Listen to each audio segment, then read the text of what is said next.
All right. Hello, everyone. My name is Mike89. Welcome to the Sonic Generations Relay Race.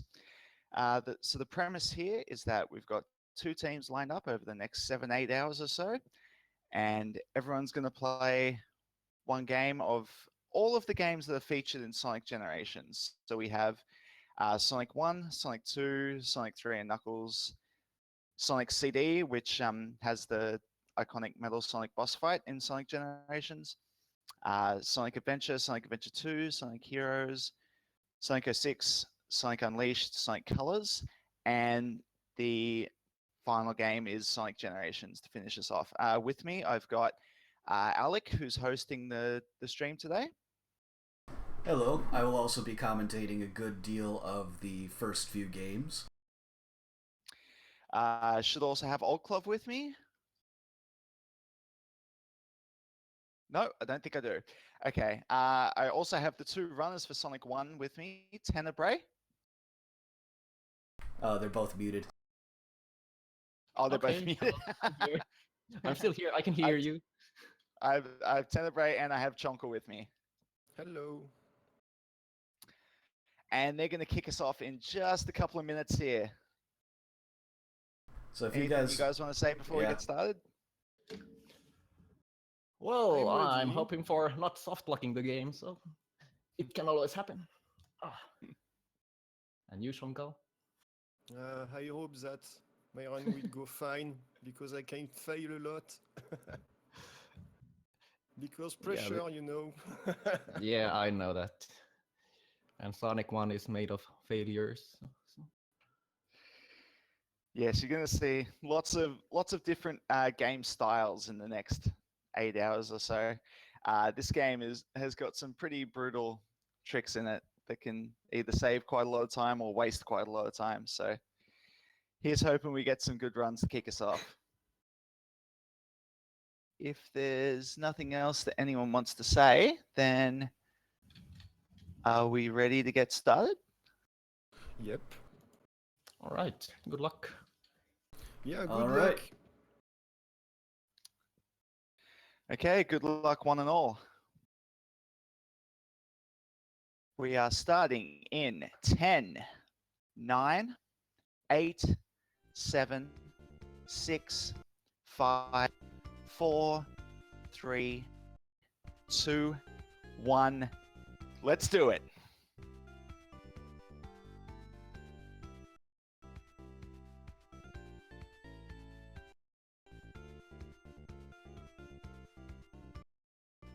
Okay, it will have taken them a little while to actually get, well, it will appear as though it's taken them a little while to actually get started because there's two lots of Twitch delay here.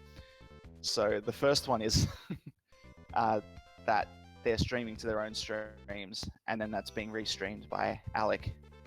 So you have two sets of Twitch delay. So it appears like it's taking a little while, but I promise you they have actually started.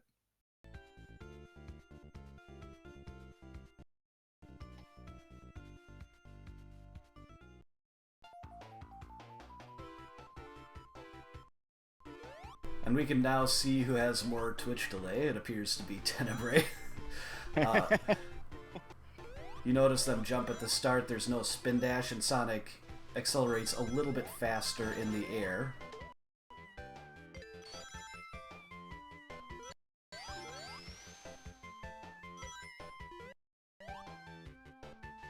So a lot of what Sonic 1 is about, other than really stupid level wraps and zips, is that you really don't want your momentum to be stopped if at all possible because there's no spin dash. So they both got 25, that's pretty standard. Good time for Green Hill 1.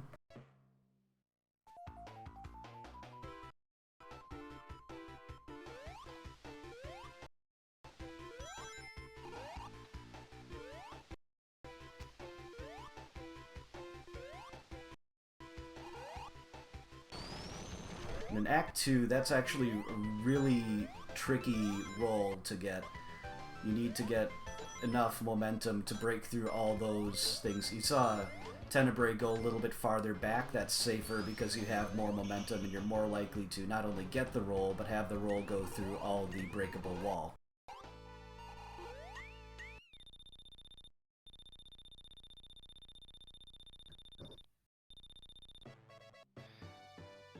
That spike pit in Green Hill 2 is actually a very scary part of the early game, because if the platforms in between the spike pits move up and down based on how long you've been in the stage.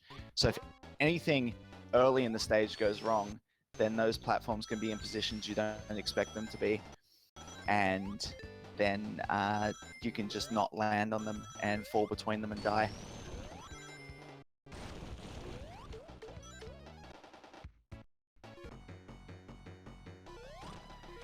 So let's see. So Chonko's going the low route in Act 3. Tenebrae is going high. This is fun if it comes off. You got it. That's actually really, really difficult to do, but as you can see, it results in a slightly faster time than if you go the low route.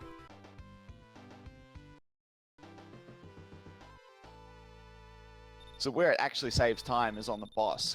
So the boss spawns very, very high up in the air, and when the music plays, it actually takes a little while for Robotnik to actually move down into a range where you can be hit if you come in normally.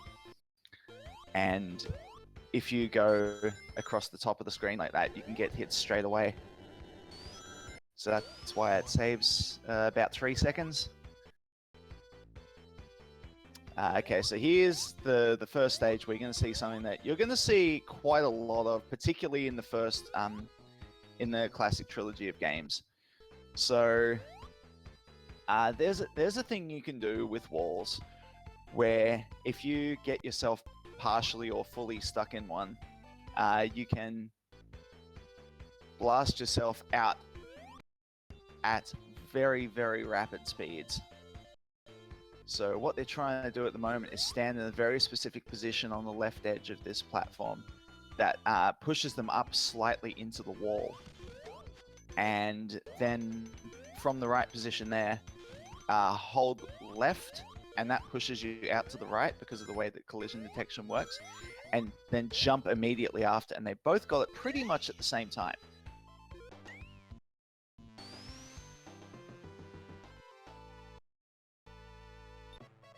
And what they'll do is they'll give you enough speed to actually push you through the wall.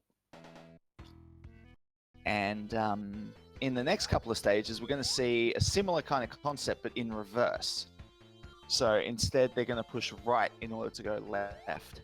And that's going to lead to another fairly common occurrence in early Sonic games, which is what we call the level wrap.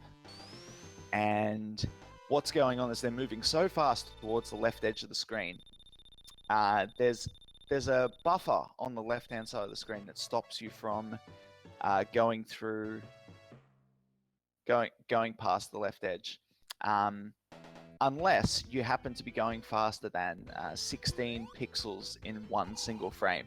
For context, your normal running speed is 6, so you have to be going about 3 times that speed. As it happens, zipping out of a wall like you're seeing here puts you at just over 16 pixels a frame, which is convenient. It looks like Shankal took a death there. Missed that one. That's actually a pretty tricky level wrap, because not only do you have to get into the wall, there are a couple different methods to do that, but then you have to start the zip and jump almost immediately after with the proper timing. The platform there has to be pretty much at its highest point, so like there's only a few frames leeway on that even, so it's difficult. Yeah, you saw it there. It looked like he had enough time to get out of the way, but he didn't and died instead. And you can also have that happen. He didn't get the jump with the proper timing, so he ended up stuck in that spot instead of level wrapping. A lot of these level wraps put you in situations where, you know, you're not meant to be in the game. So A lot of people say that this is kind of cheesing the game and making it a lot easier. It's really not. This game is actually a lot easier if you play without any glitches at all. Except the ones that just happen because it's Sonic 1. Oh, and then he dies to the boss. It's actually a pretty tricky boss to do safely because you can do a slower strategy that's really safe but is obviously much slower, or you can try to go fast and have a good chance of that happening. Oh yeah, that's a bad death, that one.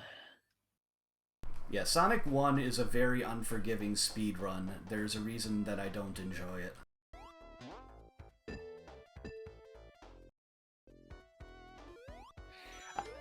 You'll notice actually that Chunkle hasn't had a game over, even though he's died a lot of times. In later versions of this game, every 50,000 points gets you a life, the same as it does in Sonic 2 and 3. In earlier versions of the game, it doesn't. So you're stuck on 3 or 4 lives for pretty much the entire game.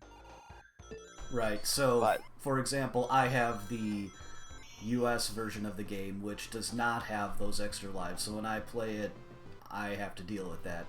Whereas, Chunkle is either playing on a Japanese, I would assume, version, or a Japanese ROM, which allows you to get those ones because it was actually released in Japan after it was released in the United States.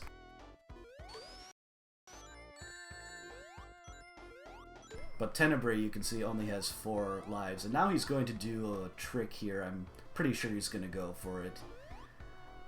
He's going to go up here and pan the screen down, get stuck in the wall, zip over to the side, and then there's a very specific position that he's going to have to do another jump, which is going to let him do another zip to get over to this part of the level very quickly. So if you're wondering why he doesn't just hold left from that higher position in the wall, you can't actually get out there. You get stuck. Most of the inside wall area is kind of a series of hollow boxes, and some of them are misaligned from the others. So you get to the end of that stretch if you go too far, and you just get stuck inside a hollow box and you can't go anywhere.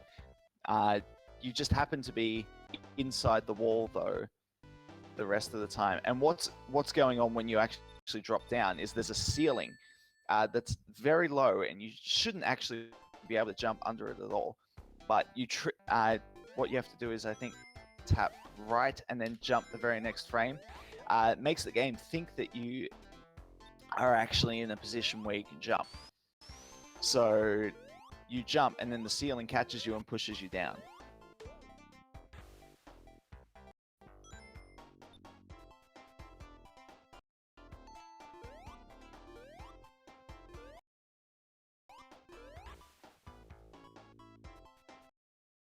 And this is just, yeah, this is just an intended strategy in Labyrinth, this path. So it's obviously the fastest way, which is why we take it. Intended, but very well hidden. You have to, you would assume that since you're moving down at that point, that's the intended path, but you have to actually go back up to find that platform after you hit the switch right down at the bottom. It's quite clever, actually.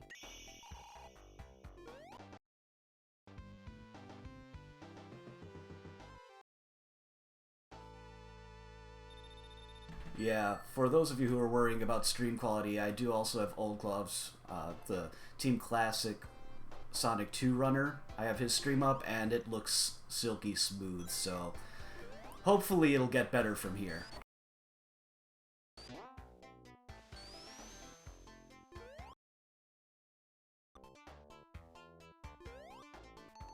Okay, in Labyrinth 2 on Tenebrae's side, you're going to see another zip. The way that this one works is that later on, he's going to open up a door, and it's to take you downwards, so it's set horizontally rather than vertically. When you stand on that door and you stand perfectly still, the game kind of says, well, if you're not moving, then you can't possibly be interacting with anything. So the game just lets you pass straight into the wall on the left side.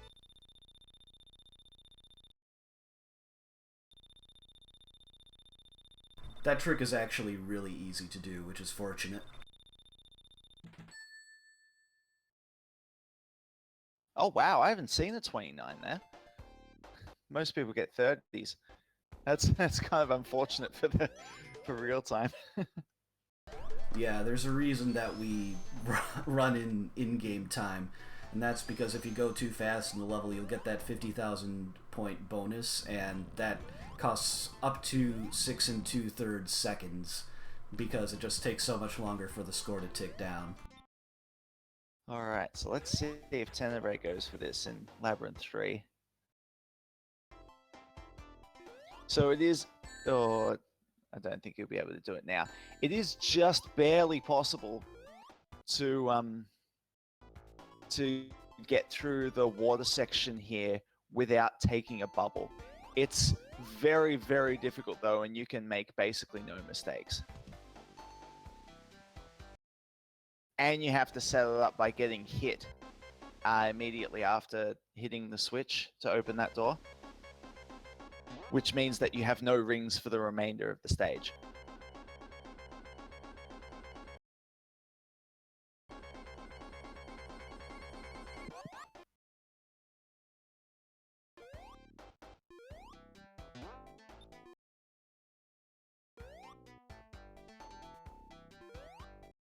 Oh, hang on. Oh, Tenebrae's in trouble. He didn't get a... No? No, he's fine. Okay. He got a bubble very late. Yeah, he just barely made it in before the countdown ended.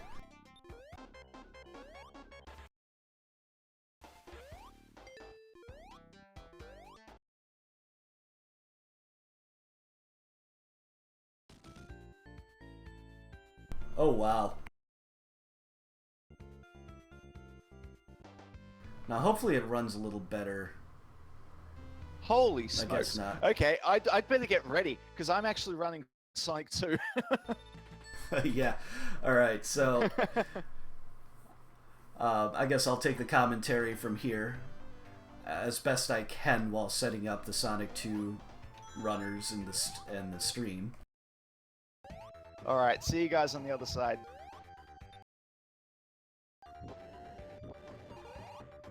So, Scrap Brain 1 is actually a pretty straightforward level compared to the others, and there's not really much trick to it other than try to go fast and don't die.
Okay, yes. So, right now you see Tenebrae going up to the top here. He's actually going to clip into the wall and do a zip to skip a good 20 seconds of the level or so, and it's an annoying 20 seconds where there's a decent chance that you die.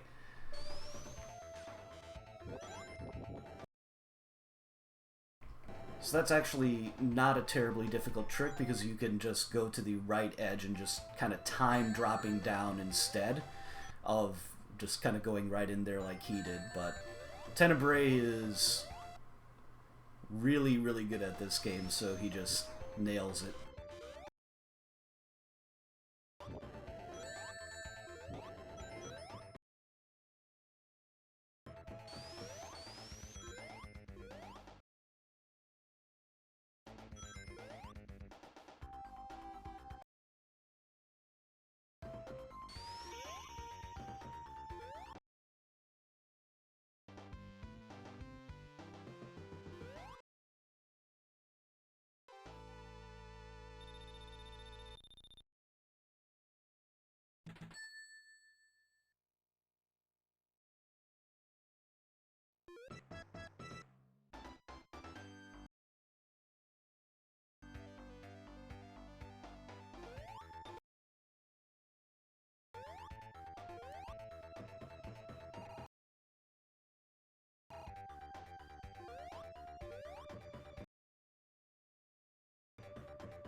Yeah, I have reset the player. Sorry about missing that. What he did to get into Final Zone so quickly was he activated Slope Glitch and then used that to get above the stage and basically skip it. And now he's... Oh, looks like... Yeah, Clove is going already, so I'm just going to go ahead and switch over to his stream.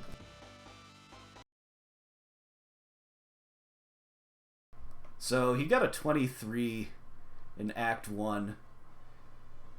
So that means he has to turn in his speedrunner card, as we say. It's pretty easy to get a 20, so that's basically what we expect.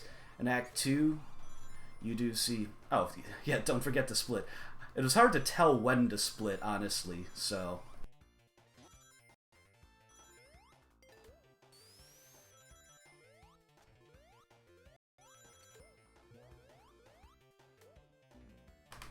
And I pressed the wrong split.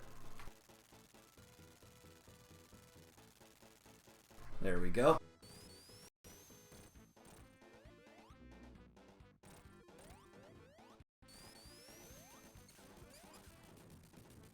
Hey, Alec. Hello? Ah, it's done. Fine. It is done. I can't tell you exactly what your final time was because Twitch delay is being all kinds of stupid for you guys. Yeah, I saw it on my laptop. Sorry, I have to open my stream here, or mic stream. And yeah, Old Club was a little bit late because the well, yeah, the delay was horrendous, so I joined the chat a little bit late. It happens. Well, Twitch is being that's Twitch. good for the team modern. Indeed. So one of the things you would have actually seen there is that Old Club was able to take advantage of something called the speed cap. That is something that is progressively less annoying as the games go on. And the fortunate thing is that it lines that jump up perfectly.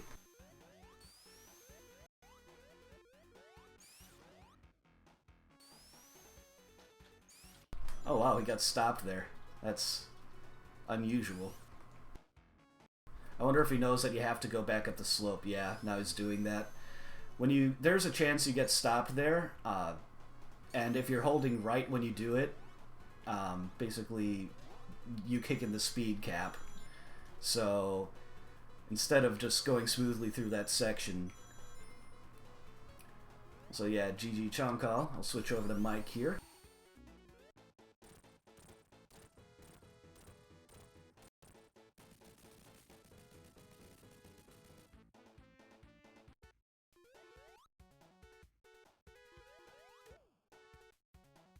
It would help to do it on the right layout. So yeah, now we're waiting for Shonkal here. It would also help to click the correct place. Yeah, it helps. Too many discords. Here. I'm also gonna have to tool with my hotkeys a little bit, apparently, because of weird stuff happened there.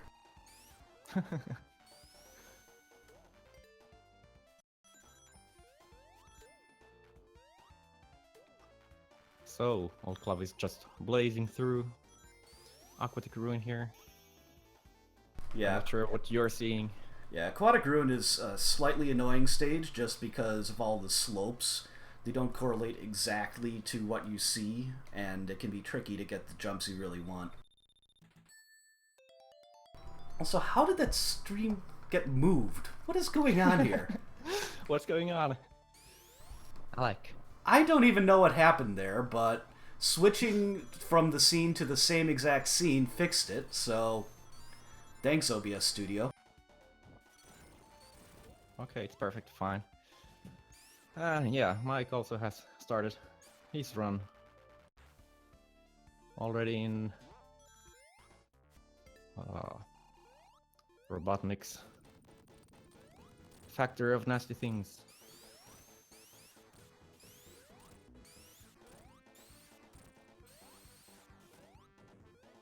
Oh, he got the frame perfect boss kill, so what that does is it lets him go right to the capsule, and you can see the glitchy sprites from the animals. Yeah. I love these sprites. They are burning. That is 1/60th of a second to get that. Meanwhile, Mike doing the trick to skip half of Chemical Plant 2. That's just manipulating Tails to open that gate for you and then hitting a path switcher. It's not even a glitch. And then Casino Night 1 is one of the first real gatekeepers. If this level goes wrong, it tends to go very wrong, but fortunately it looks like he's past the hard part, so he's able to get through it in good time.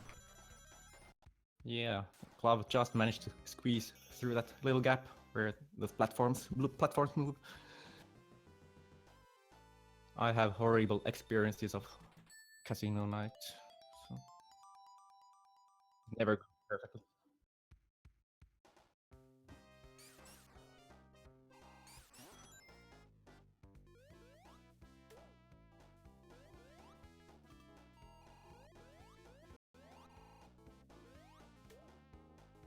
Fortunately, Casino Night 2 isn't nearly as bad. It's just easy to lose a few seconds here and there as opposed to 10, 15, or even 20 seconds. Yeah, Casino Night 2 is surprisingly easy from my little experience compared to Casino Night 1. But of course it's a Sonic game, so nothing is easy.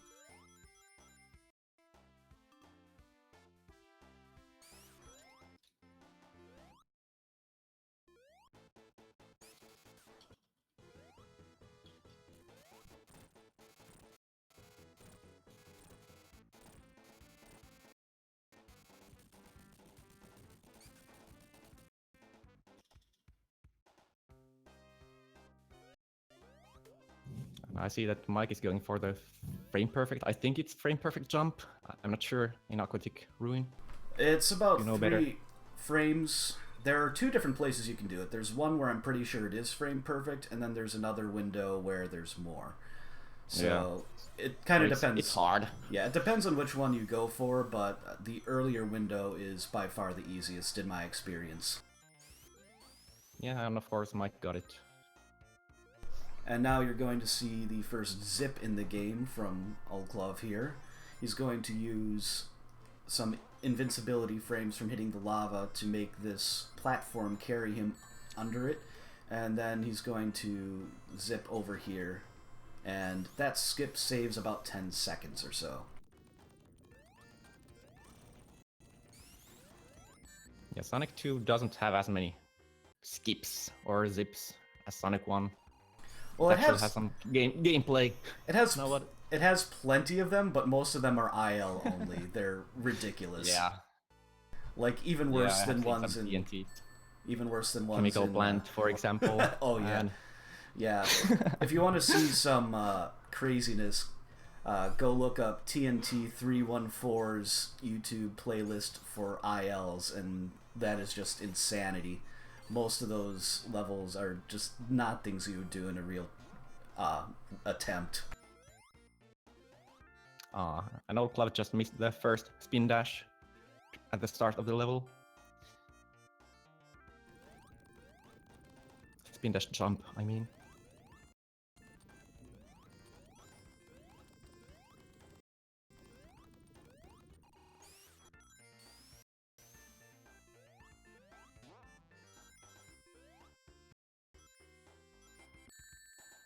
And it looks like didn't get a fairly precise jump off that platform. It is a blind jump, but he did get spring to spring, which is a little bit trickier than you might think. One of the fun things about that platform that you do the blind jump off of is that you can actually clip through it at times and right into the lava. You don't die unless you have no rings, but it's an annoying way to lose a few seconds. And based on that time, I'm pretty sure he did not get the early cycle, which is pretty tight. If you play more or less perfectly in the lead up to that, you can make a faster platform cycle in the earthquake section. Pineapple, you missed a whole lot of Twitch delay and Twitch issues, and that was pretty much Sonic 1.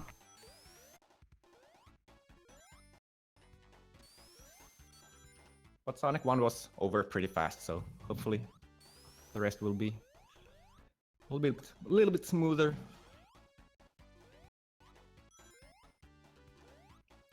The club already in Mystic Cave. At least I've heard that people say that this is one of the easier stages in the game. Is it so? It is, actually. It's also kind of fun to play, so it's one of my favorites to speedrun. Yeah, I also like that. It wasn't my favorites as a child, but it's pretty fun to speedrun.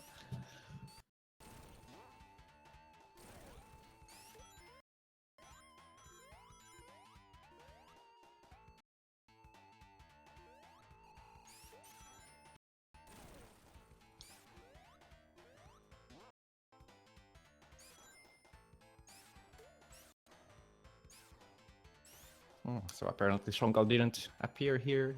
We can't interview him. I'm here. Oh, you are here. I completely forgot to stop by here. Sorry, guys. That's alright. Oh, how was your performance? Well, Marble was terrible. Really, really terrible. I died a lot in Marble. Sounds like But Marble. Sounds like Marble. Marble 1 was also terrible for me. I lost at least half a minute trying to get the glitch while my hands were shaking, so... I had the same. It didn't help at all. I had And the also same. Lab 3, it was a complete disaster. But otherwise, I'm very satisfied with my performance. Those two stages were garbage. Ah well, GG. No, Yeah, also GG. My only choke was Marble. The rest of the run wasn't terrible to me. I missed Yeah. some stuff, but nothing huge like dying in Marble. Yeah, I got a deathless. That's always a nice Oh, thing. nice. And sadly, Old Club dies on Oil Ocean 1. This stage isn't easy. It's one of the stages all Sonic 2 runners practice the most. Yeah, it's pretty decent once you get it down, but there's a trick to jumping in the oil, and there's also a trick to skipping this fan up here, which he manages to do. And those are the things you need to do to get a time of 35 or below. It's very easy to die, because if you're going right down to the kill plane, more or less, so if you miss a jump, you're dead. Yeah, in my experience, your spin dashes have to be really good if you want to get good times on Act 1.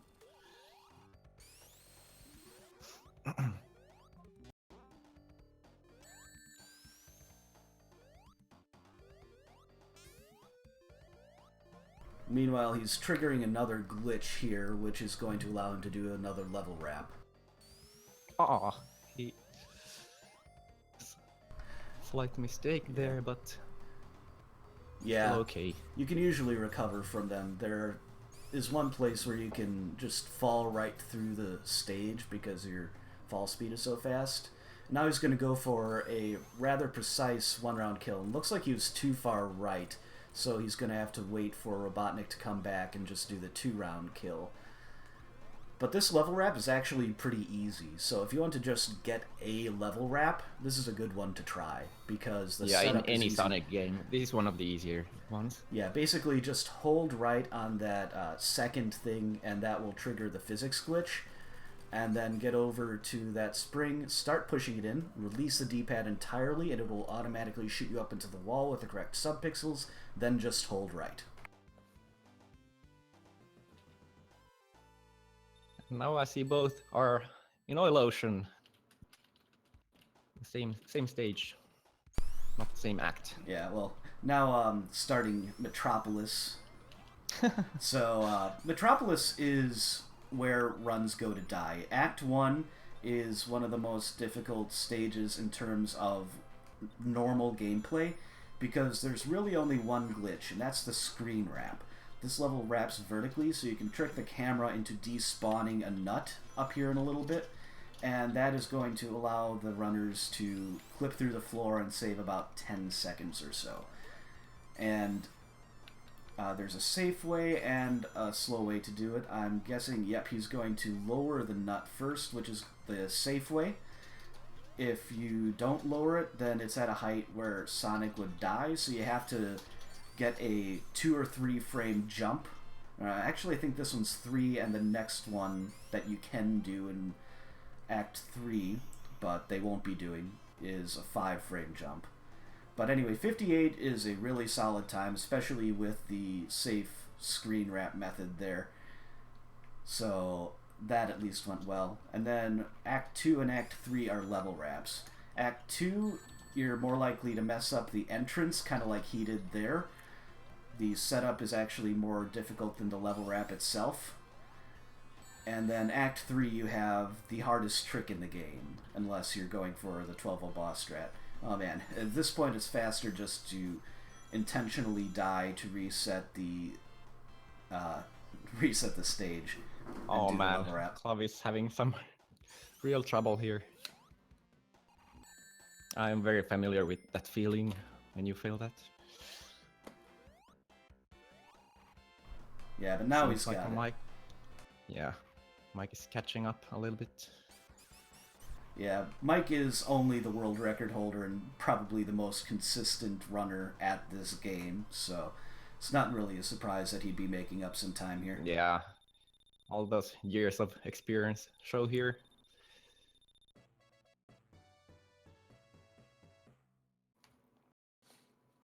He got sub 15 recently.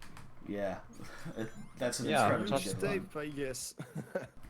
Meanwhile, Clove is trying to make Tails walk off that platform, which is going to make it go down then over, and if he presses right with specific timing, there are 2 2-frame windows, then he can get a zip. And then if he releases right within another 2 2-frame windows, then he gets the level wrap like he did there. I'm actually really impressed that he did that without pause buffering. I pause buffer that trick. Yeah, this one is really hard. Pause or not, it's Yeah, it's not the easiest hard trick anyway. in this game.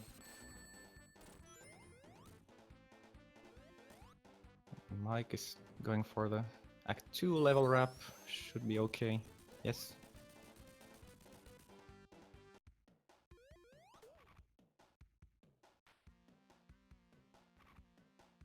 So Mike is about 1 minute behind at this point. I'm not sure if the stream delay is different. Once they both get to Sky Chase, I'll do a simultaneous pause and unpause of them. Looks like Mike missed the Metropolis 3 wrap the first time as well. Everyone is loving Shonkal's French croissant accent here. I do my best, don't laugh.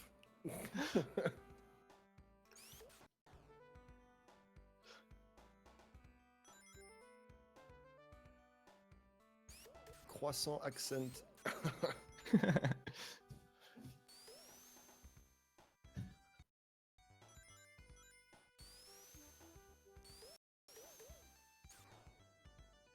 And Mike got a really good Act 3. Was it second try or first try? I'm not sure. Second. Yeah.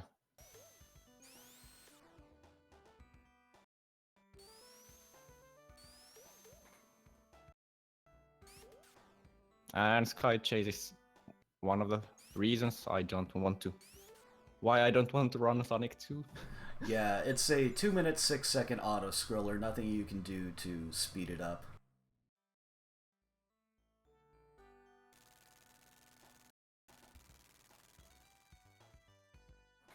But I think Clav is trying to get some extra lives here by not jumping anywhere. And also Mike always does that.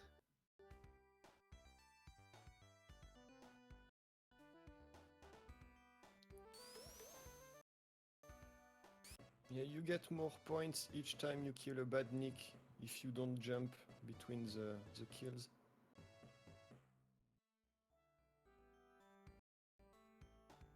Well, they are both show-offs, Link boss.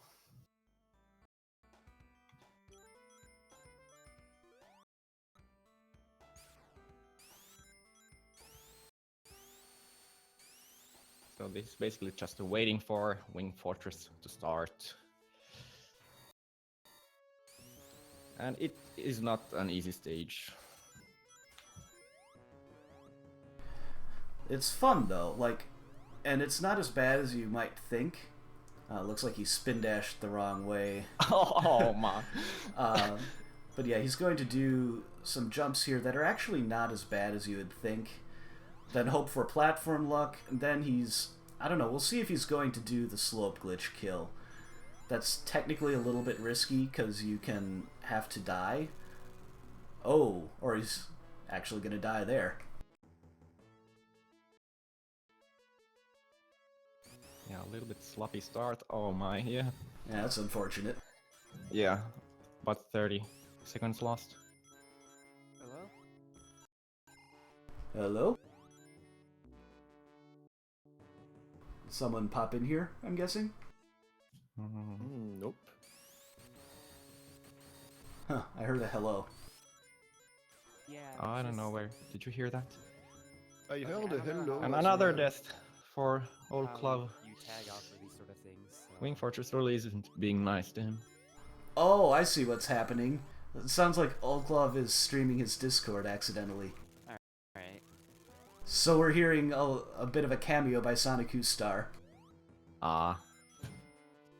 So I'm actually going to switch audio to Mike in that case. Good idea. So, now the race is basically tied.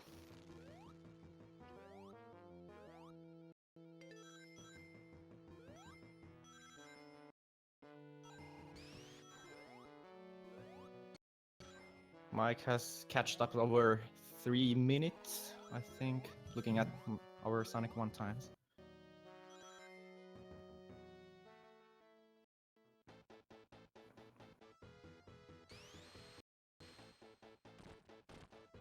Rookie.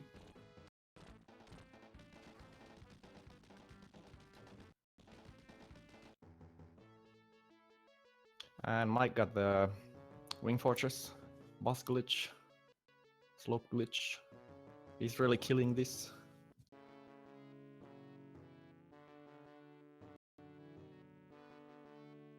While our Spanish friend is having some yes, trouble really, but this is with the boss. Citadel, right? I think it is Sonic.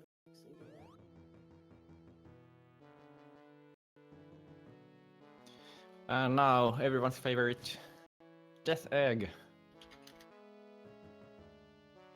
No rings. Everyone loves this.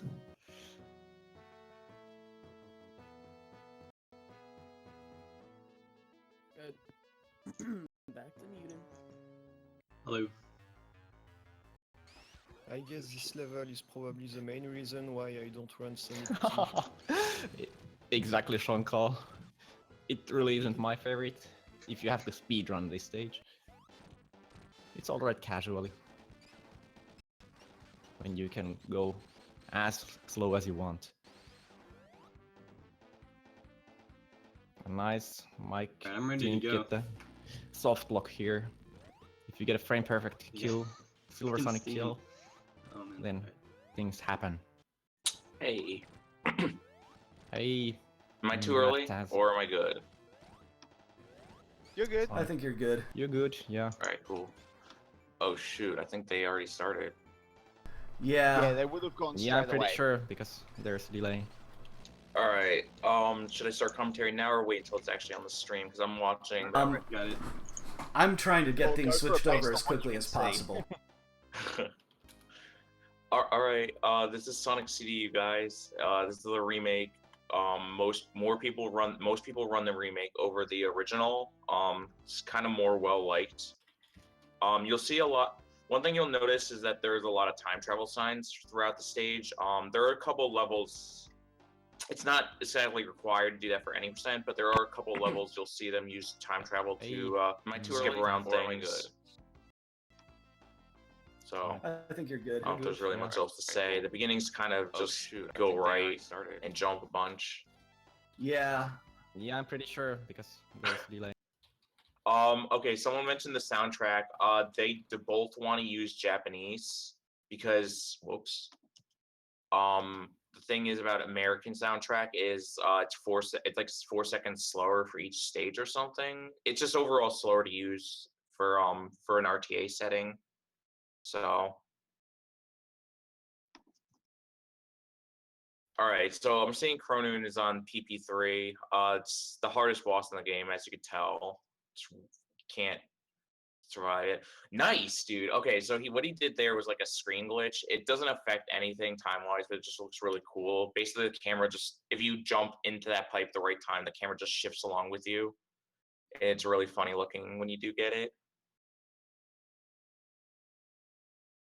Okay. Sorry, everyone. Olbia's studio is being all sorts of weird for me here.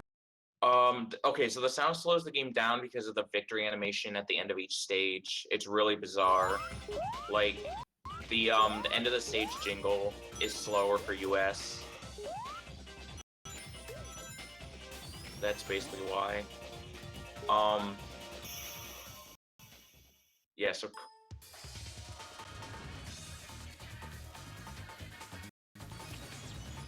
Alright, so CC1 has a lot of little mistakes you can make, like jumping over that. And there's, of course, the springs, but it's not that big of a deal. The end at any percent, it doesn't seem.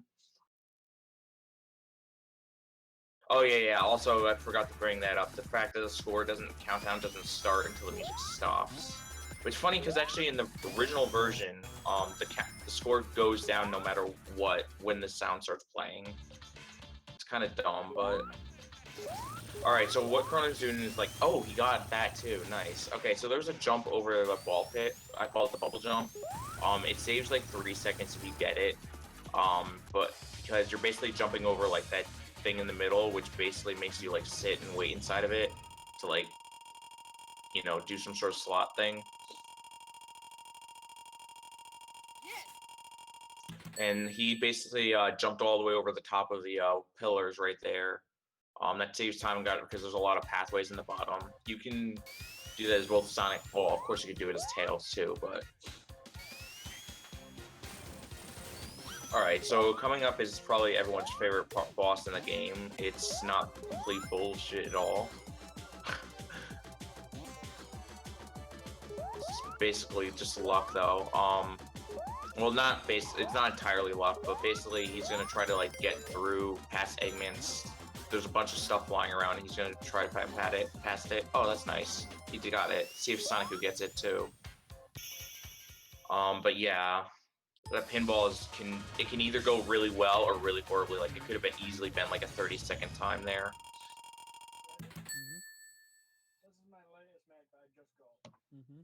Am I interrupting anyone? Does anyone want to comment along with me, or? I'll take this as a no. You can just go ahead and take it. I'm going to try and get things set up for the next run as quickly as possible, so it hopefully goes more smoothly than this. Unfortunately, I wasn't quite able to get things ready as quickly as I'd like, because when people finish near each other and they start the next runner starts streaming late, well, not much I can do. I'm sorry to interrupt you, but what Kronu just did there is a time travel. This is what I was talking about. Like, there's some time travel strats. He basically is going to the bad future to get past the wire. Not the wire, but like there was a wall he was trying to get past, and then he's going back into the present because if he just didn't go to the present, he'd be slowed down by the water falling down. So that basically saves a bunch of time. The time travel does take like 7 seconds each time, but they're going to be going for our in-game time strats mostly, so just to show up the cool run. I'm going to explain what Sanku's doing here. It's basically, oh, that's bad. Kronu did get it, but basically what you wanted to do is like do a peel out on this slope and jump on it, and then he would have jumped over the top and then clipped back in bounds. What Sonicu's doing right there, or I'm sorry, what Chrono's doing over there, he's basically doing, the funny thing about this strat, TT2, is that the fastest route for pretty much every category of good future and bad future is just to go into the past, because what he's doing is dodging a bunch of like pillars and stuff that would have has a chance of stopping him. Those pillars are in like the gates and stuff aren't there in the past. I should explain that Sonic didn't go for the time travel. He told me last night that he doesn't know about it, so you will see them do a couple different strats, and in terms of like RTA wise, they don't make that big of a difference. And then for TT1's case, I think it's only like a few seconds difference. I think Sonic is going, yeah, he's going for the good future, or going to the past too, so that's good. Alright, so this boss here has a quick kill. It's kind of every runner has a different strat for it. I will point out though that Sonicu unfortunately might mess it up because he is pretty, no offense to him, but he's kind of prone to screwing it up. Hopefully he does get it. He was practicing it before the stream, I did see.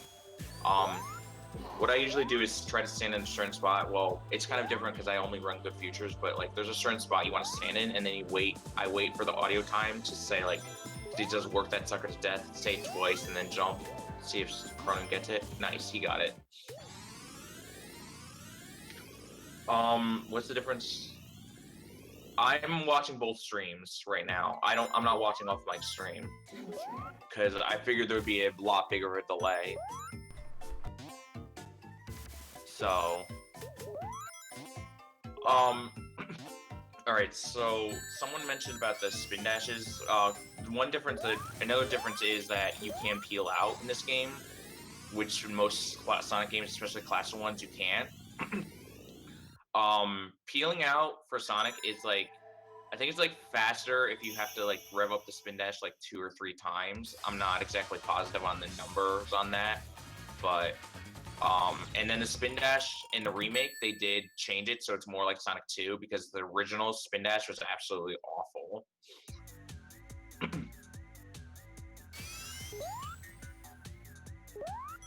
Yeah, let's see if Sonic gets it.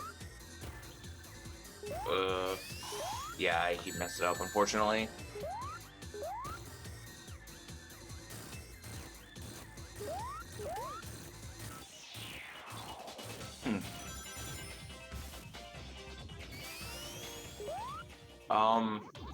Yeah, so for Course Quadrant 1 and 2, it's just not much to say, except they do go out of the way slightly for the speed shoes, it seems. Just because obviously speed shoes make everything faster. I know that there is a strat. Oh yeah, he's almost did it. There's a strat there where he jumps out of the pipe at the end and tries to get onto the platform. I thought at first he would use a time travel for it, but I guess not a problem. Also, you might have noticed there's been rings at the top. Those are for the special stages to get time stones. They obviously don't want to get in there for obvious reasons, and for this stage, for the quartz quadrants 1 and 2 stages, it's a lot more likely to end the stage with over 50 rings, so they want to watch out there. Right there, he just jumped on the slope just to get into that little hole. That saves a few seconds.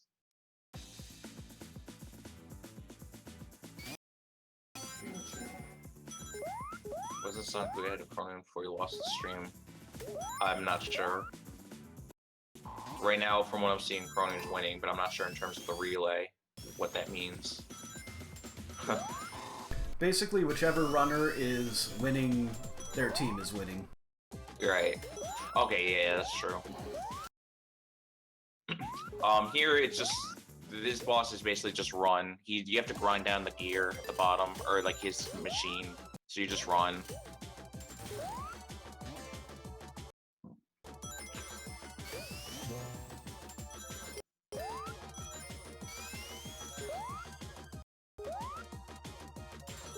Oh good, Sonic did the same strat. That's nice. No, Chrono's ahead. I mean, Sonic on the right, and Chrono's on the left, because that's what I have it. Well, I actually have it as Chronoon on the right, but... Oh, well... As long as you know who's who, doesn't really matter. Yeah. Okay, other way around, guys. Alright, Wacky Workbench is kind of a bitch of a stage. There's a lot of bouncing platforms that can easily mess you up and send you where you don't want to go, which can cost a lot of time, so we'll see. Like, he's getting a little screwed up there. He had to wait for the platforms to align correctly. He did use that chute because that does make you go faster. And there's also, if you went to the top, there's a bunch of platforms at the top. Now, one thing I will mention, I think Cronin told me that Sonic-Hu and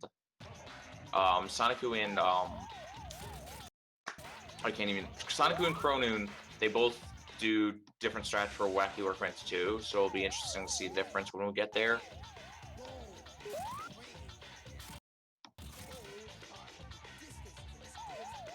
Alright, so there Cronin just jumped over the top into the chute, send you forward.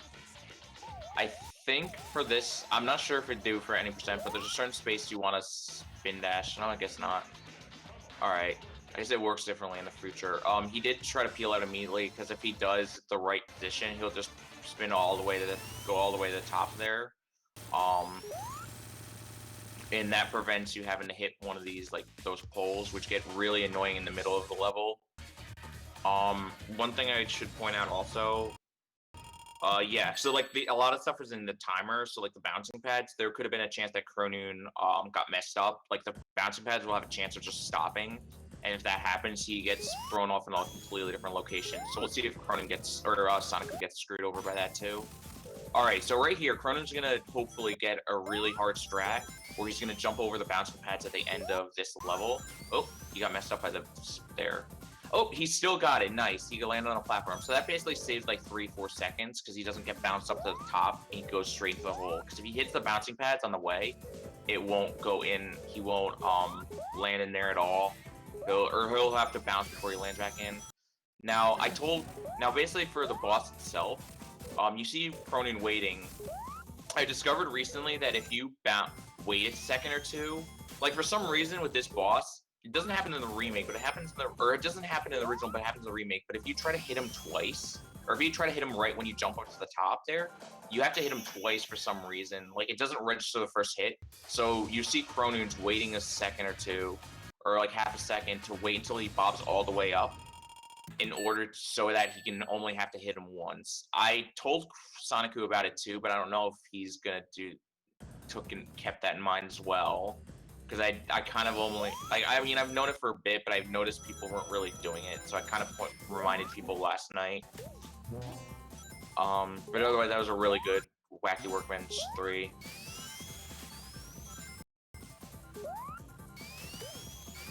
Alright, Stardust Speedway is kind of simple from what I remember. It just hit the spin peel out, or not hit the peel out. He just tried to stop so he doesn't travel to the past. He tries to hit the, there's a speed shoes right there, yeah. And yeah, that's basically it. All right, let's see if Sonic goes for the same things Cronin did in the Wacky Workbench 3. Oh, see, that's an example of how the bouncing pads can really screw you over. Oh, nope, he didn't get it. Yeah, it's not that big of a deal because it's only a few second time loss, but it's kind of annoying to not get.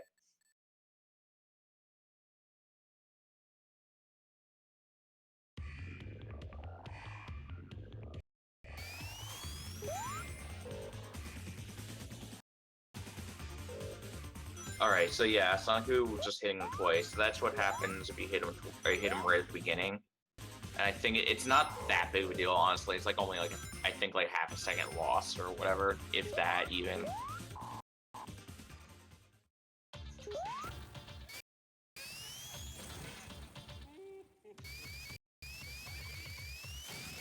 Alright, so coming up for Cronoon is Metal Sonic. Now, one thing about this boss is that except for the beginning, as long as you don't actually die, the boss stage will take this pretty much the same amount of time every time you go through it. In the remake, I heard in the original that it's actually a race and he does have rubber band and such, but so you do want to actually go fast, but like he doesn't have to necessarily worry about going super fast as much as he has to worry about just not dying.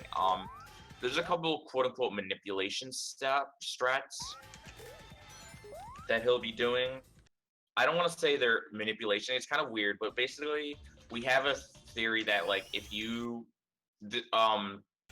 so Cronoon's like Metal Sonic does the 2 attacks, like he does the dash attack and then he does the static attack if you go too slow. So usually runners, at least I do, will want to wait a second to see him do the static thing at least once.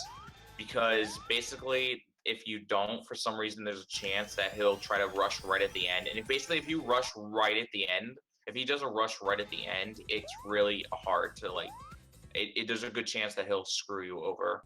It looks like he's going to be fine now. Hopefully Sonic has the same luck. Because like if he died there, that would be a minute. Oh, did Sonic Cronin's window died on his end? Yeah, what actually happened is the window froze in Chrome and I had to reboot it and it just has not been good ever since. That sucks.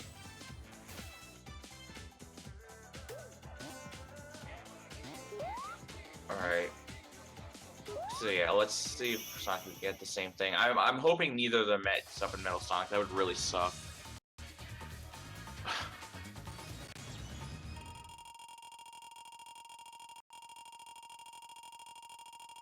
Alright.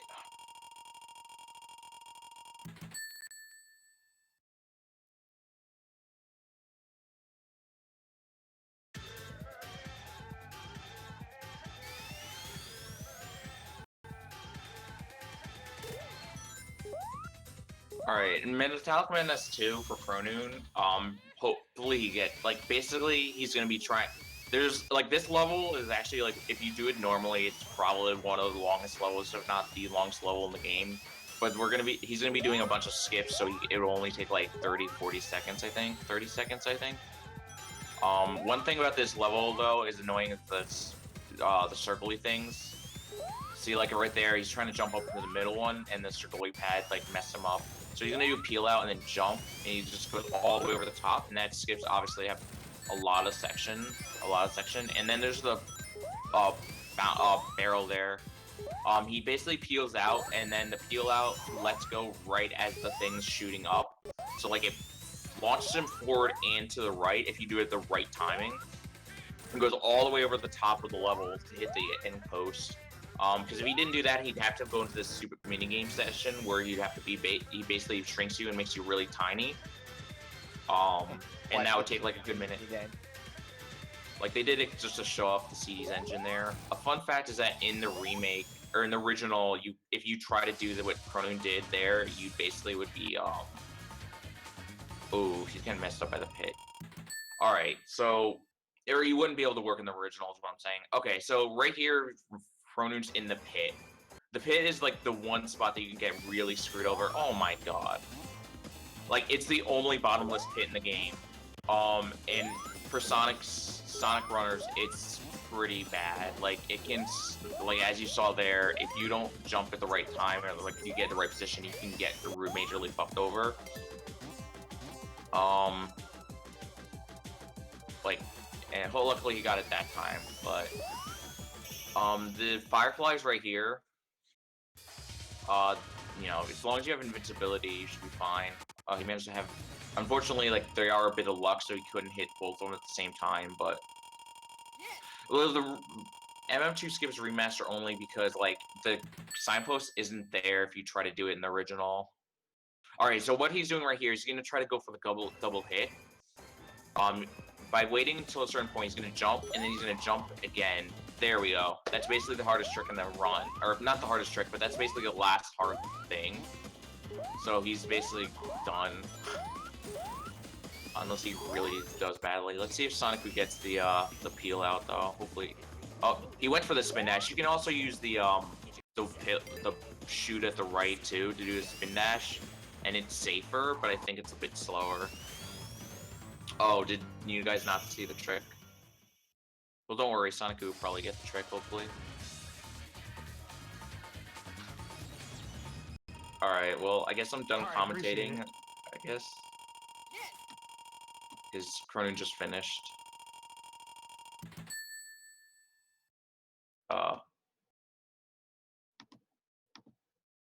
That's alright. Thanks for commentating. While I no problem, gave me time to work on some of the technical issues we've been having, so that's always appreciated. No problem, dude. I guess I'll just see you all later. Have fun with the race.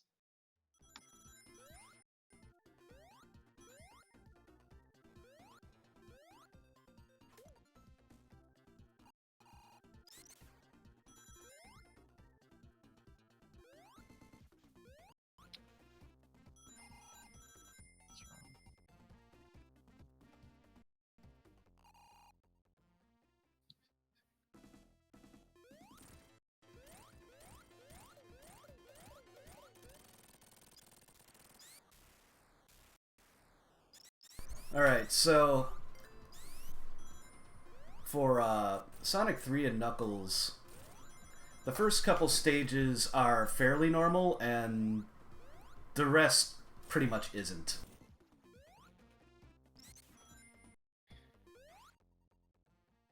Yeah, you get the first 5 minutes or so, you get a little bit of a cider as to what the game actually is meant to look like, and then the rest of it is, yeah, very messed up. All the things we talked about in Sonic 1 and Sonic 2, as far as how you can break stages, most stages in Sonic 3 have that. And then on top of that, there's all new things in Sonic 3 as well.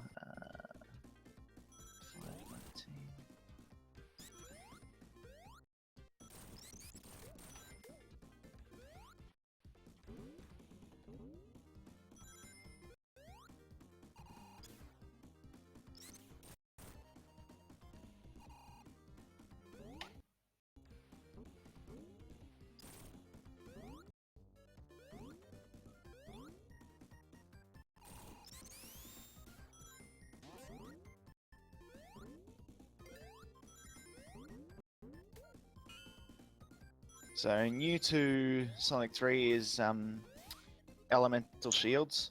So you have 3 different elemental shields, and you'll see all 3 of them used in the course of the run. You probably won't see water too much after this, though. Water lets you breathe underwater and bounce off objects. Fire lets you stand on lava surfaces, and also gives you a forward speed boost. And the lightning shield attracts rings to you, lets you stand on lightning surfaces, which really only comes up in Death Egg, and also gives you a double jump. So it's probably got the most utility, but you get some pretty good value out of the fire shield at various points in the run too.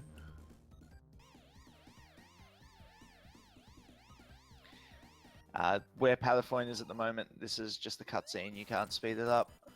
So Palaphone was doing a nice little bit of playing around. Good race, Cronoon. GG, man. That was fun. Yeah, unfortunately, we didn't get... Like, Cronin's stream had some issues. The browser window crashed, and then after that, it just did not play nicely, unfortunately. Oh. Dang. I mean, that figured. I had trouble even starting.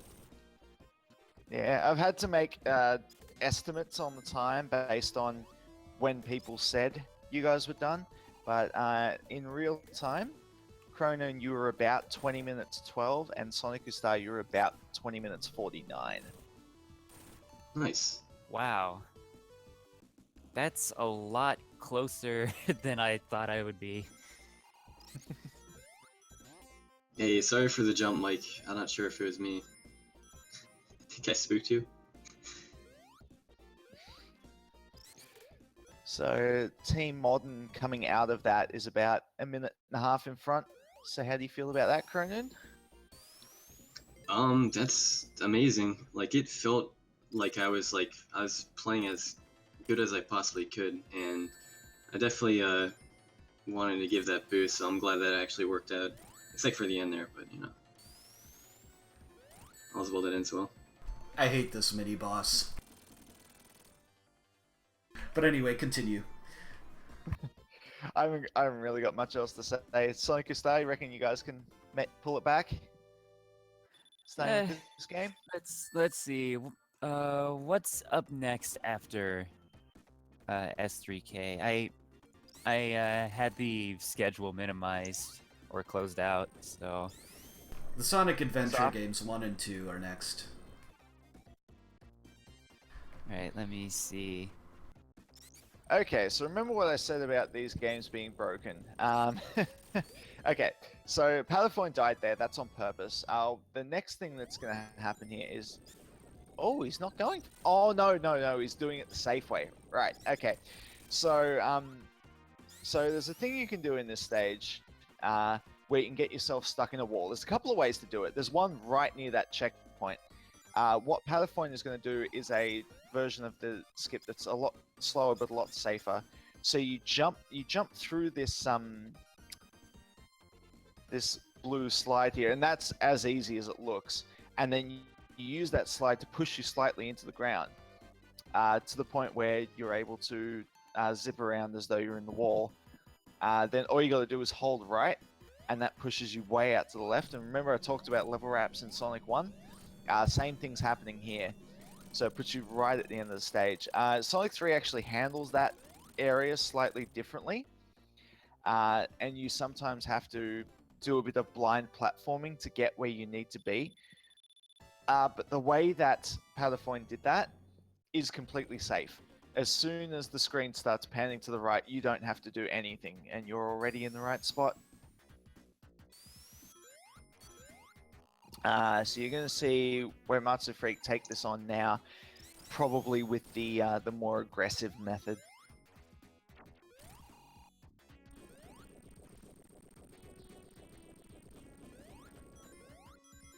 Oh, and he got it. First try. Nice. Looks like he has a little bit of a different way of doing it than I do. Maybe it's more reliable. I'll have to mess around with it. Yeah, that seems to work for him. There's other ways of doing it that are slightly quicker, but in a race between that and taking the slower way, which is about 30 seconds added onto your time. You know, go with what works for you. Anyway, so on Palaphone's stream now, you're about to see one of the most bizarre glitches in any game. So, normally what you would do from here is you'd go over to the right and you would fight the Act 1 boss, which is just that drill. I guess he's doing the safe way too, since he went out of his way to get the fire shield. Yeah, we'll explain that in a sec. Anyway, so what you can do here is, so he's done a zip to the right, so he goes underneath the boss, and then This area looks a lot like the start area again. The level kind of loops back on itself. If you go to this spot and you duck, the Act 2 boss actually appears in the floor. Why this happens, nobody's really sure. But if you beat the Act 2 boss while inside the wall, which it's possible to do because you can charge a spin dash and that counts as getting a hit. So what he's doing at the moment is he's parked on the left-hand side of the screen, I think. I can't actually see the silhouette, so I don't know where he is. But he should be parked on the left-hand side of the screen, holding a spin dash. And because he has the fire shield, the flames at the back of the ship can't actually hit him.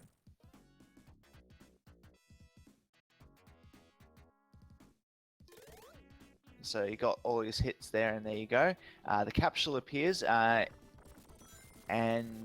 as soon as the capsule passes over Sonic's silhouette, you can actually hit it. And oh, where Master Freak must have messed something up. So I wasn't watching his screen. I didn't see it either.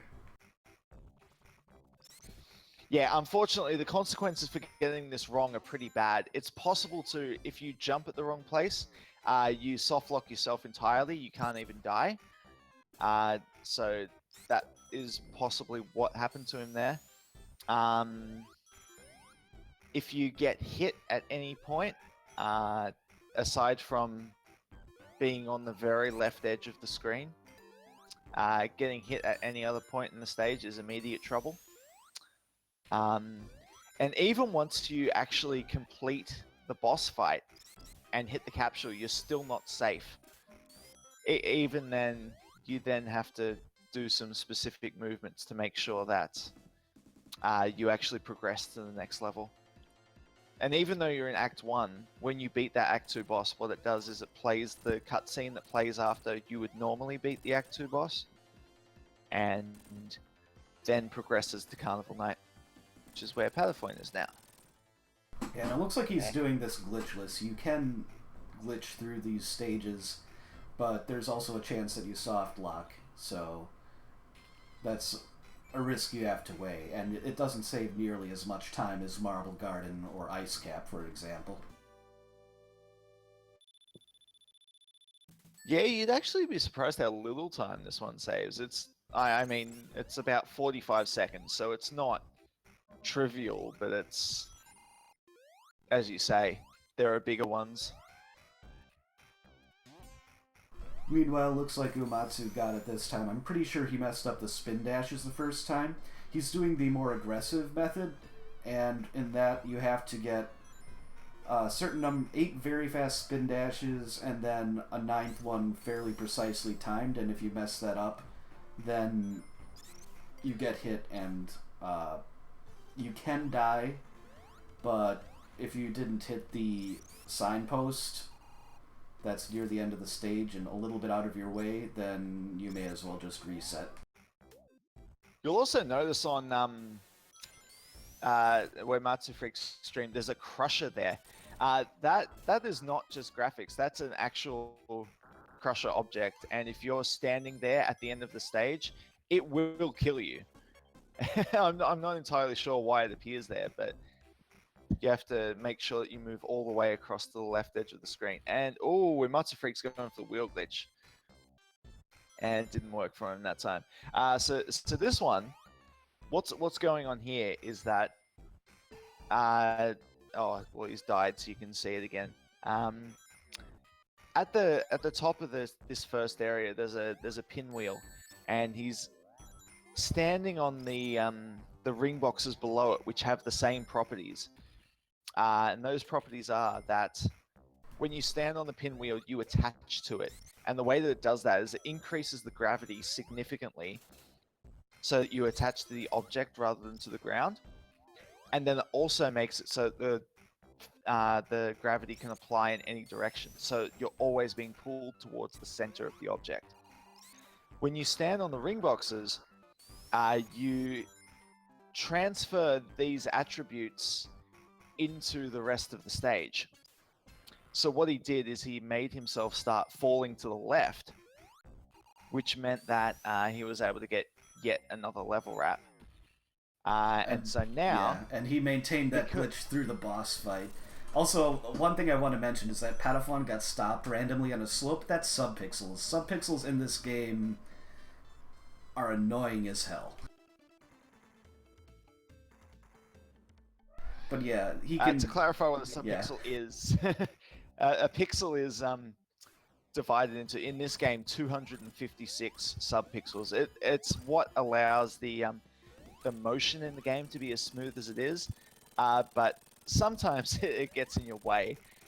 There's actually certain slopes in certain stages. Launch Base 2 is the one that comes to mind, but there are several others where you can actually get pushed inside the ramp as you go through it and be completely stuck. Yeah, so right now he's making his way through the stage, and basically what he's trying to do is get into Knuckles' path, which is a good deal faster than Sonic's path. So this bit that he's doing, even Act 1 was slower. And, he almost got hit by the spikes there, but he managed to save it, fortunately. And this part is annoying because Sonic kind of oscillates up and down, and you need to hit one of those things, the bumpers, when Sonic is going up and it's in the correct position to bounce you where you need to go. When Sonic is moving down and it's in the correct position. If Sonic is moving up in that kind of anti-gravity cycle, he'll never get knocked upwards by the bumper, even if it's in the right spot. And now we see if he soft locks. Looks like he got it, so that's excellent for excellent news for Team Classic, because they're already behind, but making up a little bit of the time lost with this glitch, fortunately. Meanwhile, it looks like I'm not terribly surprised, but Patapon is not doing the glitches in Ice Cap, which are very easy to mess up, and if you mess them up, there's a chance of dying, a chance of soft locking, and it's not fun. Yeah, lots of risk in doing this stage with the glitches. I think you'll see Wimatsu Freak go for that, so you might actually see the lead change fairly shortly, because Ice Cap does save a massive chunk of time.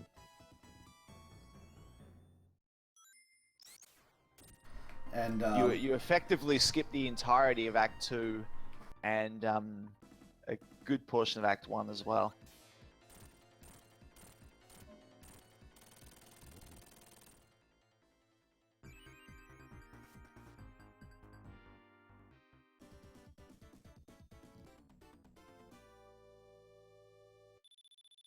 Nice thing about the Lightning Shield, able to beat that boss before it even draws up its defenses. One of the things that they did in Sonic 3, because Sonic 2's bosses were far too easy and would just bounce on this boss 8 times and win. One of the things that they did to kind of counteract that is put a lot of the bosses quite high up in the air. Subpixels. And oh, that's a really bad place to subpixels. That's really unfortunate, actually. Although the worst is coming up if he doesn't go above it, yeah. Or it looks like he could just miss that. Okay, he's just going to take that route, which that's the place where I was talking about a riskier place of having subpixels hit you.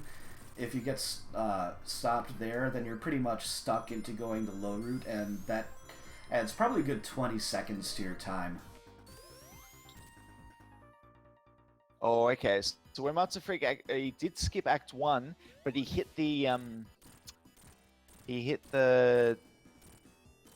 switch at the end. Yeah. Hitting when you're in the slope glitch mode, which is what we call that weird state where you don't really interact with objects correctly. Touching any sprite, or actually landing on any sprite, will cause that glitch to be cancelled.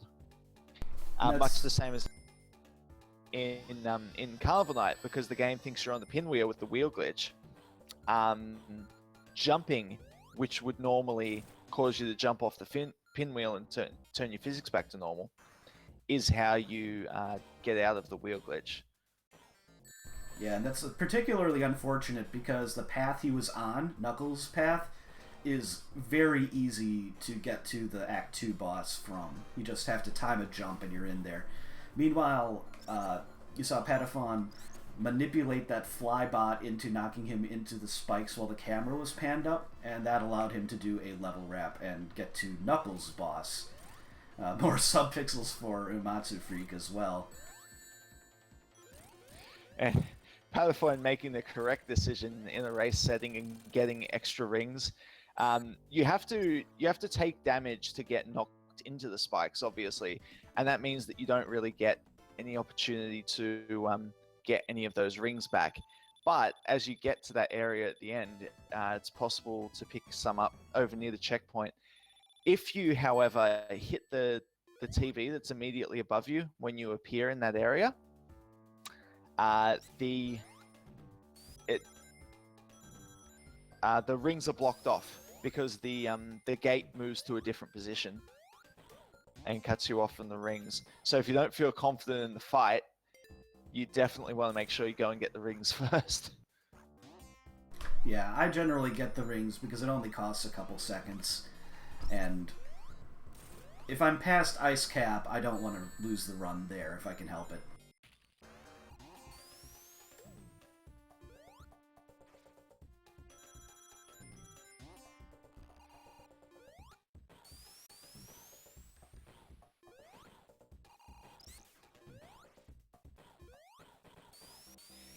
So Patapon just did an interesting thing. Oh, okay, it didn't work for him. There's a specific place you got to jump to make this work. So what he's going to do, because it's beneficial for you to get the water shield that's in the water here. So he kind of does a clip where he forces that part of the ramp to be solid, and then as he goes past it, he gets pushed into the ground by the ramp.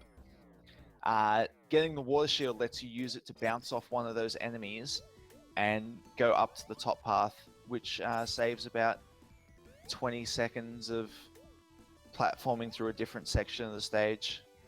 Obviously minus the time it takes you to get to the water shield.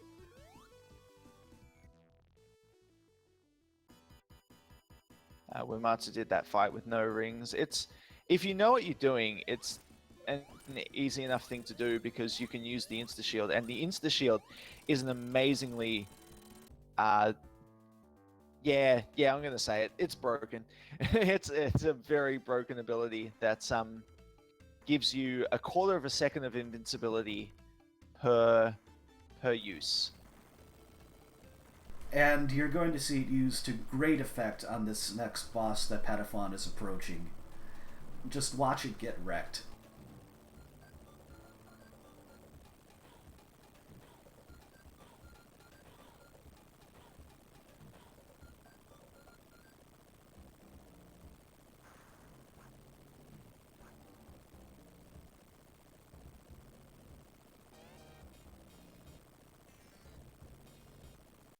Uematsu gets the clip first try, and now Patapon is lining himself in a specific position. And yeah, good boss.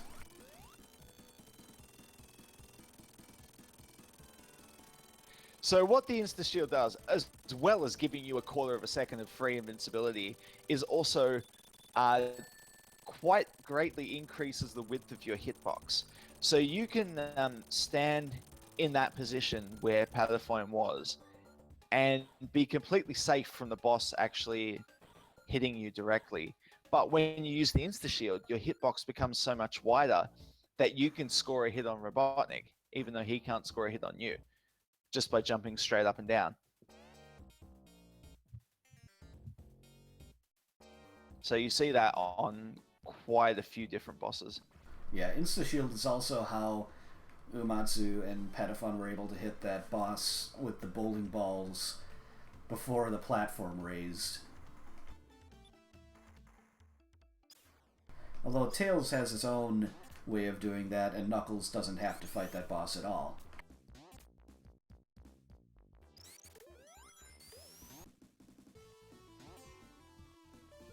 Oh, okay. So Palafoin got an unfortunate thing happen to him there.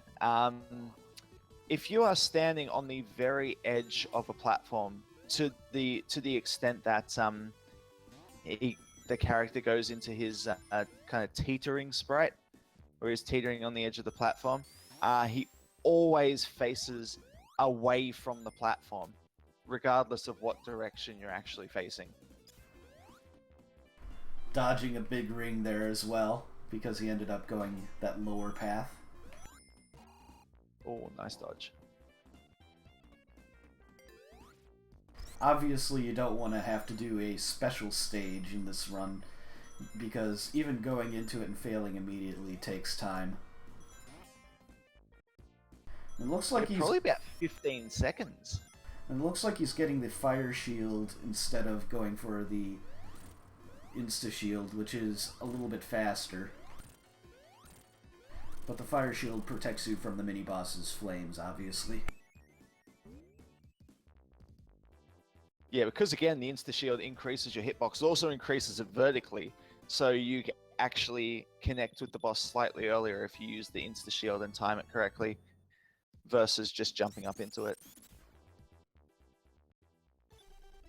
Oh no!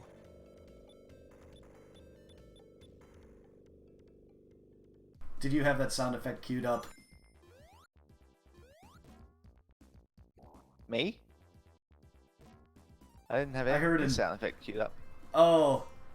Must have been Pataphon then. He just played the oh no sound effect when Knuckles showed up.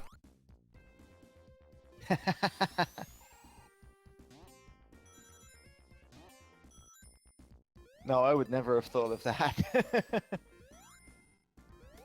Nice touch.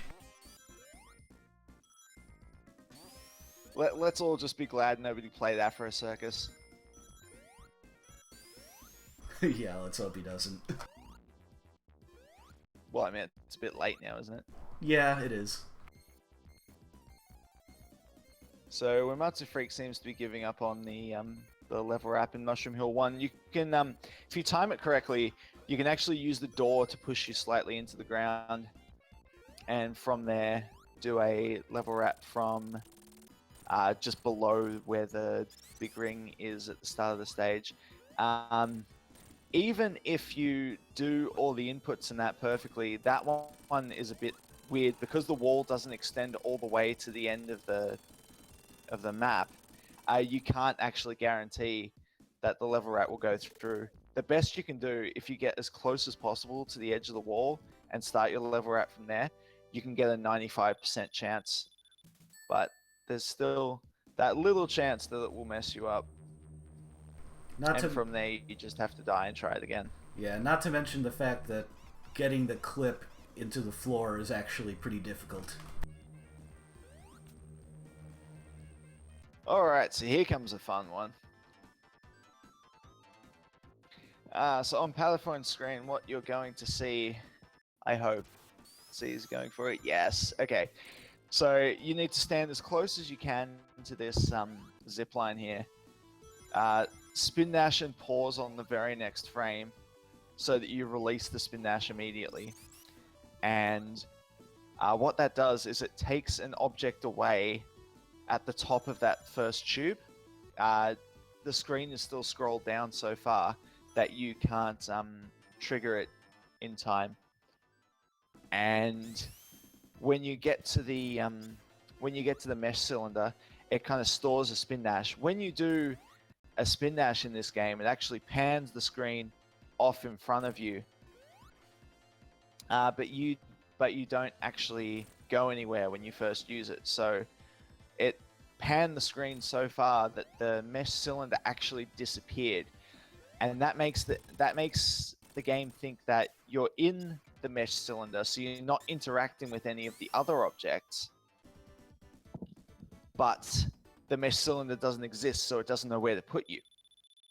And so that's why you're able to just carry on to the right on air as though there was nothing there. It's the state is very similar to the slope glitch. And he also got the slope glitch again after the boss fight. by standing on the corner of the capsule as it exploded. I'm not entirely sure, but I think the reason slope glitch happens there is that the capsule that the boss is actually replaced by another one that is just a blown up capsule.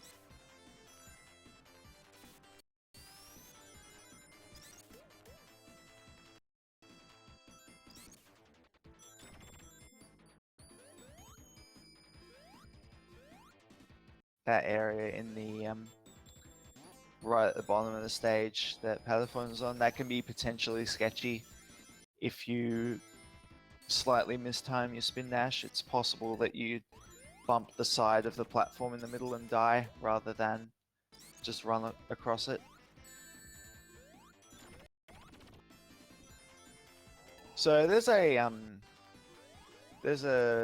glitch in Act 2 actually that saves in the region of 2 minutes over what Pataphone's doing, so there's a real chance for Uematsu Freak to catch up. Oh, and he actually got a different sprite. I love it when this happens.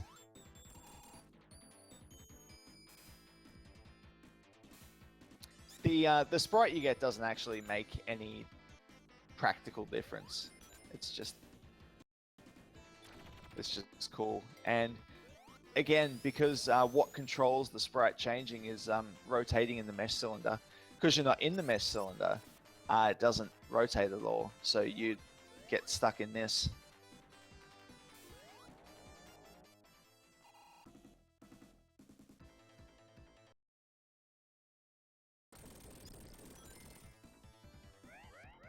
I think I have found a workaround for the stuttering, and man is it weird. I need to have the stream open in an actual tab. It can't be the pop-out. Huh, okay. At least that's working for Pataphons, because I realized I still had it open, and I was like, oh, I don't need that open, and then I closed it and it started stuttering. Yay Okay, for so what Twitch. So what Uematsu Freak was trying to do, there is a ramp in the ceiling at the start of that. If you spin dash and jump from the slope glitch state, so you're above the ground, you spin dash and jump into that ramp, you can actually attach to it for long enough that the game treats you as being on that slope, and then you can run down into the ground, zip kind of across the lower level where there's just wall, and you can skip all the way to the end of the stage from there. And now unfortunately, you only get one shot at it.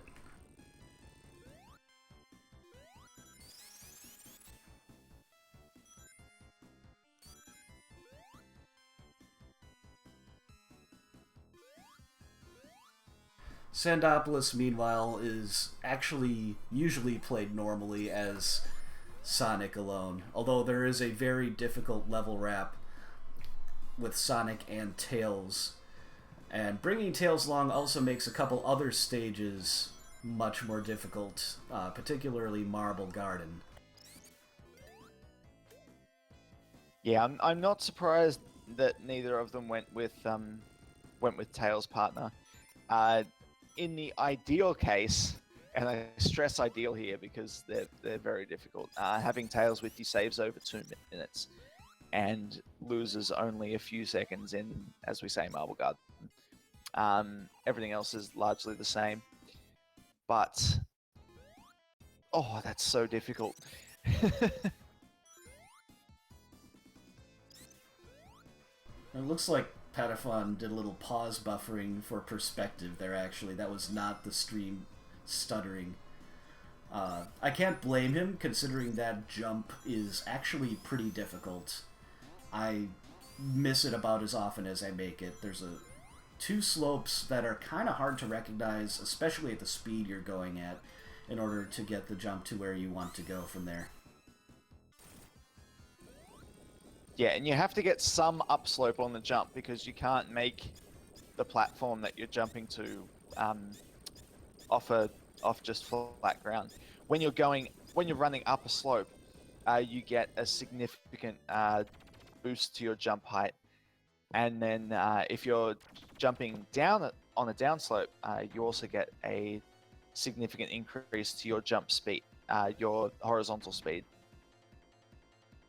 Oh, but Uematsu gets the first try laser skip. That's awesome. That's going to save him a decent bit of time.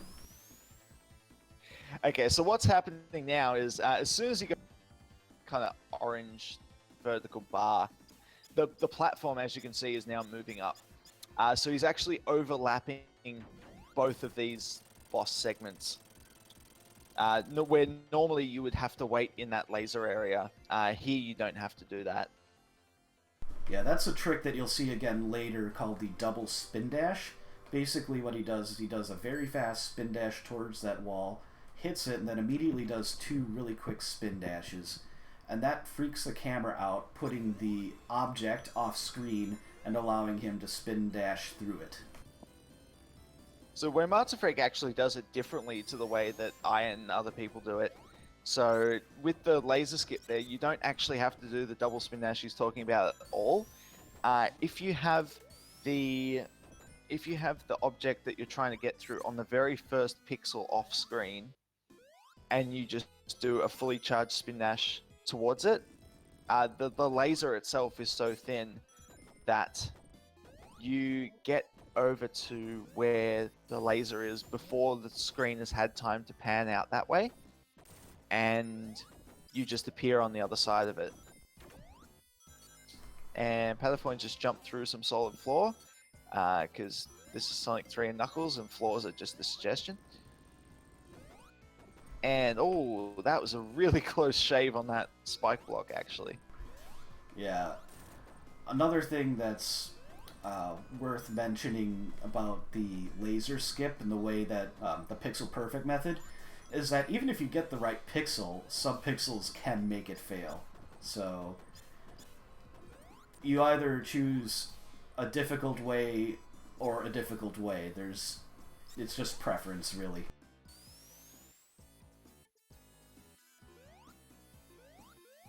Now some screen wraps, which you remember from Marble Garden and from a little bit at the end of Sonic 2. That's just to get through some of these obstacles more quickly. So what's going on when you do that screen wrap is there's a few levels in this game and a few levels in Sonic 2 as well, where the way that the game treats the available space is the level is too large to actually fit vertically into the space allotted to it. So the game plays a little trick and actually loops the level on itself. And what that does is it means that there are no absolute absolute positions in the stage. The way that the game treats it is everything is relative to the position of the camera, and the position at the top of where the camera is 0. So what you do is you pan the screen all the way down so that Sonic is right near the top of the screen, then let it go and immediately jump. And if you do that correctly, when Sonic jumps and clears the top of the screen, the game thinks he's actually at the bottom of the screen because his position is less than 0. And because position's never supposed to be less than 0, it becomes this really massive number. So the game thinks he's at the bottom of the screen and it scrolls down trying to find him. Meanwhile, Sonic is still exactly where he was, but the camera's not. And while sprite-based objects aren't on camera, so the sprite-based objects are basically everything that's not the ground and the walls. And even in this stage, the walls that move count as sprite objects, the ones that you open with the switches. And those objects don't exist while they're off screen. Yeah. So yeah, it looks. Pataphone did lose his lightning shield at a very unfortunate time during the Sandfall section, which made him have to wait for it. Otherwise, he would have been able to use the lightning shield to get out of that section before the sand would have caught up with him. He's still got a full stage's lead.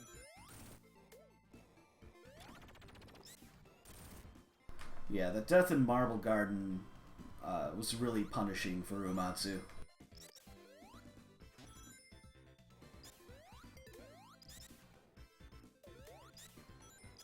Lava Reef, by the way, has some of the worst slopes in any Sonic game ever, because they're just all over the place.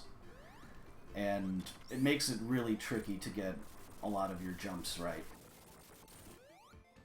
So the biggest issue is you look at the ground and you see, you know, all of these rocks on the ground. You think, okay, so that rock slopes up there and down there. So you know, if I jump just as I get to this rock, I should be sloping upwards and I'll be fine. The issue is that the graphics of where the rocks are don't actually correlate to the way that the game handles it. So the upslope that you might want in order to get a particularly high jump might not actually be there at all. It might be somewhere else entirely. Yeah, and Patapon did what is known as a stair clip. Basically, he approached the stairs at a high rate of speed and a particular angle, which then allowed him to clip through the stairs and zip into another part of the stage, saving a little bit of time. Uematsu Freak's about to do the same in Xenopolis 2. This saves a very significant chunk of time with Sonic. You actually skip both the Sandfall sections if you do this. It also opens up another zip that the other characters are normally the only ones that are able to do it.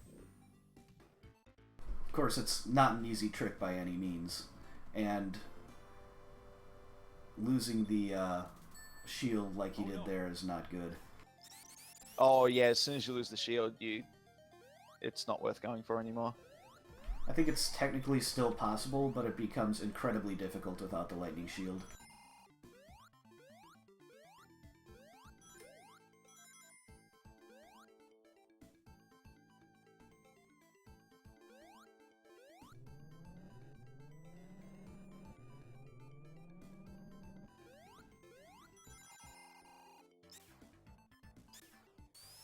And then this platforming becomes a lot more annoying with the lightning shield as well, because it takes a lot longer before you can actually get to areas where you can move on. You spend a lot more time actually waiting for the sandfall itself.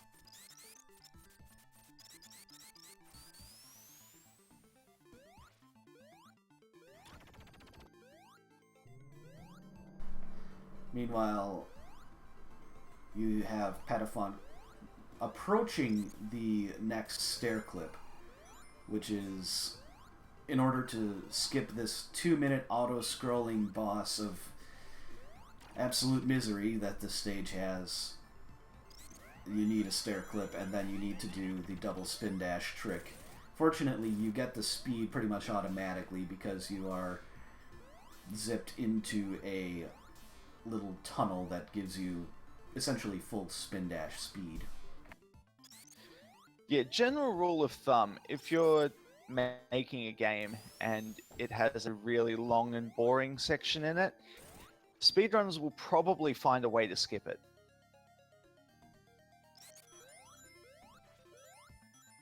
And, oh, very quick.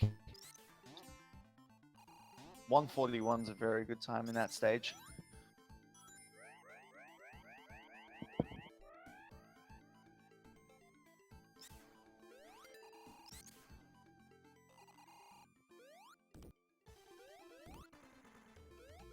And when Uematsu Freak's just approaching the end of Xenopolis 2, and Patapon is about to, oh no. Oh no. Don't worry, we'll see this in Sonic Adventure as well.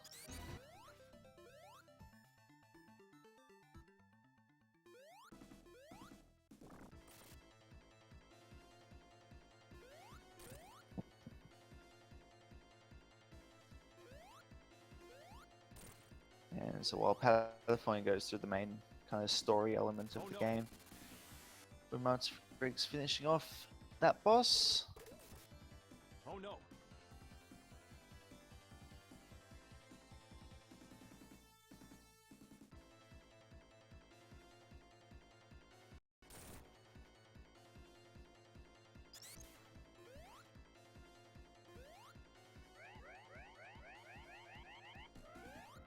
Okay, so Palafoin's about to go to Sky Sanctuary. We talked about the levels that have that vertically wrapping level design to them. We Matsu Freak actually got a very rare glitch there. If you spin dash at that slope there, sometimes you'll clip into the ground and go straight to where that fire shield is, which saves about 10 seconds. Okay, so Sky Sanctuary is another one of the stages where you can trick the game into thinking that the top of the screen is somewhere else. In this case,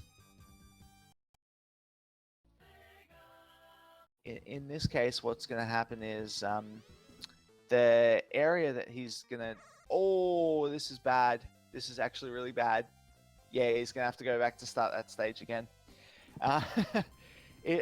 So what you're meant to do when you collect that lightning shield is you insta shield so that you get knocked straight back down. If you don't do an insta shield there, you actually get pushed into the wall alongside it and you can't get out.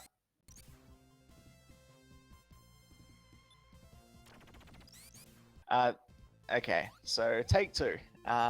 You'll see what he does when he gets over to the right-hand side of this first area. What confronts him on the right-hand side is actually a death pit. He's going to trick it into not being a death pit by, again, doing what we call that screen wrap. Well, actually, no, it's not true. It still is a death pit. It just moves the kill plane further down. And that area that he just jumped out to is actually right near the top of the stage. You would normally have to play through 2 extra bosses and quite a lot of extra platforming.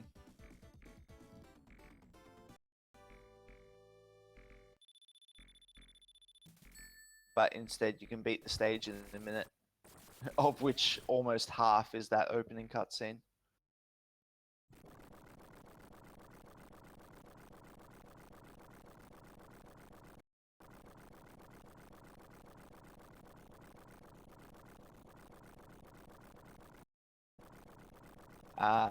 So Palafoin's about to go into Death Egg now. Death Egg introduces gravity mechanics. You're going to see those a lot in other games coming up.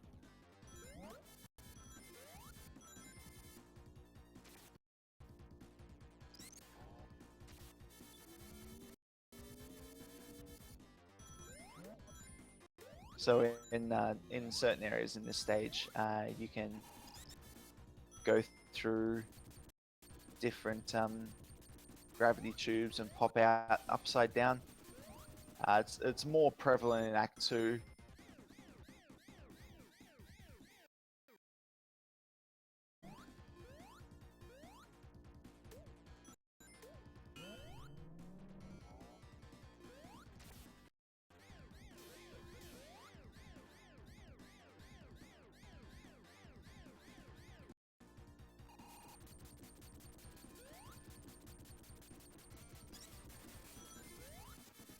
Something I didn't know as a kid, in this section where you're in those rotating tubes, you can actually jump to push yourself towards the edges of them, and that can make it much easier for you to get from the larger gaps into the smaller gaps. And while I was explaining that, Matsu Freak just managed to get through the wall quite quickly in Labyrinth 2.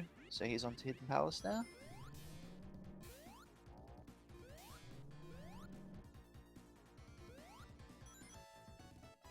These light tube ramp things, that one that Palafoin just went through is the only necessary one in the entire stage. If he gets caught in another one, it's probably wasting a lot of time because they take really convoluted routes that you can just skip if you know where you're going. This boss fight is pretty fun. Possible to bounce on that for all 8 hits, which he did successfully and kept the shield. So he may also be able to do it in this phase. 3, 4, 5, 6, 7. Oh, got 6. That's still very good. That was a very good red eye fight. Oh no. So what's going on in the second phase of that fight is the platforms move around the main boss either clockwise or anti-clockwise, depending on what side of him you're standing on. If you're on the left, they move anti-clockwise, and if you're on the right, they move clockwise. So what you're actually trying to do is kind of shift between the left and right sides of him so that they can't build up any momentum in one direction, and they kind of get stuck at the sides.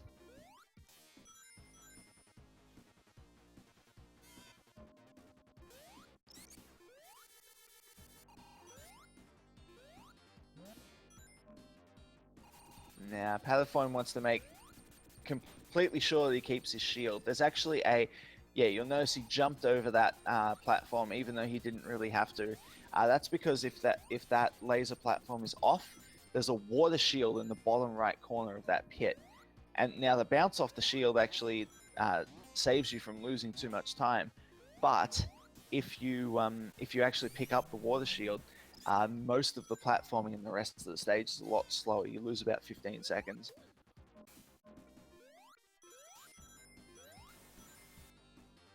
See how much time he was saving with the lightning shield. The where you see it the most is actually through here.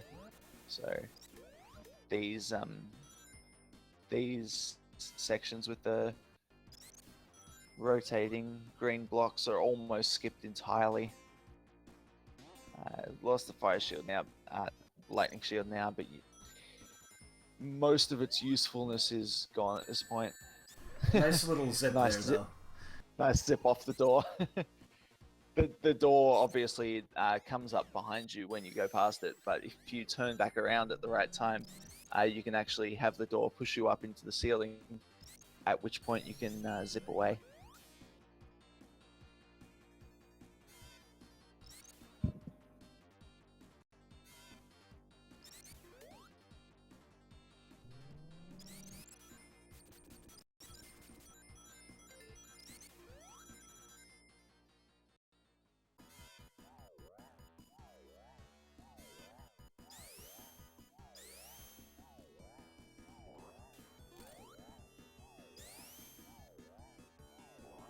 Okay, so Palaphone's going into the final boss area.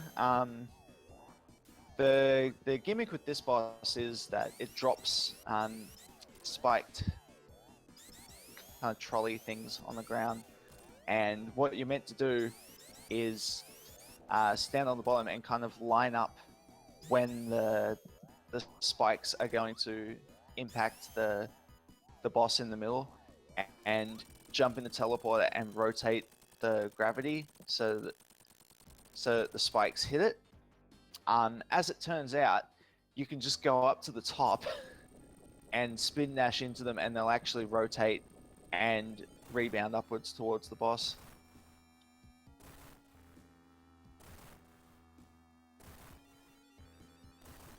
So now we're into the final boss gauntlet. Yeah, these fingers are not nearly as bad as you might think.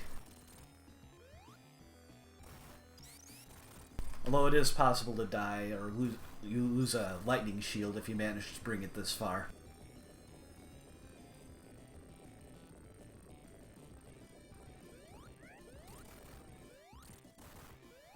So the fingers, they can't crush you at all. You can sit there charging a spin dash and just get hits for free.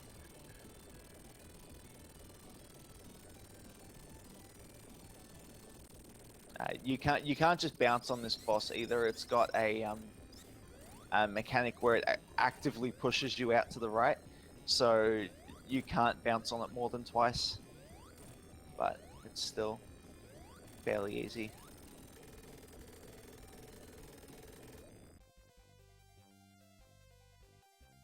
Oh no. And Pathfinder is about to be done here. Alright. What's up? Let us know when StatX is on the stream. SatX is on the stream now. All right. Well, in that case, we should be right in Chaos Zero. It's a very quick boss fight right at the start of Sonic's story. Just got to get some quick 3 hits in. One only thing you really got to pay attention to is to not do it too early. If you hit him like at the soonest possible frame, then boss fight doesn't really go on. But anyway, we're already onto Emerald Coast, and with some big skips right to start it off from Dage here. Some nice slope jumps over some invisible walls, and as well as one to just skip straight to the pier in the Orca section. One thing that is quite important for like spin dash jumps, or even just like going off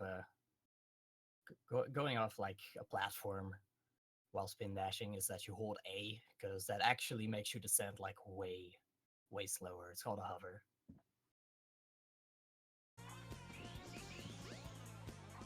Once again, most of the Emerald Coast is just skipping as much sections as possible by going up walls and, you know, doing some nice spin dash jumps off the random beaches. Yeah, the level geometry for Emerald Coast actually makes for very easy skips, thankfully. Mm-hmm. And even when the level geometry doesn't make for easy skips, this game is broken anyway, so it doesn't matter.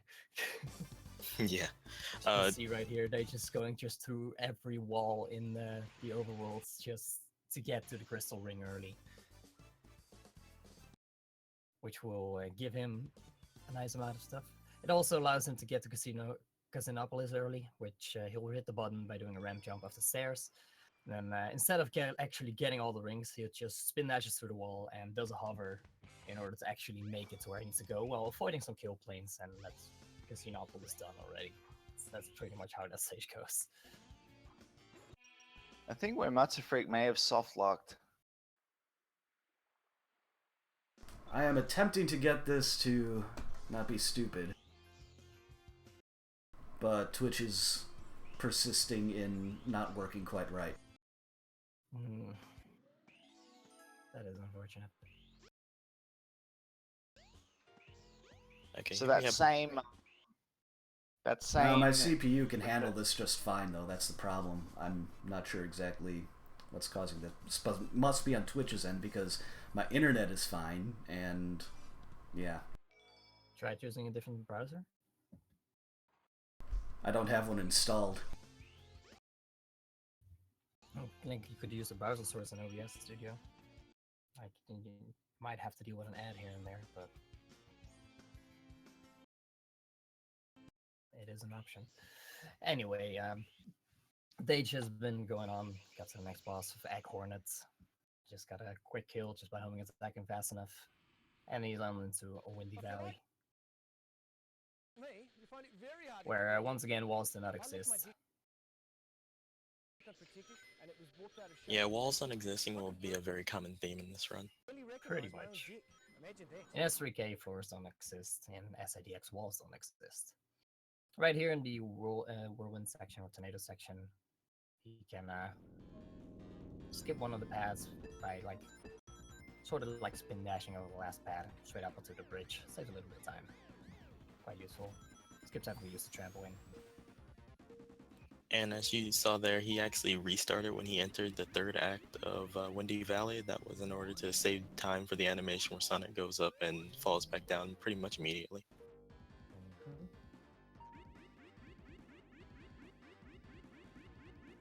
Oh, fortunately, didn't quite get a jump while trying to skip a section right here, so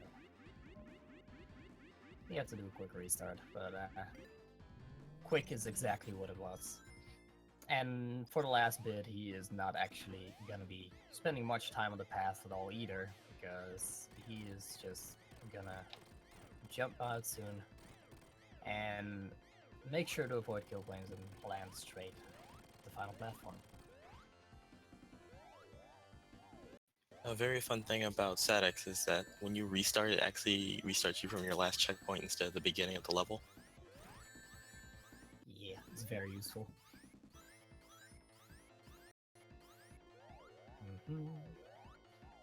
Okay, I think I've got it kind of working a little bit, fortunately.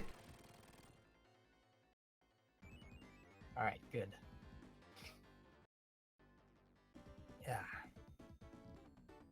In the meantime, Dage is heading over to get the light dash.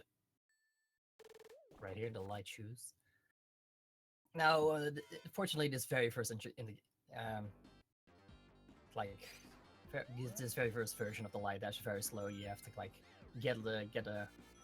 have it charge up. Crystal Ring helps with this by making it less painful. Dage, on the other hand, just decided I don't want to do the light dash at all, and he just, with a good ramp jump, just got straight out of the sewer. Now, since he already did Casinopolis, he doesn't actually need to do anything here. Just needed to trigger some events. But he needed to be here in order to get the Ice Stone, which he's gonna need to get into the next stage. Yeah, sequence breaking is very weird in this game. You always have to trigger the cutscene by entering the area, otherwise the game will not allow you to progress even if you do the level early. Yep. It's very good at making sure you actually, do mostly everything.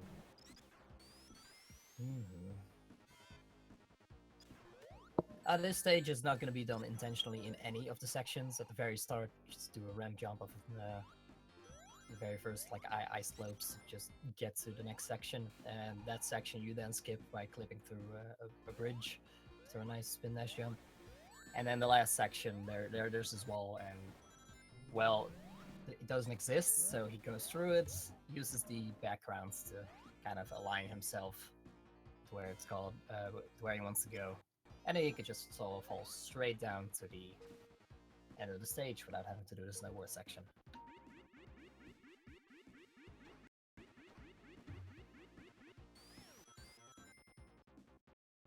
Literally, what stage?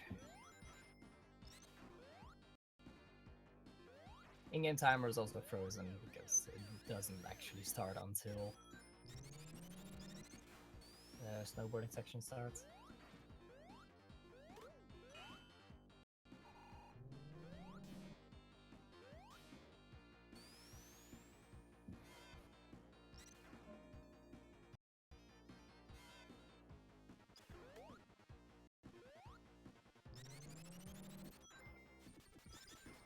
Alrighty. So next up we have Oh No. Once again, not really much you can do to speed this fight up. Just gotta make sure you don't hit them like on the very first frame possible, or it doesn't count the hit. Which makes for Chaos 4. And Chaos 4, he has a variety of moves that he can use. It can be a very consistent fight with several attacks being faster than the other ones. The one you want to avoid most is something called blue balls, because that one takes forever. But if you manipulate them properly, you can easily avoid blue balls.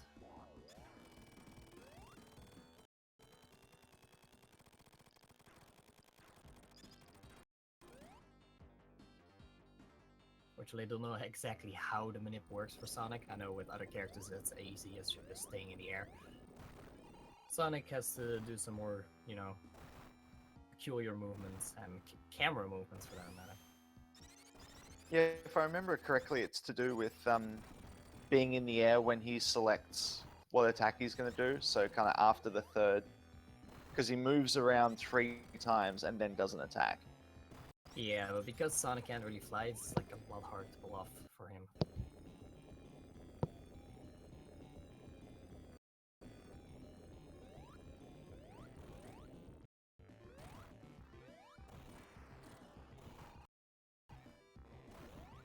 So yeah, the ones that you're mostly looking for are the splash attacks that are really fast.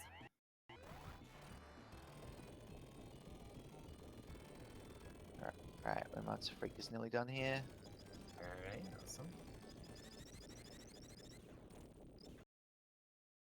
And Deja is done with Chaos 4, which means next up is Sky Chase. It's an auto-scroller.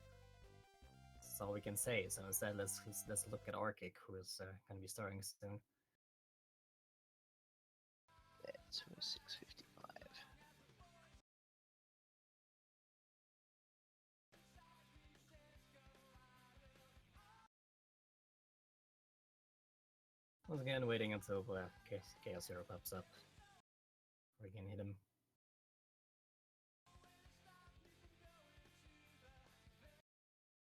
And Dage is just kind of gonna chill in the corner. The wonderful thing about Sky Chase is that you don't actually have to do anything, and as long as you stay in one of the corners, it's pretty much don't get hit.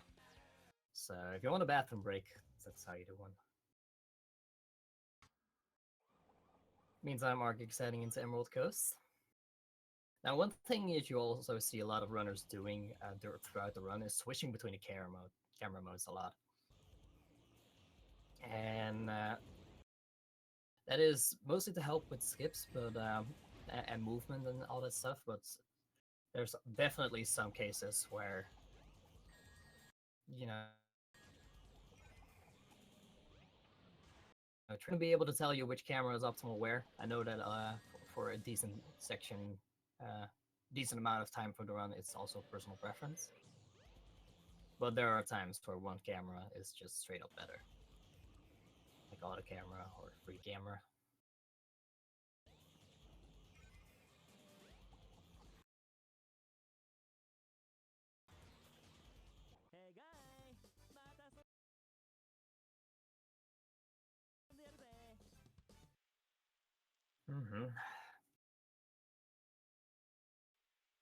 Argick just doing the nice little ram jumps off the beach in Emerald Coast.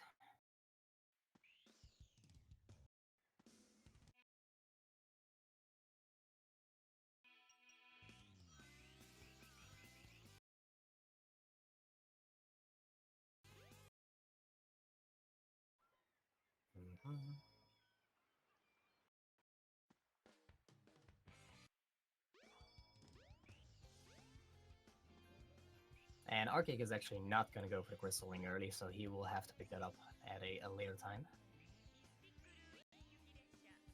And he is taking a little bit of a different route. But what Dage has been doing with doing Casinopolis early is known as the TAS route. But Argick is going for a slightly slower one, although not by much, which is the linear route. So he is going to Egg Hornet first.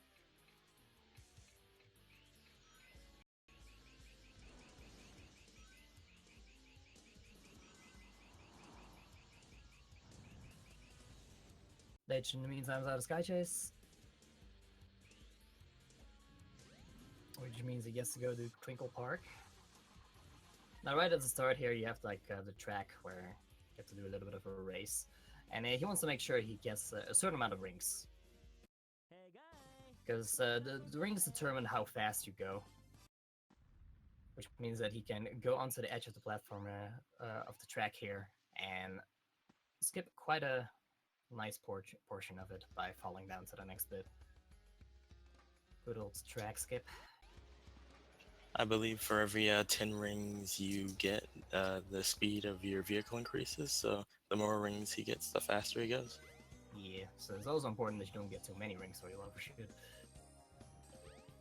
You can't get too many rings up to that point anyway.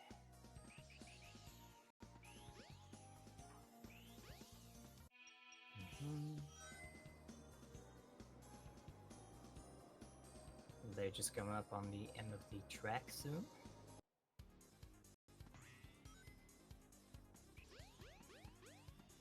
Meantime, Argick pulled off a trampoline skip, and yeah, they're right there at the end of the track for Dage. He did something called roller coaster skip by getting a good by doing a home attack before he actually landed into the roller coaster. He managed to skip like a very well, not even that long, but still a decently long automated section in the roller coaster. And instead, just went straight up to the top of buildings, did some ram jumps to get to the end, and that's that. Oh man, that roller coaster.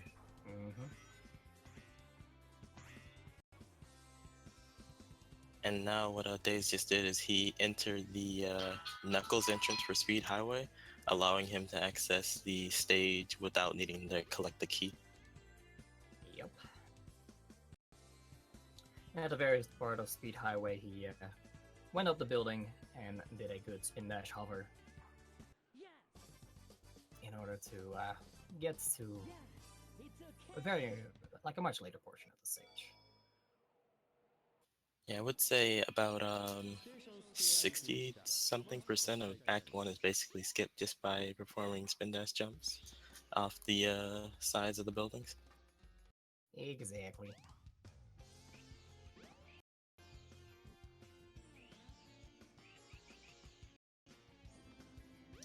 Argick making his way over to the light chutes. Also trying for the light dash skip. Well, they just finishing up Speed Highway.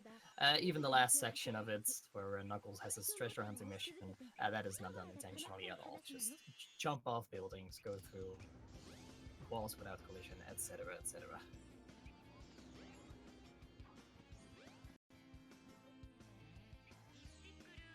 And now Dage is going to be clipping into the casino area, so to access the cutscene. Yeah, he has to be very careful with that. If he goes too far in, he'll soft lock himself inside the station. Yes, because there's the loading zone and there is a wall behind which you cannot access the loading zone, so you have to be very careful about what you do. Mm-hmm.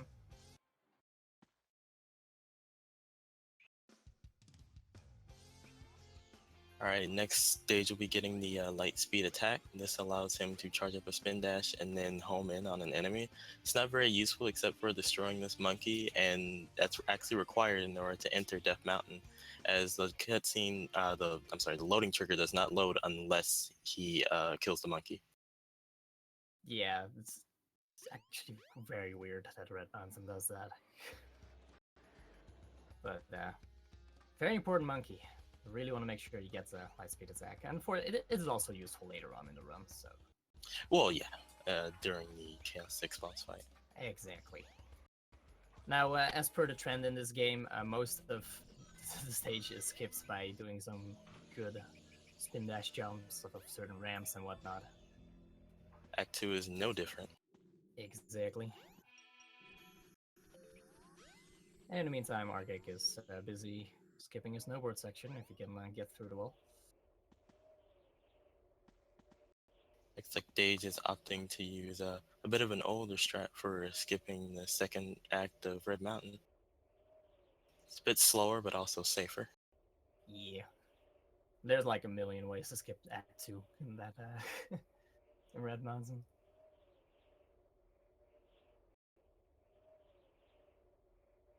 Right, it seems to be a lot like the classic Sonics in that regard. Anytime there's a slope and you have a lot of speed on that slope, you can turn that into a hell of a lot of height. Oh yeah, for sure. It's very useful. Sky Chase Act 2, and Argick is falling. There's not much happening on either side. Oh no.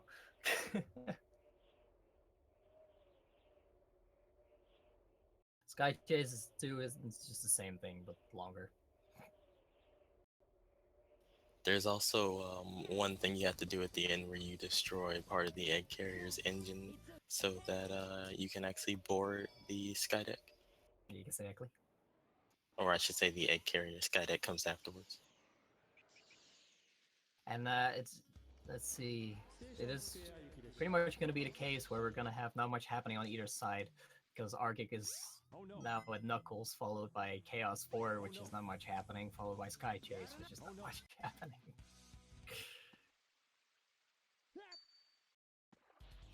Yeah, the only parts where this game really slows down is pretty much during the, what I would like to call auto-scroller sections.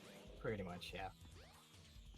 Other than that, it's really fast, and it's partially the thing to just spin dash in this game. You can just mash it over and over and over.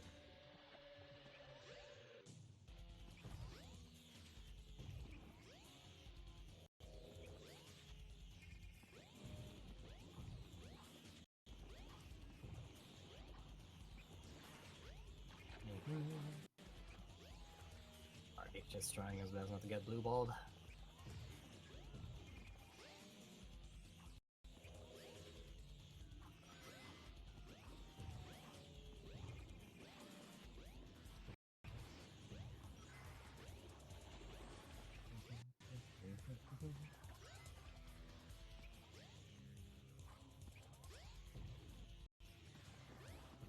And of course hitting Chaos 4 as soon as he pops his ugly little face up.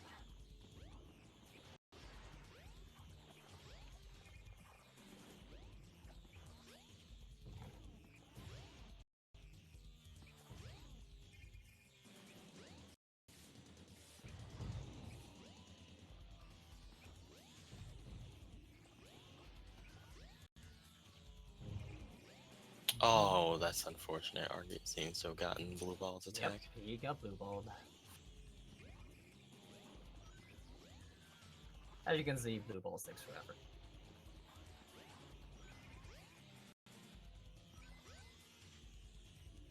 Luckily, during Tails and Knuckles, it's much easier to avoid due to the fact that they can both fly and avoid being on the ground. Exactly. Alright. Rage is over at the last section of Sky Chase. Just had to make him vulnerable. 6 homing shots, and I'm gonna just spam that shot. Spam his gun.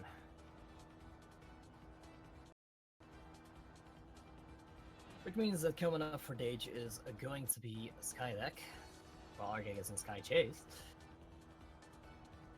We'll check back in with him later. Chaos 4 can be mostly manipulated, but it's quite tricky as Sonic.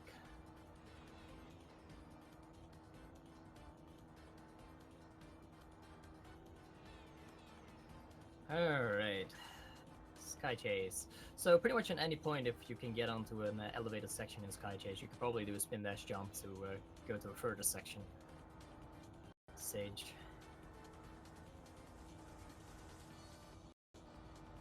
Yeah, Dage opting to take the explosive capsule there in order to destroy those enemies, making traversing that last section a bit easy. Right here, he is going to get up to the top, get on some scenery, and go straight to the rock for the cannon. Right. Second act of Sky Chase. He has to make sure he does the movement here on time in order to not get hit by the wind. Actually be able to get up there, and then if he is fortunate enough, yep, he got the early cannon. Now at the very end, this section is going to, shift the gravity. But before that happens, you can, if you do a good spin dash jump off the ramp, you can actually make it to the capsule. So you don't have to turn the ship right back up. Yeah, early capsule is actually a very precise trick, so seeing Dage get that was quite impressive. I believe he also got the transition into Act 3 by doing a spin dash right before it transitioned, which saves a bit of time as well. Dage is pretty dang good at this game. Yeah, he's pretty good.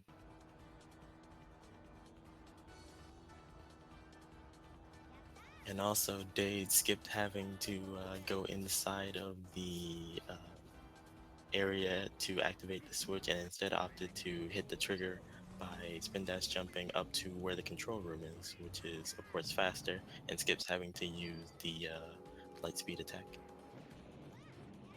Which means he's now heading into Chaos 6, and Chaos 6 is a very fast boss. You just gotta freeze him once, then with the light speed attack you can do double damage. So you just gotta make sure that you're far enough away from Chaos 6 that he doesn't accidentally get hit by one of those light orbs that is charging into Sonic, because those do damage him and only do normal damage. But yeah, if he does that twice, then he makes quick work of Chaos 6. If you don't do that, then Chaos has the potential to actually go into an attack where you cannot damage him by freezing him, so you kind of want to freeze him as quickly as possible. Yep. Alright.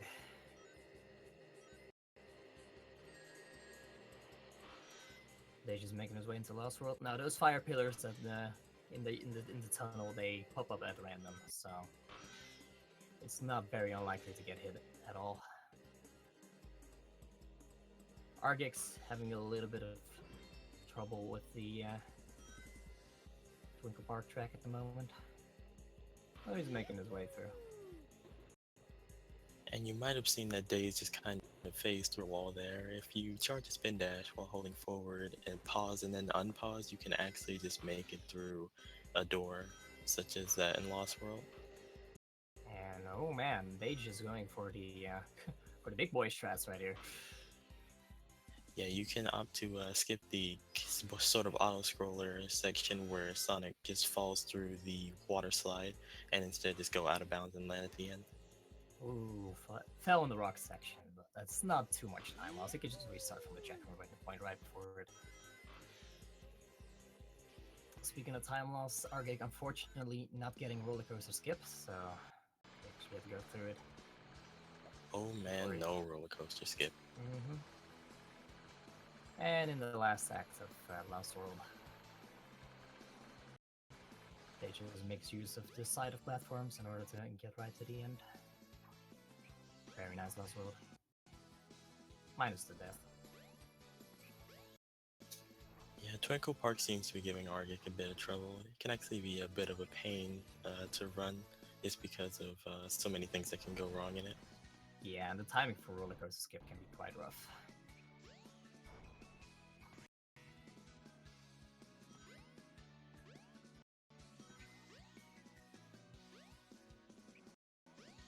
Dage, in the meantime, has made it to the final egg, the last stage. And then after this, we will still have a boss. Made a little bit of an error there. I'm not quite getting a jump off.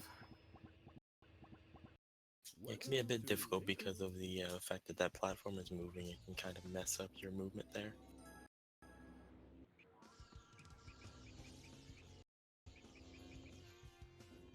Also, fun fact, parts of those spike walls are not solid. That's how Dage was able to actually just kind of phase through it without any trouble.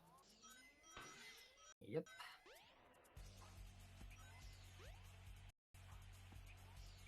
Oh man, Dage clipping in a bit early right there. But yeah, at the start of Act 2, he can just kind of turn around, go out of bounds immediately at the top of the ramp, and skip most of that section. He clipped in a little bit earlier than normally would, but definitely was fine. And then for the last part of the stage, he straight up just gets on the elevator that he came in on and avoids some kill planes to get straight to the end.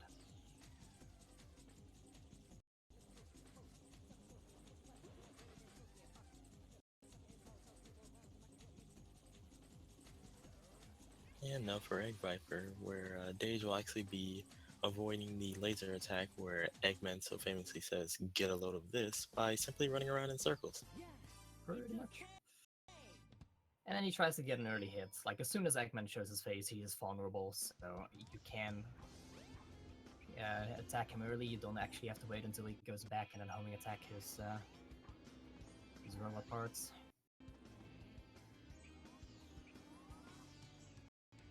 Alright, Argick is clipping into the casino area.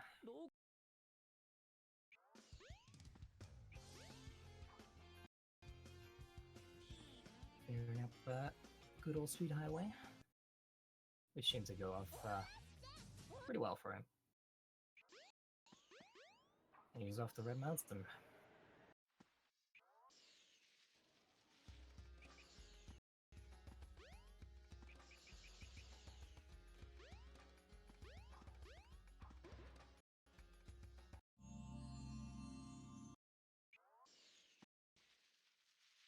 Just taking a damage boost right there from the lasers to skip having to wait for them. Over on Egg Viper.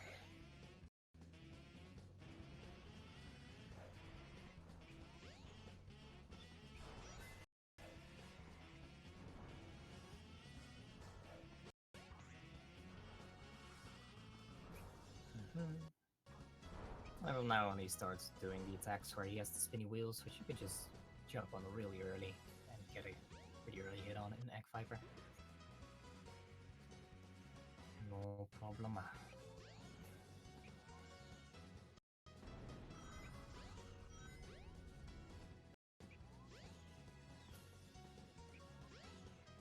And for then, this last...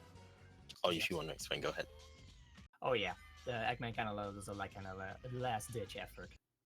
But yeah, you could try to avoid it or stand in the right location, and it will just miss. Tries to hit the wrong platform. It's already on. Yeah, that's stage done. Very nicely done.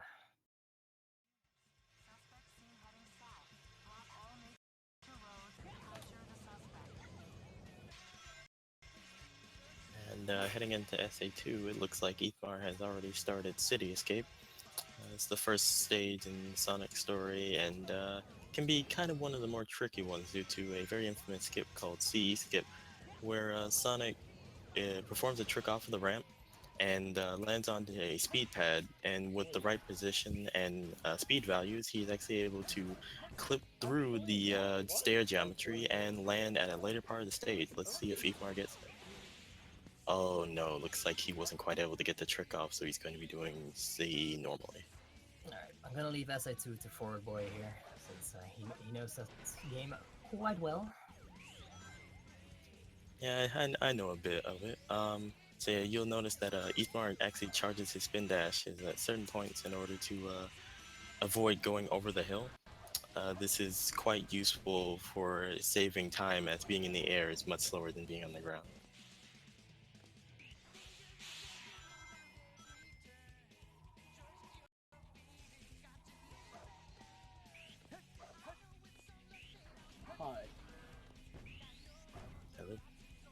Alright, so Ethmar is basically past the point where he would normally have landed had he done CE Skip, so you can see that CE Skip saves quite a bit of time during the course of the run. Yeah, getting a 114 check with CE Skip is incredibly easy, as long as you hit the trick. You can get sub 110 without much difficulty. It's good movement at the beginning. I'm gonna vanish. That was actually our previous Static runner, Dage 4, who just finished his Sonic story time, so congrats to him. Very good run. Yeah, I can give you his split, by the way. It's 30 minutes, 16 seconds. That's about 30 seconds off the record and about 20 seconds off his PB. That was a seriously good run you just saw there. That was solid. Yes, that was very solid run from Dage. Alright, so here we have the first boss, which is Bigfoot. So what Ethmar will be doing is he will be doing a short somersault and jump onto the front boxes in order to get into a position to attack Bigfoot as soon as he is vulnerable. Unlike the Dark Side boss, which is the equivalent of Bigfoot, which is called, I believe, Hot Shot? Yeah, yes. The hitbox is not active until he is in the air, so you have to wait for the attack. 2162, not a bad boss fight.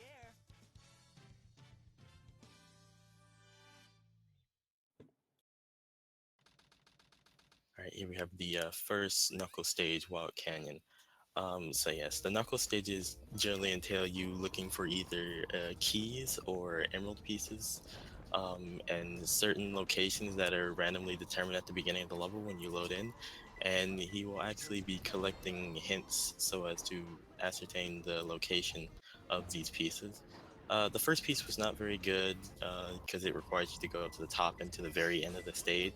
Second piece was a bit better, even though you had to go down to the lower part of the level, and the third piece was okay. So far, average RNG with 34. Wild Canyon RNG can go as low as the teens, depending on what pieces you get and your execution. Yeah. With incredibly optimal pieces, you can even get just in the tens. Straight up 10, 20 something. Yeah, possibly even single digits for times is actually quite incredible. Yeah. RNG plays a decent role in this run, although it isn't everything, and that's for sure. Here comes Eggman, the easiest boss in the entire game. Just shoot him and he dies. Yeah, There's one, the dark equivalent is a little bit more aggressive, so that makes it a bit harder. Eggman's cannon is also located on the side of his mech instead of the front, so it makes aiming a bit more difficult.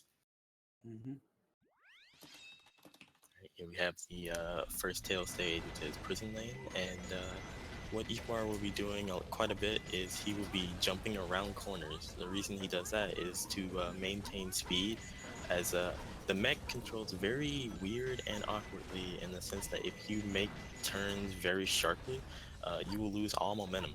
So to avoid that, we generally tend to jump around corners so as to maintain the speed wherever we are going. Although if it is like a long, smooth turn, it's definitely better not to. Yeah, like in Mission Street, there are certain areas like that. Like at the end. For sure. Okay, so here, Ethmar actually, if you might have noticed, he shot a enemy that was off screen. That was to open a gate early and to prevent having to stop in order to hit it later. The targeting reticle can actually hit enemies that are not within your sight, so that is very useful for certain sections, especially in this stage.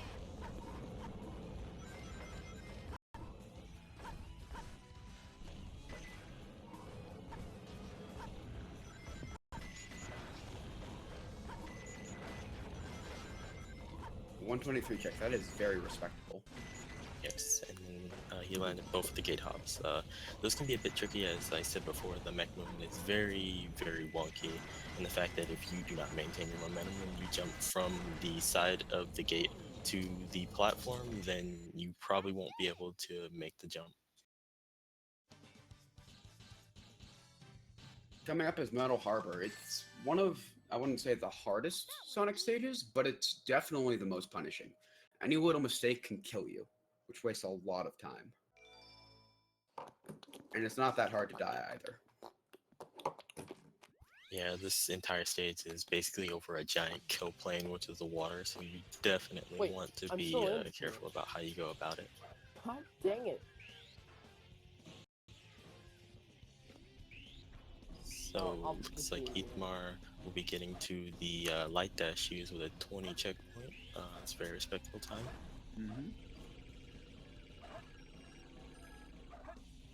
And Not here we taking the have, fastest boost pads though. yeah, he opted to go for the slightly slower routes, not that much worse, but on the long runway you saw that Ithmar was doing something called spin dash chaining, where if you chain your spin dashes. Oh, that was an unfortunate clip onto the side of the railing there. Yeah, like I said, very easy to die anywhere. Yeah, but basically what spin dash chaining is if you time and chain your spin dashes together properly, you will be able to maintain a lot of speed and be able to traverse the levels very quickly, especially on straight and narrow paths like that. Although it is worth noting that doing this downhill is actually slower. Yes, charging a spin dash and then letting it go down a hill is much faster than continually chaining. The reason being Sonic just kind of builds speed when he's going downhill, and interrupting the spin dash kind of slows down that speed build. Yes. Alright, and as you saw there, he kind of skipped the rocket by doing a slope jump, which you might have seen from the statics run, off of the side of the platform, making it so that he could get up to the top a lot more quickly and efficiently.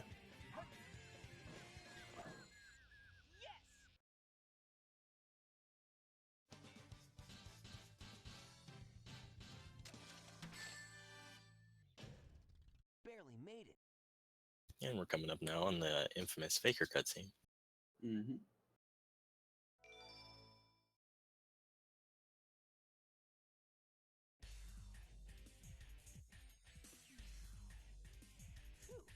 So far, so good.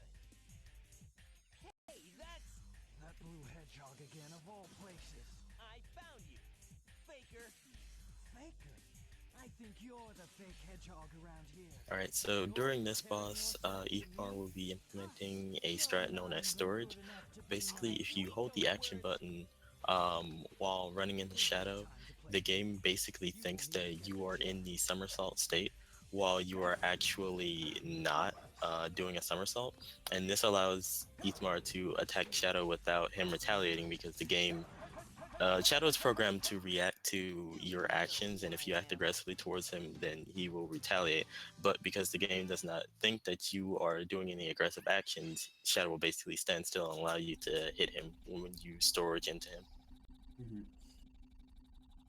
Pretty much it stores the state of you being in a somersault without you actually doing the animation. It's Right. very useful. You'll be seeing it used a bit in Green Forest as well, because it kind of saves how long you've been holding down the button. So that allows you to get some spin dashes off faster, which of course is faster. Yep. And looks like Igmar is starting Green Forest now. So this stage can be a bit tricky as well.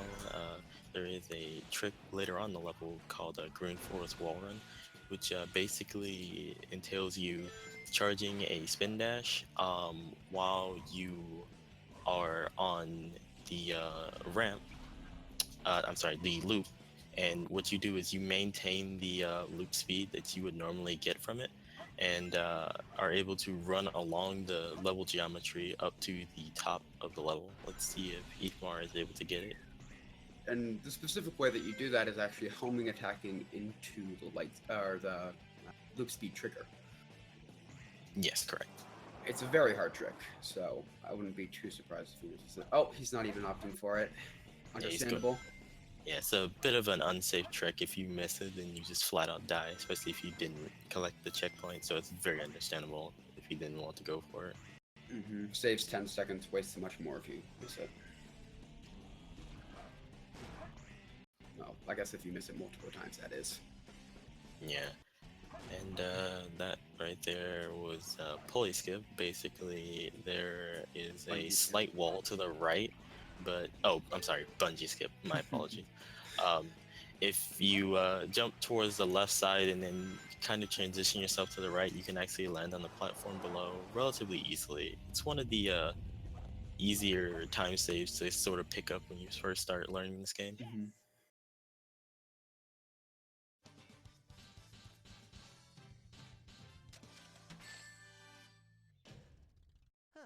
No problem.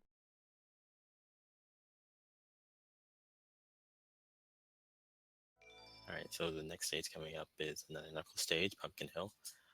This one is a bit different from how Wild Canyon has done, the fact that you actually obtain an upgrade for Knuckles called the digging tools, and by using this you'll be able to dig up pieces, and the game actually requires you, whenever you first go through the story mode, in order to pick up one diggable piece. I believe it's the third one. Yes. No matter what. So certain pieces that can be obtained in level select cannot be obtained in a story mode setting just because it's not diggable. Well, if you do restart or die after grabbing the upgrade, you can also that's the only way in order to obtain those certain pieces. And this is another instance of well, this is one of the first instances of pieces that have the same hint but multiple locations. This stage, and well, it's mostly this stage actually that has pieces like that, where the only way to ascertain the location is to either look at the punctuation, which might be slightly different, or they flat out have the same hint name, and you just kind of have to guess or determine, depending on what pieces you had before, where the emerald location is going to be. There's also some slight differences in wording, such as under a chimney or under the chimney, which can also tell you where it is. Also, we kind of skipped over something. He skipped the upgrade cutscene by reading a hint and then hopping into it. The game can only display one text box at once, and so it kind of just doesn't show you the text box for the upgrade. This is the same reason you can't read hints when Omochao is talking. Yep, Omochao's dialogue takes priority because it was playing first, so that's why Omochao is a great detriment to the speedrun, and why many speedrunners do not like him. Even more than normal people, because nobody likes Omochao. Poor Omochao. Also, you might have seen that Igmar was actually able to get onto the weight while it was going up. Normally that is not possible, but if you are able to precisely time a hover jump, you can gain enough height and enough speed that you are actually able to get onto the weight as it's going up and save a cycle. This stage is pretty much entirely cycle based in certain sections, so being able to make it to these locations within certain amounts of time will save you depending the amounts of time, depending on how quickly you reach the area. I guess I'll explain what a hover jump is. A hover jump is basically abusing the hover upgrade. The hover just kind of slows down your descent, or at least that's what it's meant to do. But if you use it while you're moving upward, it actually kind of slows down your transition into moving downward. This can be used in a few places to get a lot more height than you normally would, and kind of break some of the stages. You'll see that a lot more on a later level known as Hidden Base. Yeah, basically what it entails is that you can get a lot more height than the developers intended if you time the hover at the very height of your jump, and you can get just enough height in order to break certain stages in unexpected ways. It's actually more at the bottom of the jump is where you want to do it. Oh, yeah. Also, there's a little bit of a side effect of something known as pause hovering, which people tend to just use to get a better hover jump, because there are some that are really precise.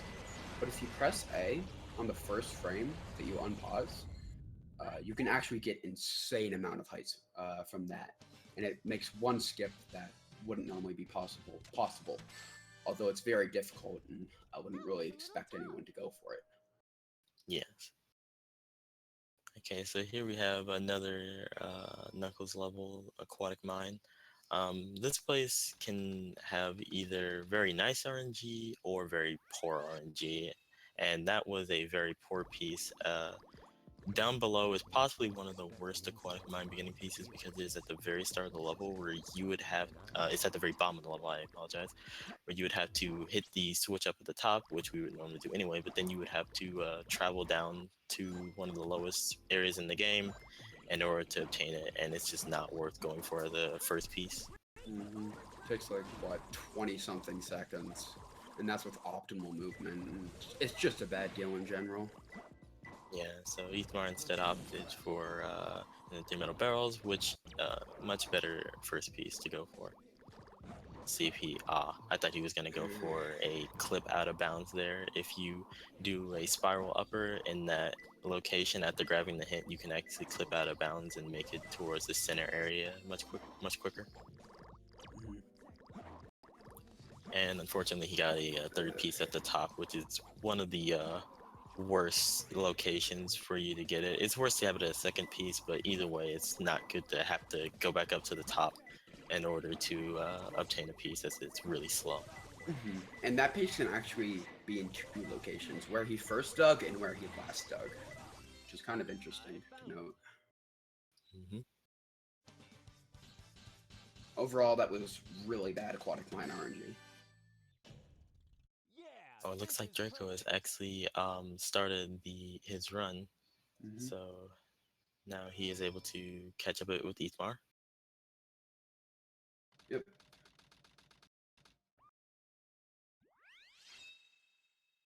That RNG was pretty decent on his part, although it's really difficult to see that last piece that he got in 4x3, though it is possible. It's much easier on 16x9 because you can just kind of look over there when you're spawning in. I guess we didn't really explain free pieces. Also, Ethmar's going for the swag backwards drive. That's pretty cool. Yes, backwards driving is a technique where basically if you drive into the left side, or even I believe it can be done on the right side as well, basically driving into a wall makes it so that Tails will start to bump into it and eventually will turn around, and he can basically just drive backwards while maintaining the same amount of speed. He loses a bit of time by doing this, but it's just a bit of a show-off thing. It's pretty cool. It doesn't lose that many seconds, so it's a bit of a fun thing you can do. Yeah, and something interesting to note is that the controls left and right stay exactly the same, which is really amusing to me for some reason. Yeah, it's almost like the developers intended you to drive backwards. So, explain what free pieces are now, because I kind of got off track there. With free pieces are basically just seeing a piece before you can really like have the hint or the radar to get it. There are a whole bunch of checks for these throughout the stages. And so you just kind of try to get as many of those as possible. Well, look for as many of them, I guess.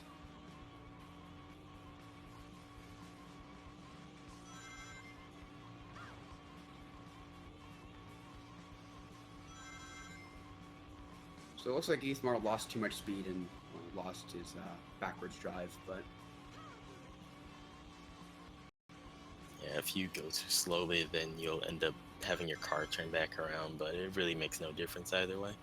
Mm-hmm.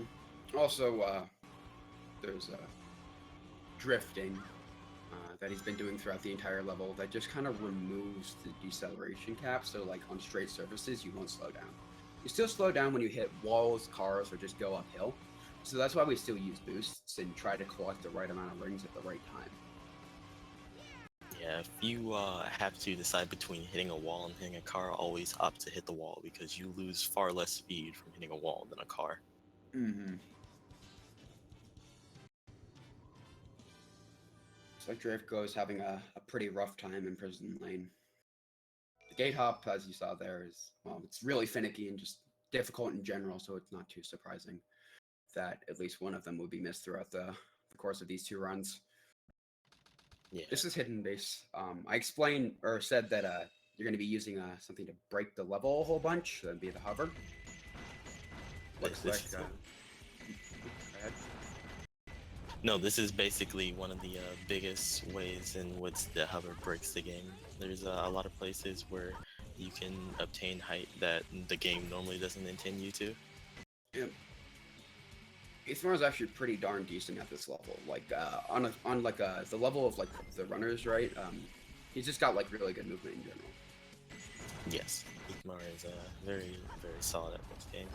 Mm-hmm. So he did opt out of the frame perfect unpause A press trick I mentioned earlier, which is completely understandable.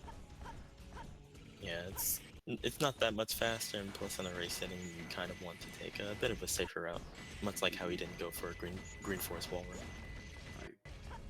Looks like Draco is opting out of pulley skip. That wastes about like 2 seconds overdoing it. Like if you do a really good pulley skip, it's really not the end of the world. And if you don't have the trick consistent 100% of the time, it's not worth it to go for it. Yeah, in race settings, you kind of want to go for the tricks that won't necessarily kill you, but will still save as much time as possible. And here is out of bounds, because hover. Yeah. The developers, well, you got to keep in mind that this game was programmed in about a year. So they cut a lot of corners. One of these being, well, when the wall ends how high they think you should be. In some cases, the wall just stops existing. Yeah, it's faster to program that way. It basically becomes a texture at a certain point and stops being an actual solid object. Mm-hmm.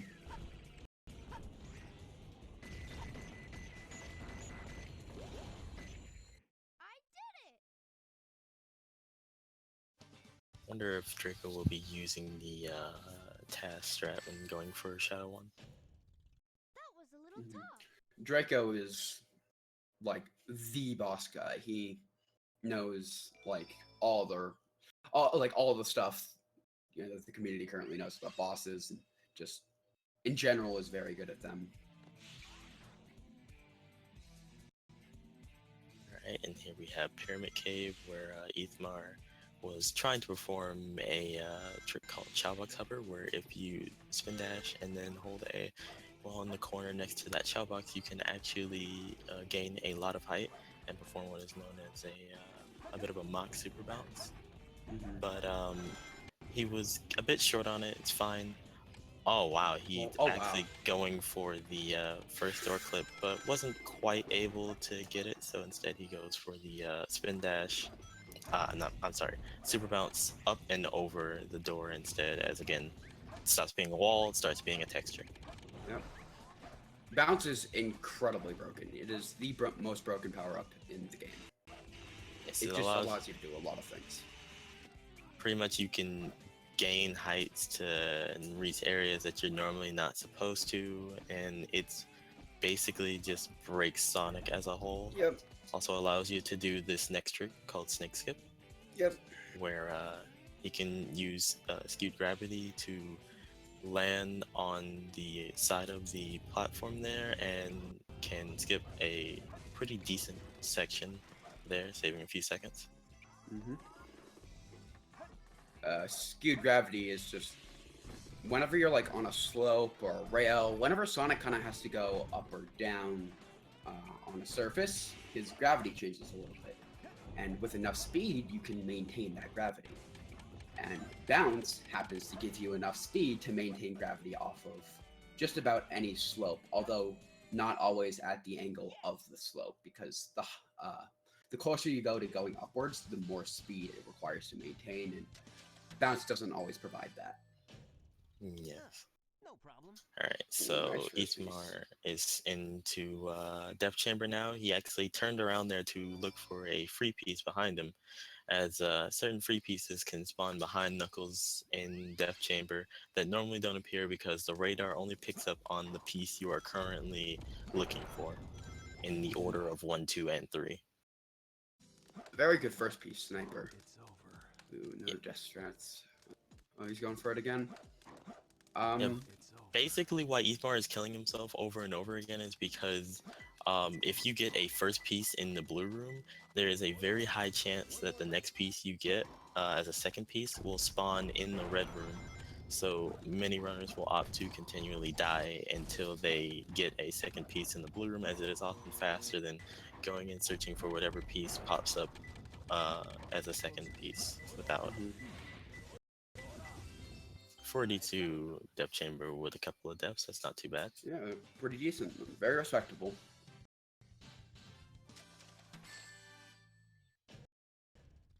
Yeah, this is perfect.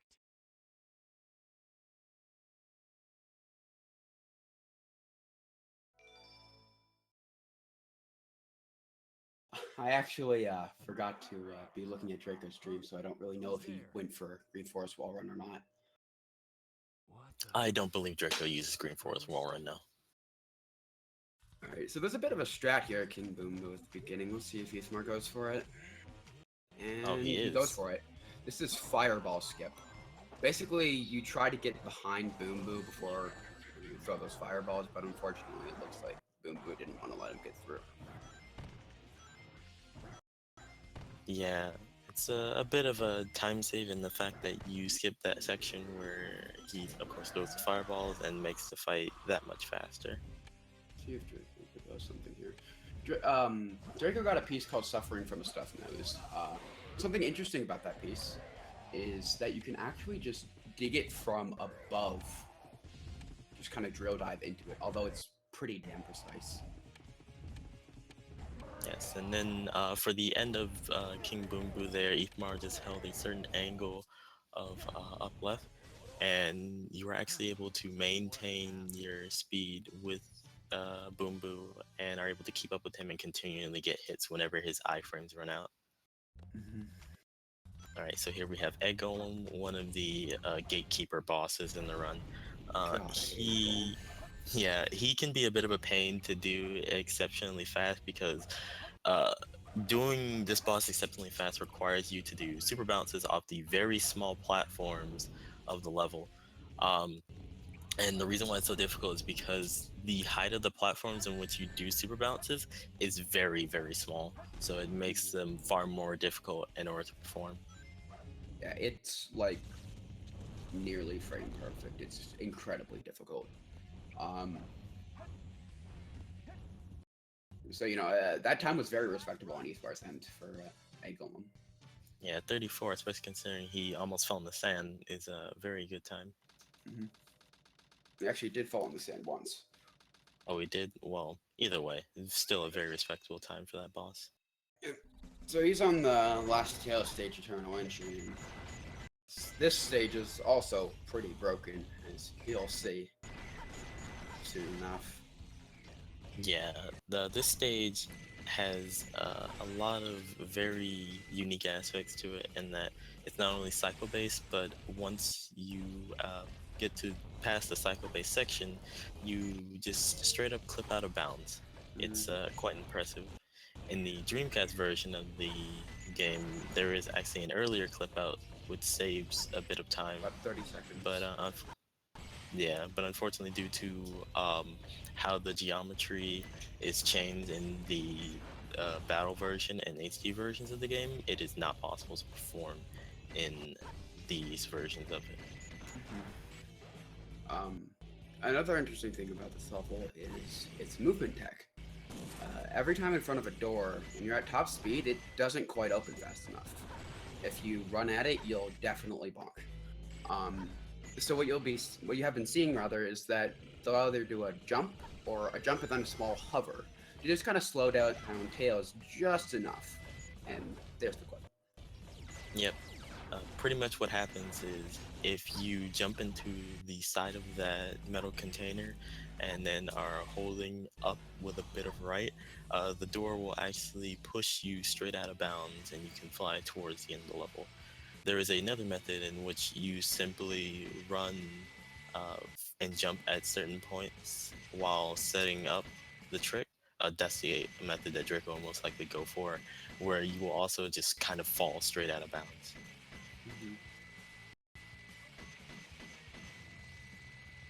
Very well programmed. Yeah, very well programmed game. Looks like Draco is getting a bit of a similar RNG to what Eatmar got in that he's getting a first piece in the Ghost Room as well. We got 3 fans free piece. Let's go. Yeah, that's one of the free piece we had mentioned before, where if you look closely enough, you can actually get a piece without the hint telling you where it is located. You might have noticed something where Draco kind of hit the platform, the starting platform on the way to the Ghost Room, which I'm surprised he didn't clip out after doing so, because that's used to fix the camera, so when you run to the corner to get out of Ghost Room, it doesn't just destroy itself.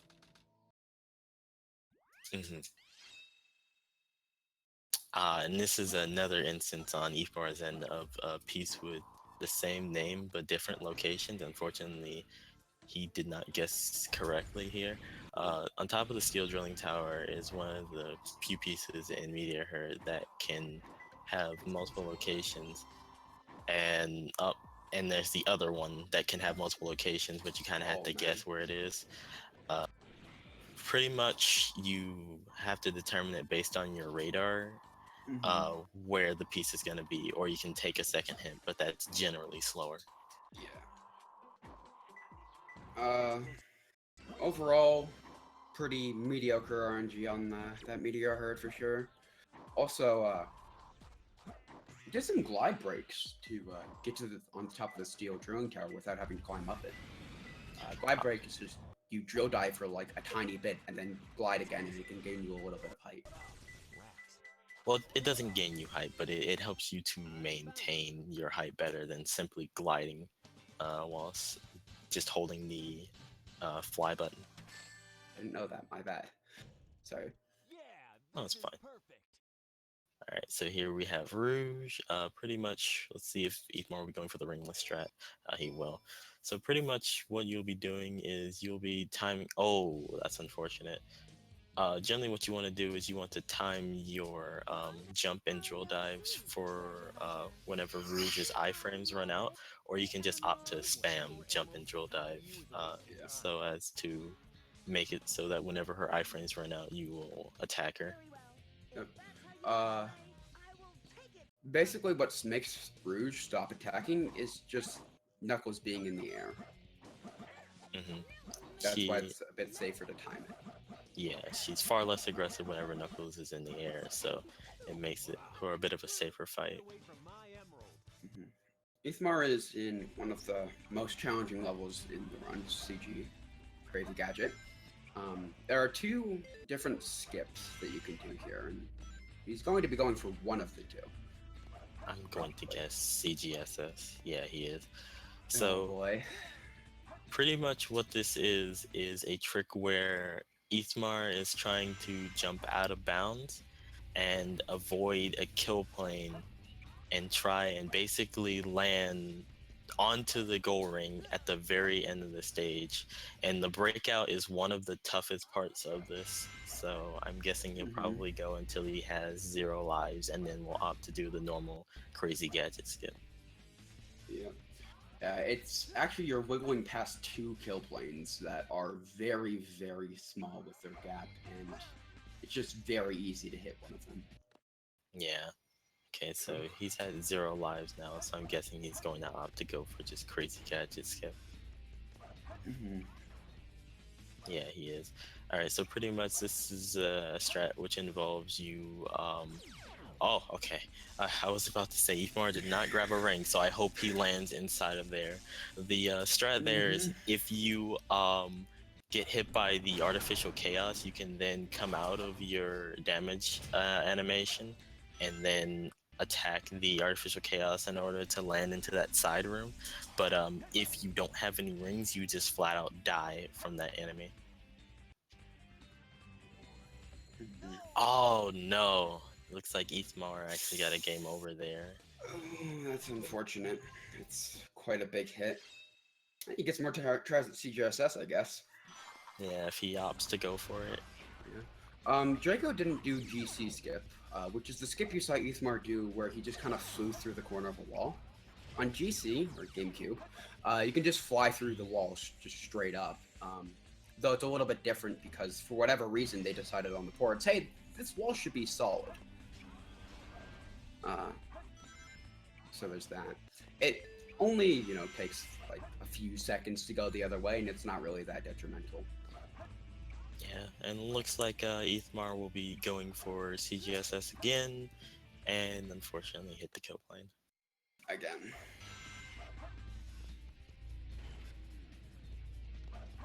So, a little bit of easy time makeup for Team Classic here.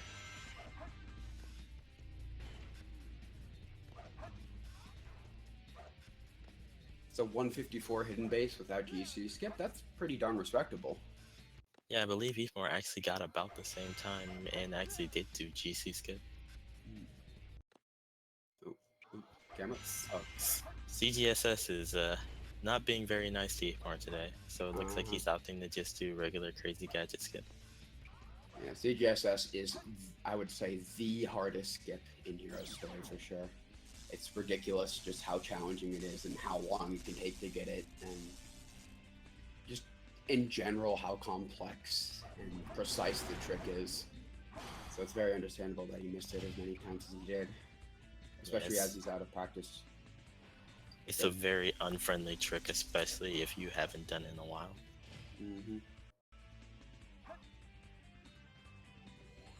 How did he not hit the goal ring there? That is actually quite surprising. He just barely missed it, a little bit down into the left or right or direction of it. Poor Ithmar is not having a very nice time with Crazy Gadget, and he died to the kill plane. That first jump there can be very deadly. If you do not time your spin dash jump properly, you will just flat out die to the kill plane. Pretty smooth Pyramid Cave happening over on Draco's game here. He got a first try door clip, and just overall his movement's been pretty darn decent. And 106 is an incredibly respectable checkpoint. This is a Pyramid Cave that even Mustache would be proud of.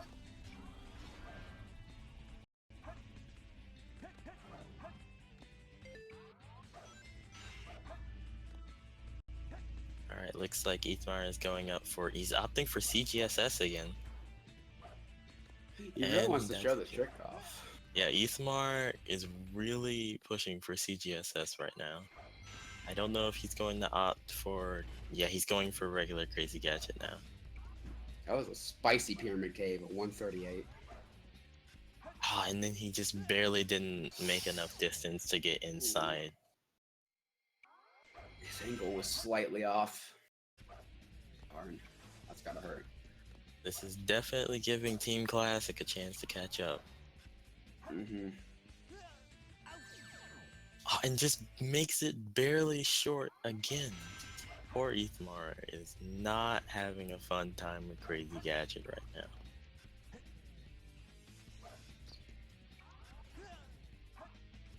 Once again, no free pieces over on Draco's game. Though he did get a blue ring piece first try, so that's always nice. Although it isn't the best blue ring piece out there, it is a blue ring piece, and that's what matters. And now Ethmar is getting destroyed by the kill plane at the very top of Crazy Gadget's skip. Crazy Gadget is just not being nice to Ethmar today. Draco seems to only opt for 2 deaths before he starts to just go with the level normally. It varies from piece to piece, but on average, I believe there's about a 50% chance when you kill Knuckles that you'll get a death strap piece.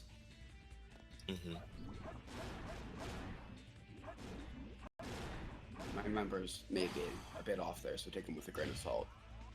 I remember it being somewhere in the area of 50-50, but this is a bit of a speculation.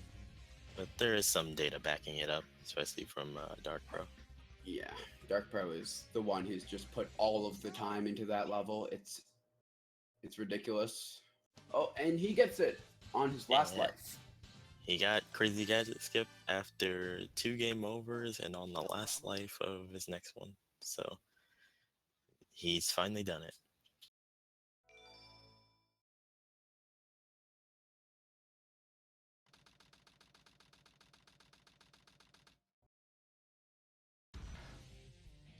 I might need to talk to that.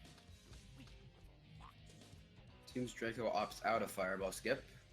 Yes. Understandable. What a bit of a time save over Ethmar messing it up. Am I ready to go?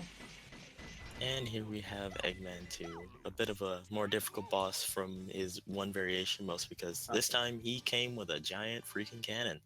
2 hits from that thing is survivable as long as you don't get shot by him, but most of the time if you get hit twice by the laser, you've already been shot and you're just dead. It's very brutal, and Tails doesn't have anything like Eggman does for upgrading his health. Just, you know, very difficult boss. We are in a final rush. Yep, and this is yet another stage that just kind of gets skipped quite a bit.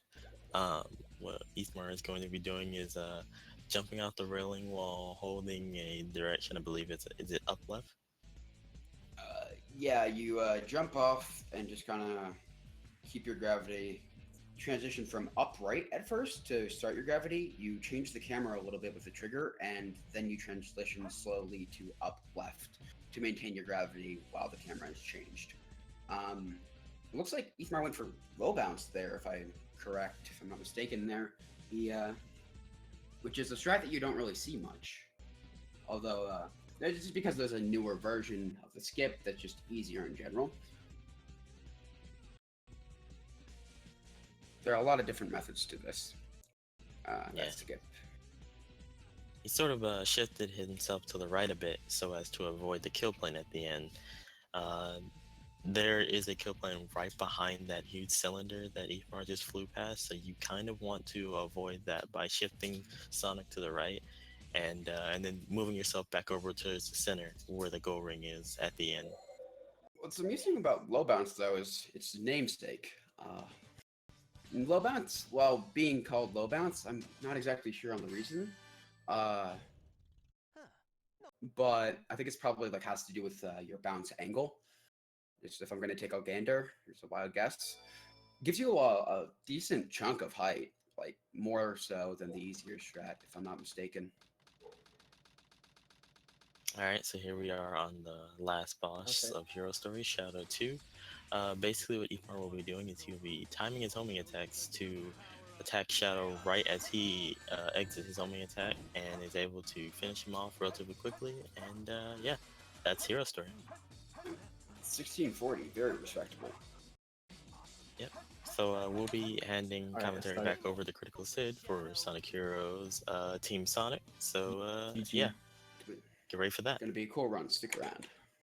Oh yeah, this is gonna be great. Deku's an absolute beast at Sonic Heroes. Alright, so for our first stage, Igor, we need to that talk. deal, and, We just need- gonna we cover need some to basics talk of the game right because now. this stage We is need- pretty normal. We overall. need to talk. Got the We three need to formations: talk. speed formation, power formation, and flight formation. With each of the characters representing one of the formations. You play as the leader, and then you have two AI teammates following you around that can also usually interact with pretty much every move, really. And one of the moves that has interactivity in speed formation is the Rocket Excel, which is the main source that Deku is going to be getting speed. It basically gets your teammates behind you, and they're going to kick you in the butt, give you a whole bunch of speed. Or if your teammates are not around, you will get a kick instead, which still gives you a little bit of speed.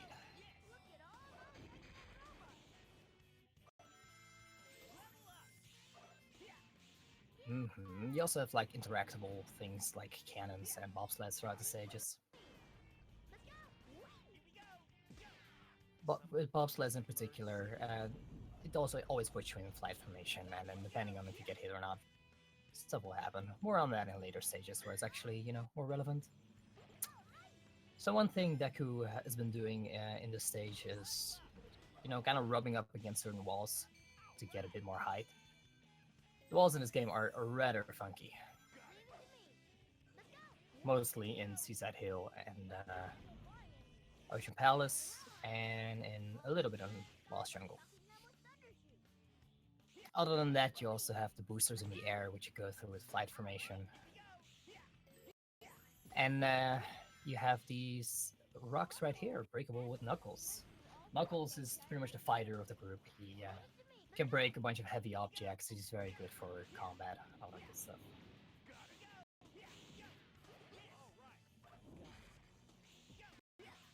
One of Knuckles' moves that is used quite often is the glide, which will also call teammates towards Knuckles. And after that, he can kind of circle them around them, make them orbit himself, and that will damage anything around him. So that is how he broke the blocks pretty quickly. So yes, Mike? Oh, okay. Hang on. Jeez. Drakadan just got a 30-second meteor herd. That's a ridiculously lucky set of pieces. Crap. I was going to talk about levels. So you don't see levels in any other Sonic game, and the way that it works is quite interesting. So there are several ways in which you can get a level up for one of the characters, and they reset after every stage. So as soon as Deku goes into Ocean Palace, he'll have to get a new set of levels. You can collect levels in, there's at least 4 different ways I can think of. If you go through a checkpoint, then the lead character gets a level up. Every 5 enemies you kill drops a level up that is not of the leader. Exactly, for one of the two formations that you're not in. Sorry? Yeah, it's for one of the 2 formations that you're not in, so that brings a bit of randomness towards some parts of the game. Yeah, you'll especially notice that in Robot Carnival. And the levels make your attacks stronger in interesting ways. So, for example, once Tails gets to level 2, his Thunder Shoot attack actually does damage to enemies rather than just stunning them. When Sonic gets to level 3, which you're going to see a lot, his homing attack actually gains the property that it gets the wind property. So if you have the poles that are in some stages, or the enemies with the heavy shields, it will knock the shield off immediately, or it'll attach you to the pole. Pretty much, yeah. And then level ups, they start becoming more and more relevant as the run goes on. But for now, we kind of have something else, a little bit of a nice magic trick called the Bop Boost.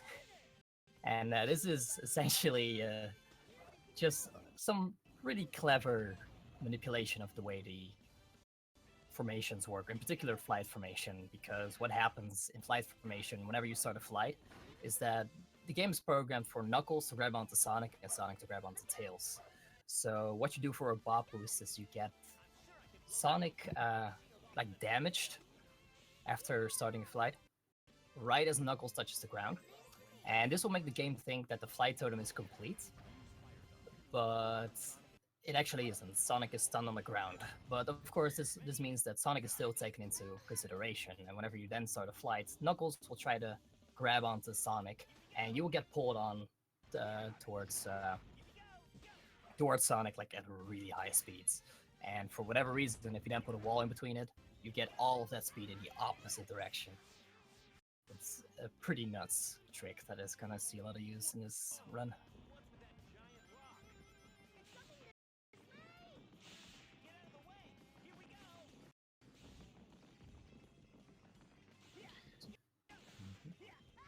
Yes, that only works in the flight formation. Flight formation has its own little quirks. Anytime you want to switch from speed to flight, you actually, instead of hitting Y to switch straight to flight, more often than not, you actually want to go through power, hit X twice, because what that'll do is it'll set Knuckles to be at the bottom, so you can continue to carry some momentum through. If you switch from Sonic straight to Tails, then Knuckles will pop up under Sonic, like Sid was saying, and it completely breaks your momentum. Yeah. As long as Knuckles is close enough, you can switch to flight right away, but it's not recommended for most cases. Also, here we have Hedgehog, and Hedgehog you kind of got to chase down until he lands on one of the beaches, or you can just pull him back towards the back. You got to pull him far enough back though, which sadly Deku was not able to do. But yeah, there's a beach right behind you, so might as well make him land on that beach instead.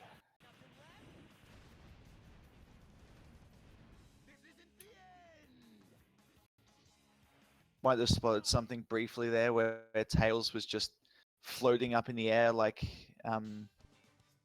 and covered in like electricity. What you saw there was something called the Team Blast glitch. I'm not sure he meant to do it on purpose, but so if you're in flight formation and you attack and switch formation at the same time, Tails does repeated thunder shoots, and using any of your attacks actually slightly builds up your Team Blast meter. So if you constantly have Tails doing attacks, it builds up the meter very, very quickly. You do this 3 times and it fills it up completely. In some situations, having a Team Blast and not being able to get one early enough it's very beneficial to use this attack.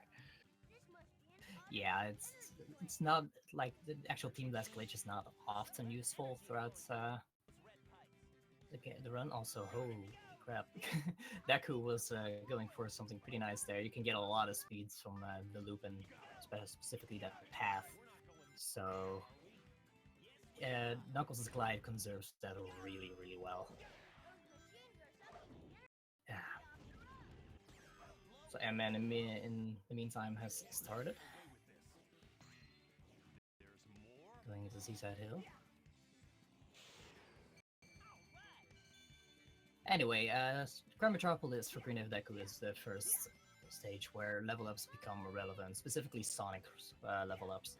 We already covered 2 of the ways in which you can get level ups, but which is enemies and checkpoints. But in this stage, you'll also be getting the final level up here for Sonic from an item that is always located in the same place of the yeah, item boxes. I knew I forgot one. Yep, the item other boxes. one is if you get on one of those minecart things, Yeah. the leader, as you jump on it, gets a level up if you beat a certain time for that section. Exactly. And in the speedrun, you always will.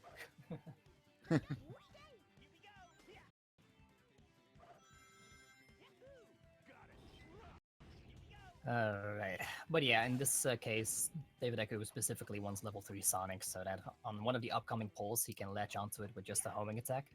The alternative is a Rocket Excel, but he will not be on the ground, because that will also have wind physics. And then the third way is the actual most intended way, the Blue Tornado, which is a pretty slow move. Which you might get see used maybe once or twice. So yeah, that's what you want level 3 Sonic for. The other 2 levels for Sonic is just it can be pretty handy as well. Just at level 1 and 2, it just start doing more damage. I'll make attack does 1, then 2, then 3, and then get swing physics.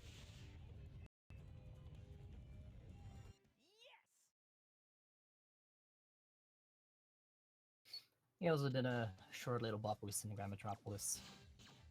You'll be seeing that trick pop up now and then. Maybe less so on N-Man's side. Bob boosts are rather finicky, so I know there's a few bob boosts that he doesn't go for.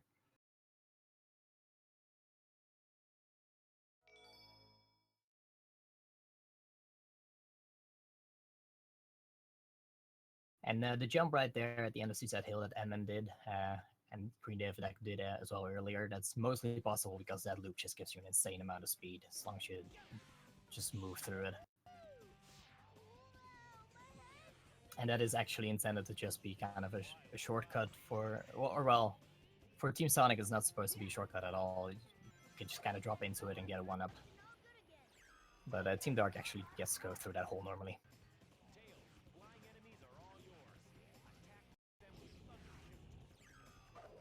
In the meantime, Deku is going through Power Plant, which is a pretty vertical stage actually, so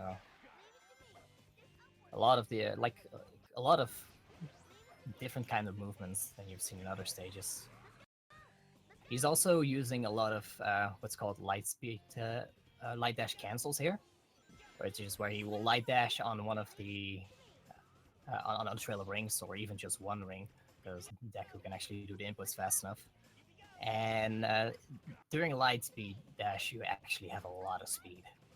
So he can transfer that speed to Knuckles after the light dash ends by switching to Knuckles before it ends. And then you can even carry that over to different characters like either Tails or Knuckles. Or Sonic, I mean. Because Knuckles does not hold on to momentum all that well when he's not gliding.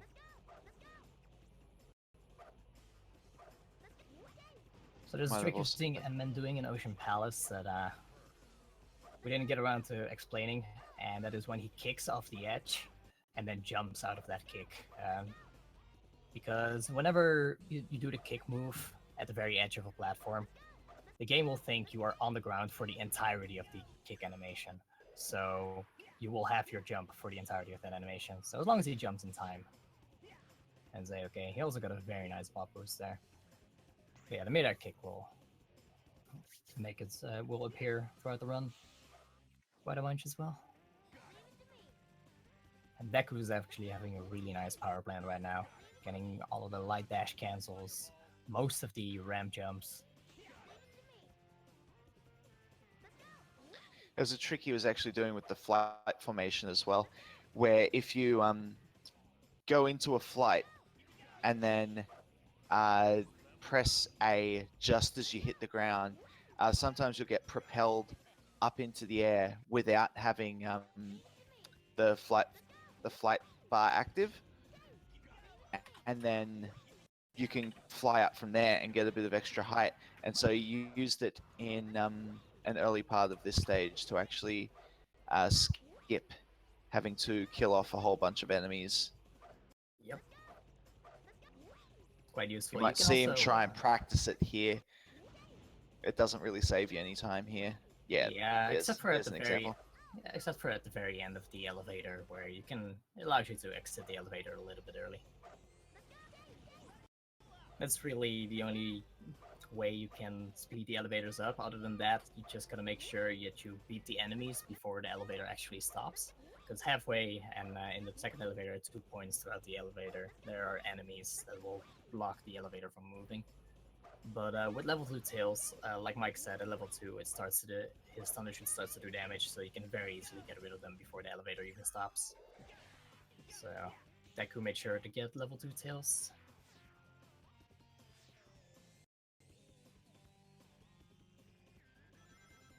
Oh, that was unlucky. Those Thunder Shoots really should have killed all the enemies, but sometimes it just stuns them instead. Yeah, if it doesn't hit them right dead on, then it doesn't do the actual damage. So in that case, they just kind of scraped the enemies. So all I did was get stunned.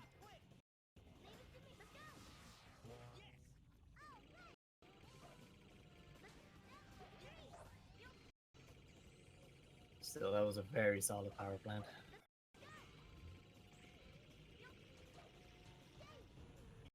Yeah.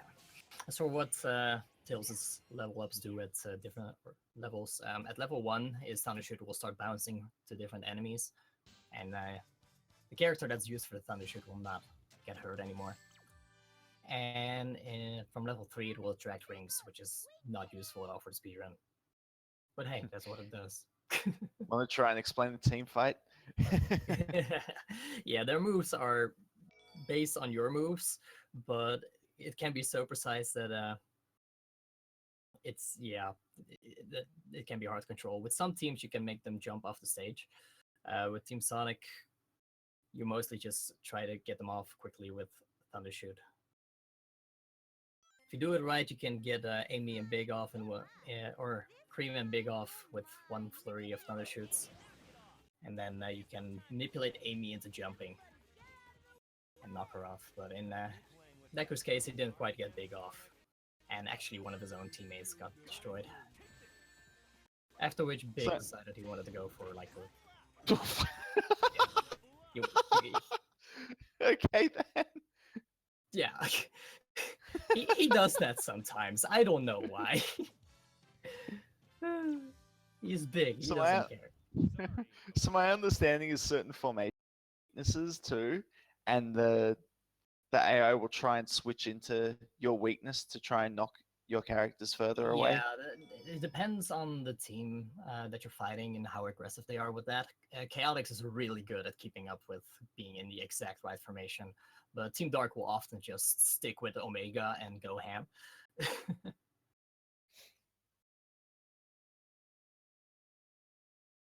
But in the meantime, we've made it to Casino Park, and as you can see, stuff is quite funky in Casino Park. Oh yeah, there's some fun physics coming up. Yeah.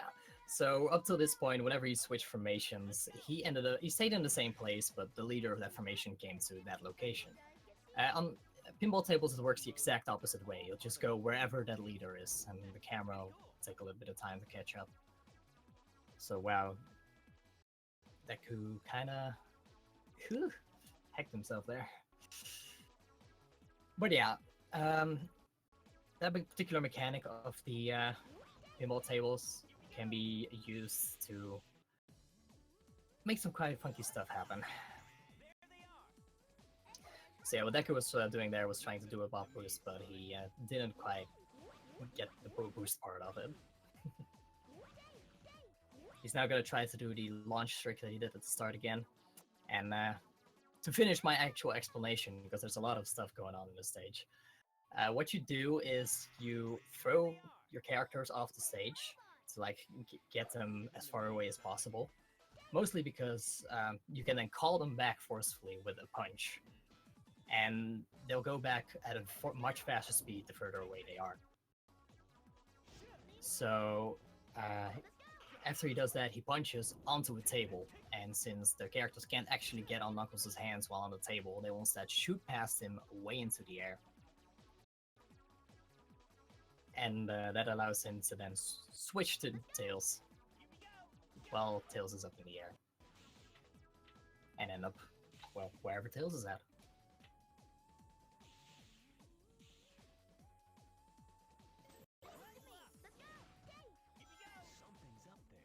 And that mechanic of kind of manipulating where Tails is, that gets taken to a whole new level in Bingo Highway.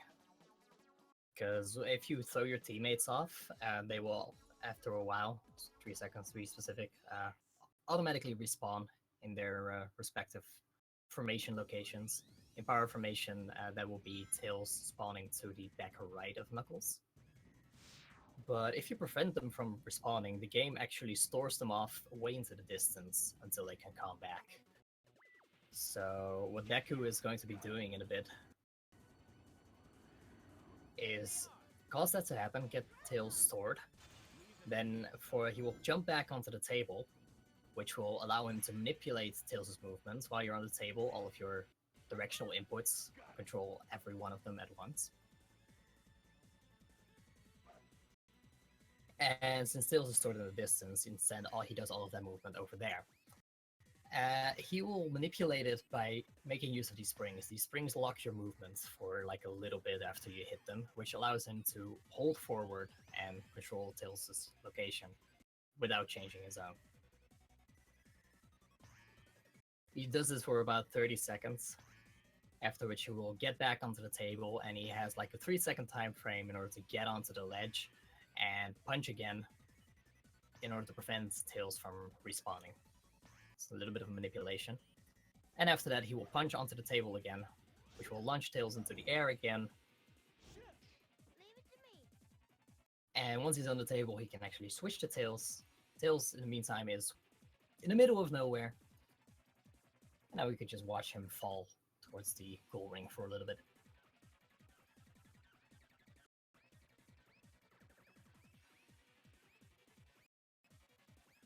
So yeah, skips entirety of Bingo Highway pretty much. Yeah. So it's kind of hard to tell in this context, but you'll see in other contexts is Tails is, or when you're in flight formation, you're much floatier as you fall. So Sonic or Knuckles would fall a lot quicker here, but you don't really have the option of setting it up that way. Ooh, Deku, unfortunately, he went too far. So he ended up the wrong part of the stage. So he is going to have to do all of that over again. That is one of the most expensive mistakes you can make. And I may or may not be biased as Team Classic, but I don't actually mind. But yeah, that is very rough. It's a very painful mistake to make, and every runner has done it. This trick is quite tricky, to say the least. Of course, that means that N-Man will have to get it in one go in order to capitalize on that when he gets here.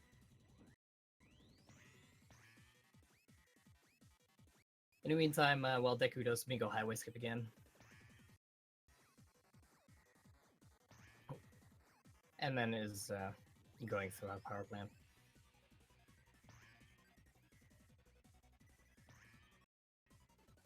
And unfortunately, he has just arrived at an elevator, so now there's not much happening on either side.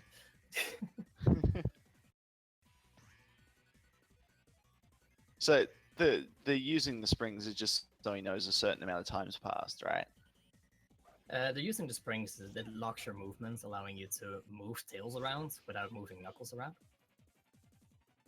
But yeah, you can also use it to track how long you have to stay. Like some people use like a certain number of bounces as an indicator. I just look at the timer and stay on there for 30 seconds. There's multiple ways to do it. I think it's like 14 bounces or something. But yeah, his position is looking much better this time around. So he'll be seeing the aerial bingo at the end of the stage. Maybe try and get a bingo for the hell of it. Yeah. And there's a Bingo Highway done. So are there any kill planes to avoid in that area? There are kill planes, but you specifically go far enough that you can avoid them. So you are avoiding them. You can't just.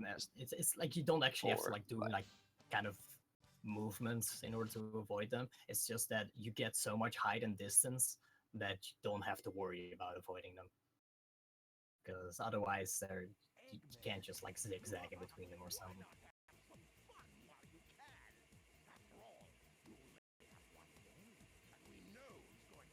Okay, yeah, Robot Carnival. This is where the level ups come into play, especially the ones that you get for every 5 enemies. So there's a lot of formations. Like the way that this fight works is it's just a whole bunch of smaller enemies in waves, and a lot of formations are set up so that Tails at level 2 can take them out very, very quickly. And oh, he got Knuckles level 2. Knuckles level 2 is okay. Yeah, he's gonna need it because yeah, you do need to get your Knuckles level up nice and high. Having Tails is optimal for patterns like this, where you have the the 3 in a row. You really want a Tails level 2. That Exactly. would have killed them all in like 3 uses of Thundershoot. But there are patterns later in this sequence where you really want Knuckles. Yeah. So what level ups do for Knuckles is at level 1 he will get like a finisher at the end of his combo, and that finisher kind of improves in strength as the levels go on. At level 2, Strength and range. Strength and range, yeah. At level 2 you can just drop his finisher on the floor, and it has such a radius that it can hit the entire arena if you drop it in the center, so that's really overpowered. Which makes level 3 not even like much of an upgrade anymore, because level 2 is already so good. Level 3 just adds fireballs.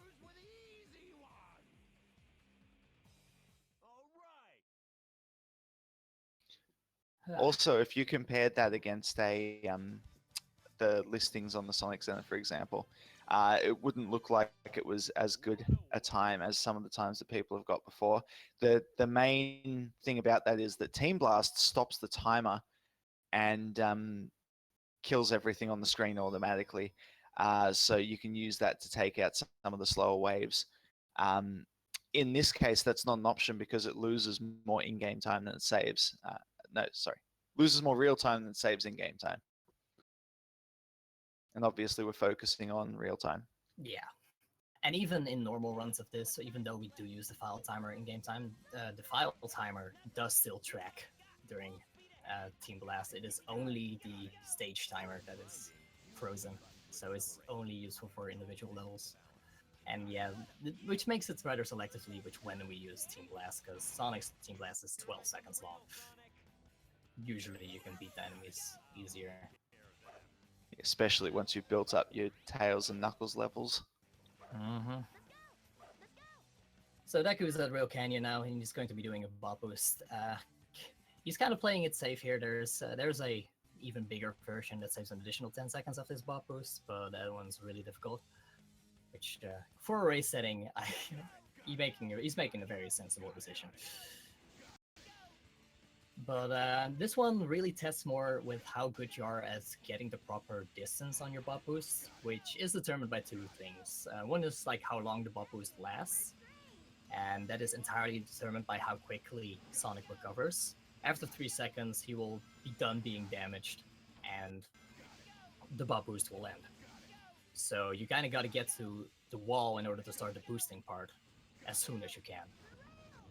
And one way to help with that is to kind of do Tails' Wii move, as I like to call it.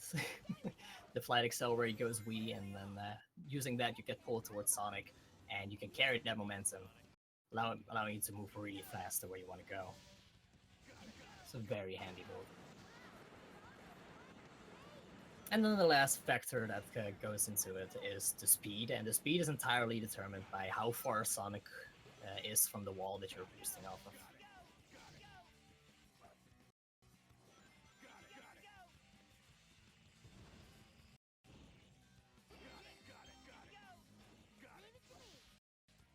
Okay, so we'll get a look now to see if N-Man can catch up that time.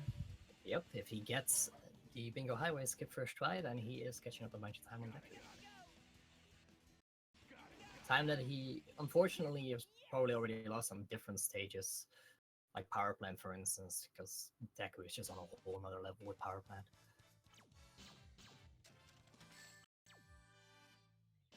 But yeah, he can definitely catch up. Well, that is not a good start for Emin, definitely. Like, his Tails got caught by one of the grabber robots, and he hasn't realized. He thinks Tails just died. But if he gets it from the grabber robot, then you have to get Tails at the next checkpoint, which was decently close.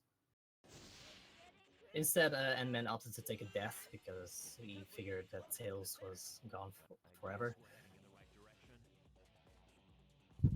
Which, I mean, at least he made the call quickly enough to minimize some time loss. And he can still definitely gain some time save on Deku's Bingo Highway if he gets the Bingo Highway skip now.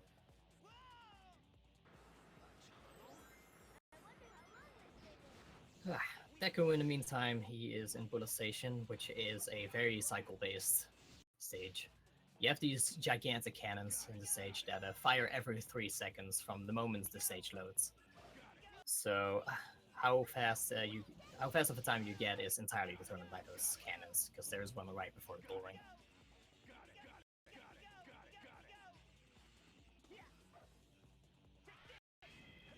So yeah, right now Deku is just trying to get the optimal cannon cycle. One of the things that helps with that is this cannon. Cannons shoot different directions depending on which formation you're in when you're into them.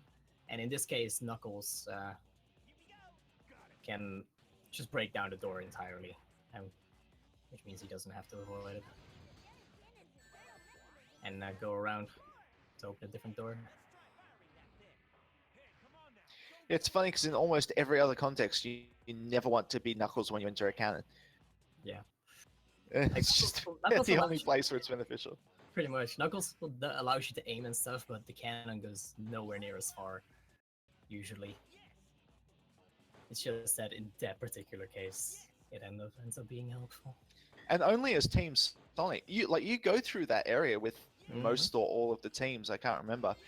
And only with Team Sonic does being power formation there actually break down the door. Yep. Team Dark just has a bunch of lasers there, and Team Chaotic just doesn't get to break down the door to begin with.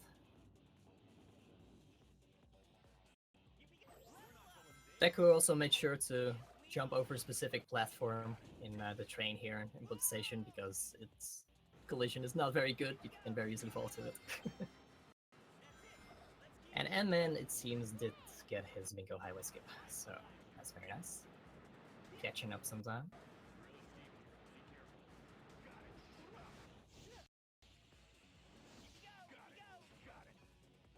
Alright, so this is where the bobsled becomes a bit more relevant. Knuckles already explains it a little bit in the game. But yeah, whenever you get hit, one of your teammates can get thrown off. Sonic provides the speed, Tails provides the ability to jump, and Knuckles provides the ability to steer. And I think the first character you'll always lose is Sonic. Yeah. So yeah, you lose a lot of time if you lose it. And that first stretch that has the lasers on it, the camera comes back into you at a really awkward angle. Yeah. So you can't even really see that first one if you don't know exactly where it is. If you don't exactly, you gotta anticipate it. Funnily enough, that single laser actually makes Team Sonic's bobsled section the hardest of all the teams. Even though Team Dark and Team Chaotix are supposed to be harder.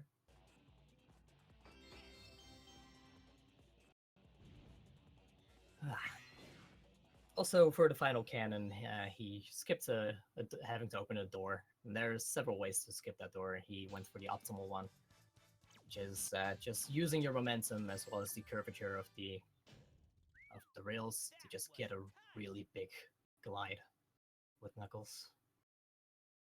And the top of it isn't solid, so you can just fall through.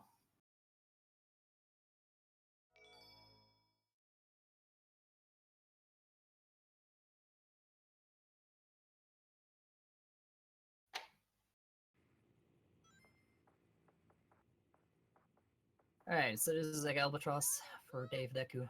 It's the first boss, but with 2 extra parts to it. This is where Knuckles' abilities just continually punch comes in really handy. As long as you don't hold any direction on your control stick and just mash B, then Knuckles will continuously punch. If you kind of try to space out your jumps, punches, then he will continue his combo, or if you try to hold a different direction, then he will as well. Well, those continuous punches are very useful for getting rid of that Albatross.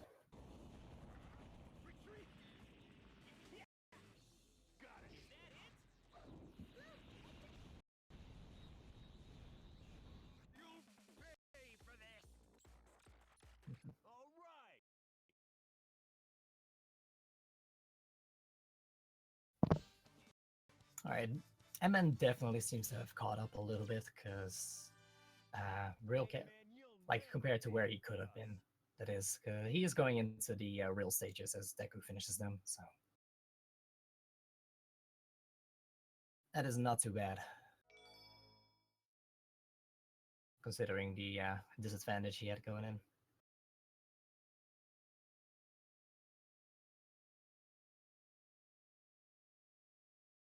Yeah, I don't think N-Man's lost any ground up to this point. He came in with an 8-minute disadvantage. Yeah, I think he's about where he started, which at this point he likely already would have lost time to Deku just because of their differences in PB. Deku is just a much more seasoned runner. But he's doing good. He's definitely doing good. Yeah, and that's the thing. The way that the relay is structured, obviously, a pass mark for N-Man is not going to be trying to match Deku's time. It's going to be being within a few minutes of Deku's time. Exactly. It's all about the overall race. So, in the meantime, Deku has skipped like all of Frog Forest with a very nice bob boost. The wonderful thing about the walls in Frog Forest is that they are slanted slightly upwards, so you get distance and height. And then he finished it off with a nice triple titty glide. Named by the lovely Shadow Jackie. Funnily enough, in this game, speed shoes don't actually increase your max speed on the ground, but they do it in the air, which allows for that awesome glide at the end.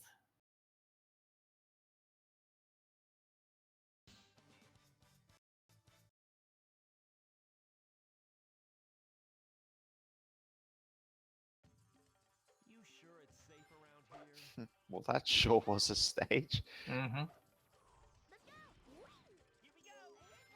It's like I'm not entirely sure between Hank Castle and Frog Forest which one it is that is the most broken, but they both have gigantic bob boosts and other skips to get rid of the rest.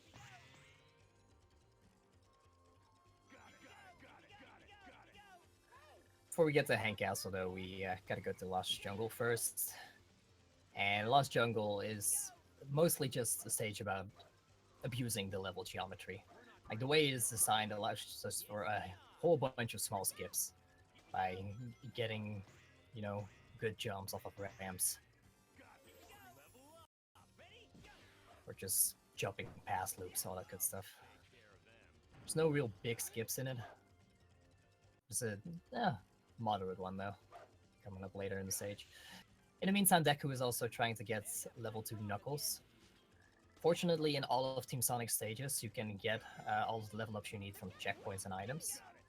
It's only in Robot Carnival and Robot Storm that you have to rely on drops from enemies. But yeah, that particular fight with the 2 gigantic hammer robots is what Deku wants level 2 Knuckles for.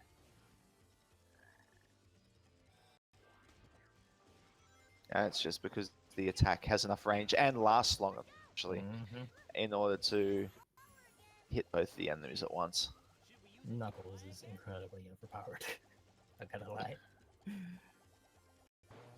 Alright, this is the somewhat big skip. You can skip these lasers right here. Deku tried once for the fast skip, which is, you know, it's so precise that it's hard to get consistently, but you kind of just give it a go anyway. After that, the guy starts swinging his hammer, so it's not safe to go and give it another go.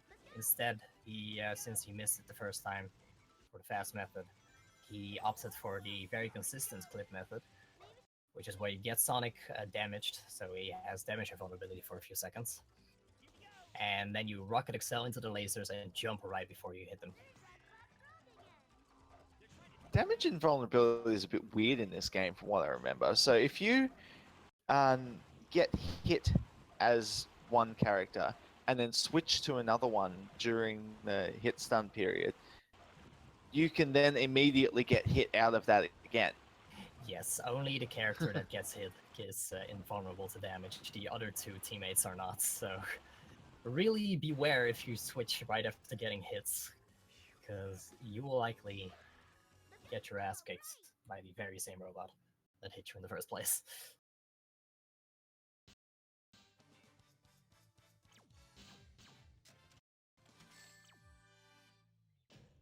Deku is going up against Team Dark next. It is pretty much the same concept as Team Rose. You're just gonna try to Thundershoot them off. Thundershoot is pretty pretty strong. Not gonna lie. It's level 0, so it doesn't do damage yet, but that's not. You don't need that. You just need to knock the other characters off the stage. And then taking a risk by not jumping over the train platform. What was with that hedgehog that looked like my twin? He didn't clip through it, fortunately.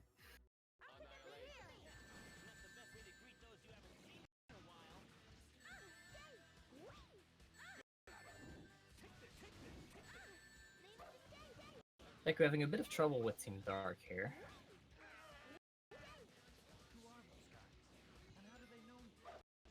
Oh, and Omega did the same thing Big did and was flying away. Oh, and he got team blasted.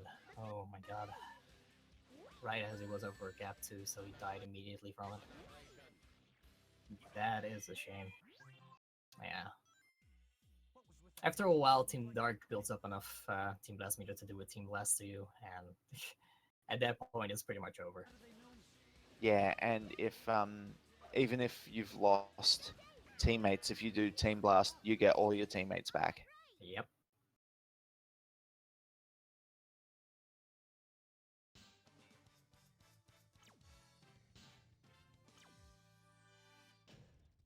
But yeah, I'm not sure why the power characters keep flying away for Deku.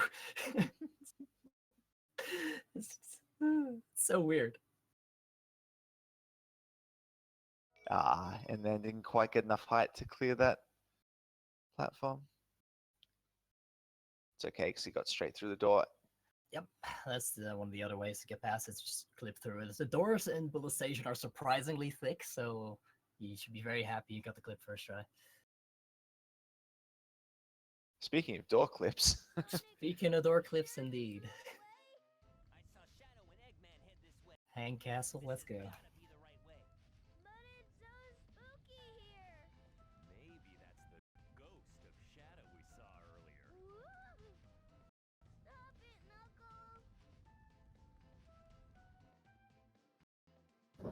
So yeah, Hang Castle, like I said earlier, definitely competing with Frog Forest for the stage we skipped the most of.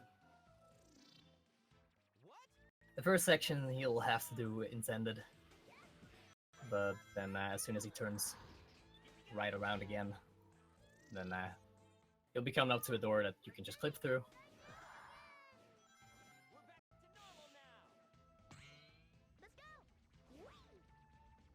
And right after the door clip, you have a set of stairs that you can get a good ramp jump off to skip the next section. And there's a little path. Can't want you to follow, but you can just drop straight down.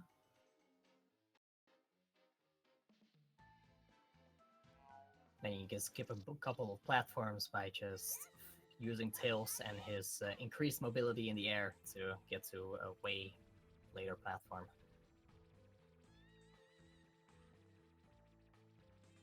And on that platform, you can do a bop boost, which will take you close to the end. But the entire gimmick, of course, of Hang Castle is that the stage will turn upside down and right back up again. And he was actually supposed to do that like 2 more times or something. But with that bop boost, he just skipped straight through to the last section. And it's the easiest bop boost as well, because there's a wall in your way, so you can't overshoot it. It's very easy to get enough distance for it.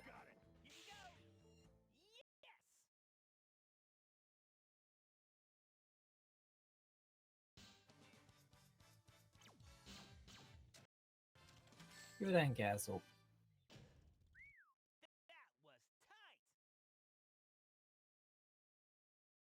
And we'll see how Enman fares in Frog Forest. Meantime, Deku's gonna go through Mystic Mansion, which, because of how like confined the area is, it's mostly just room after room after room. There's not really any big way to break it. Like bop boost, you need large open areas for usually, and there's no other tech to work with.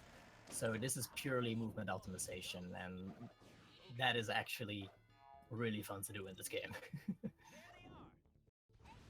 So you also have the issue that when you hit the switches, do you actually load into a different area? Yep. You don't Yeah, actually turn so- upside down, the rooms don't actually change, you just straight up get teleported to a different area. So a lot of the areas in this stage aren't even connected to each other anyway, so there's not Exactly. really a lot you can do to skip past it. Mhm. We do have a little bit of an SIDX imitation in this run, where walls aren't real. And it's not even a clip, they just straight up don't have the wall there. And that is only on the GameCube version, for some reason. And then unfortunately seems to have missed the Frog Forest Pop Boost.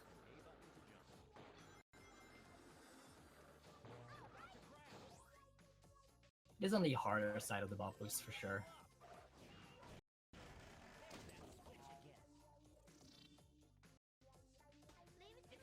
That one should make it though.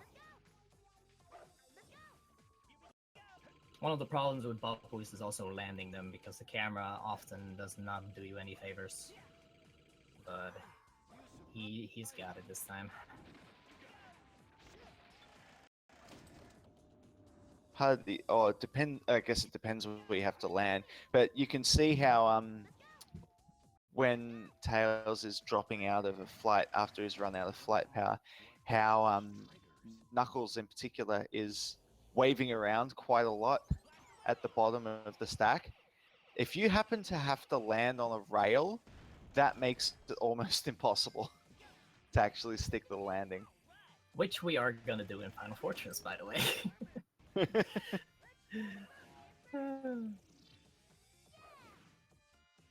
So one of the other things that plays actually a factor in Mystic Mansion is the Team Blast that Queen David Deku did. Team Blast has not been used yet, but what it does is it just kills everything in your immediate environment in one shot. Unfortunately, at the cost of a 12-second animation. And every team also has a special effect that is active during the cooldown of the Team Blast afterwards. And for Team Sonic, it's something called the Lightspeed Attack, which Sonic, if he jumps and presses B, he can instantly destroy anything in his immediate environment as well. So kind of like an extension of the Team Blast. But unfortunately, that also has like a short animation along with it, and that can be easily avoided by just thunder shooting Sonic instead, because he will still have that effect active, and he used that to destroy a robot that is otherwise quite troublesome. A hammer guy with a helmet. You can only damage him on his head when you get rid of the helmet. So you think about all the advantages that you build up with Knuckles as you build up his levels. None of them help you when the target is that high. Yep. So I think what does a fire dunk do? Does it do 6 damage? I'm not sure off the top of my head. I think it's 6 damage. So you have to land 5 of them. Yeah, and on with his a very- head while it's moving. With a very wonky hitbox. You can knock him down, but just like taking those robots down normally takes so long that it's faster. Like if you even if you have a empty Team Blast meter, it's faster to just use Team Blast glitch to build it up and then use the Team Blast. That's how bad those robots are. Also, that final section of Mystic Mansion is one of my favorites to do. It's intense because it's like in Sonic's section you have like these ghost pumpkins that you have to homing attack, but they're kind of spaced out a little bit too far, so it's very easy to die on it through your homing attack not targeting. So instead, you just do a mid-air kick to avoid that altogether. Tails' section can be entirely done with Sonic as well, though it is a risk, which is why David Decker didn't go for it. And then Knuckles is just done really fast. And in order to even get into that section, you have to do a light dash, but it's already half completed, so you can jump into the void and hit that light dash early without having to hit the switches, complete the trailer rings.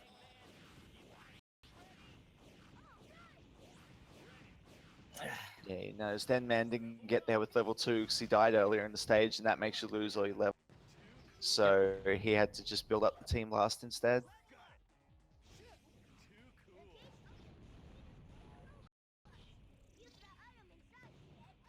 So Robot Storm, pretty similar to Robot Carnival, except longer, and level 2 Tails is not nearly as important. You do need it eventually, but it's like way into the stage. So what you want as soon as possible is level 2 Knuckles, and then you can Raffle Stomp pretty much the entire thing.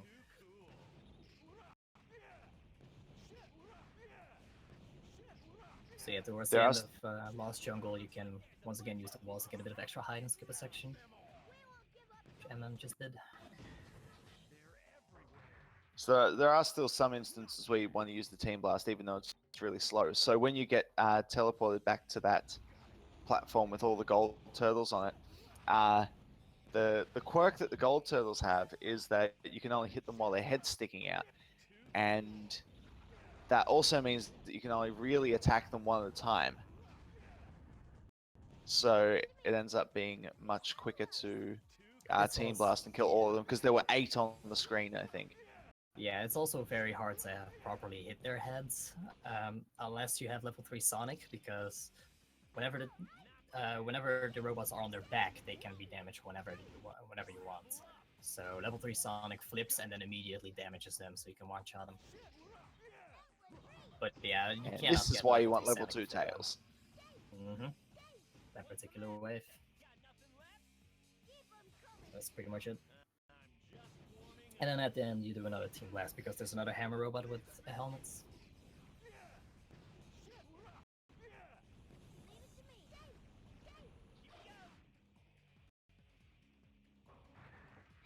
Alright, I'm gonna head out when N-Man goes into Hang Castle. Fair?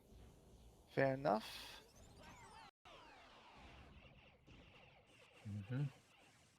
Seeing as Sid is playing the next game for Team Classic. Yep. I mean, he could easily have played this game for Team Classic. He could basically have done the entire second half of the marathon for Team Classic. I wanted to make it so as many people had a chance as possible. So I would have lost so much time on Unleashed, though. I'm so bad at that game. So we almost got to the point where we had people weren't doubling up at all, but a couple of people have had to on the newer games. That's all right. And then, unfortunately, also having some trouble with Team Dark, and it's looking like he's gonna get Team Blasted as well. Oh no, he got lucky and got them off just in time.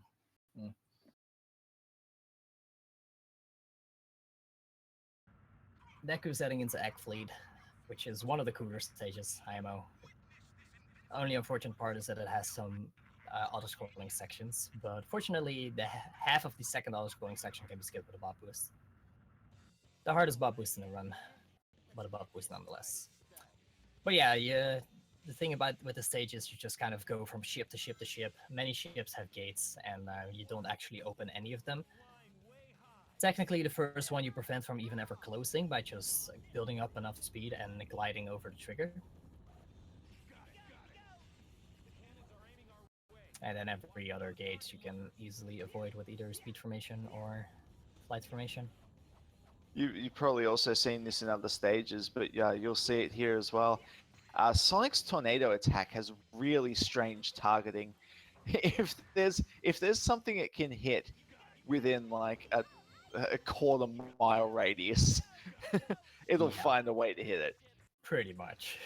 You'll see that in a couple of vertical sections near the end of each kind of each ship section. Yeah, the gigantic blue ships have sections where that can be abused quite nicely. But yeah, one of the gates is very easily skipped by just running on the side of the ship. It's one of the cooler looking ones, IMO.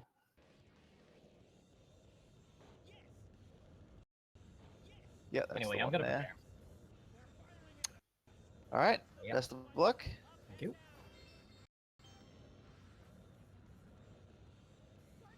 I'm going to try and get you through the rest of the run here. I did play through this game a lot when it came out, but I'm not au fait with newer strats and stuff. But we'll see how we go.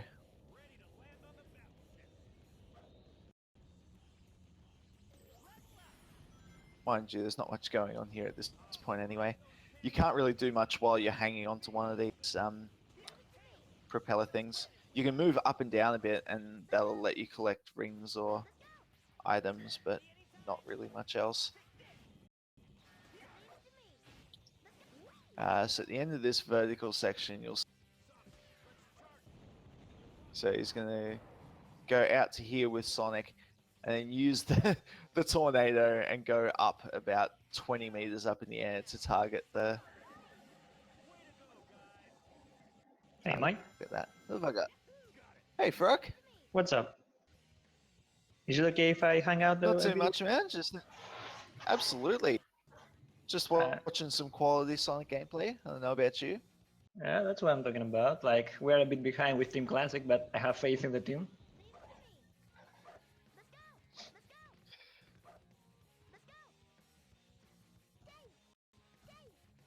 Wow, go away. Like, you don't want me? Like, okay, I see how it is.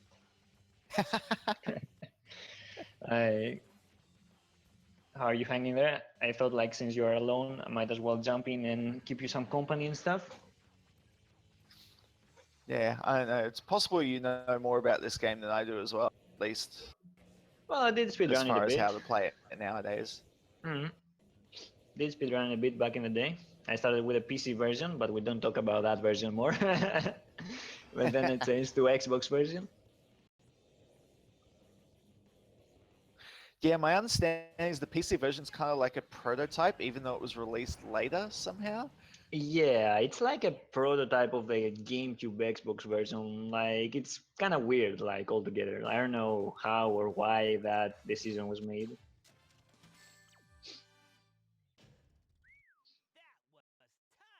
Also, Green David Deku went through Egg Fleet. Seems. Talk about the Super Glide. Oh yeah, there is a difference in PC version and the Xbox GameCube version. In the PC version, there is this thing called the Ultra Super Glide, like depending on how you want to go about it, which like it exists to an extent in a GameCube and Xbox version, but on the PC version is like super more powerful. Like if I had to put it in a way, you can pretty much with Knuckles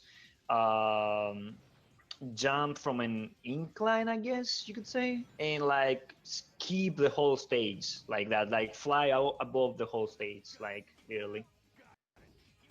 So yeah, like some of those are really difficult to do, but there are some setups that are super easy. There is one in Final Fortress, for example, in where Green David Deku really is right now. So you do that and you go all the way to the end, but there's not any of that in the GameCube Xbox version.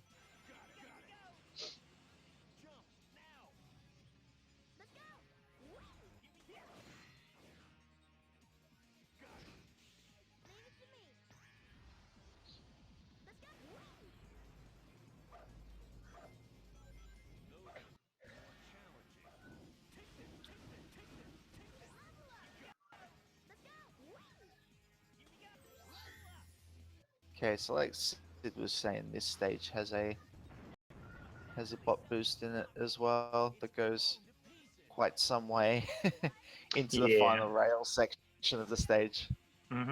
Yeah, that's true. Definitely does. And then you actually have to stick the landing onto a rail while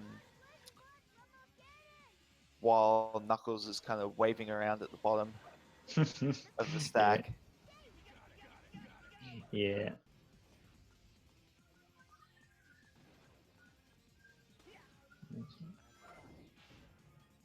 Nope, and man lost Sonic there and Knuckles. Fortunately, there's no more lasers there, so he won't take a death. Yeah, it's impossible to lose all three there because there's only two things that you. It also doesn't really matter if you lose Sonic there because the whole thing's downhill. So you don't really gain that much extra speed anyway. Yeah, you already have all the momentum, like you can't go any faster than that. And try for the little skip over here. Nice. Emma gets the ring attack over there. Ring attack? I mean like ring dash. Okay, so here's the boost. Let's see how far we get. Seems like he got a pretty good one. David Deco. Yeah. Yeah, it should be fine. Oh, camera a little bit changing there, but should be fine. Yep. Yeah. Oh, yeah, that's a shocking camera. Yeah. And stuck the landing. Well done. Mm-hmm. Just need to go to the finish. Ha, ha, ha. Hey there, Alec.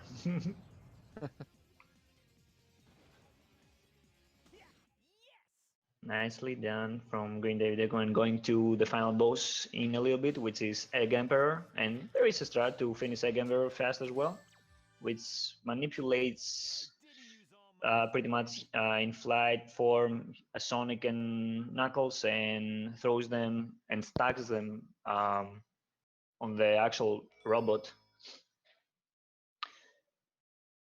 So we'll see that in a moment. So what he's going to try and do here is immediately get Tails to level 2 is the first thing, and then what you need to do is shoot one of them to knock the shield out of the way, and then shoot the other one and kind of wave the control stick around so that he continues to target the core. The core. That's what I'm after. Mm-hmm. Not great at words right now. It's 4 in the morning. You've been up for quite a while as well, so understandable. And I'm on 4 hours of sleep. Well. Sounds like you guys need to get some sleep. Yeah. Hey, also, hello. Hey, Gedrith. Wow, 19 seconds. Wow. Green David Deku showing us why he's number 1.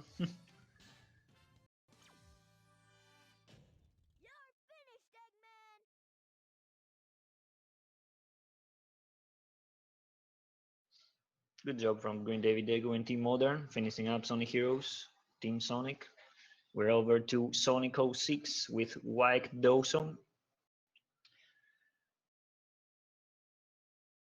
And of course, goes right into a loading screen. Couldn't be more perfect.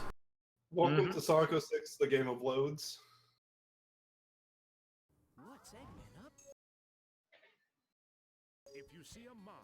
So there's not much to talk about for 06 at the beginning besides that Sonic go fast and he's gonna jump through some rings for a bit.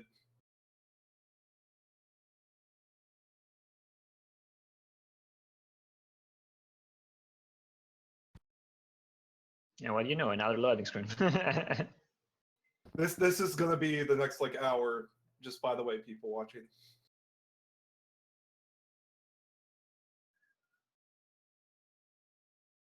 Alright, since we got more people now here, I'm gonna make my way out of the call, and since Deku knows about hero stuff, I'm not needing it, so good luck with the rest, guys.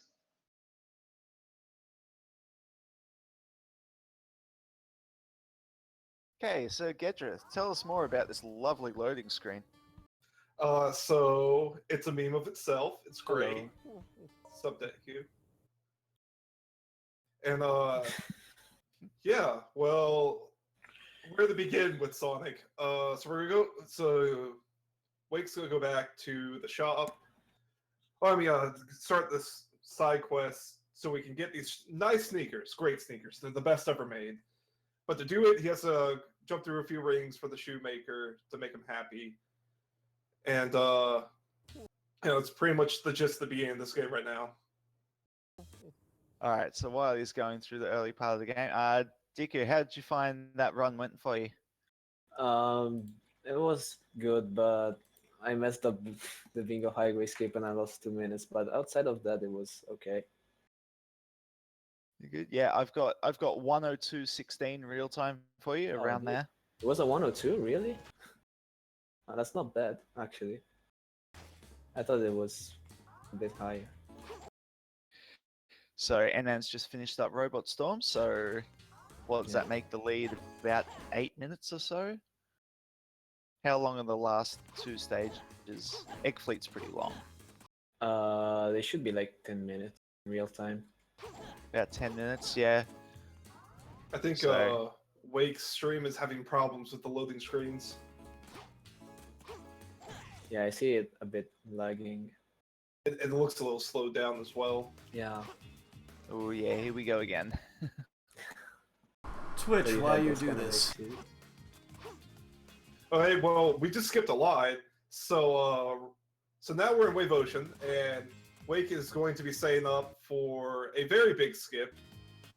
And he's going to skip at least, I think it's about a third of the stage. When Sid gets to this point, I'll do a lot more detailed of a setup. But pretty much he's going to pause buffer a homing attack on this side here, and he zips across the map. Unfortunately, the buffering kind of skipped a bit of it, but optimally, you actually want to get launched into the cave, which you saw right there that Wake barely missed it. He was a little bit to the right. But if you can get into the cave, that's the ideal spot. Oh, by the way, something about my run, which I'm kind of ashamed of. I forgot to put my game in Spanish, so it was English. That's a thing I usually do. It doesn't actually have any time difference, but I usually like to have the game set in Spanish. So I'm kind of ashamed for that.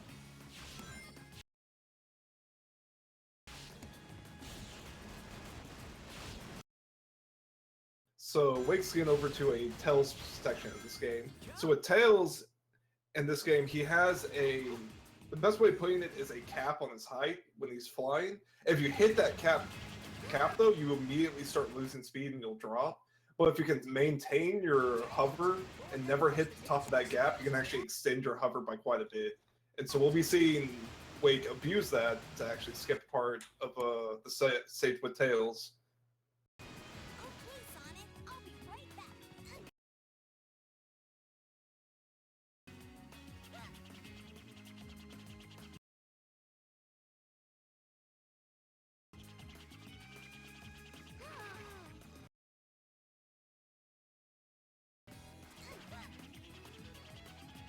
Oh, Eggman died in the auto scroll.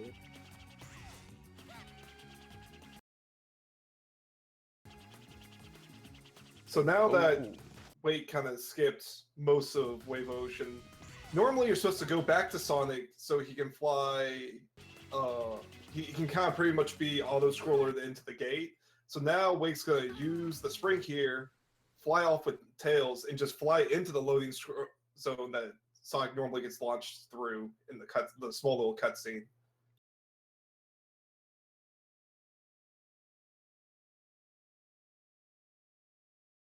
And sorry, Deku, if you have something to say about Heroes, since that's still going on as well. I don't really have much to say because I don't know what has been said earlier since I was running. But yeah, Endman right now is in Egg Fleet, and there's a trick at the end, the Egg Fleet Bob boost, which you might have seen me do. I don't know if he's gonna go for it, but it saves 20 seconds. So we'll see if he gets it. And if he loses it, he wastes a minute and a half. So I'm not sure if he's gonna go for it. So over on Wake stream, we're in what we call a mock speed section for 06. So Sonic always has to be moving forward now, and pretty much if you run into a wall, boulders, stuff like that, it's instant death. And then most obstacles now even hurt you. So if he hits one of the trees, he can lose rings. So to go on and quickly bring up, because you'll see him hit a corner at least once. So in Sonic 06, you get, for every S rank you get 2 additional medal at the end of completing the level. We want to avoid that as many times as we possibly can. So you'll see throughout all the run that we'll purposely take damage at certain points so we can skip that S rank and save, I think it's around like 5 to 6 seconds on skipping the medal. The Bob boost is coming up. See if he does it. Nah, it's just gonna. Oh, never mind. Yeah, going for it. A minute and a half if you fail it. Just made it. Oh, that was weird.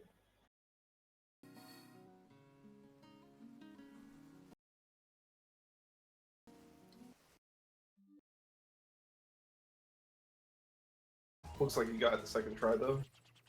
Yeah, that looks good. I'll just see by the visual cues. Wow. Okay, so that was a huge jump. So we just got the end of Egg Cerberus. Oh, you got that. Nice. You know what? I'll save the actual Egg Cerberus talk when Sig gets there, so we won't have buffering through and or skip through the whole fight.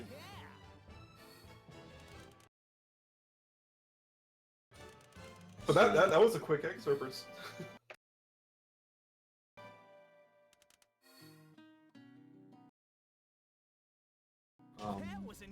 More about heroes, I guess. This is the second battleship. It's actually the same as the first one. So not much is gonna be happening here. Yeah, so you can talk about Sonic 06 further. Okay, well, there's a little bit I can talk about. So, coming up next after Egg Cerberus is the first stage that we have Elise with us. So, if you've never played this Sonic 06 game, the main female protagonist is Elise, this girl that has some type of mystical powers. So, what just happened there on what the colors? I mean, what? I can't. There's a ledge there, but I didn't know you could clip through it. Huh. Okay. Wow. Wow. But so we're approaching the first Elise stage. So Sonic has to carry Elise because apparently she's too lazy to walk herself, and so Sonic moves a lot slower. But he gets this energy shield that Elise puts around him, so he's completely invincible. And that even includes environmental hazards. So in Dusty Desert, the whole sand for some reason just doesn't exist, and if you fall into it, you actually just fall through the stage and die. But with Elise's shield, you can just walk on the sand. So we'll skip pretty much most of this platforming we're supposed to be doing by just activating the shield and running to the next little safe area, charging up the energy, doing that over and over again.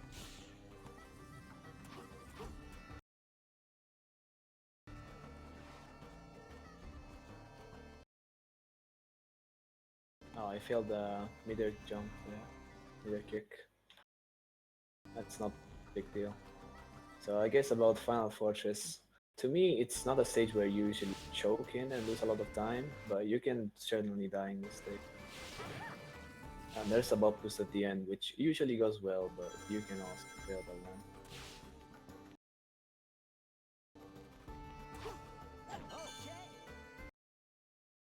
So yeah, you can talk about the 6.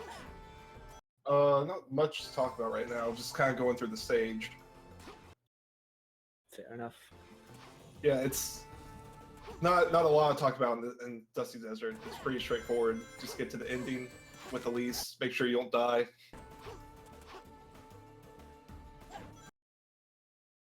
So he's gonna take the bottom route here. It's a bit faster. Do you have something to say? It was mostly just filler. Oh, okay.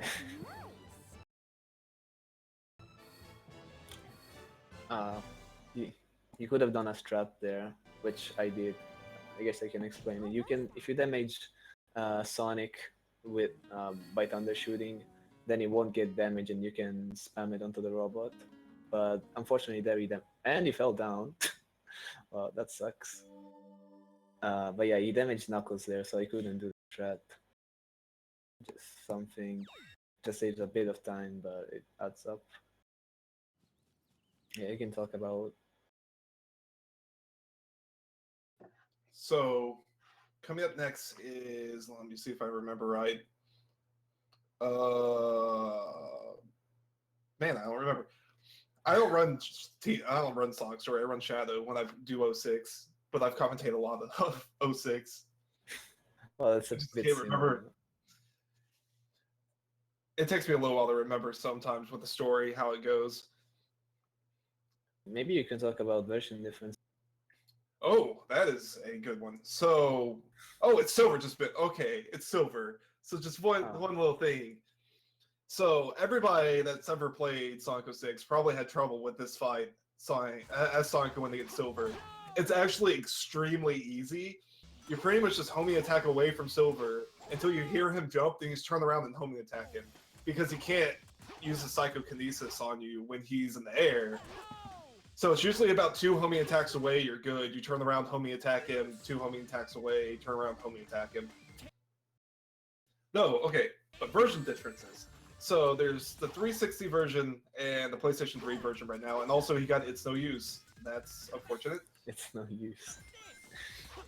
But so everybody that runs this game, when they do full game runs, run it on 360 because PlayStation 3 has horrible loading times.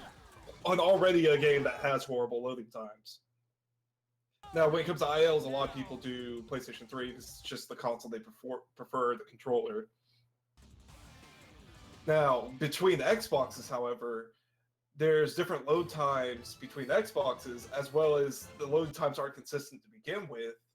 So you can have a run that has extremely fast loads and you play horribly, but you can save like 2 to 3 minutes. As my boy Dax, Rip Dax, I don't know where he is, but my boy Dax had a run which was extremely average by his normal pace, but he saved 2 minutes because he figured like he had really quick loads for some reason.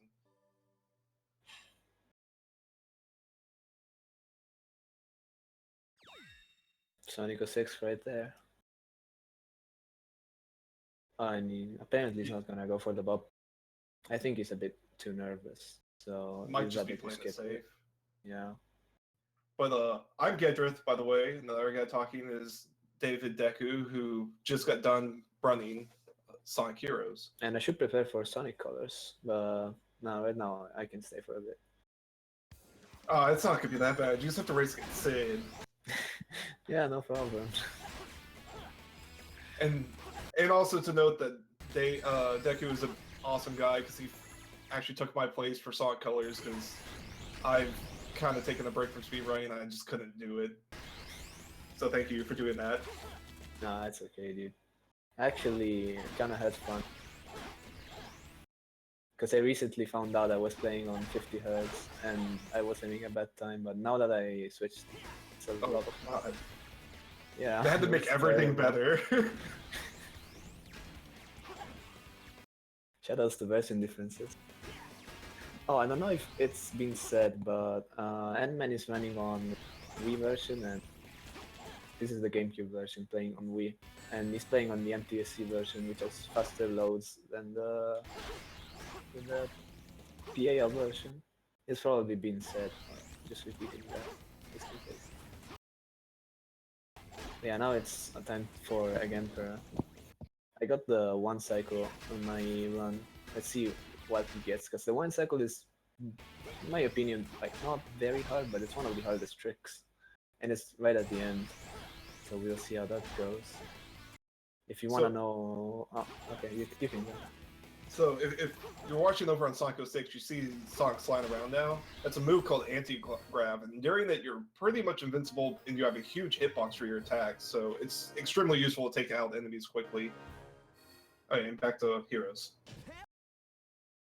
Yeah. So what he's gonna do is he's gonna get level 2 tails, and you would think that he would fight the boss in the big arena, but what's gonna happen? So he gets level 1, level 2, level 1 right now, not level 2.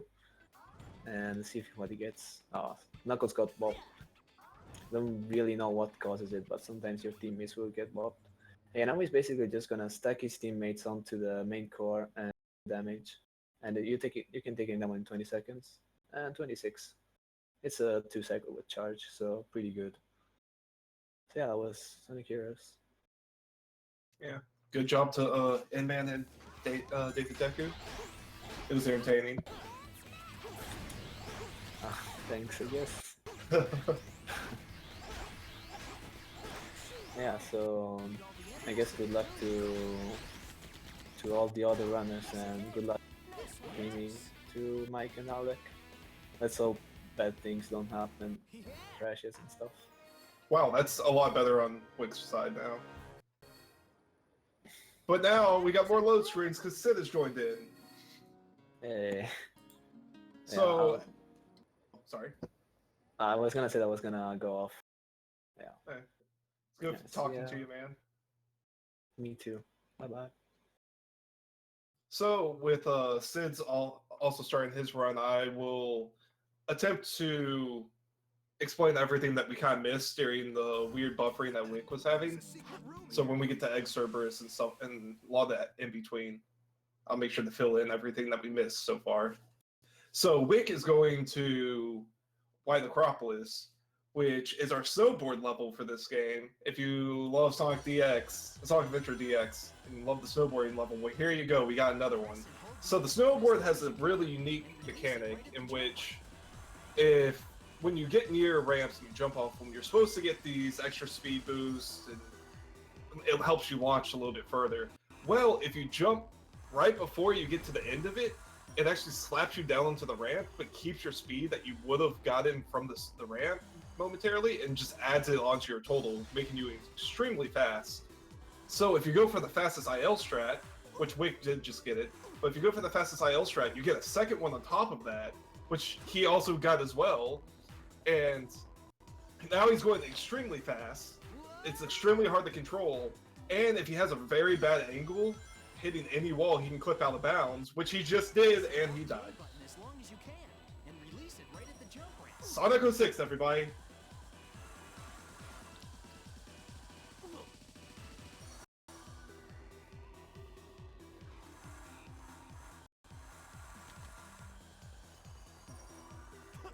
So Wick has to redo all of Y Acropolis, which is unfortunate, but it happens.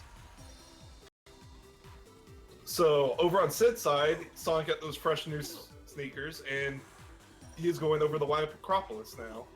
Not Y Acropolis, sorry, Wave Ocean. My head. Not right. So now I'll actually explain a little bit more detail. Wow, that's unfortunate for Wick. But the skip that happens here in Wave Ocean, that skips a good chunk of the stage. So what will happen is Sid's gonna come off this ramp, this auto-scroller section, and then he's gonna immediately turn to the left and homie attack the stone pillar, which then gives him a platform to run on, and jump backwards back to where he came from on the R-scroll section. Which now with the buffered homie attack, he's actually gonna abuse the kind of invisible walls on this loop that try to keep you on the path while you're going through the auto-scroller section. And as you homie attack through it, and he also got the cage, which is really good.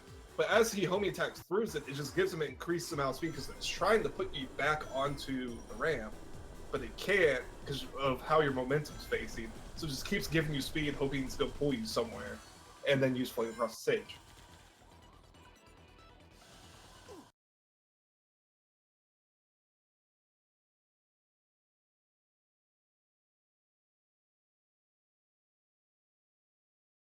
So Wick just got through the snowboarding section. So the second part of Y Acropolis is pretty straightforward. There's a laser fence in which you can damage boost through, and then you just have to make sure you don't fall into the pit that's on the other side. And then you pretty much just go to the gold ring right after that. So now, over on Sid's side, we have Tails. So like I said, with Tails, you have your max like air you can get. Well, as long as you hover like just a little bit underneath it, you can maintain your flying for a lot longer than you're supposed to. So as you see now with Sid just flying straight into the loading zone and going to the Mach speed section. Also on Wick's side, unfortunately, he did not he didn't get back onto the landing. He fell into the pit, which happens. So there's one little thing that Wick could have done to speed this section up instead of going over to this ramp on the side. There's a tower in which you can go and homie attack and knock over, and then if the physics of it falling play into your favor, you can actually jump onto the platform and then jump over on top of the ledge and skip that whole little side ramp that Wick took. Now, it's extremely inconsistent because you're relying on the physics engine of the game to actually work out, but it does save around, I think it's like 2 to 3 seconds. The only person I've seen actively get it all the time is my Dax.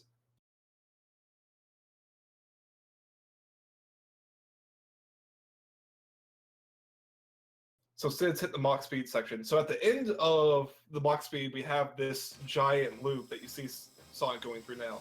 If you don't position yourself right on this, you actually completely miss the jump pads right at the end and just kill yourself. And it's frustrating to a lot of people. But over on Wick, we are now in Crystal City, and if you can't read English for some reason. This whole city's on fire, and you're gonna see that quite a bit throughout this whole area. But we have another snowboard section in which we can, if Wick goes for it, he can get a speed boost, which he just did. If you miss that one, you actually die afterwards, so it's a little risky.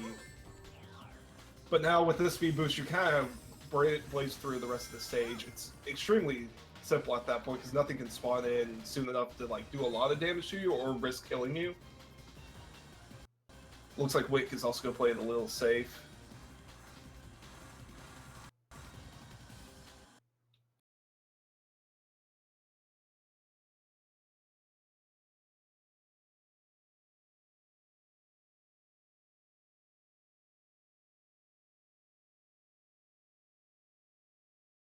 So Sid is now going to start heading over to Egg Cerberus. So we missed this one on Wick's stream, but now Sid's going to try on the same frame that he lands, he's going to do a homing attack, which actually gets him out of bounds and through this wall.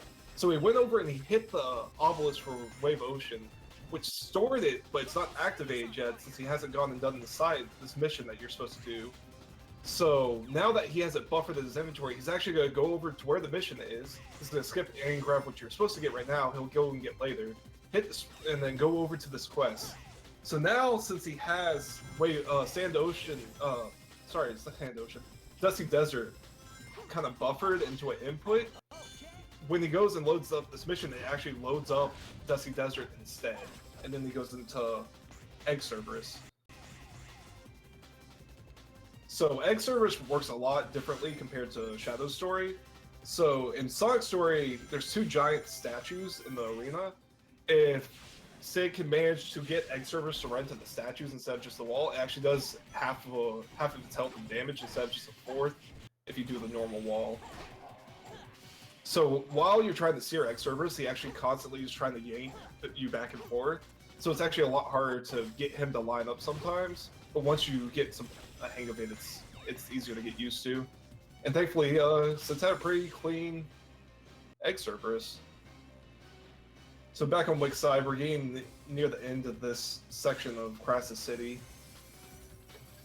It's mostly auto-scrollers at the end, but a fun little thing about the auto-scrollers in this game is at the very ending, depending on how you hold your stick, Sonic can actually get different momentums coming out of it. And certain ones, if you don't hold your stick at all, you actually keep all the speed you got from the auto-scroller section, which is above your speed cap that you're supposed to have. And you can actually fling yourself like out of bounds into other objects, straight into enemies, stuff like that.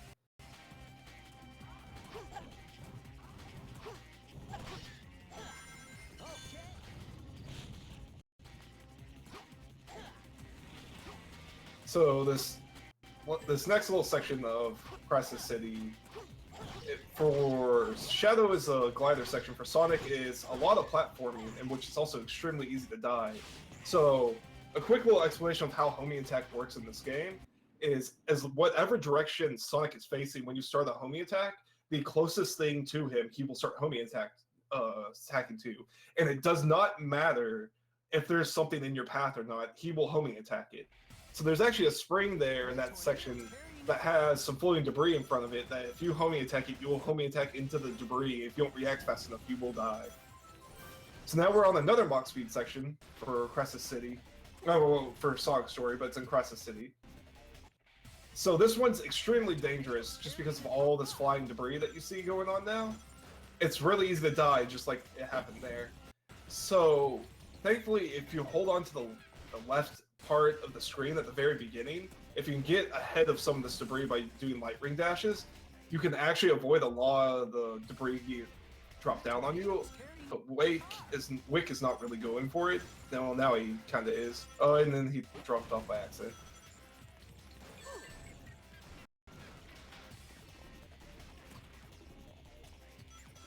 But it's a really tricky section, and a lot of it is really, sometimes it comes down to RNG if you actually can make through it without dying once.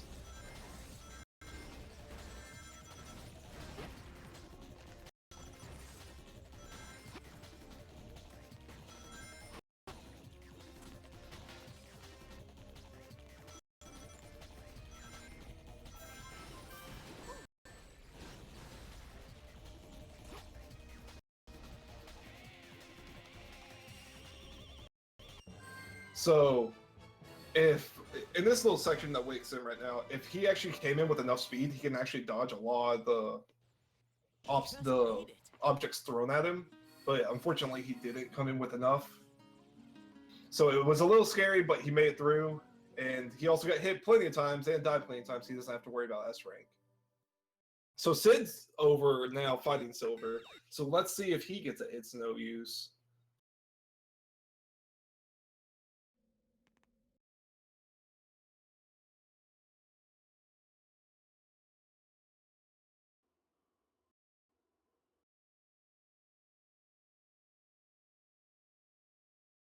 So it's going good, and he probably has it at this point. Also, cutscenes. So now we got Flame Core. So Flame Core is an extremely technical stage, Sonic. It's, in my opinion, probably one of the more difficult ones to pull off. And what doesn't help is constantly in certain sections of the stage, the game drops flaming boulders onto your head, and they can happen at the very worst time, like you're in the middle of a jump, or you're about to hit a ramp or something like that. And it just wastes other time, but it can also kill you potentially. We'll see if it happens at the very end of the stage, and if it doesn't, I'll mention what possibly could happen. So this door, yeah, it's just kind of a suggestion. Sonic can run through it.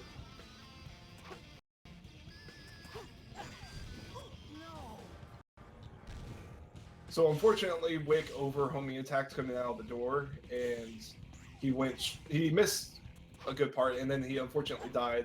The worms can snipe you pretty easily, and sadly, he didn't hit the checkpoint either since he jumped over it, so he has to restart Flame Core.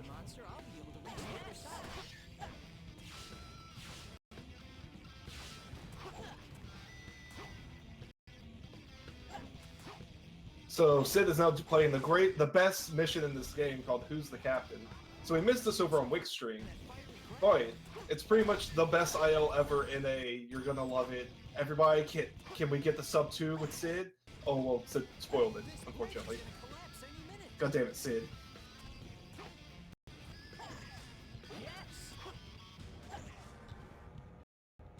But just in case you were wondering, who's the captain? The captain's the captain. Use the fluid that comes floating along from the flow.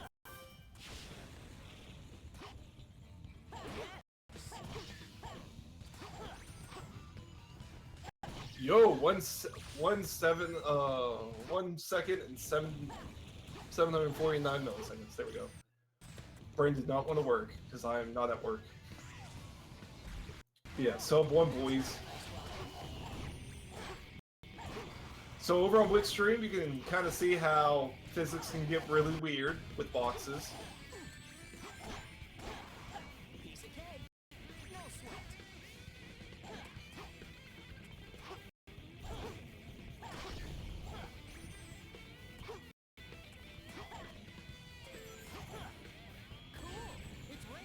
So now Sid's gonna go over to the shop once he gets in the load screen and buy anti-grav, and I think there's another move he's gonna buy. I can't remember off the top of my head.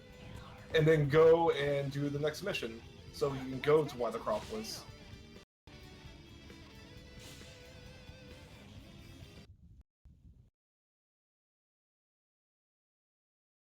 Oh, it's just anti-grav. Okay.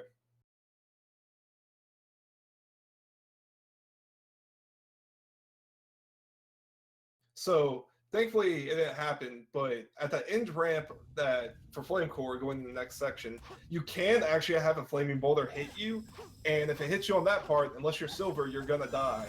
Silver can thankfully recover with this hover, but the others have no means of recovering. So we skipped a big part of the stage by jumping up on that rail over onto the side. He's had to turn around, which is a lot more finickier than you think. Unfortunately, he didn't get the clip out of bounds right there that you can do using the fire spot, and it would get him into the location he currently is now, so it only saves like a few seconds. But thankfully, with invincibility, it lasts a lot longer than it shows off, so he can skip little parts by just jumping on the lava.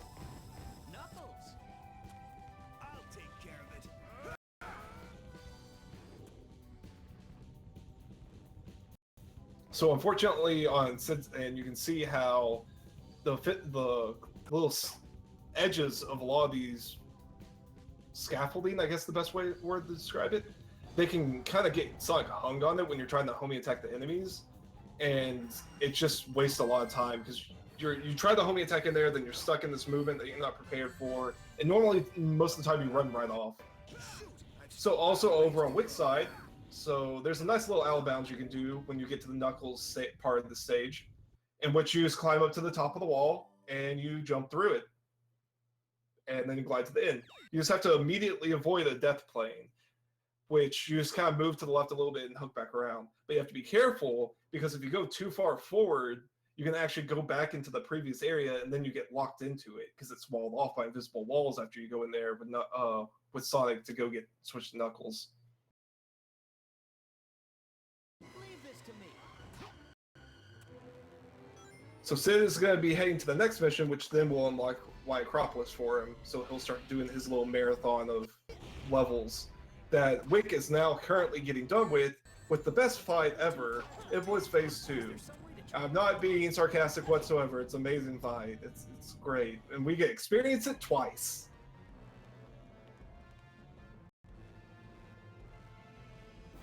So there's not much to talk about on Wick's side. It's pretty straightforward. You go over to the side, you hit the crystal, you get Iblis to come over and attack you, which then you just ignore it and punch him in the eye. Do that 3 times, and then after that, Iblis gets really pissed. Instead of jumping at you, he just swims through the lava at you, in which you punch him in the eye again. That's the whole fight in a nutshell. So over on Sid's side, we have a great mission in which all he has to do is kill a bunch of enemies to open up this gate, so he can go to Metropolis. So, not much to it, thankfully, when he homie attacks. So when you homie attack enemies, you actually launch them back before they get destroyed. Well, if you can line it up with a box correctly, like an explosive one, you can launch the enemies into explosive boxes, which triggers the effect of destroying the rest of them, which is very nice to speed up these fights a little bit.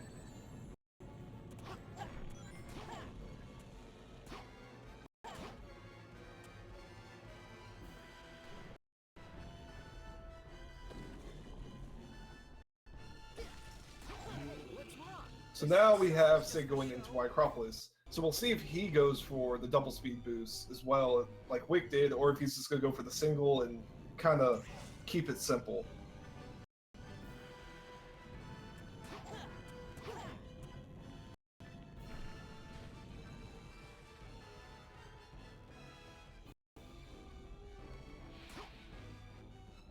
Also, shout outs to the sub. I'm not going to try to pronounce your name, but thanks.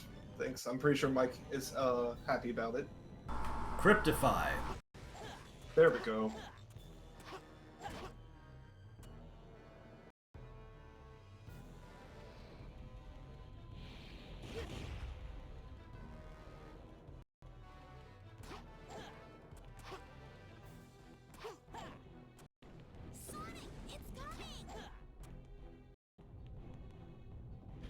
So Sid is making his way downtown to get the first speed boost. He has it. Let's see if he goes for the second one off the boulder just ahead.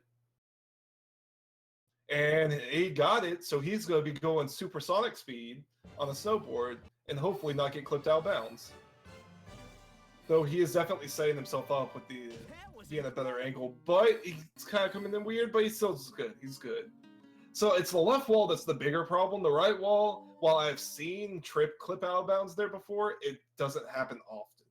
So it's usually the safer wall to take.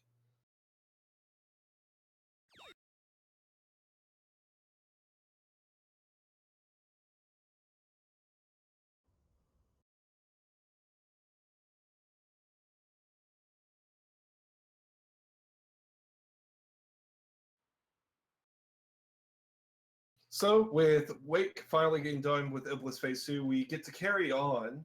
And so a brief little story synopsis of what's happening with what happened with Wake. So Sonic went into the future he got thrown into the future by Eggman during a trap.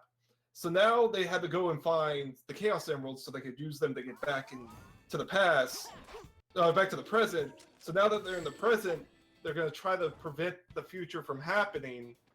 But to do that, they have to figure out more about the Iblis trigger and try to like find and why it affects Elise and Sonic. So they've gone back to the present to God, I hate the story sometimes. Pretty much to save Elise and make sure she's kept safe away from Eggman. So Wick also just bought the bounce bracelet, which is an extremely useful tool to get to Radical Train and do a few skips with. But with Radical Train, it is a very neat level. There's a lot of rail slides in this one, but there's a few pretty neat tricks that you can do.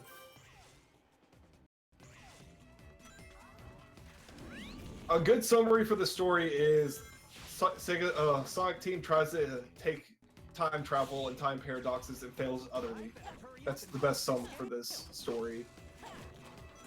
So Sid has ventured into the city that is on fire, which Sonic is so kind to remind us of.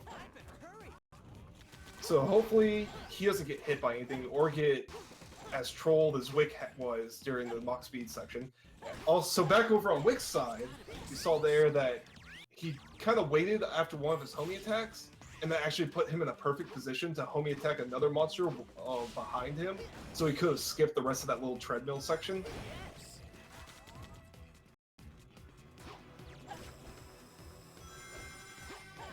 Oh, also, explosive barrel boxes do not hurt you if you're like sliding through them or spin kicking through them, as you saw over on Wood's stream.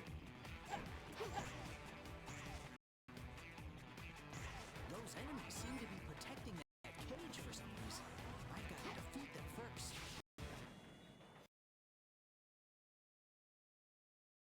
So once again, doors are just merely a suggestion in this game, as Wick just spin dashes through them.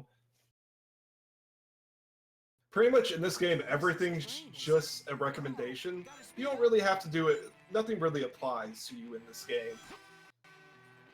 Especially if you ever get the chance of watching a silver speedrun, which if you've never watched one, I do recommend after the Sonic Relay, looking it up on speedruns.com. It's a pretty good run. But we're on another Mach Speed section over on Wick's stream for a Radical Train, in which now we have trains in the way, and we hope we don't hit, as well as when we jump over them that we don't get thrown off too much and fly off into nothing. I'm almost there. Police, hang on.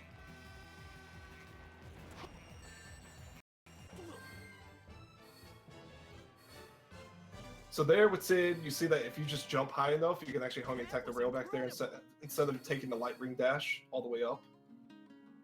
Also, 157 is pretty decent time for Radical Train.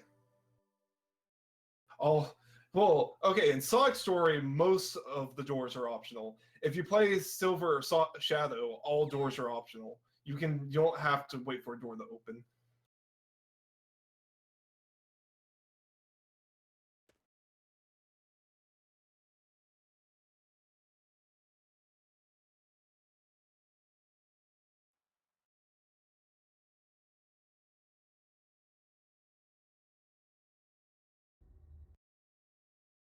So more load screens. I hope you really like that font for now loading. It's a good font. It's very, very pretty.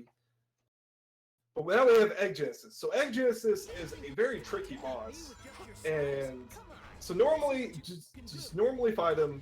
You just pretty much just survive long enough, and he hovers down. You go and homie attack him, and you just do that pretty much 4 times. So oh god, Wick got it. So homie attacking that rock back there. Oh, he didn't stay on top, but.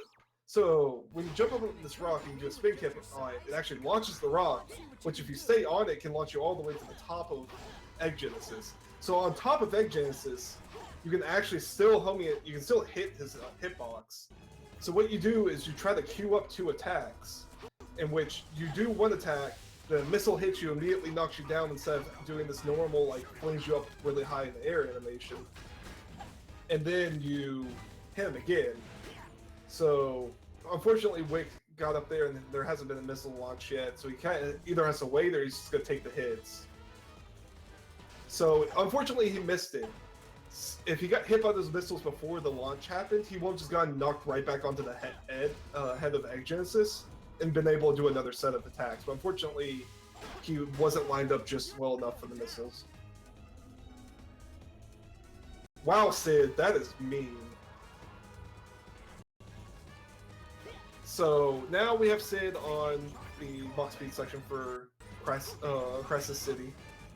And once again, pretty much we're just hoping that Sid doesn't get bodied too. Like, he gets good RNG for all of these vehicles getting thrown at him.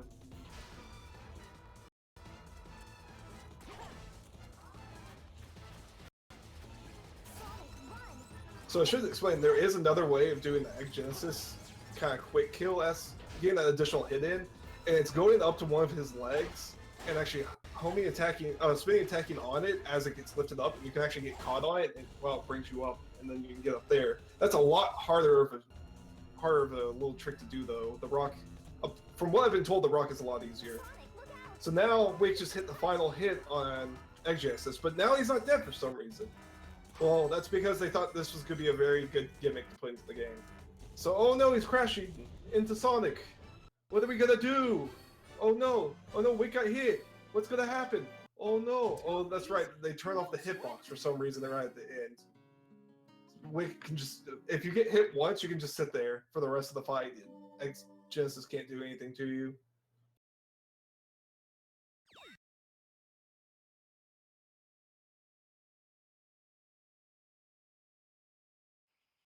So now we have Sid going into Flame Core, and hopefully he's going to have some good RNG on the Flaming Boulders. One would hope. And then he gets to go into the best boss fight in this game. So Wick is now going over to, oh man, I can't think of it. Tropical Jungle? I can't think of the name right now. It's blanking on me. But it's another release mission. So we get to have fun with that, with Sonic going really slow, but we gain a barrier. But a fun, Tropical Jungle, I was right. Awesome. I think. I don't know. So in this stage, there's these vines that we'll be taking just for the faster route. Well, the timing to jump off the vines is actually different for each one, and if you mess it up, you literally just fall straight down and die. So getting used to the stage can take a little while when you're learning this run. Back in the day, our boy Triple Agent spent, I think, a week grinding the IO for the stage. And you, after spending that much time, you find all the weird places in which you can die. But you saw right there for a second, Wick actually didn't get the jump off the rope, but thankfully he was able to catch back onto the vine quick enough.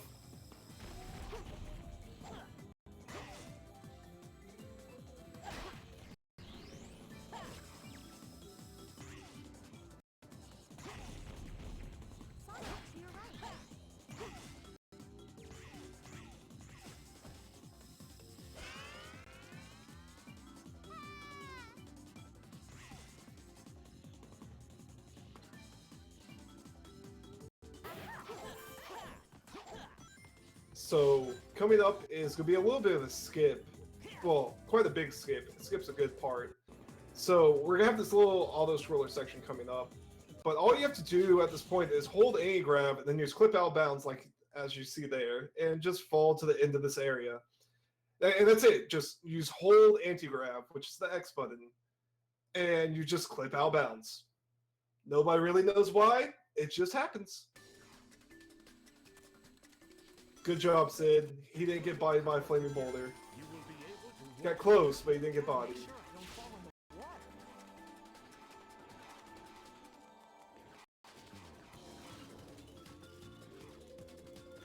So, right here in this next section, Wick's going to be using the barrier to skip most of the area. But this area lags quite a bit, because it's lagging because it's pretty much trying to load everything on the screen at once. So if you angle the camera down, it reduces the lag quite a bit.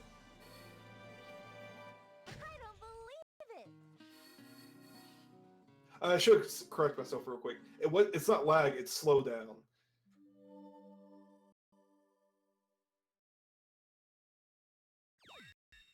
So Sid is also approaching the Knuckles clip here. So I can explain it more since I missed it last time. So Sid climbs up to the ceiling up here, which is right next to the seam. And if you get yourself in just the right position and you jump, you actually just jump right out of bounds, in which he immediately avoids the death plane by going to the left a little bit. And then you just fly to the end. So now if he gets hit by this fire just right, which unfortunately he did, you can get a fast fall with Knuckles and immediately fall to the ground. It's a lot harder to do with Rouge, but you have to just you have to come in with the right angle, the right hover, and hope the fire's also out before you're hated. Also, you can die on this result screen, and you're wondering, well, also, wait, but he can move on this result screen. What's going on? So Knuckles doesn't have a result screen for Flame Core, so it just lets you still move around, even though it puts all the GUI up for the result screen.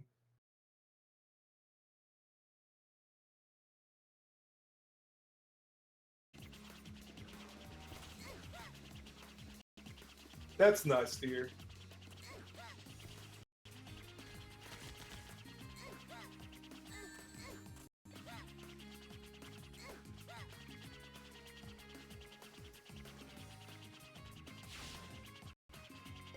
So now Sid is on the best boss fight ever. So great. But if you look over on Wick's side, you see that we are back in Wave Ocean, but this time we do the whole level as Tails. Why? Because the developers felt like doing that. Also, the springs don't get destroyed for some reason when the pillars get destroyed. It's always funny to kind of note that.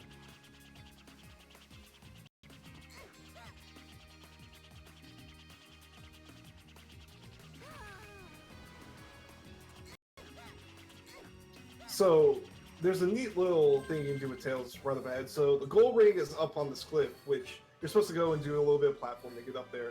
Well, if you just hug onto the side while hovering up, you just kind of quickly go up the side, and it gives you a little bit more extra vertical velocity so you can get up onto it.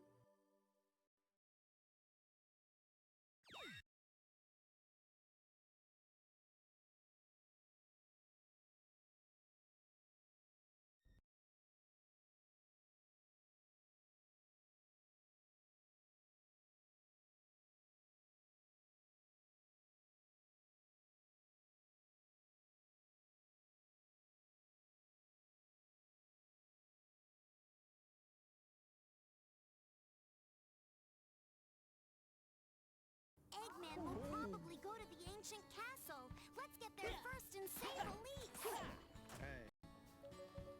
So Wick is going to be moving over to the next area, great part of this game, which is called the Trials.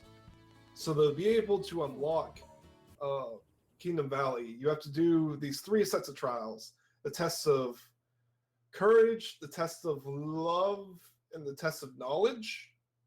I think that's right. And so the hardest one is the test of courage, in which you have no rings and one hit will kill you. And you have to redo the whole stage over again, including you have to go through all the dialogue to get to the stage. Also, Wick did go through a menu selection and a store, and he bought the red gem, the blue gem, and the sky gem? No, not sky gem. Red gem, blue gem, and green gem. So the red gem slows down time just by holding it. The blue gem gives you a speed boost, which is faster than your spin dash. And then the green gem makes a tornado around Sonic, which does a lot of damage. So that's the test of intelligence right there. You're supposed to go through all these pearls and go through the right one that gets you to the end. But you can just go over to where the spring is and homie attack it. Pretty good stuff.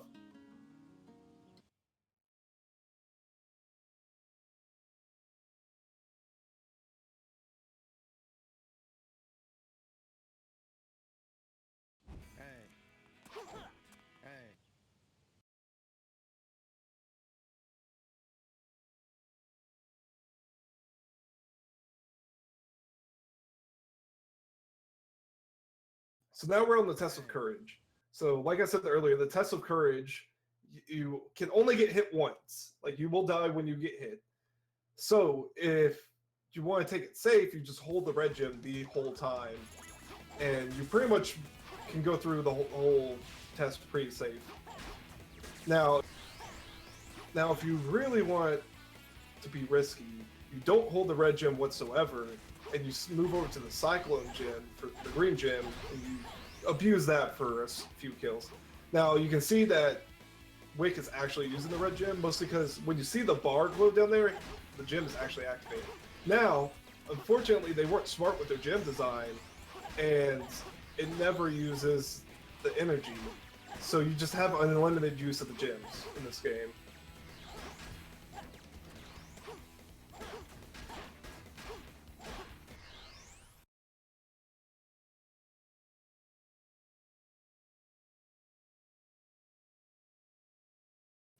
And we got through it safely.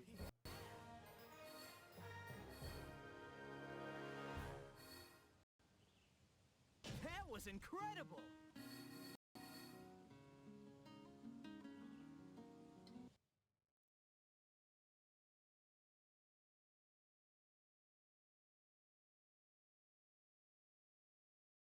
Yeah, well, the mirror technically reveals over time, as you can see when we do the lease stages, but they just didn't program into the gyms for usage, so you don't see it getting used.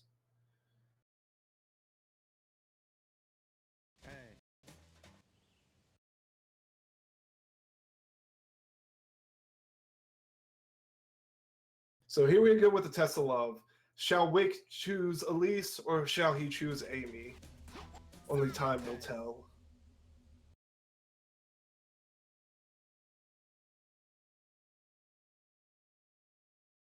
And he picked the right one.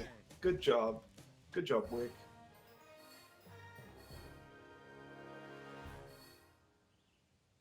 That was incredible. Also, I know his name is pronounced Wicked Awesome, but it's like more the shorthanded.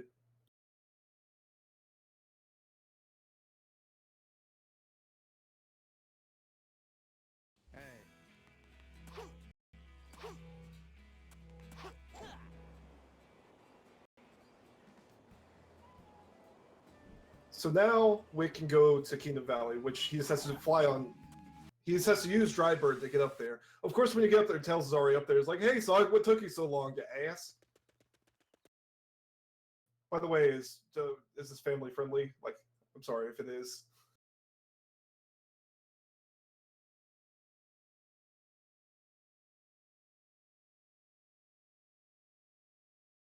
Silver, we don't have time. So now Sid is over, starring Egg Genesis. And it looks like he shall be doing the normal strats. He has not to go in fast.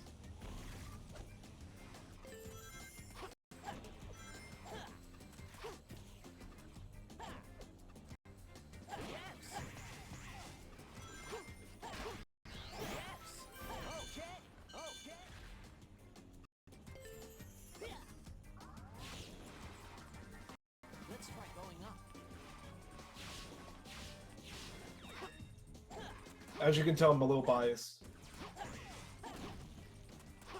So coming up after this will be another Mach Speed section for Sonic, which I think it's kind of universally put that Kingdom Valley's Mach Speed is the best one. Everybody seems to enjoy it.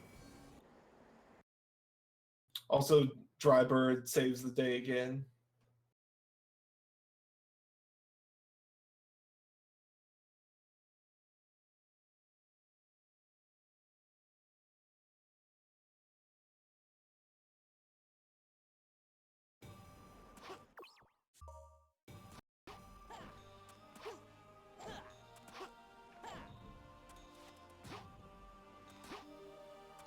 But Josh, you are weird.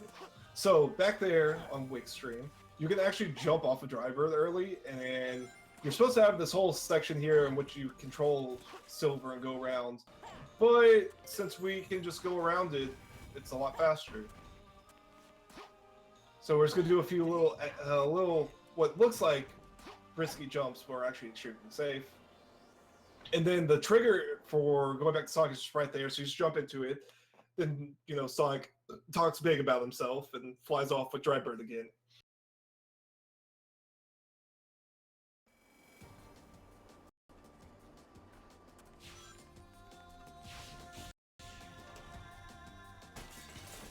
Those enemies seem to be protecting that door for some reason.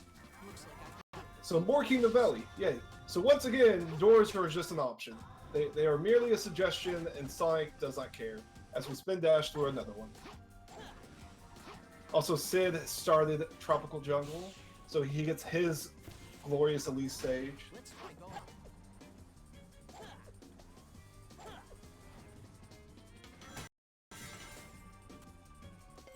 Unfortunately, it looks like Wick's dropping frames, but it'll get past hopefully.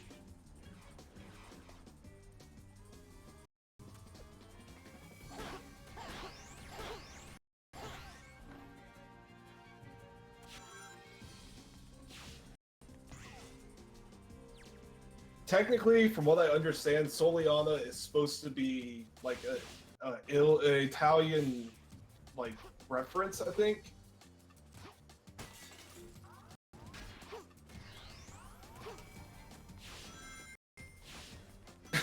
God, Josh. Everything's America. That's it.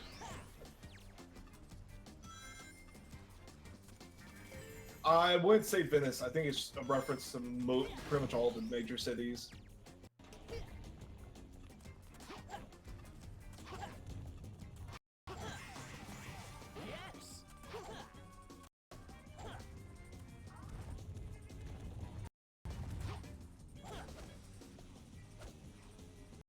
Aquarium Park is obviously America.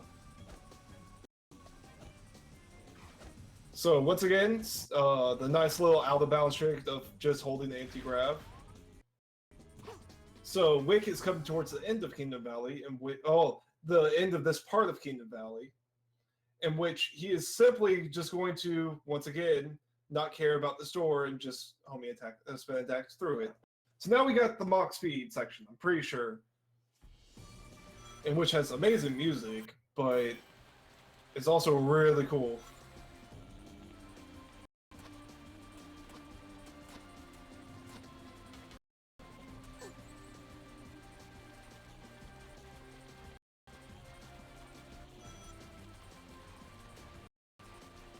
So yeah, you just run on water walls in this game, in which water is, for some reason, flowing upstream as well. I never noticed that until now. Yeah, Sonic games. You know, physics don't apply. Just always remember that. Also, this jump looks... There'll be a jump coming up soon that looks super sketchy, but it's completely legit and safe.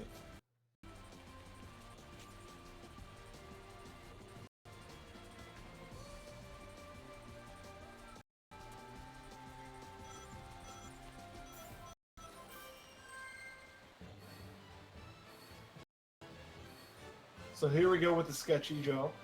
Oh, wait, it's back there. Never mind. I'm wrong.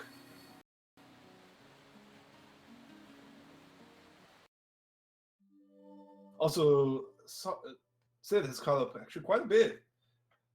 He is now just 2 levels behind. He just has to do Wave Ocean, then do his own set of trials in Kingdom Valley.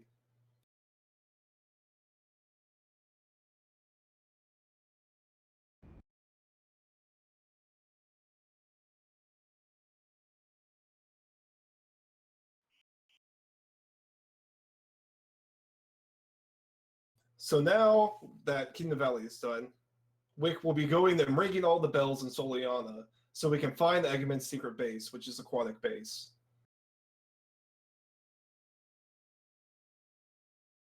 Which after that will be the final boss for Sonic 06, being Egg Dragoon. Dragon. It's just Dragon this one. It's not that good. Not that good of a boss like Egg Dragoon is. Which that will be later in Sonic Unleashed. So now Wick's gonna try to do the optimal movement, in which you use the blue gem to get increased speed, and try to pretty much try to maintain your Mach speed as much as you possibly can. Because if you block onto anything, you'll get knocked down and have about, I think it's 3 seconds wasted per Mach.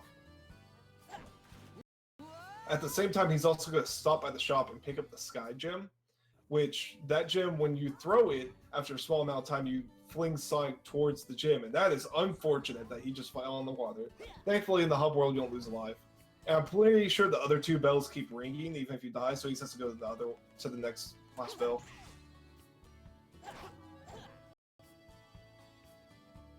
He forgot to go get the shop unless he did it earlier and I didn't know this. Okay, yeah, I think he just knows.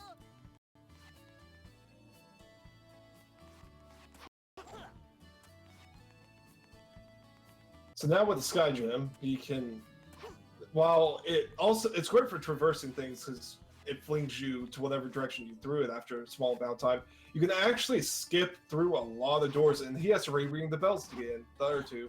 That is an unfortunate time loss, but it happens.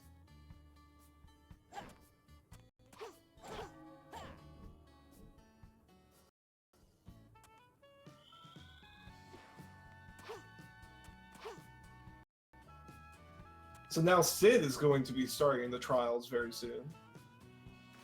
And there's the first use of the Sky Gem, as you can see. It should be flanking them. Yep, there we go. That was really... Oh, that sucks.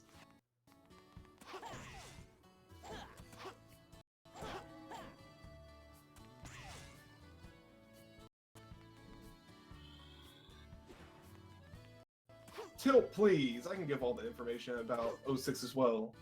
Just not to the level that DSS knows. Yes, he did die again. Also, we have Sid starting the trials. We shall see how his test of courage goes. That's really the only one that it's possible to be losing time on.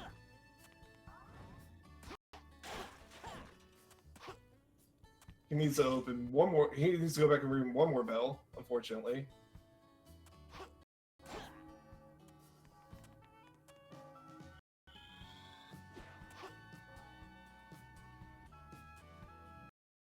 So now he can use Scott. Now he can finally get to Aquatic Base, which will be skipping quite a bit of it using the Sky Gem.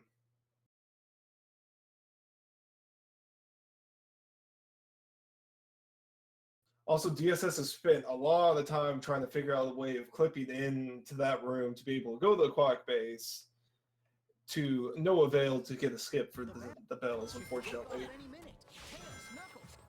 It's the one thing they actually programmed well into this game.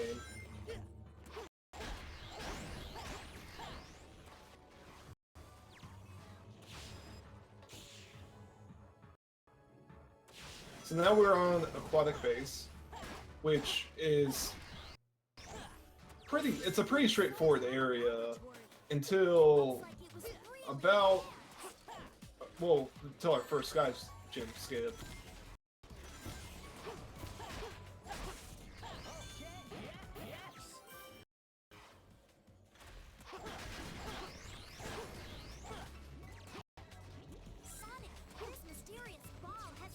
So Sid is starting up the test of courage. We shall see if he survives it. He's probably going to do baby strats with the red gem, as he is and is expected. So here's the first Sky Gem skip. So you have to be careful that you stay out of bounds because it's very easy to get thrown back in. Then we're going to jump over here and pretty much go all the way to the end of this area. We're also going to skip another door. Unfortunately, the camera kind of goes a little crazy with the Sky Gem when you use it. So now we're just going to throw the Sky Gem across here and hit the next loading zone.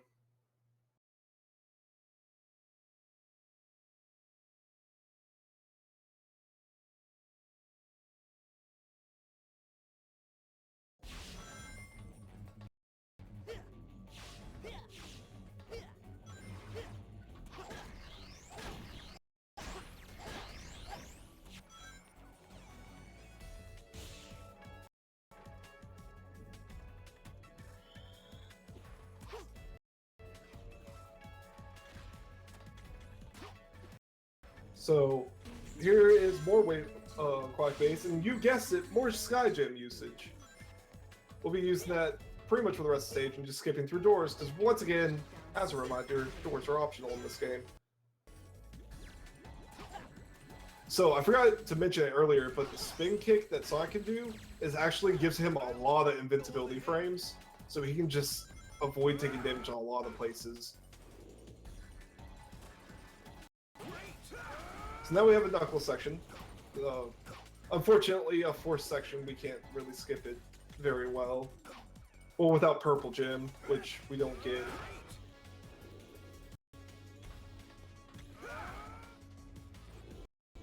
So pretty much just take Knuckles, fly through, like glide through area, get to the next Sonic section.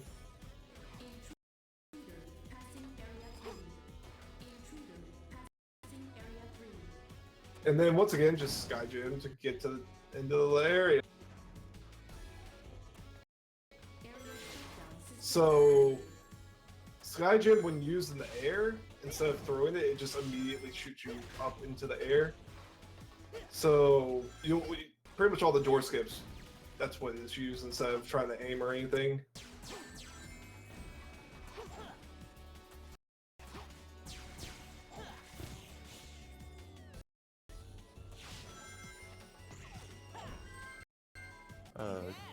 Guys, who's next?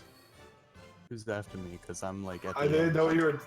Oh, okay, you're still playing. I was like, wow, is the stream really that far behind? No, I'm almost there. It's like Josh is next. They have it all set up. Okay, cool. So on Wick stream, he will be starting Egg Dragon soon. Which Egg Dragon, are you going for the trip IL strat, like really fast strat, or? I tried it, I failed. Alright. So I'm assuming you're going to the next, the backup strat, this little bit slower one. Yep. So I'll explain the really quick one. So the really quick one is you use the red gem on Egg Dragoon, and pretty much you get him to stay in place long enough that you can get close, be able to throw a Sky Gem off, and still be able to manage the homie attack his head. And so then while you're locked on his head, it normally, when you're grabbing his head, it normally like puts you in this whole sling animation. The Sky Gem immediately pulls you off, which then Egg Dragon just kind of flies off into the distance and then kills himself. So the little bit of a slower strat is pretty much just wait for him to get close, and then do exactly what I say, throw the Sky Gem, homie attack his head, wait, then just kind of wait until he despawns.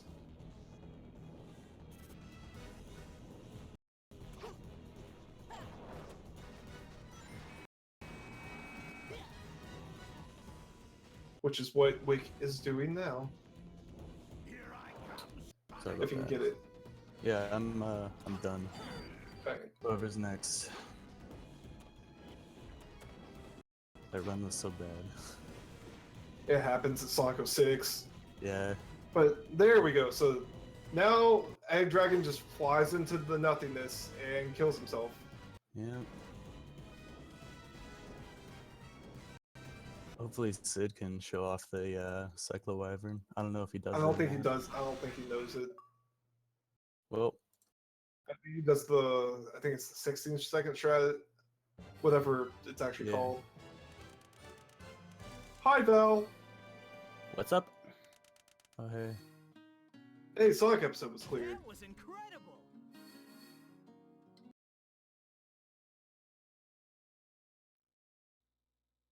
Yeah, I decided to use a profile just in case. So, you have any comments about your run? I mean, Those enemies seem to be it's. I probably should practice a little more. That's about it. White Acropolis was a nightmare. So I swear, in practice, I tried White Acropolis once and got it perfect, and I thought I was good. But no. And that's about it. Same with, well, actually, Egg Genesis. I practiced the Rock Punch for like an hour. And pretty much came on the conclusion that it would be like a 50-50 of whether I get it. You almost got it one of the tries. The first one, yeah. That was so close, and then he spun around and I fell off. Really sucks.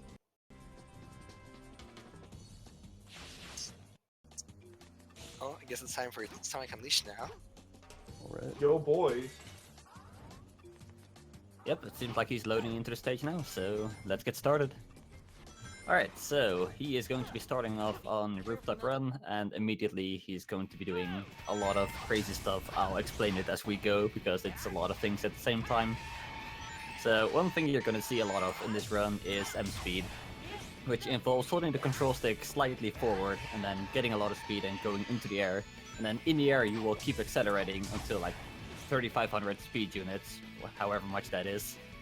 And yeah, you can just hold that, and it allows you to do some pretty crazy stuff. For reference, so this game is often known for being, quote, boost to win, but you actually do very little boosting in the run, because it's slow. Boosting Yeah, has a speed exactly. cap of 1,000 speed units, so getting up to 2,000, 3,000 units is like pretty insane. Yeah, and so this category is going to be all day stages, because this game also has a different gameplay style that is the Werehog, which is a lot of combat, and this is the more popular category, so this is the one that you're going to be racing. So there's another speed trick he's going to be using here, which is Quick Step Slide, which involves just sliding and quick stepping, and that gives you speed for every time you do it up to a certain amount. So combined with that and M speed, you get a lot of speed, and that is very unfortunate to be getting hit by the chasers right in between the rails. Yeah, this game is extremely, I guess, skill dependent. Like, everything in this game is so technical, and you're going so fast that like even small mistakes wind up costing you a lot of time.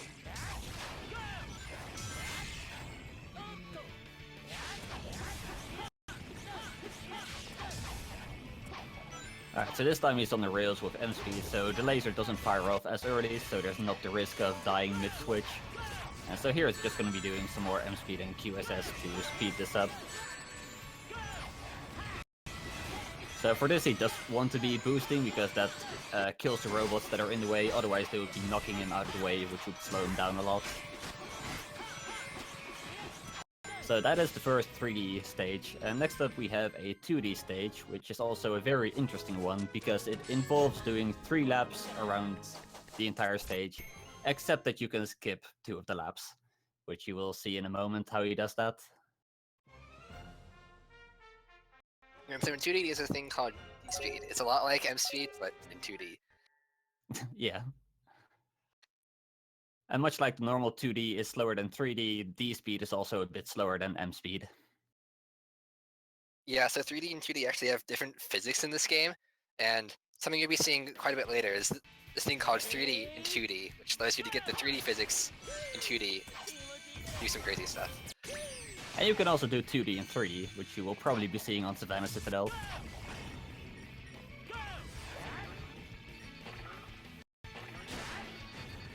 So it's well point out that Sid has started his approach to aquatic base, going to ring the bells. Alright, nice. It's actually getting pretty close.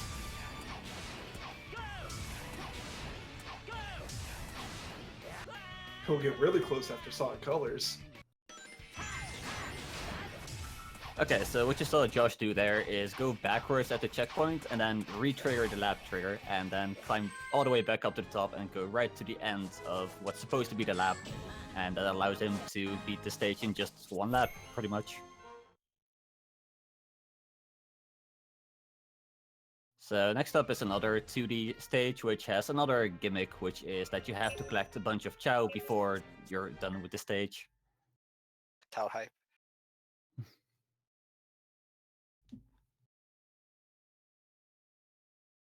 The closest thing we get to a child garden now. Ready? Yep.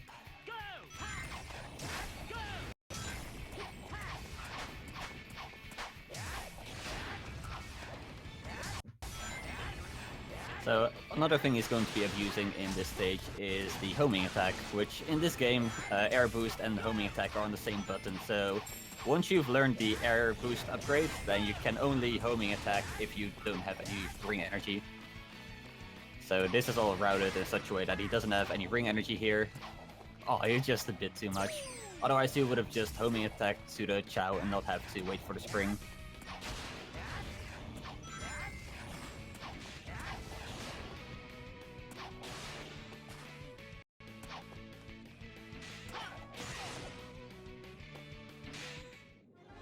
One Eggman, do you just- want to add a Go ahead. I was gonna say, I just wanted to add that the last stage in the game, Eggman Land, is not included in this category because it's a combination of day and night stages. Yeah, and even though you spend a lot of time as daytime Sonic because of all the crazy skips you can do, it still involves nighttime gameplay, so it's not included. So yeah, just like Sonic 06, this game has a lot of loading screens, so that's why he's playing on Xbox 360. He used to play on PS3, but then he switched over because loading times are just that much faster. Oh snap, he's going for the wall run. Okay, so yeah, there's a weird wall hitbox there that you can just run along as long as you have enough speed and just launch yourself over. It's actually pretty difficult. And it doesn't save a huge amount of time as well, it's just a few seconds, so it's a very risky thing to go for.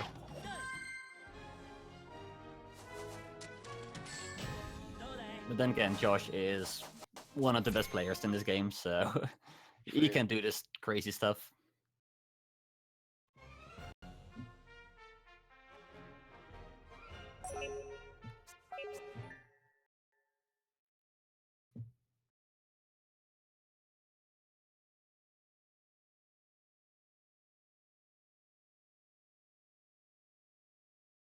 So now we're moving on to Epitodes, which is actually supposed to be the first area, but because Rooftop Run has such a difficult trick right at the start, people opt to do that at the start of an all-day stages run, just to get the hardest thing out of the way, and then move on to the rest. Since this is from a New Game Plus file, it doesn't really matter in which order you do it.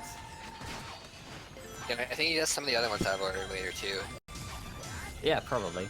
Like, at that point, if you're already doing stuff out of order, you just want to go whatever is closest on the world map.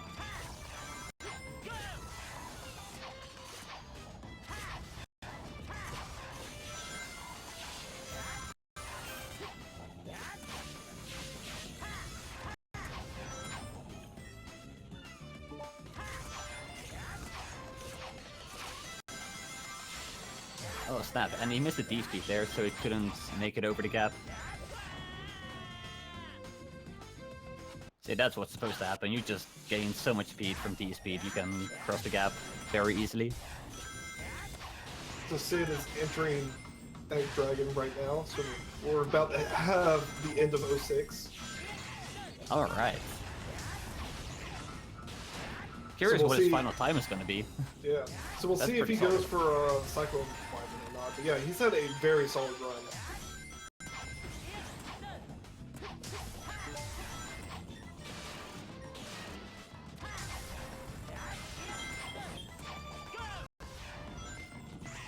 And as you can see, this game also has some quick time events from the ramps.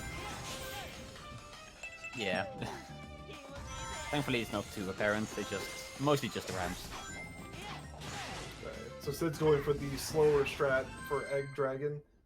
So he's pretty much just gonna wait for him to get closer and then throw Sky Gem, then homie attack his head and make Egg Dragon kill itself. So there goes the Sky Gem, and there we go. There goes the Egg Dragon to kill himself. And that is Sonic 06. Alright, it looks like Viva is live as well. Yep.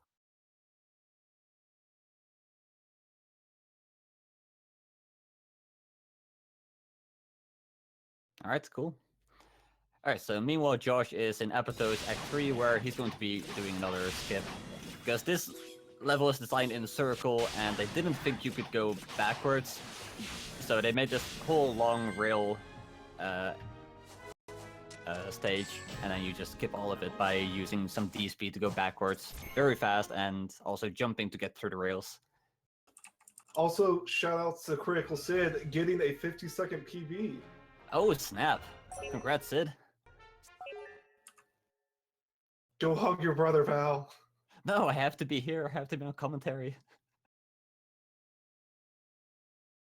But yeah, since that is the end of Sonic 06, that is the end of my commentary. I hope you guys enjoyed it with me rambling about nothing. Yeah, man, it was good. Like, you really carried that solo. Had to try. Anyways, it was fun, guys, and I will be heading out now. So good luck. Alright, see you, Gidriff. Gedrit's out on that too. Bye, everybody. Good luck. See you later. Good job on the run.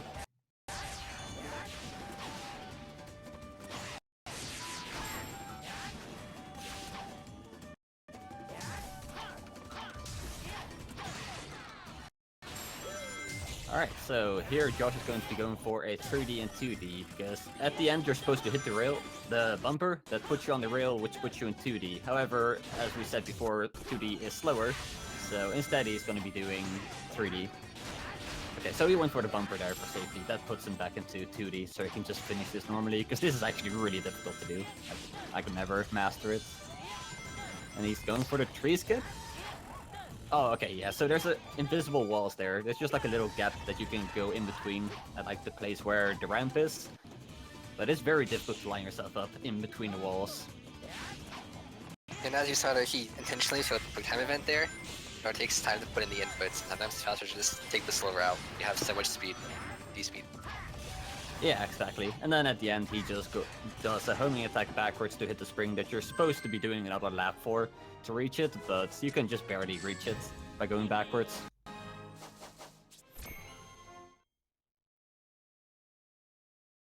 And Viva unfortunately dying on the first lap of Rooftop Run Act 2. Those little bumpers can be very weird. Like, you can bounce on them one time, and then as you stomp back down, then you can miss them the second time, even if you didn't move. It's kind of not great. Ready? Go! So on Josh's screen, we have another one of those lap-based ones, and so it's a similar thing. This one's in 3D, so thankfully he can just trigger the next lap and then use M speed to just fly back to the other side of the stage and do that over and over.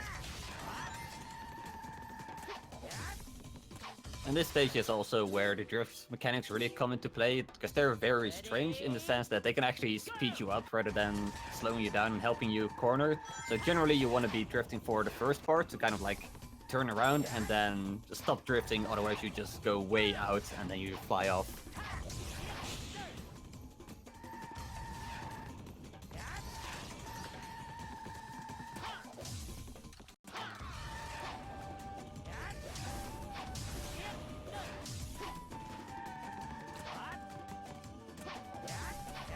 Also, it's nearly impossible to hit that goal ring. Everybody misses it.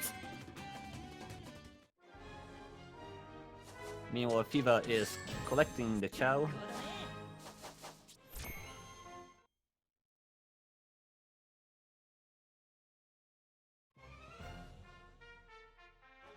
Also, I think Viva's game is in Italian, if I'm not mistaken, which for 90% I believe is the fastest language. I know it is on the ST version of this game, which, if you guys aren't aware, this game has two different versions. There's the one on the Xbox 360 and PS3, which is this one that you guys are seeing. There's a separate one on Wii and PS2, where that's an entirely different game. Yeah, it's completely different physics. It's missing a few... Well, the stage layouts in general are different. It's missing Empire City. Don't Savannah at all. Oh yeah, yeah. Yeah, it is a completely different game. It also doesn't have M speed and D speed. Boosting in general is a lot. Yeah.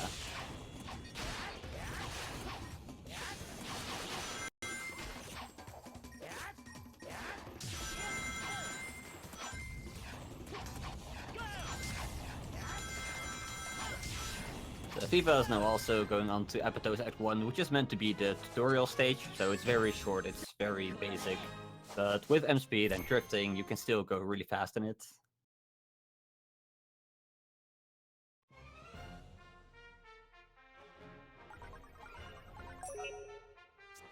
Oh yeah, there was also a mobile version of Sonic Unleashed, which I think was just purely 2D. I've never actually played it or seen much gameplay of it.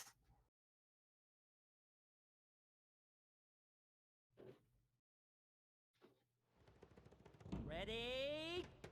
Go!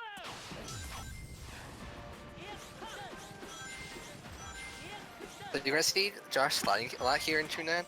Sliding in general is broken, like we talked about with quick step sliding. But in general, it just allows you to break that speed cap. Yeah, he's also stomping a lot, because the way the stomp works in this game is very interesting in the sense that it initially speeds you up, and then as the stomp progresses, it slows you down. So if you only use the initial part of the stomp, you just get a bunch of speed from it. So you can actually stomp to speed yourself up and reach like enough speed to get into M speed.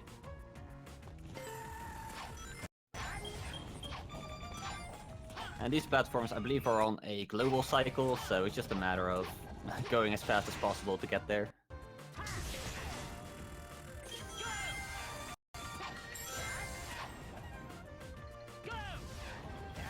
So this is where drifting is used a lot, because M speed is not very practical here. You'll just fly into the walls. It's very hard to control yourself, so with drifting, you can gain speed while also going a lot faster.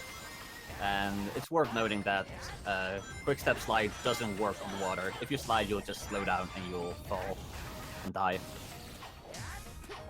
Yeah, in general, the ability to boost on water is heavily abused, as you can see right here. And a couple other stages that have it too that will be used for skips. Yeah, so what he did right there is clip into the wall into the next section, which is supposed to be 2D. And then by jumping while he's in the water, he gets his homing attack back, so he could homing attack onto the pulley and get back out.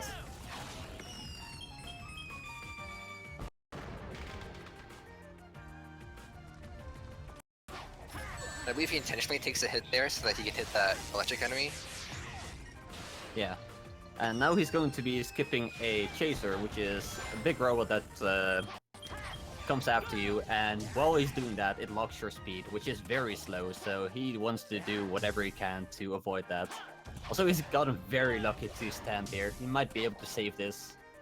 No, he didn't get the M speed, so he's just gonna have to die and try again.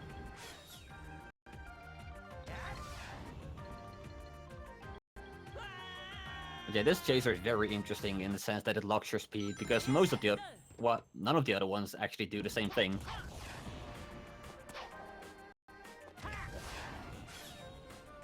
Also, the setup he's doing for this is very fast, but it's also very difficult. My preferred setup is the one he tried as the backup strat last time, which is just jumping over the wall and then doing M speed from there. As he's going for it again.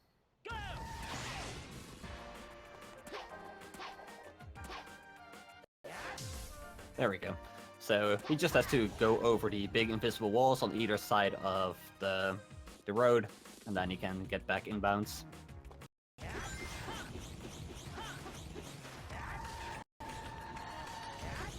Kiva now going into Savannah Citadel Act 1, so let's see if he manages to do the 2D and 3D later on. Also, Savannah Citadel Act 1 is very good for practicing M speed, because when you're on the dirt, it seems to accelerate you a lot quicker, so you can tell immediately if you've got an M speed, and it just flies you way around the track. Ooh, he's gone into the back spline. Yeah, that happens sometimes, because there's a loop there, and sometimes the game doesn't properly adjust your position, so you get stuck in the background, and then there's not much you can do.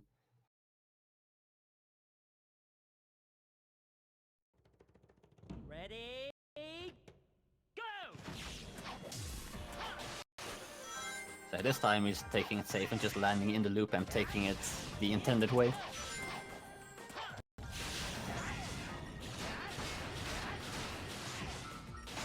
Is he going to get... No, he's not going for the 2D and 3D. So what you could do there is you do D-speed and then you follow the rail, and then at this port you would be in 2D. So you would just fly over everything because you still have your D-speed going. Also going for the 3D and 2D.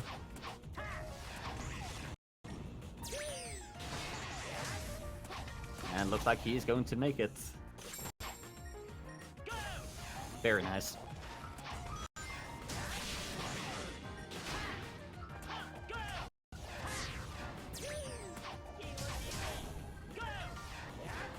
And just finishing up Dragon Road Act 2, which is my favorite stage for practicing D-speed. It's the first one I learned. It's the first one I would recommend to anyone for learning D-speed. It's all 2D, you can just fly over everything. When it's done well, it's super smooth.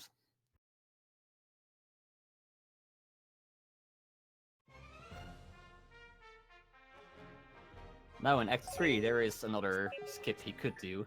It's very difficult. I'm not sure if he's even gonna try to go for it, because it's a very short stage to begin with.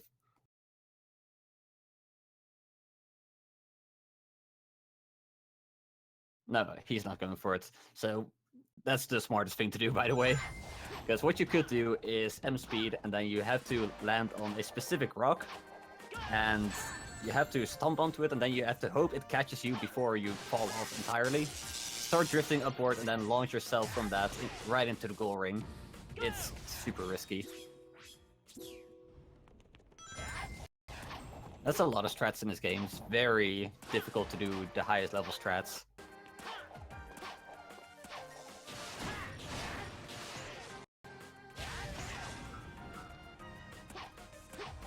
The unfortunate downside of this is that he has to wait for a few cycles.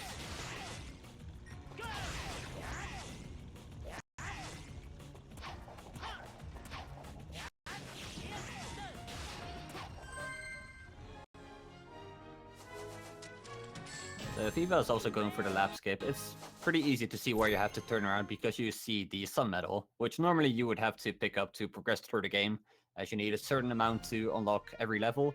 But since this is New Game Plus, he already has them, but they're still like transparent, so you can see where he has to turn around. So you trigger the lap, and then continue.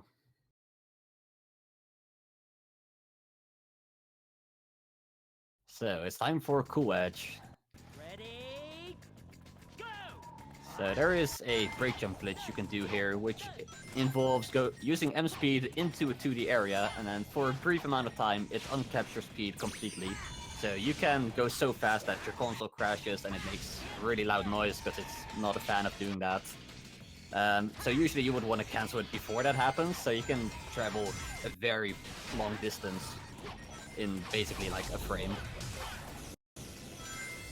But if you don't cancel it in time, you will just fly out of bounds and either just like keep falling, go into ghost mode, or crash your console.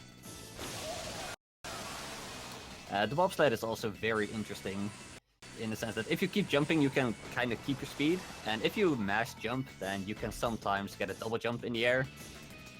It's just really inconsistent, and it's the worst part about grinding this stage, is that you have to rely on getting good speeds here.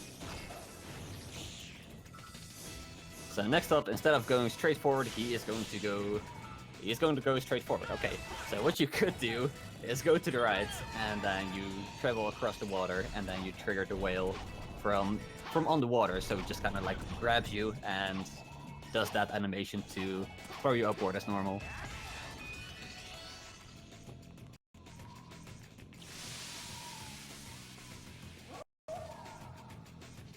FIFA now also going into Dragon Road, so he's not far behind.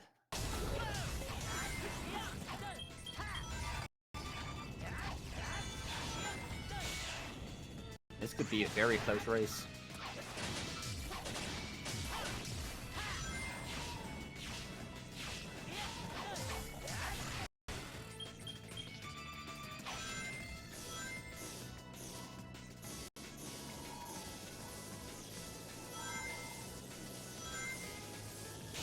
FIFA unfortunately missing the high path, so he has to take the slower path around. It's only a few seconds, but generally you want to take the high path.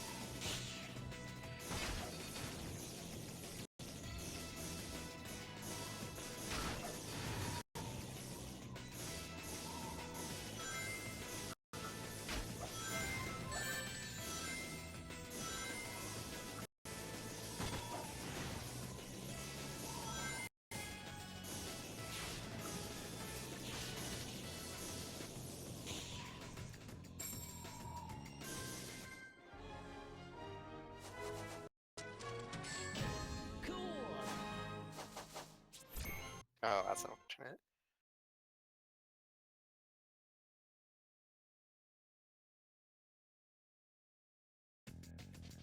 Ready? Alright, so Josh is going into another lap-based level. Again, you have to do 3 laps around, and then on the last one there will be a goal ring. This one you can also skip laps on with a break jump glitch, which again is very risky, and there's also the risk of not even having the laps trigger as you go backwards. It's very inconsistent and generally not a good idea in a marathon.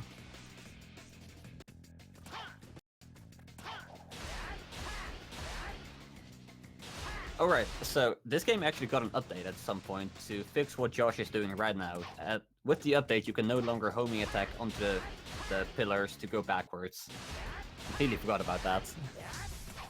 So that means you cannot have the DLC active as well as not having the updates, because that's part of the reason why you need it.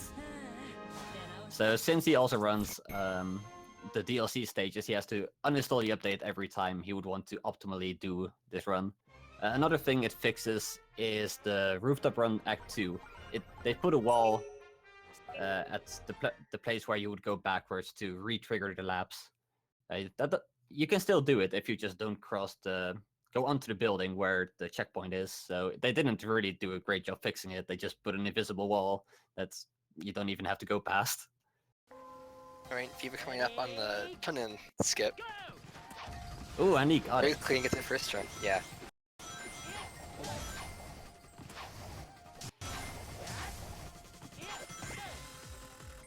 So Josh is in Adabat, also known as Jungle Joyride. With the best music. In general, this game has amazing music. So the strat he does here is different from the individual level strats, because in that you can get, first off, Chaser Glitch, which I'll explain in a moment, but you can also reset at a certain part in this section, and that means on the next restart you won't get put into 2D here, so you can just go all the way around here and just use your 3D speed to go a lot faster around it. And Chaser Glitch is something that changes your physics in a way after you have been in the Chaser section, and it persists through restarts as long as you don't exit the level.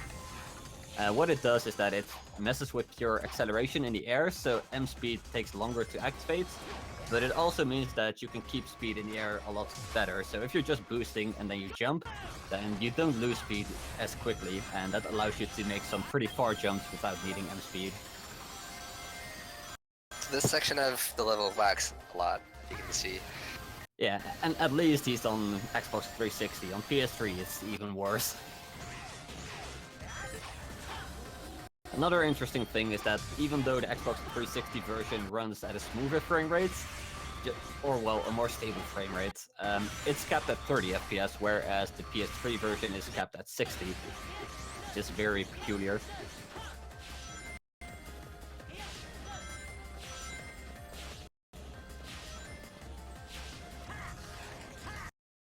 In general, there are a few small differences between the versions. For example, I'm not sure if it was Eric Sands Act 1 or if it's one of the DLC stages, but on the Xbox 360 there is more boxes stacked in a certain position for some reason. Like, that's just such a strange version difference to have. I wouldn't know.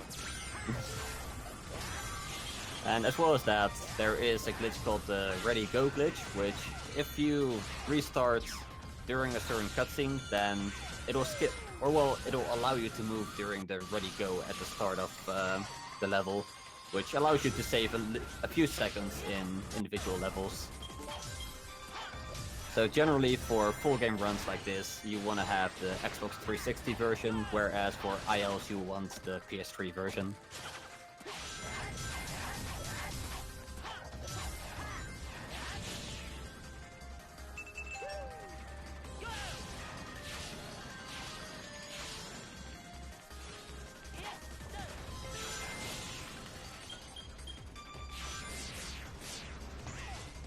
So FIFA is now also in Cool Edge, so they are only one area apart.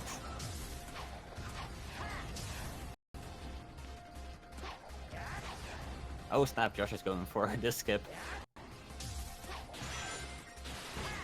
Okay, so that's actually very scary, because you have to go over a kill plane, because if you don't have as much height, then you will just die right off the bat. It's very difficult.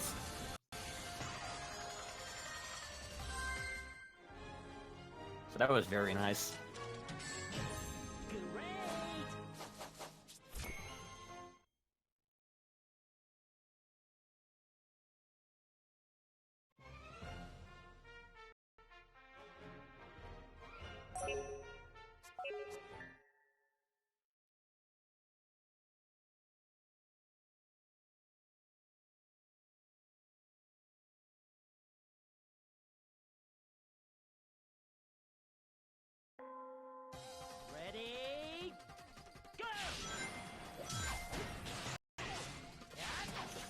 So here we have another lap-based level for Josh.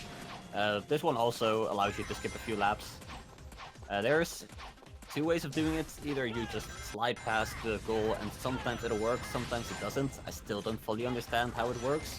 Or you could take it safe and manually like trigger the lap twice by just taking it easy and homing attacking into the wall here. And then you can see the spring move slightly and that'll show you that you are on a different lap. So he just skipped all of lap 2. Now he's on the final lap. And Fever just got the cool edge thing. The out of bounds. Oh, nice.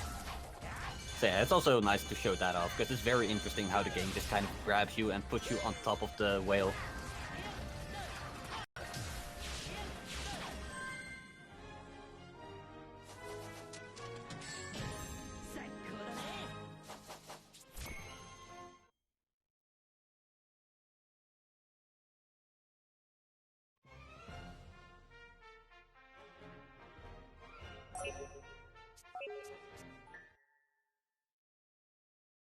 So while you're in the 3D bobsled, there's not much you can do to speed it up.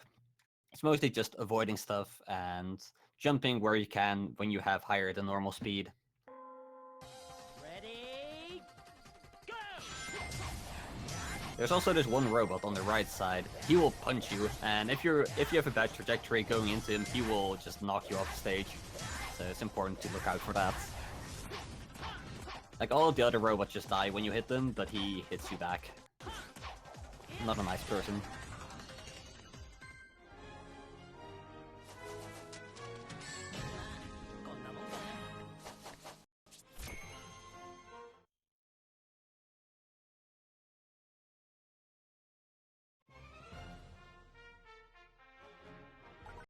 Like hearing demo with them finishing their stages at almost the same time.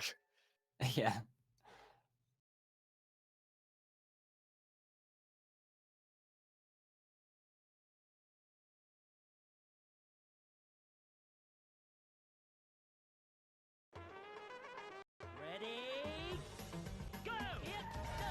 So now in Arid Sands, there's one thing you really have to look out for at the start, and it's the people.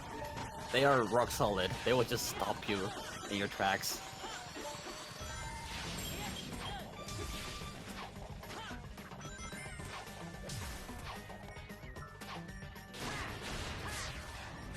Alright, it looks like FIFA is also going for the lap skip.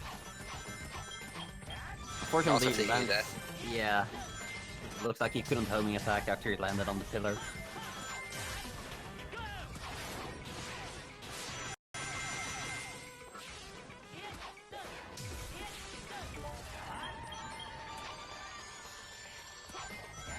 Oh snap, okay, it looks like Josh is going for the M-speed launch to... No, he's going for the smaller M-speed launch. So there's two options, either you go here and then you follow the stage as normal, or you go for something that's very risky, which pretty much launches you straight to the goal ring, but then you still have to worry about getting back inbounds, which can also be tricky. So It's the second trick here. Yeah. There's 3D to 2D allows him to skip the entire 2D section. Yeah, this level is kind of broken. Aren't they all? You have a point there. So if he did the other launch, he would be landing out of bounds to the left here, and then he would either have to use the mountains to boost himself over the invisible wall, or find a spot a bit further back that allows him to clip back in normally with a boost.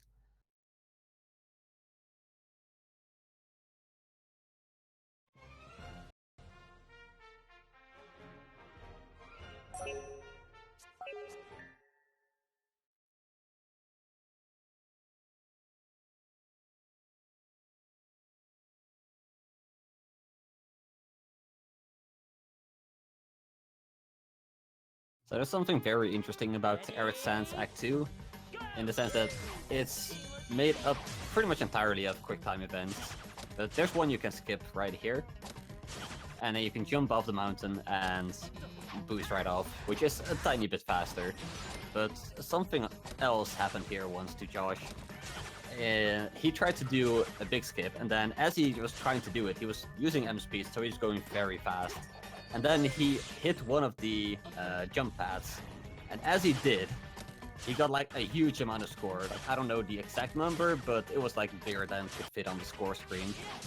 And nobody's been able to replicate it yet. And they actually had to update TSC, which is the Sonic Center, to make room for such a big score, because nothing else could even get close to that. So I think he still has that on his PS3 file, but obviously he's on Xbox 360 now. Maybe we'll see it finally on FIFA.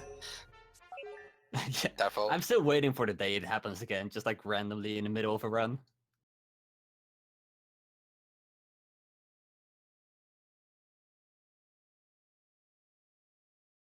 It says in chat that I broke TSC by 5 digits.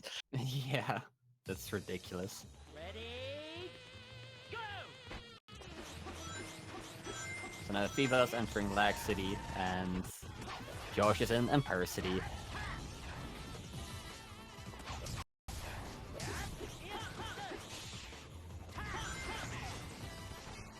I believe Empire City will be the final area in this run, so we're actually getting pretty close to being done with Unleashed.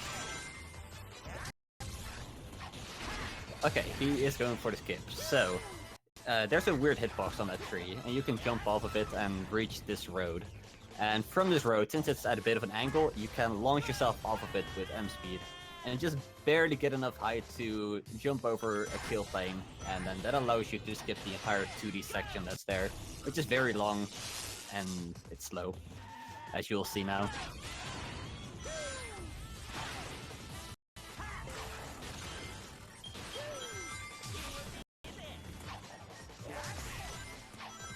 Alright, and Fiva is going for a waterfall skip.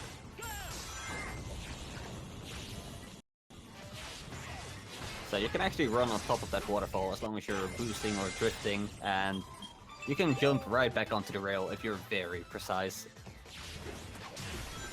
So that allows you to skip a little bit. Ooh, he got squashed. That's unfortunate.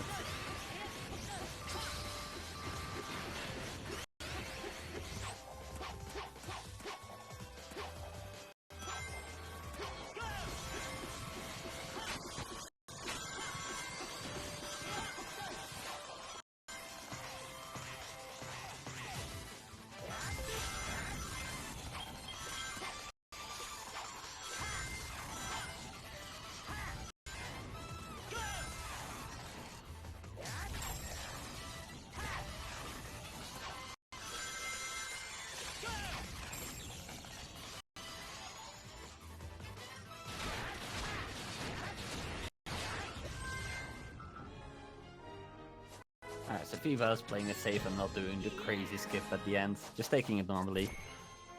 Well, normally is a relative term, I suppose. It's still a lot faster than intended. And I think this will be the final level for Josh. Yeah, it is. So this level is all about quick-stepping on like very thin platforms, except they don't properly lock you onto the platforms, so it's actually very difficult to stay on, and you can't really quick-step to adjust yourself properly, especially at the end where you have to switch between platforms very quickly.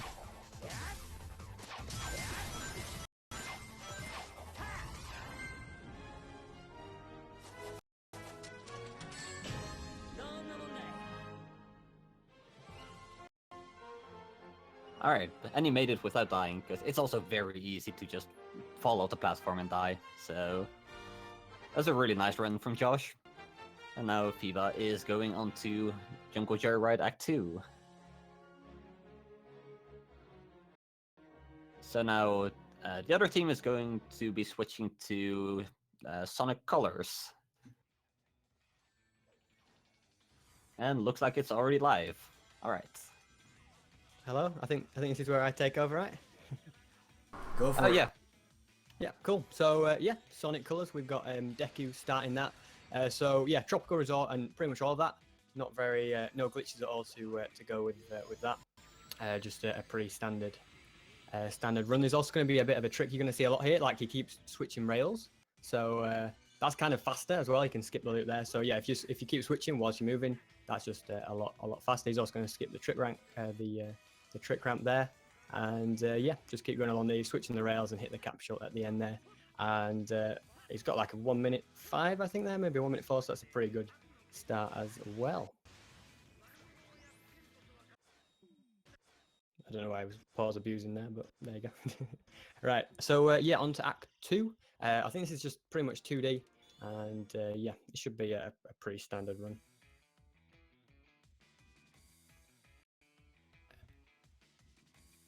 So yeah, I don't think he uses any whips either. You can literally just get straight to the end without even bothering with that.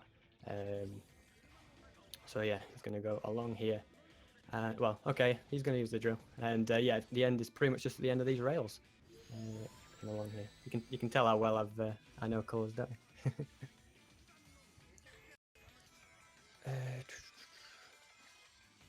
Oh yeah, there is a little bit at the end here where you use a little trick with the laser. So if you time it just right and angle it just as it's about to do here, what you do is you'll go right up there, skip this whole bit with the rails, and then you can boost to the end.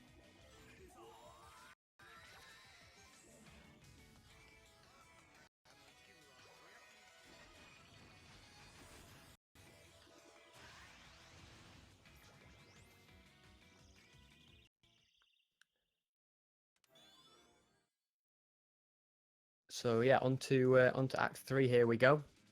And yeah, I think he tried to get up the top there. I think he was going to try and skip the pulley, but he just completely he just missed it there. So with that, you get the laser that allows you to do an extra skip just at the end of this little bit. And this is actually a drifting section, so you can't really boost it unless you jump and boost. So instead, you just have to drift, and there you go. You can see he's doing the laser there, and then he's going to do it again immediately after.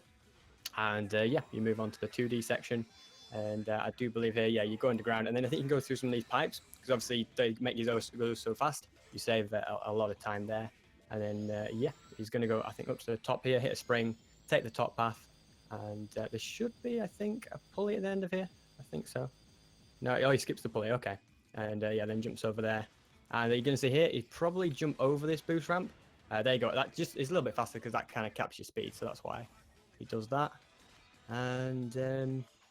yeah, I think we're more or less at the end here now. I think it's going to be just, yeah, just a little bit more like with the laser, you go up top again, kind of skip out. Oh, he's had a little bit. That's good, yeah. And then he's at the end here, you can see.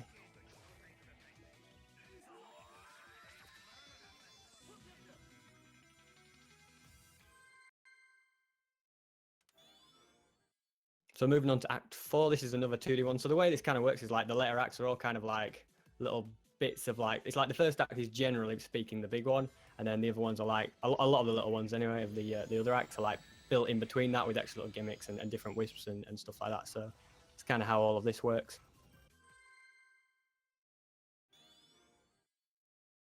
And this one is you're mainly just using the spike wisp with this one, so you can just literally just keep spin dashing along and attaching to the walls, and you more or less go, yeah, you go quite a bit of the way with that, as you can see. And then because you kind of see as well, like bits of stage are repeating themselves with different steps. Like remember this ramp again here where he jumps over the boost pad. There you go.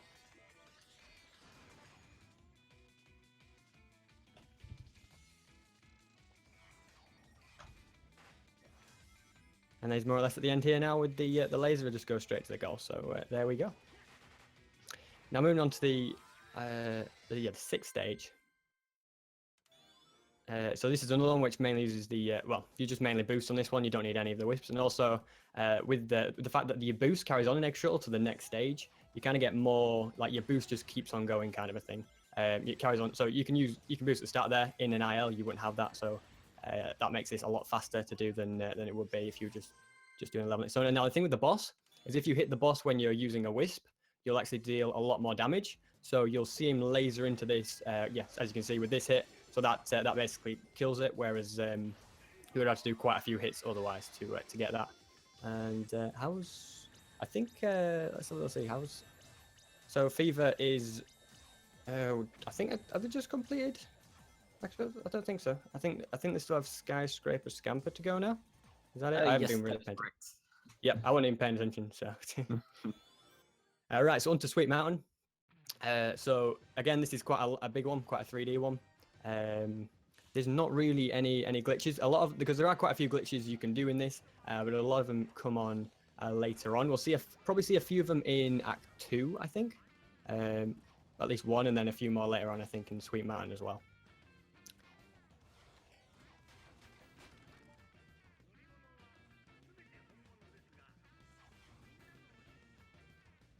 So at this point, he's going to grab the drill, and he's going to go down, and yeah, as you can see, the drill is just a lot. Well, you can skip quite a bit of the stage and then use those pipes, and it's a lot faster. You think he's going to enter another pipe straight away after this. So you go, so far in the stage. Look, if you were running that, it would take you quite a bit longer, wouldn't it? So there we go. So if you were hungry before this stage, now you definitely are. So yeah, I think there's a little bit more of this. You'll be able to skip this pulley by bouncing on that bit, and then by skipping the boost pad on the rail, that allowed him to jump off that rail and save a little bit more time. And oh, he got unlucky hitting the thing there, but he's at the capsule with another pretty good time.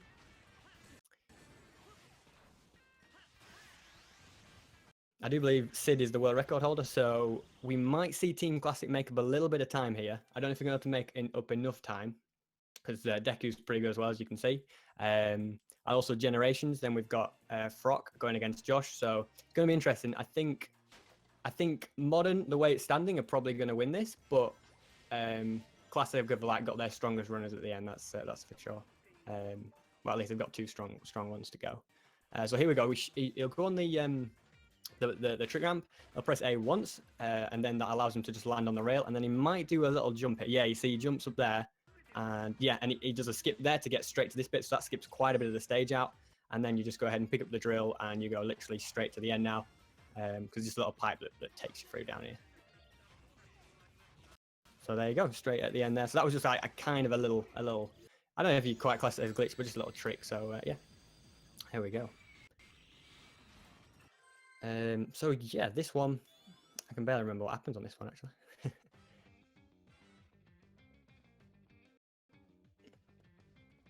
Yeah, this is just kind of, you just carry it on. I don't think there's any glitches in this one. I think it's just a pretty standard one that you go along, and yeah, I think you don't use it because it's got the rocket in. You don't use that at all. But I think you do have the pink wisp. I think the spike one. I think. Oh no, okay, you do use the rocket. It'll end up being like a massive skip, and I just forgotten about it or something.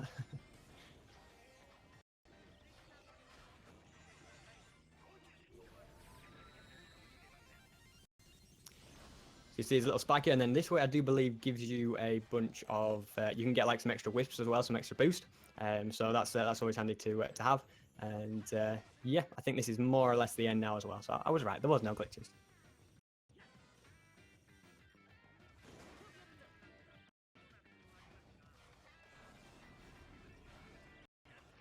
So I think Fever, they've done. Is that Skyscraper 1? So I think they've got one more stage to go, and then I think Sid's going to be getting on with the colours run. So this one, I think it does have quite a... Yeah, this has a big glitch in it. So basically, assuming he does it, he might not try it. Hold on. Yeah, he's taken it on. So this allows you to do like he jumped over, skipped the trigger that sends you down to do it. So then he's done a 3D and 2D glitch. Then you laser off that loop, which takes you, whichever angle you're at, the laser shoots off. So he was kind of on an upward ramp, so the laser shot him up, and then he just skipped out like the entire second 2D section there.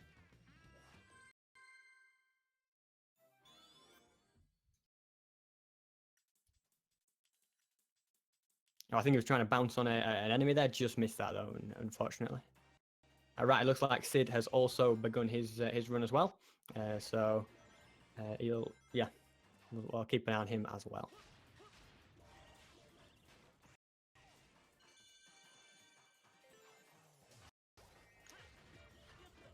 I do believe, yeah, you'll be using the Spike Wisp, I think, at the end here, which saves quite a bit of time. I don't know what it's called, but that blue Wisp, I don't know how much time that even saves. So, yeah, I don't think it has any uses really in the run at all. It might do later on in Starlight Carnival. So, there you go. He's completed the end of that stage.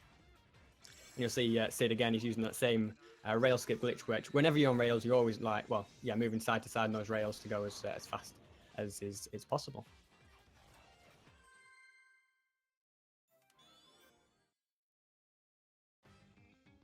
So I think this stage with Deku uses a little trick. For some reason, when you jump here, So jump here. You get like a really big jump with the spike. I don't know why, but you do. So it allows you to get, quite fine. He does it again here. And also the fact that in colors, Sonic has a double jump, which is kind of one of the few games, certainly with the modern, it's one of the few games where Sonic actually has a double jump. I think the only other like modern game I've seen with the double jump is, well, in this kind of engine anyway, is with, I think Sonic Forces. Well, I know that brings it back, but like Generations doesn't, Unleashed doesn't. It kind of adds a bit of a different gameplay, really. Also, again, you'll see him use the wisp to hit the boss, because I think it just does a lot more damage. So it'll go straight in and come back around and hit the boss, and he's gonna have to do the exact same again. Also, I think he has to break one of these a certain ball thing.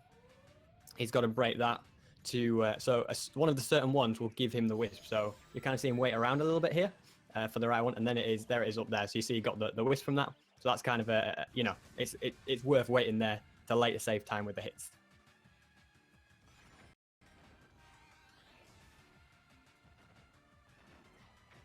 So there we go. That's that done. And now you just got to kind of wait around for the boss to die and dispatch all its rings.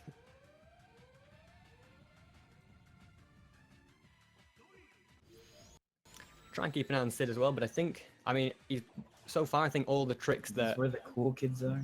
This is where it's at. Oh, nice. Alright. So what's going on now? Colors? Yeah, so we've got Deku on Starlight Carnival and Sid on Tropical Resort 3. So good run, Fever. How did it feel? Oh man, like I almost had a heart attack almost like at every act.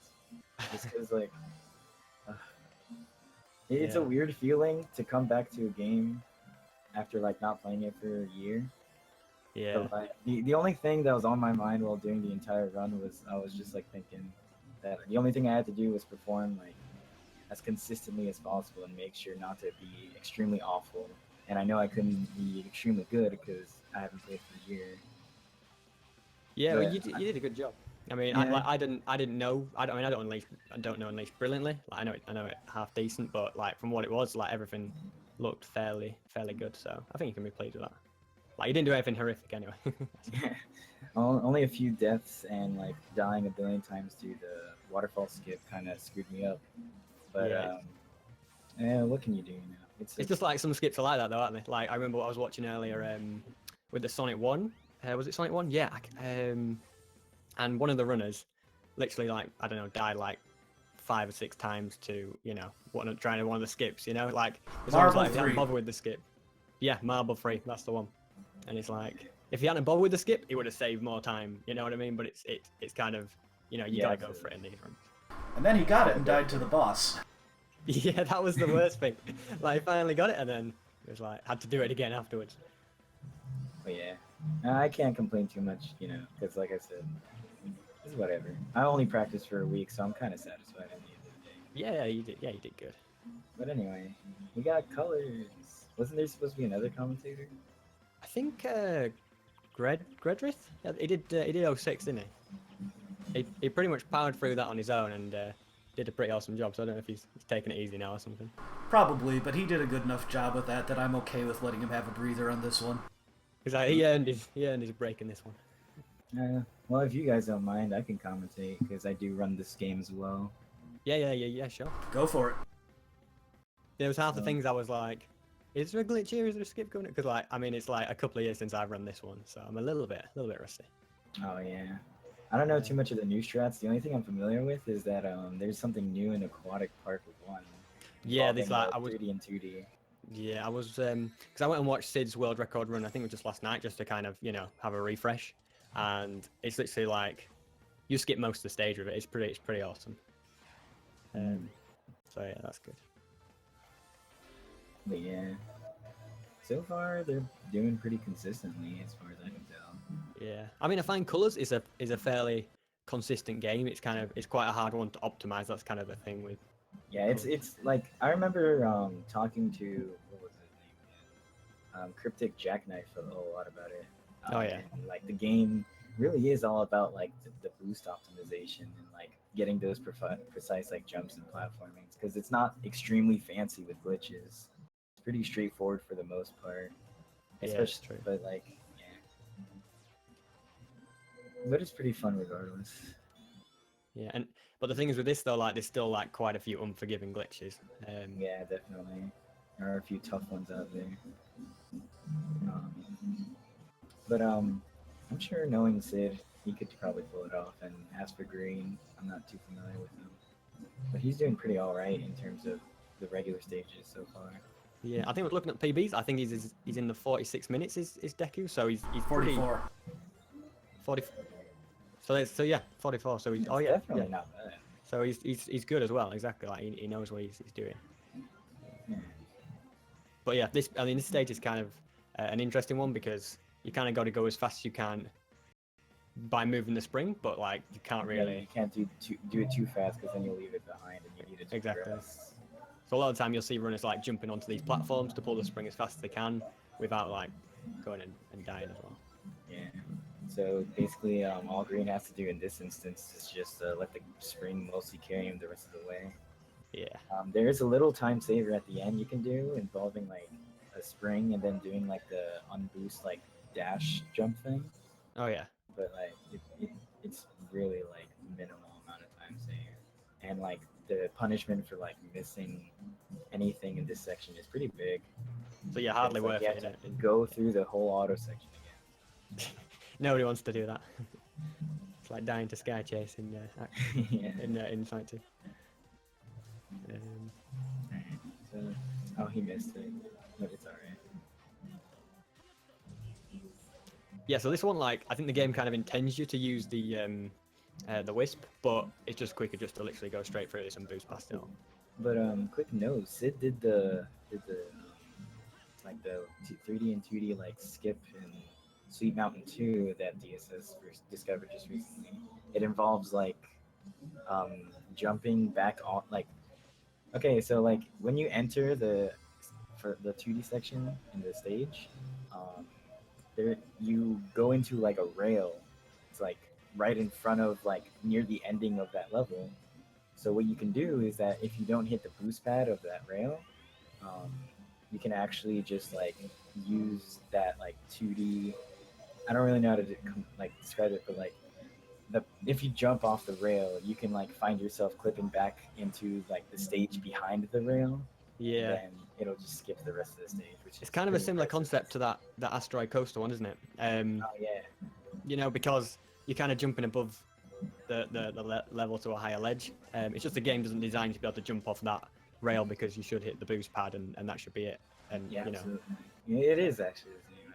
I don't think about it. Over Sid's having issues, then Green's in an auto scroller. yeah. So you also see right there, Deku was like, when he was in that green wisp form, he literally was kept like mashing 1 or is it B on GameCube? I can't remember. But kept B. mashing that. Yeah, B. So that makes the wisp last longer for you. So then you can get further into places. Like that skip shouldn't have been possible had he not done that, but lets him fly higher and stuff. Yeah, it allows you to like. Yeah, it's just like you say, it gives you more height and all that. Exactly. Yeah. Such a strange oversight too. But let's see Sid do if he can do the Act 4 Sweet Mountain skip. Is there a skip in that? This is why my knowledge is like limited.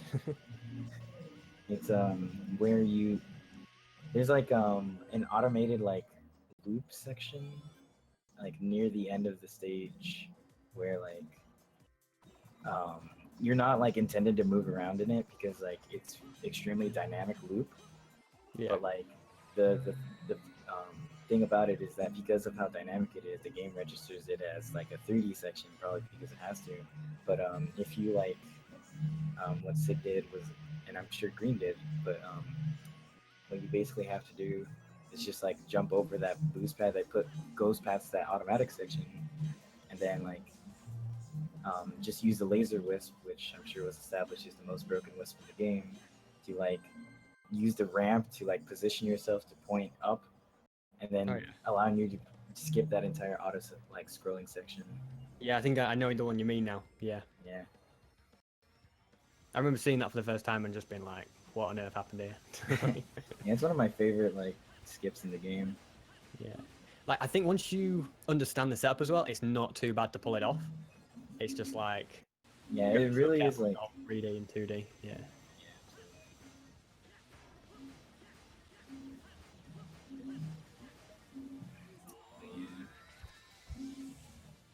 So yeah, you'll also be seeing here, like, he hits him so many times, and instead of, like, hitting the final hit, which then triggers, like, the animation for the thing to fall off, instead, he goes in with a laser, and that's how you, like, maximize your hits in the time thing. So we'll do the exact same thing here, and then laser into it. And then that finishes off the boss.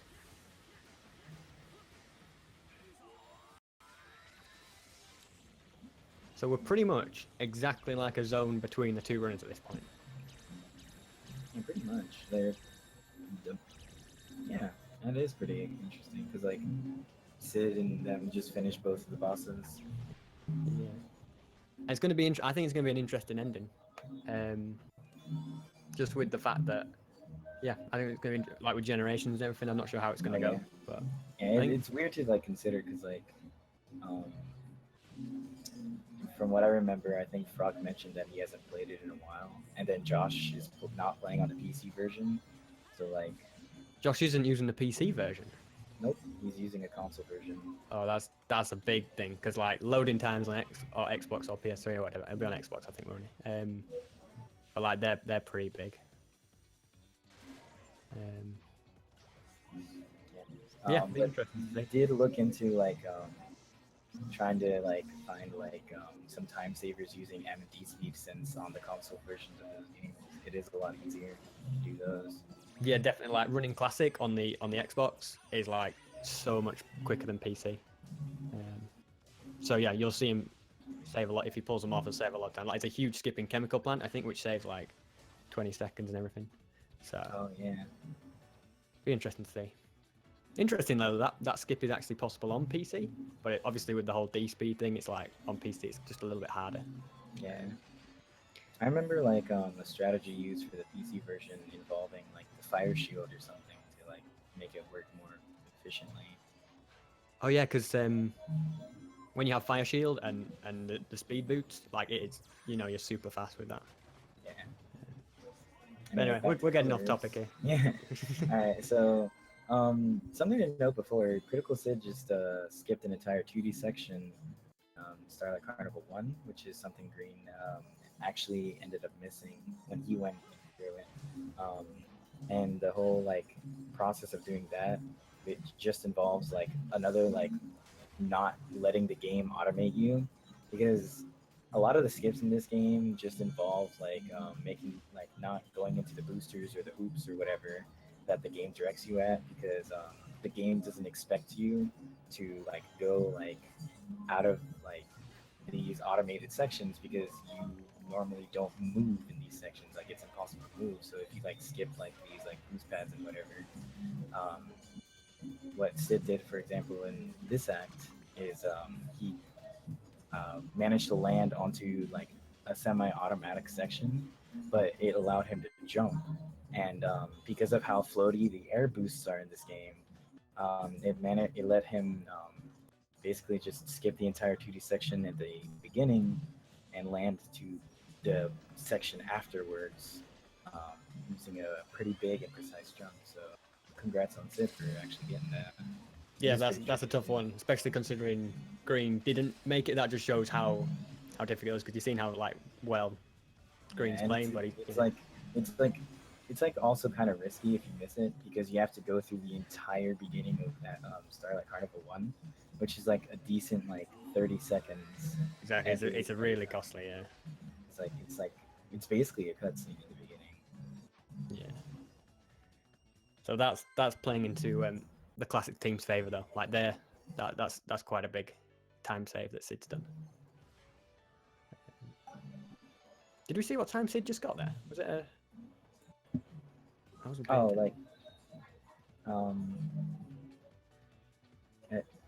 I think you might have gotten the like a little time saver involving like just boosting into the hole. Yeah, because I remember Deku, I think he got 3 minutes on that. So, I mean, I'm not sure how much Sid's time save it saves. You might know actually. Doing that, skipping the 2D section. Oh yeah, the skip. That probably saves like, if I can guesstimate, probably 20 seconds. 20 seconds. That's It's definitely It's definitely worth it if you can do it. Yeah, absolutely. It's like it's a good like chunk. And it's a step closer basically. And Exactly. Yeah. That's always nice.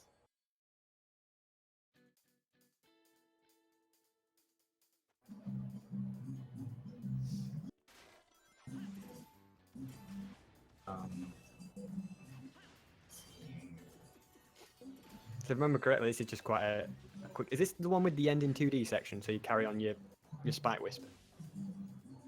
Thinking so. Yeah. Wait, which one? This is the one where you go on the rails. I think he hits a trick ramp at the top of here, right? Oh yeah. Oh no, this is straight to the goal. Never mind, this is straight to the goal. I can remember. Yeah. That was Act 4. And that's actually a pretty like neat trick because it's not really a glitch. But like at the same time it's just like it's an impressive skip nonetheless. Because like if you didn't do that, like otherwise you would like have to go through like another lap around, I'm pretty sure. Because, Exactly, like, yeah.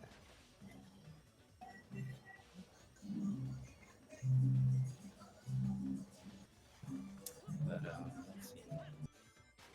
So you see a little skip that Deku's doing here. If you just literally jump on that rail, you can like boost straight into the 2D section. A lot of the times when you do that, you'd like become 3D Sonic in 2D. But for this, it puts you into 2D, which makes this next section a lot easier. Yeah. I don't even think there is a way to like become 3D in this section. Ooh. No, I think it Almost died automatically puts you in 2D regardless, doesn't it? Yeah, because like I know despite like the position of where you enter in, it still puts you in 2D no matter what. Yeah. So yeah, this is the bit I was talking about with the wisp. So you can literally you carry in the pink wisp to this section, then you can go straight up the side. Otherwise, you would have to do a load of other stuff. Oh, it just missed the goal, right? And it's funny because like it's actually like it's almost it's like as if it was intentional, because like you like in normal gameplay you wouldn't like think to bring the pink wisp here, and like in that entire 2D section, like you wouldn't even notice the pink wisp capsules on the side either. So like the fact that there's like that entire section there that looks just like kind of. So it's like it was specially put in for speedrunners. Yeah. We thank you, Like, Sonic Team. Yeah, there's another instance of a boss just getting bodied by a wisp for whatever reason. Like Spike, if you land on the boss, just does like crap ton of damage. Yeah, it's just that kind of gaming mechanic where wisps just do loads of damage basically compared to a homing attack. Yeah, but now we're into some aquatic park.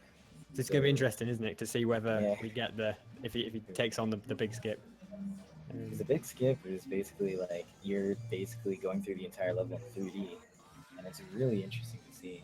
So I hope he manages to pull it off. If he I think decides to. he's not bothered. He's not trying it. It's definitely a risk. I don't know. He's not trying it. No, it doesn't look like he is. All right, so he's playing it safe. That's fine. Yeah, you can understand that with their lead. They don't. He doesn't want to lose. Yeah. I think Sid will take it on though, so I think we will see it. Yeah, because I believe he might have mentioned that it is pretty consistent, but I'm not 100% sure. Yeah, I don't know. I have no idea. We shall see. It's weird because like the method it's done is almost identical to how DSS did it initially, like almost ages ago, but Cryptic Jackknife like somehow managed it to make it easier, and I'm not really sure how, because it's almost identical in terms of setup and whatnot. Yeah. I think he just adjusted the positioning and everything, and because once you enter the water in Sonic Colors, if you're in 3D, you like the game just permanently thinks you're in water unless you trigger one of the leaving the water bits, if that makes sense. Oh yeah. Yeah, I know what you mean. That's actually going to be pretty detrimental in like a level later on. If they I think. There's one, and there's one in. Is it Asteroid Coaster? There's quite a big one where. Yeah, it's Asteroid Coaster 6. Yeah, that has the same concept. and it's pretty interesting because like it's weird how like water is registered because like it's as you say, like unless you like find a trigger specifically to like put Sonic back into out of water state, then the game will put you inside, will keep you inside like a water state throughout the entire level. Yeah, and the fact that with Sonic you can almost like swim in water because you can keep jumping like up and up and up. That's where the big skips come in handy as well. Well, Yeah. it's possible. It's the whole thing with the water and colors. Yeah, gives you like as many jumps as if it was swimming. And the best part about it is that it also let like the game, even though there's not a single water level that's in 3D, you can still do the same thing in 3D. So yeah, it's just because they never expect you to be able to do it. They never really, bother to stop it. yeah. So really the remainder of the aquatic park levels are pretty straightforward. Except for Act 6, which actually goes into play with what we were just discussing, the whole water stuff. And it's a pretty easy skip too, involving the hover wisp, because as we discussed before, the whole like with the hover wisp, you can like increase like its usage, and that'll allow you to like probably go to the only instance where you like being 3D in water is extremely useful. Yeah, that's where you literally just skip around the whole 2D section. Yeah. You just like it's pretty funny to watch. So I hope they pull it off. I mean, the hardest thing probably is just landing in the water. Once you've got that, like, it's pretty difficult to die other than drowning. Yeah, and the thing about it is that like when you do that, you're almost always perfectly positioned to like get the fishes, which give you like unlimited air for a limited amount of time anyway. Oh yeah, that's true. Yeah. So it's an achievement to die when you're in that position. It should be good. Really, the only thing to concern is if like they don't like overshoot it and then like fall out of bounds and kill themselves. But yeah, we shall see how it goes very shortly. I think Act 5 is an auto scroller. Yeah, it's the same as that Starlight Carnival one, isn't it? Yeah, the one part.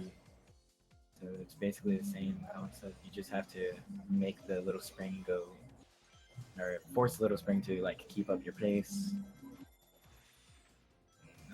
I'm pretty sure in the first section of this, you can like if you knew where you like the positioning and like the muscle memory of it all, you don't even need to like have the spring follow you. Yeah, it's just but, the like, fact it's that a little, yeah. Because you're then going off screen, it's just so risky because you can't see where you are. So yeah, that's why it's only like good for like ILs, because it really is only dependent on like if you have like the muscle memory down to a pat, and if you mess up once, you don't even know your own position, and Exactly. you lose a lot of time. So and for the fact that it saves maybe like 5 seconds or something, so it's hardly worth it.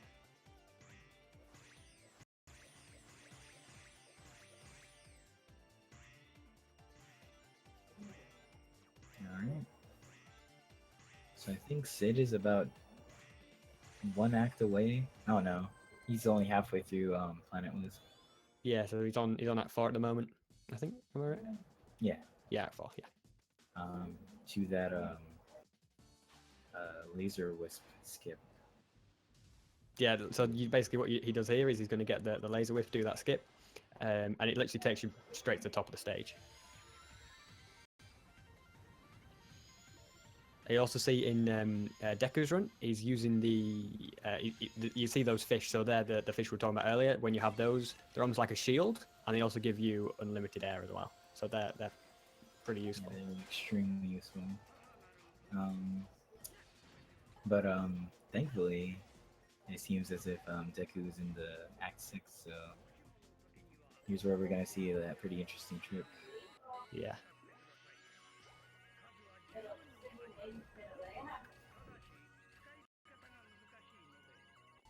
This is where like the game design intends you to use that wisp then, but instead he saves it and he uses it at this point now.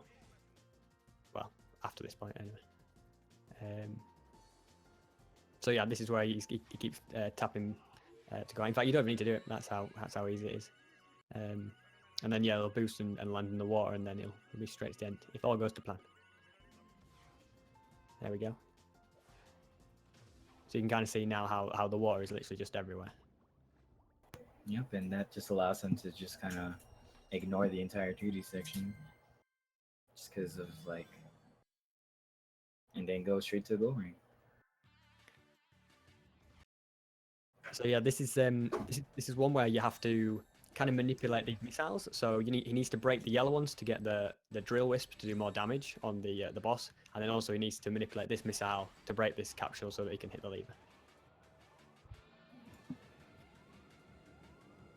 Yep. This boss has always been like the trickiest because it's like, it's not really one that you can cheese through with wisps. It's like probably one of the most straightforward ones besides the obvious like counterpart Sweet Mountain one. But you know, the issue is that you move a lot slower and you have to use the whole like homing missile stuff. So I always found it kind of like, yeah, this is definitely a lot more annoying than the Planet Wisp one because you have to avoid those things as well with your missile. Like, ooh, we almost got hit. So yeah. Yeah, he has to like consider having to, or he has to like, what's the word for it? Accommodate for the missile with the wisp in it as well. Exactly, yeah. So he has to direct 2 missiles at once. But he seems to have got through it without any problems, which is always good. And we're just seeing Sid just starting Aquarium part now, so we may see the skip on Sid's run now with the whole laser skip. I think he'll do it. I think he will. But we shall see. And then this is another instance of where both players have finished a boss. They're both extremely consistent and on point for this. Like, I'm pretty surprised. Yeah, it's like it's like almost no difference between them. Right, so here we go. He set it up here, so he's outside the level now, kind of here, which allows you to be 3D, yep. 2D. He's like right on the spline. Exactly. So here, like, he does a little jump to like go beyond like an invisible wall. And he just makes it look so easy, but this is not easy. And then he's pretty much at the end. Like, I think he's gonna do one more skip around like at the bottom of here, and then he's at the end. Well, just do the normal route. Yeah, and there he is. He's already at the end. Oh, exactly. So that was beautiful right there. Yeah, that saved a lot of time for his run for sure. As for Deku, he We did just a missed little the entire skip. Yeah, we missed another skip with Asteroid Coaster 1. It's not as big as that one, but it does let you like circumvent having to ride like roller coasters, which are a lot slower than you. And it literally is just like having you jump over a fence in the section prior and just air boosting to the next section. Yeah, as long as you kind of hit the fans, like you'll stop instantly, so there's no need to worry about that. So it's not too bad a one at all. Once you've kind of practiced a bit, it's a pretty straightforward trick to do as well. I think we're going to see the skip where he kind of backtracks on himself to jump up high to do quite a big skip here. So maybe not. No, he's just doing this level normally. Okay. Yeah, that trick is a bit like, well, tricky. For the time it saves, it's almost not always worth risking it if you're not 100%, confident. Yeah, because if you do miss that trick, I do believe that the game will register you as out of bounds. Oh, that's unfortunate. Yeah, if you mess that up, it's annoying, but couldn't have expected to fall down that pit. But you got to be so precise with so many jumps in colours at this speed because it's very, very platformy. So it's like misplace one jump and yeah, it's like it's something you don't really consider with Sonic Color, as opposed to the other games because it's very like blocky kind of platform. Yeah, you have to focus that much more on like platforming. So he didn't even bother going on that bottom bit this time. He didn't risk it. So now he can jump on this one, and if he jumps left, he can hit that pulley straight away without bothering to go on the other things. If you actually got hit by one of those things coming outwards, it would just instant kill you. So you got to be kind of careful.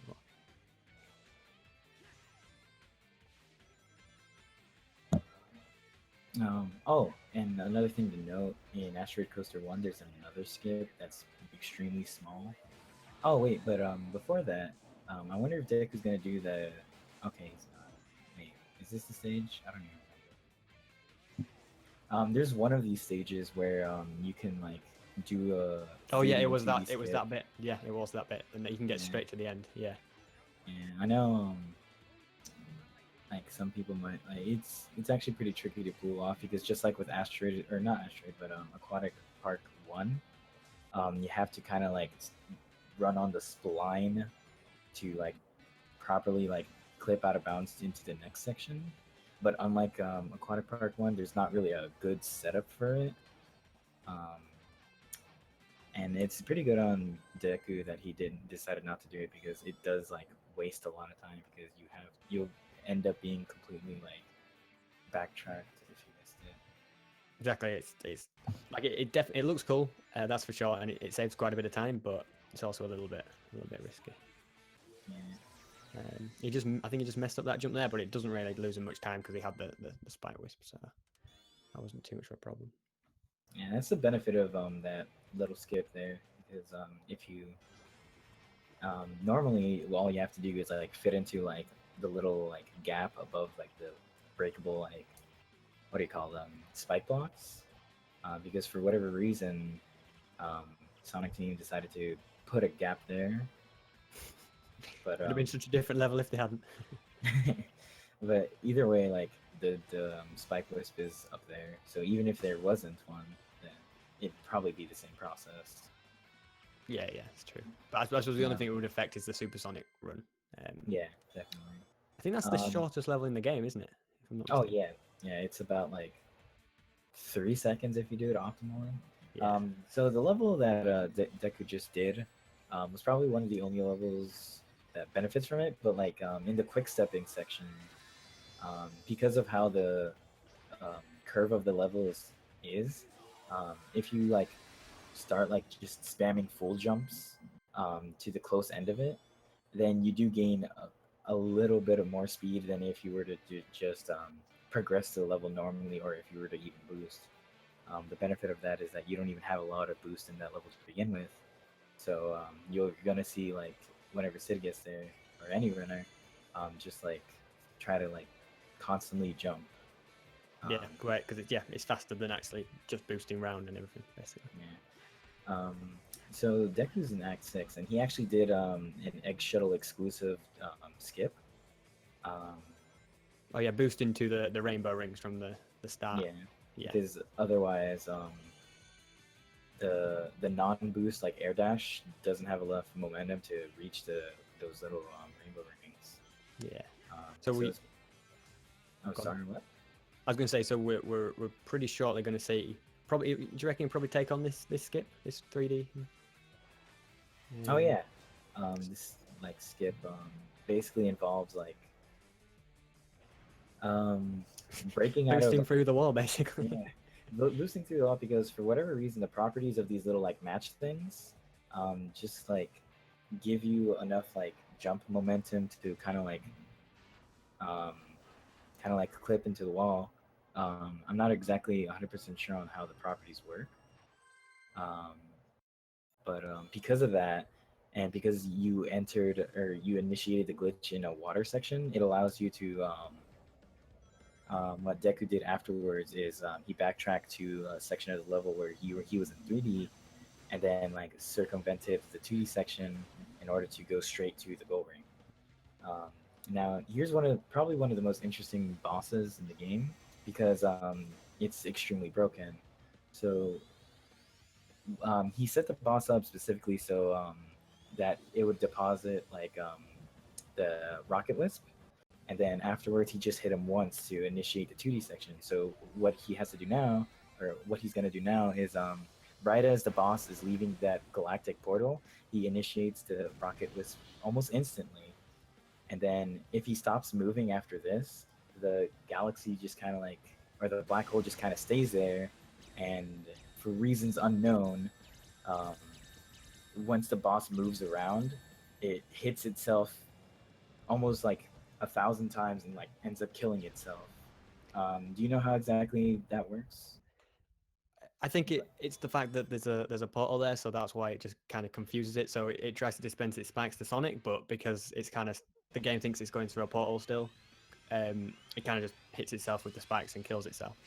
Okay, yeah, that makes sense. But yeah, so that basically allows you to insta kill a boss, the only insta kill in the game.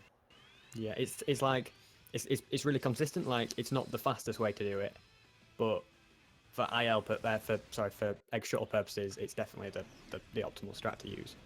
And I think if you get a frame perfect hit on the Wisp as well, or hit on the boss, you'd get a quick kill as well, and it saves even more time. So yeah, but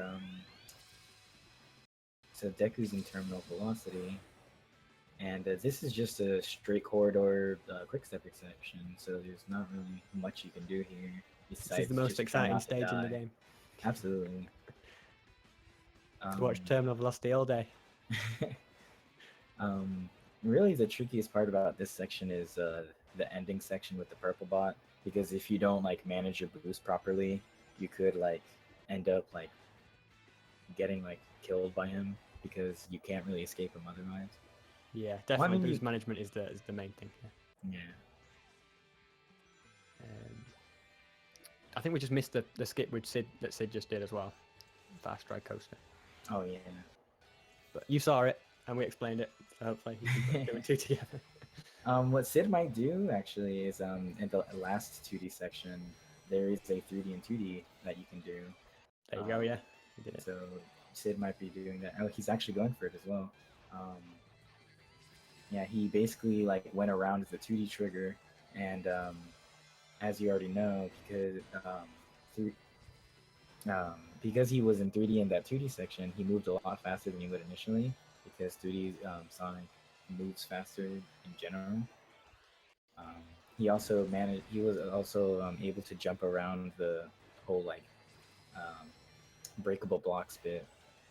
Yeah, and also you just saw there he did the whole skip we were talking about earlier with the Wisp. So because I think you have a little bit more jump height and stuff, or a little bit more speed with that Wisp. So yeah, he managed to jump up to the top platform and home attack onto the spring. Yeah.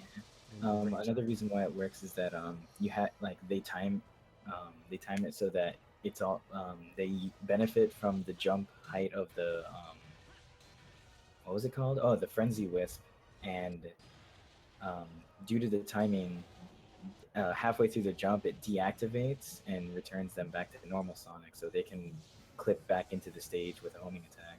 Yeah, that's the extra reason. We're also seeing Sid take on that glitch we were talking about earlier. Now, he also uses the thing about the whole gravity, so that's how he pulls himself back in, and he got it. So. Nice.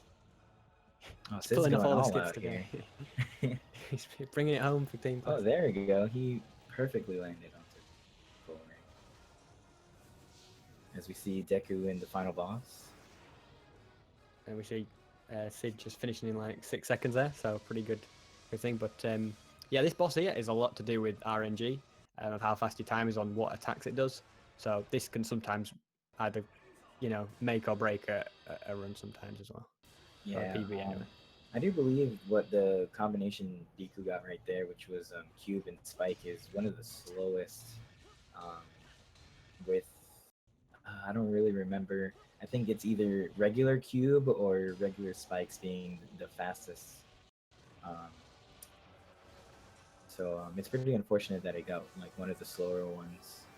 Yeah, but that's just the way it kind of works with RNG. There's not too much you can do. Yeah, do about it. Yeah, there's the whole jumping thing I was talking about.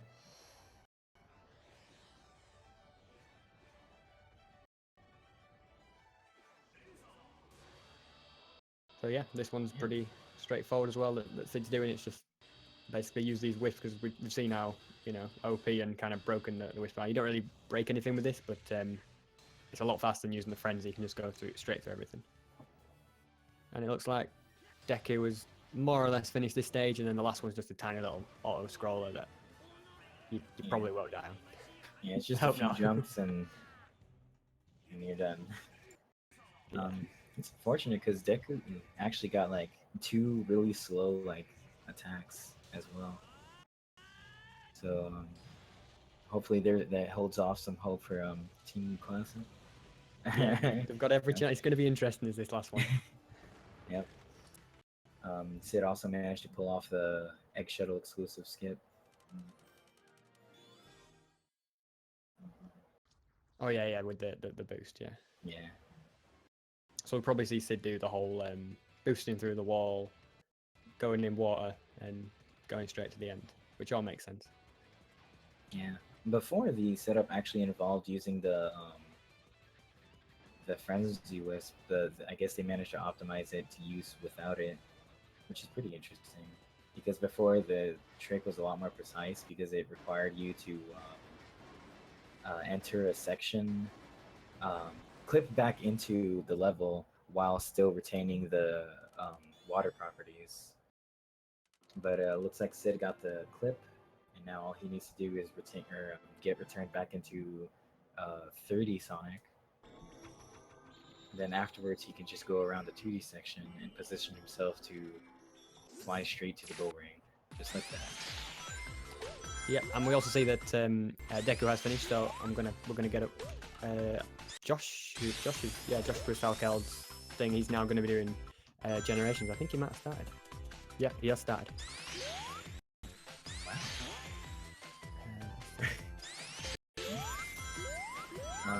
I guess congratulations, Deku, on having actually a pretty consistently awesome run. It didn't have as many skips as Sid is currently doing, but he definitely did the job done.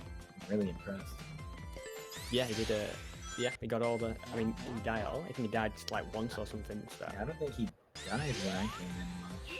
He pulled off everything he needed to. It's a flawless run. Yeah, can't complain. I didn't even see what the final time was. I kind of wish I'd seen it, but it was definitely a good one.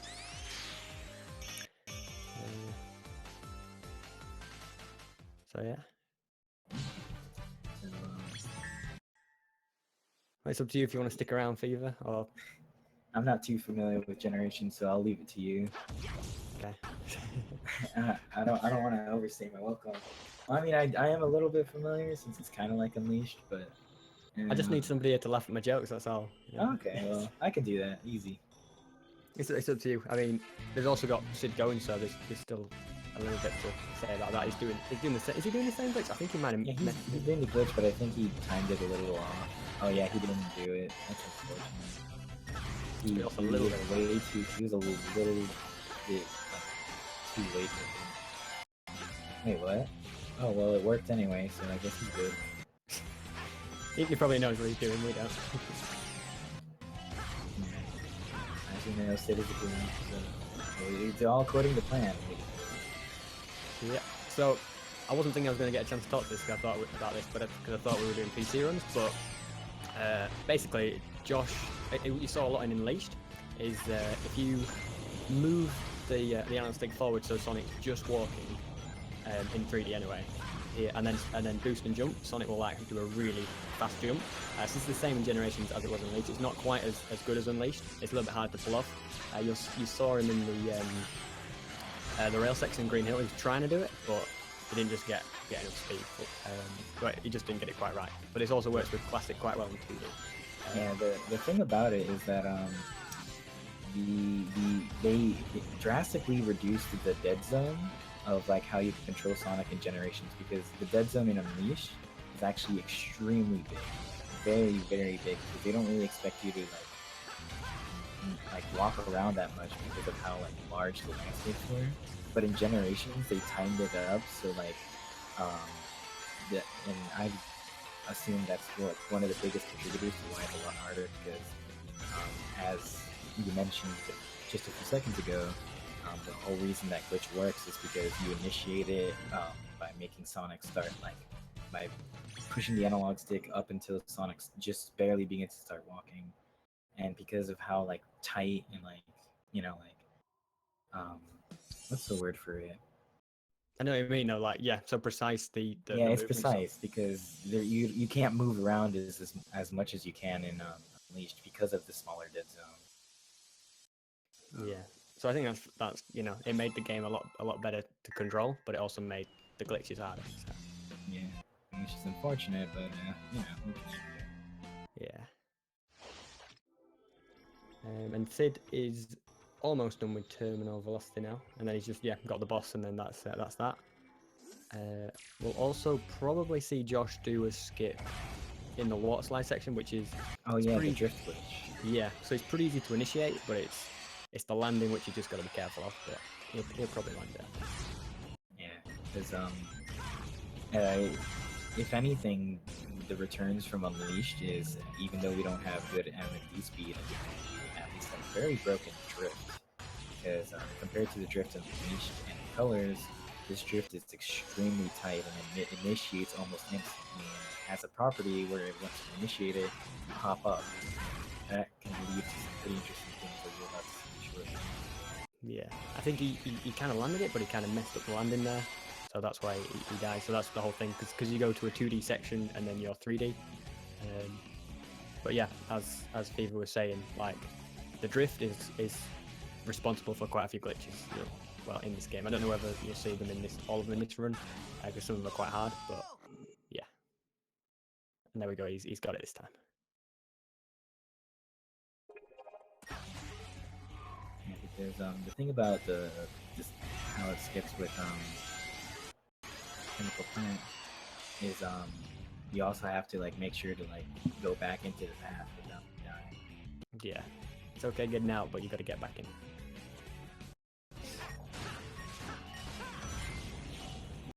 Sid's getting pretty bad luck in his final boss as well. Yeah, the RNG quite bad for that as well.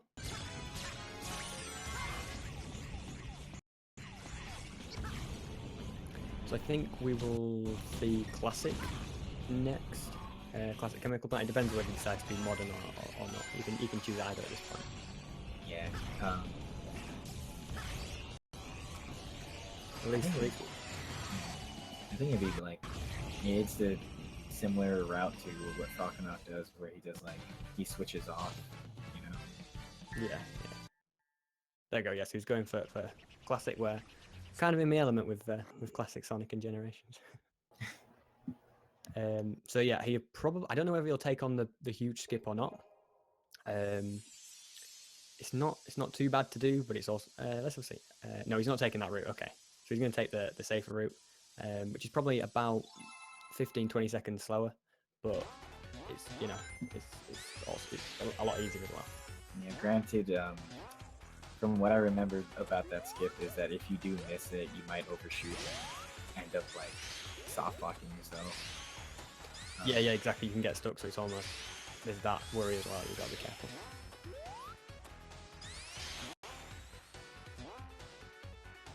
He may stop in the loop here. I'm not too sure. Let's have a look. No, he's just going to jump straight across.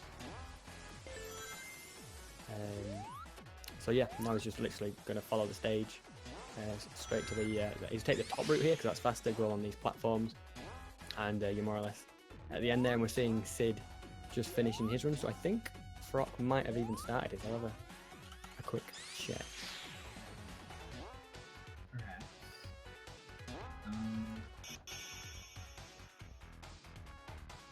I've got to wait for an ad before I can find out. It doesn't seem Frock is up at the moment. Yeah, he started already. Okay. Oh, there you go. There it is. Yeah, he's gone. Okay, so Frock's getting on with green on that one. I take it. I'm still watching this ad, so I'll find out very shortly. But yeah, I think we'll see probably Sky Sanctuary Classic next. If the order pertains, then I do believe that's it. There is another pretty decent like D-speed like shortcut here. I mean, it's not like a whole skip, but it does save a bit of time. You mean the bit where you kind of run up like that portal-y kind of exit thing? Oh yeah, that's yeah. In fact, you can even do it without D-speed. I've noticed most PC runners don't do it. I think it's a little bit easier on the console version, just from the way the ramp is or something. So interesting to see if Josh tries it or not. So let's see if let's see who edges it out, because Frock does has one of the biggest benefits is the load times. Yeah, I'm gonna put it out there. I think Frock will get very close. just the way that the standings are at this point. What's up, Sid? What's up? Hey, I Sid. believe, I believe Yes, my man. man, Fuck. I believe in my man. He's gonna pull it back. It's gonna be it. Team Classic for life, dude. So, how do you think your run went? Like, I was pretty impressed by how consistently you did the big skips. Oh yeah, like very big stuff all went really well. For some reason, the quick kill on AC boss didn't quite work. I thought I stumped fast enough, but I guess I didn't. Oh well, was still a high 41, which is within a minute of world record, so I'm very happy. Yeah, you seem to nail pretty much every trick more or less, bar the asteroid coaster. So Both of you actually managed to hit all the right notes into your guys' Dude, run. Deku getting the 43, that's high. Yeah, Yeah, that that was was insane. Glad you could But, beat it. like, both of you were playing pretty much perfectly. The only reason, like, I guess you got a little bit of an edge is because Deku didn't end up doing the bigger stuff and went a little safe, but it's still impressive nonetheless. I think just Deku just didn't do the he didn't do Aquarium Part 1 skip, and he didn't do Asteroid Coaster 3, I think, is it? Yeah. Or it was 2, I think. The whole, like, frenzy skip. Yeah, oh yeah, that one as well. Yeah. But then the one where you have to go on with the whole And gravity the thing. as well. 2D at the end. Yeah, that's Yeah. But that was like pretty much all it was between you. But all execution was perfect. Awesome. Alright, let's pull a Frog and Josh's streams out of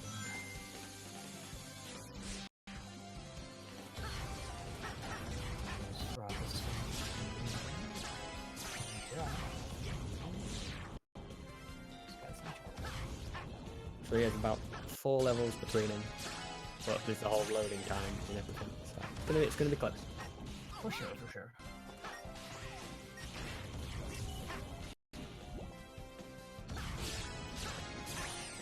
Has Josh done any of the big skips so far? Nope, Rather than he's the staying pretty chemical safe so far. I think he did the chemical plant modern one as pretty much the only. Alright, yeah, but that's the only one that's not so Unfortunately, he did miss it in his first try, so I had to do it twice. Yeah, but we'll probably see Frock do it now as well. Well, we will. Yep, it's coming up on that right now.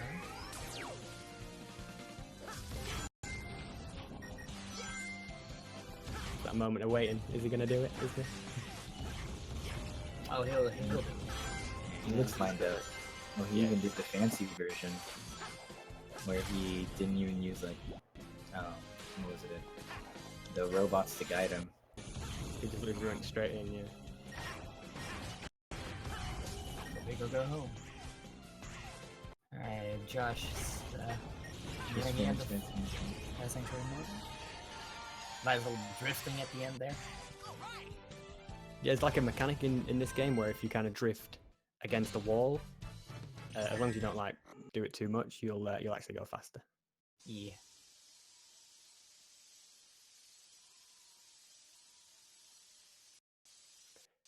It's like the only game where drift is actually, used for drifting and not even that much is colors. It's like just when you're supposed to drift in colors, you actually like just ignore it. Yeah, you just tap. Yeah. Just like turn instantly. No, that's not really drifting. And then you have Unleashed and Generations and they use it just to go fast. Yeah. So Josh starting on the missions now, starting on Sky Sanctuary. Yep, get a Let's mission see in if he each does of the the 3 3D and zones. 2D. Yeah, it's gonna be interesting. You got the first one, very nice.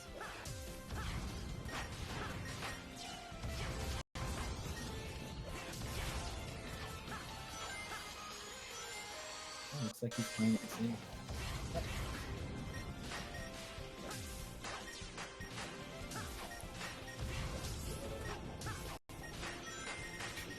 The balloon.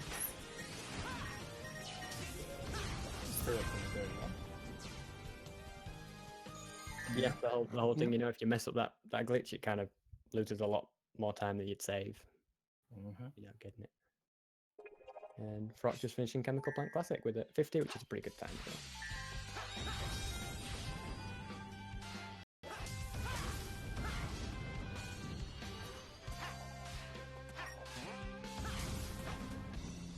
Oh, Josh chose the wrong challenge.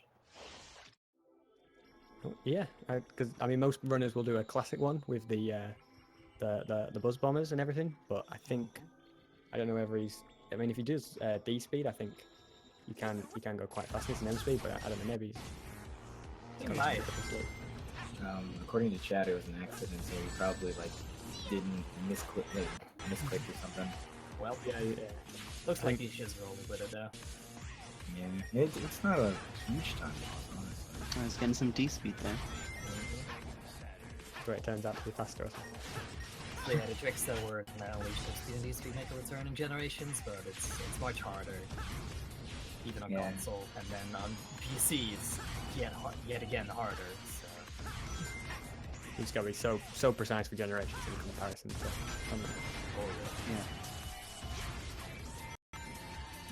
I was discussing earlier that I was speculating that it might be because of like the dead zone, because the dead zone in the East is a lot bigger compared to Generations.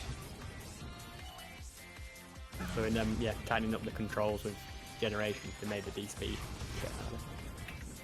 Yeah. You can see I'd say Josh probably lost about 35 seconds doing the wrong challenge. And I think did Frock, is he just about doing modern now? Yeah, modern Sky Sanctuary. yeah, Frock's setting into modern. I reckon we'll see him doing this 3D enthusiast. Yeah, definitely.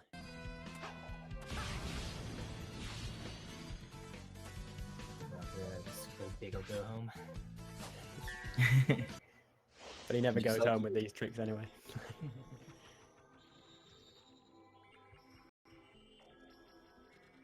Yeah, Frock is really pushing himself right now. Trying to bring it home to Team Classic. This is where the comeback needs to happen. And It's he looking really definitely has the upper hand on Josh. But honestly, I feel like Josh can pull it. If he plays well, he can pull Frock off. Yeah, he just needs to like just play as consistently as possible. Yeah, he'll do just fine. It just makes sense why he's playing it safe. Not trying to like mess up anything big and lose a lot of time. He just needs to retain his position, but we'll see. How much time does PC save over console anyway? Specifically, I know it's not ginormous like it is. I think it's about six. Is it 6 minutes? Maybe not even that. I remember Frock telling me like a year ago or something. Not as big as you would think, but it's definitely a factor. It's probably about 5 minutes, yeah. Yeah. So it's gonna So it's not like it's a huge disadvantage for Josh, but it still plays its time. Yeah. Looks like they're about 5 minutes apart anyway, so it might be really close. Yeah. I definitely think so. Josh did mention that he's been practicing some MD speeds to like make up or cover up for that like disadvantage. Definitely, especially like escape, you can like save like 30-40 seconds. It's a pretty straightforward skip as well when you use D speed. So I'll be interested to see if you can pull them off.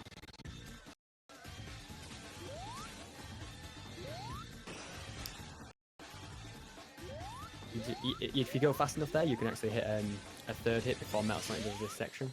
It's just a little bit off. I mean, it's so hard to get it to strike though. Yeah. Still a decent Metal Sonic though, I think. Yeah, still really good. It's quite a hard boss to master, I think. Just as it said, Frock did both 3D and 2D. Yeah. Something about the 3Ds and 2Ds in there is like it's actually really easy to get the 3D and 2D itself. It's just the movement that you don't have to not mess up. Yeah. You just saved about 10 seconds as well. And this is the challenge that Josh meant to go on. It's actually possible to finish this one in 0 seconds as well if you get the clocks just right. But... Oh yeah, timer abuse and whatnot. Look at that, that was a perfect jump as well to go straight through there.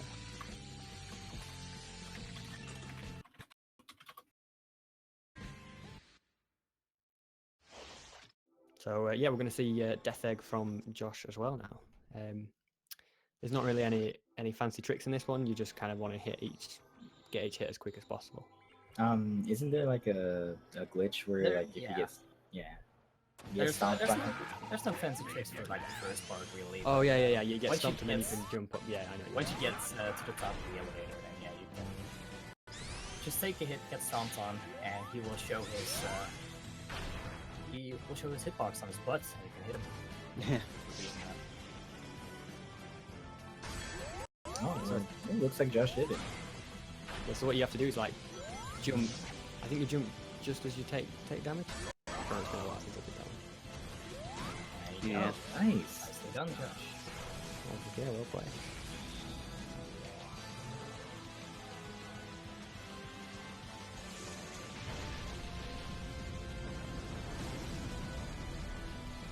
Rocky is gonna start his level right now. He's playing it in Japanese. What?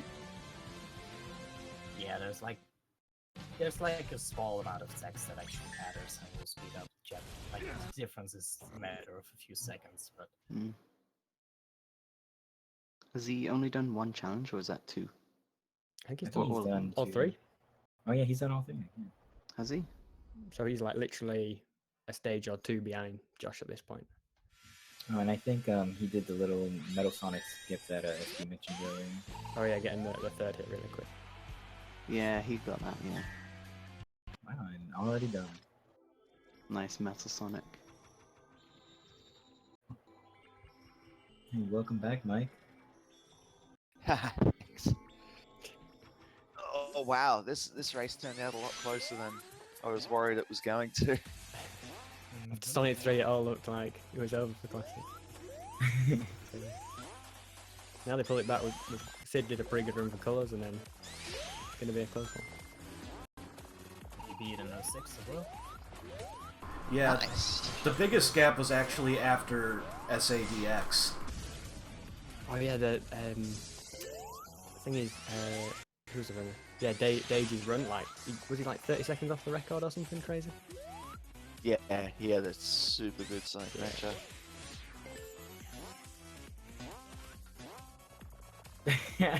Next, Mike will be running all 11 games back to back solo. Yeah, That's for the 27th anniversary. Can't wait to see that. Hey, Josh gonna be doing or Truck gonna be doing the same thing on Death by Burbo. And Josh is racing through Speed Highway Classic.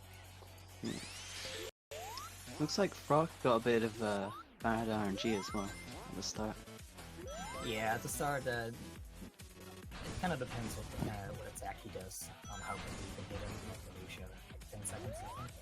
Yeah.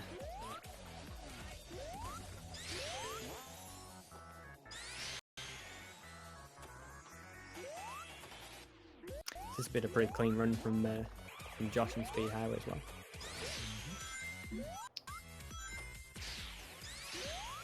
Not a bad time, 133. Isn't Speed Highway Classic is pretty straightforward even with V-Speed? Yeah. There's not really any applicator. This tiny bit. I think if you use the Thunder Shield, that's where you can kind of make use of it. But Oh yeah, right. even then, it's quicker to use the Fire Shield and everything. So what I think is that if Frock does the modern skip, then there might be they might close the gap even more. Yeah. If not, might probably get ahead. If he gets it, I've seen that skip mess him up. quite a Yeah, bit. that skip is extremely difficult, so I wouldn't doubt him if he doesn't do it. But Although if he misses it, you generally won't lose much time. He'll just have to actually do the level normally, unless he doesn't get off the building correctly. Does Josh know how to do it? I have no idea. We're gonna find out. I don't expect to do it. I think he'll kind of just play it safe, but we'll see. I think it's a lot easier on PC than Xbox as well, just because like the button response and stuff on PC. oh, looks like Josh died there. Thankfully the checkpoint's pretty nearby, so it's not too big, but you lose all your boost, which is the only issue.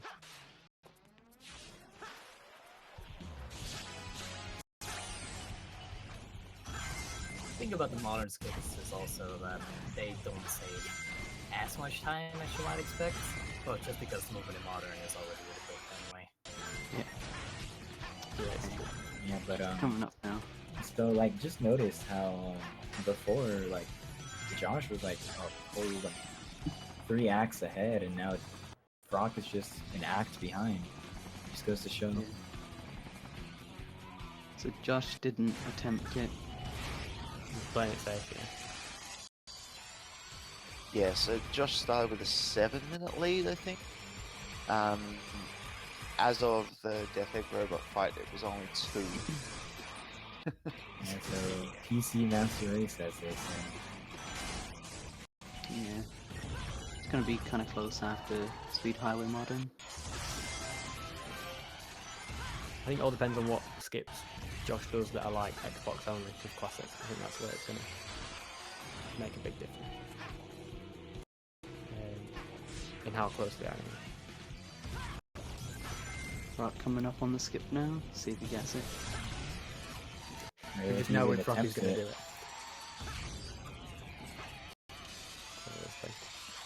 Oh, he's setting it up. I'm sure I should have another speed high model. Oh, nice. There's a launch. That should be it. Yeah, that should be it. Just gets landed. It's just an invisible wall you have to avoid. As long as you get that, you're sorted. So yeah, you kind of use that edge of that building there. It's like Yeah, a it's small like a way guide. to stand, and to once again use the drift to get up in there on the building. And he landed it. There it is. Nice. Very nice. Alright, I want to put this into perspective. Team Modern has been ahead since the very end of Sonic 2, 40 minutes into the race. That just means Sid really did pick up the pace.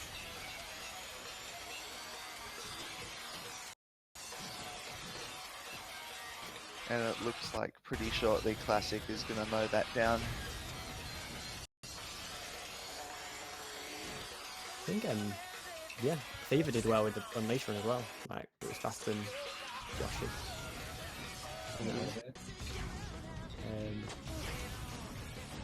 Yes, about 15 seconds faster. Yeah, I think since Heroes. Oh, what time did I get by the way, exactly? 40:31. But yeah, I since was Heroes. expecting like 45 minutes or something. I just wanted to make sure like I didn't miss anything else. Yeah. I'm glad I got at least 40. But, yeah. Classic have basically been faster in every game since Heroes. So, definitely. Yeah, there have been some really bizarre spreads in this race. Like, starting with Sonic 3 and Knuckles, where the spread was about 15 minutes different to what I expected it to be. Then Sonic Adventure 2 was out by 7 minutes. Sonic 06 was out by 7 minutes. Sonic Unleashed was out by 6 minutes. Pretty much everything where one player could have had that kind of a day where it just didn't go right for them, it did. Oh man, it looks like they're both neck and neck now. That's why you just gotta keep playing. It isn't over until it's over. Sonic's a hard series. Never give up, as Yeah, it looks like after this truck section, they're gonna be like 15 seconds apart. And that's all the loading time needs to make a difference. Yeah. Yeah, like, The difference is just I gotta say though, like Patafon just said in chat, safe strat power, because he played it a lot safer and didn't do some of the riskier skips, and Uematsu missed a couple of them and lost a fair amount of time because of that. Otherwise it would have been much closer. It's one of those, yeah, those skips. If he pulled them off first time, it would have saved a load of time. But he soft locked twice, I think, with them and stuff. Got really unlucky. So Yes, And there it is. You can see the loading times made them like a couple Yeah, seconds yeah. apart now. Rock's actually gonna be ahead now. Yeah, here he goes, going in first. there's a few D speed skips in this one. let's see if Josh does them. Yeah, I think he kind of tried the first one there. He's trying it. Oh, he got it a little bit. He just needs to get the second one. Yeah, so there's a little one you can do here. This is oh, but this next one saves a fair bit of time. And it's the one after that's like the really big one. I didn't quite get that one.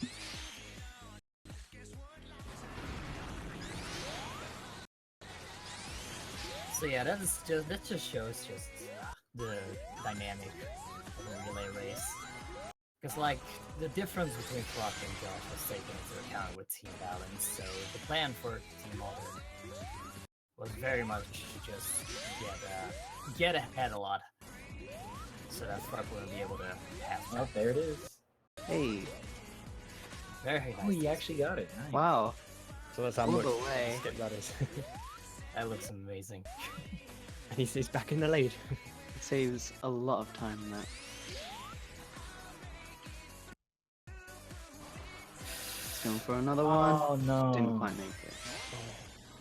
Because if you use the speed shoes, you can't do D speed. So he hit that and then didn't get the jump. So it's just saving his character. Is that what it is? I didn't know that. So that's why in hitting that it messed him up a bit. Oh, that's unfortunate. Yeah, there's a few skips in Seaside Hill and City Escape with D speed, but I mean they don't save nearly as much time as that one did in City Escape. Yeah, did I meant Crisis.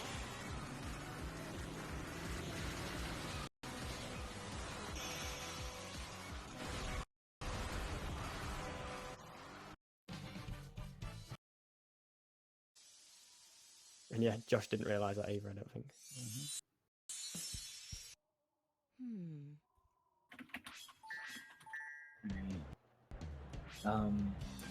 There's another Xbox D speed that you can do to skip this section, isn't there? Or am I just like thinking of it wrong? I don't quite remember. I think I might be a bit behind on the stream. Let me refresh. I think there's a small one. So at the start you can like D speed straight to the cannon, and then there's one after where you can skip the section. I think like the third 2D section. So it saves about 10 seconds. Then there's one right at the end as well, which gives you a big jump, which is quite a big save as well.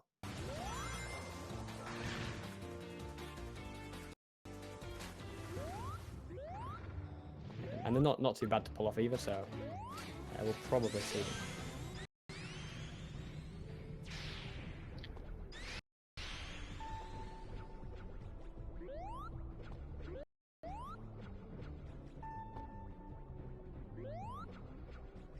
So yeah, here it is coming up here. You kind of run up to the top and then spin dash jump here. Didn't get it. He just got a regular jump. Yeah. So yeah, if you get that right, you'll literally just be right at the cannon.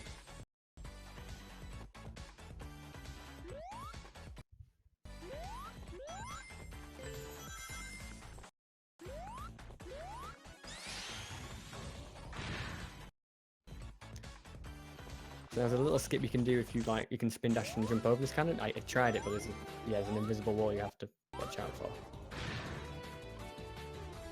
So let's take the cannon and then this water. So yeah, after this water section, you probably will do the D speed jump. But already Frog's on the challenges.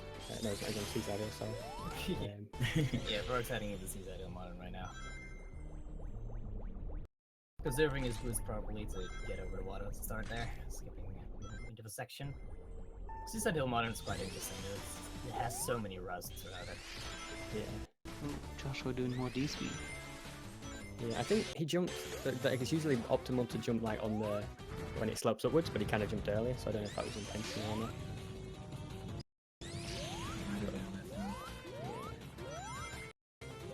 Alright, well that's classic. So yeah, there is a trick here where you can jump onto the water. You can see Frog doing it. So it's quite risky. You have to manage your boost just right and then jump onto a platform. Makes it look like it's really easy, but it's not. Yep. Yeah, the reason Frog stomps there is because taking that turn is extremely like difficult because it's a really sharp turn. And even then, it still managed to fall off, but saved it. Yeah, anyway. he got a backup strat for it. Shoutouts to backup strats, always good to have. Exactly. Especially in a setting like this.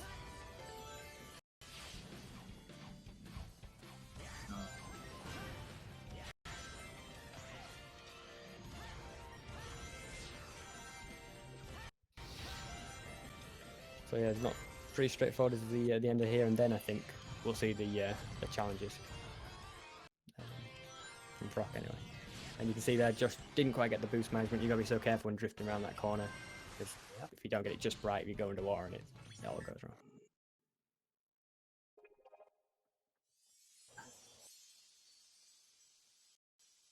There we go, he got it that time. Very nicely done. There's also a mechanic in this. I think it's similar to Unleashed. If you drift on water, you go a lot faster than if you're just straight boosting. It's hard to control and see during that though. Yeah, exactly. You spout up so much water. Now Frock is doing the challenges. So this is probably where you will see him drifting quite a bit. I don't know. Not that much. You're mostly seeing him abuse the fish because he is gonna go like out of the bounds that the game intends you to go, and the defense mechanic for that is the fish, which will just start eating you. But yeah, if you can hold down a bit on the control stick with the D-pad, and that will make you sink into the water. And so since the fish is like, oh, you're sinking in water, you're about to die, it stops attacking you.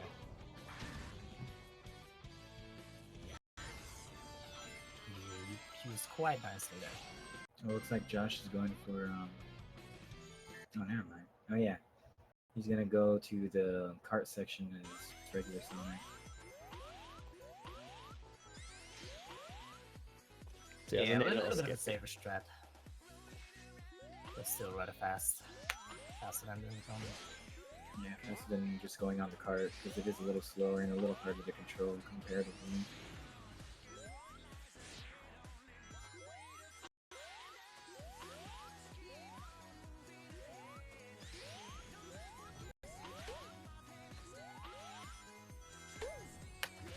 Alright, so Frog is right now doing a slower challenge mission than he could be doing, but he is specifically doing it so that it unlocks the Thunder Shield, which much like the Sonic 3 and Knuckles counterpart, it gives you a double jump, which will speed up a lot of stages after this. Yeah, and in general it just makes playing Classic a lot easier, you know, having that double jump as well. Yeah, he does have to go and equip that as well afterwards. Yeah, the difference between Sonic 3 and this game is that it's a what do you call it, a skill? Yeah, It's not like- a monitor, yeah. Yeah, so you can like initiate it in the beginning of the stage. Alright, so here Frog is going for a nice little trick. And he got it. Just on Hey. the mission, and he got it. Very nice. That is very tricky. But yeah, yeah, you just stomp past the entire level. Yeah, it saves so much time. Because That saves a lot of time. If he wasn't going for that skip, it would be quicker to do a different challenge. The drifting one, yeah. Yeah, you can see what the intended S rank is there, 2 minutes 10. He doesn't quite take that long. Probably going to be seeing the drifting challenge on Josh's end. Yeah. Oh, Shadow. So, Alright, Oh, yeah, so this this is the one place where Frog also uses M speed. yeah, just one. Because it just saves so much time. Yeah, he's getting the M speed, he's got the first orb. And since you only have to hold it in one direction, it's reasonable enough that you can do it like you see. That was really good. Very nice indeed. He Surprised he kept got that it as speed quick as he did. Frog has gone really consistent at M speed on Shadow.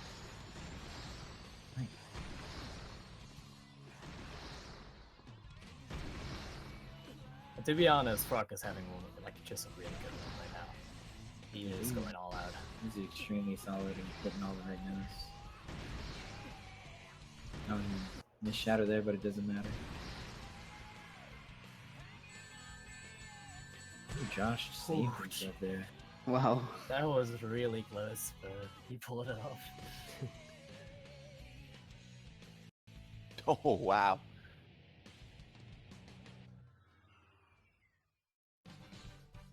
So we might see D speed used in this one. It's got quite a big use.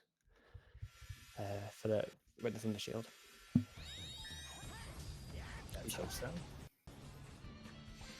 would love to see more D-speed. That is the nice part about this difference in platform. To see so many different strats. Exactly, yeah. There you go, you can see that's the first one. Very nice. Nice time save. And then he'll probably do it again here as well. You just got to be There careful, you it don't go is. too far, otherwise you'll Hey. get stuck. Yeah, he does. Yeah, he went a little, he overshot.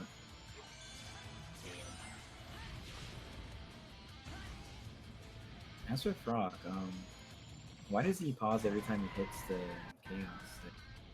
Makes the cutscene shorter. Yeah. So like the timer stops and the cutscene goes. Cutscene keeps playing and makes it quicker, like 6 seconds.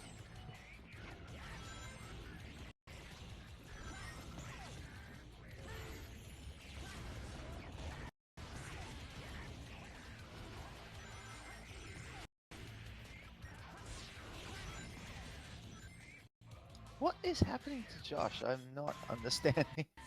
He is Oh, he bailed not out. having a time with that challenge right now. Game is disagreeing with his use of M speed or D speed. It seems. It's punishing him by soft locking him at every turn. See if he gets it. No. Doesn't even try it, yeah.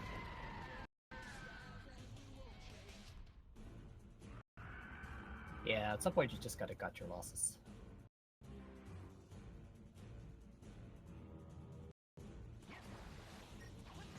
Oh, Brock taking a death right there.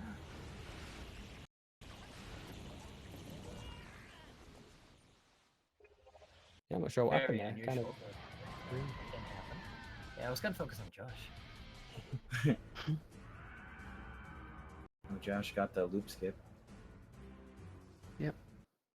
Nicely done. And now we're probably going to be seeing a drifting mission from Josh. Meanwhile, Brock is in the final phase of the fight. And his lack of boost is really making it slow for him now. That's Yeah, good. that's It why. gives chance to give Josh a chance to show, to pull back a little bit. Yeah. It was close.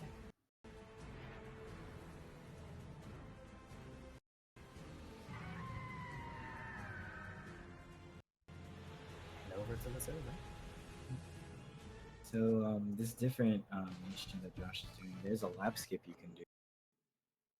Or is it a lap skip? I'm not. It's a skip, that's for sure. Yeah, you just skip like activating a button to open up part of the track, basically. Yeah, you can just kind of drop straight down.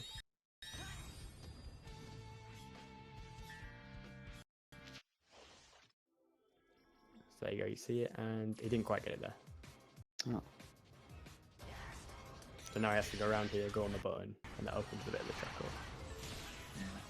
It's not a huge time loss though. No, it's not too bad.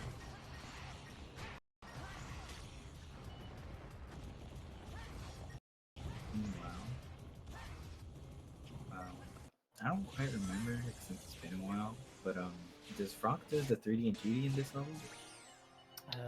He does not. He does do one think of so. the mission. Yeah. Ooh, he almost killed himself. Yeah, Garden City is gonna be a pretty straightforward stage for Frock. But yeah, there are skips you can do, but it's not really worth. It's a very fast-paced stage, even without skips. Exactly, yeah. So at this point you can do 3D and 2D, but it's just very risky for what it saves.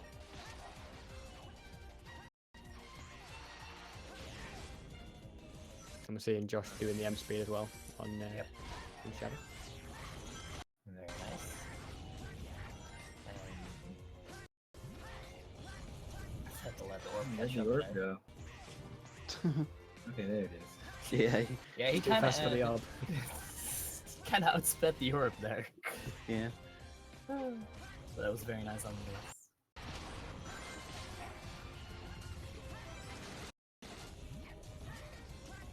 Gosh, Frog feeding the burn.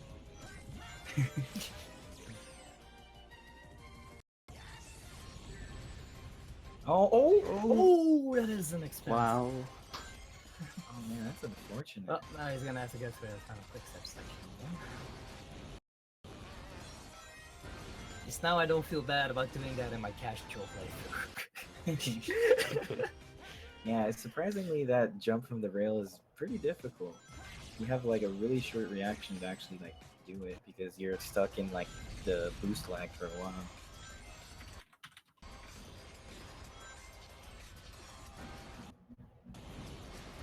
So now we're going to see classic Crisis City, and this is the first time we're going to see the Thunder Shield as well, in the main stage. Has he bought it yet? No, this is where he's going to buy it first, and then it just makes a lot of just playing Crisis City easier for this one mainly, and a little bit faster. Yeah. Here he's equipping it.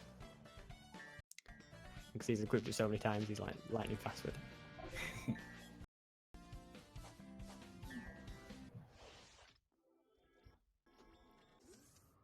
Gotta menu fast. Exactly.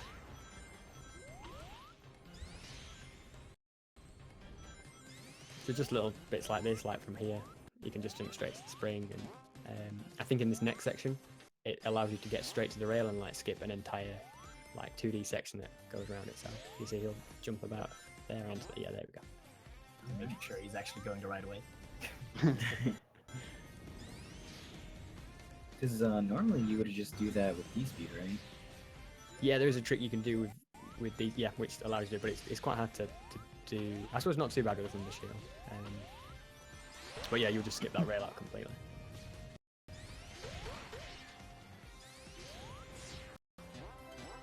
So the first like real application for D-speed is here, on for Josh anyway it will be. You could do it there, and then at this end bit as well, you can jump straight to the cannon. Yeah, we'll see if Josh gets for that when he gets to Crisis City. Yeah. He's just going ham on the chaos.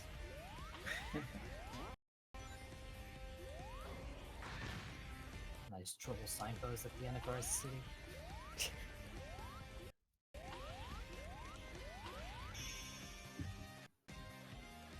If you're fast enough, you can actually still see like the fake signposts going in the background when you hit the actual one. I think it was Parkside, like it was years ago, but like he managed to like glitch around so that the signpost never moved when it first like trolls you and flies away. So he went through it and everything, and it didn't work. It's a real troll. So dang Josh having the same problems as Frog has on Perfect Chaos. Unfortunate. And in the meantime, Frog's going into Rooftop Run Classic, which is one of the like most awkward stages to speedrun. This design just does not lend itself to going well, going fast and all that. But the Thunder Shield helps a lot, and if you lose it, which it's very easy to lose it, it's very annoying. Oh yeah.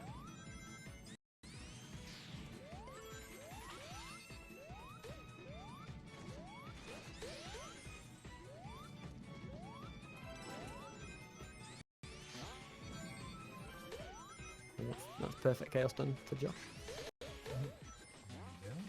Rock is about to head up to the clock tower section. This is like one of the places where it just makes it so much easier having the Thunder Shield. There's so many little skips here and there in the clock tower. Yeah, you don't have to like force yourself to the upper path to try to just do the same thing. Exactly. Yeah.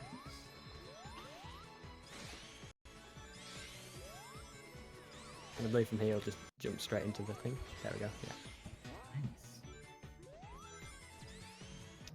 Sometimes he has to take a damage boost to get in there, but you don't need to shield after that anyway. Yeah.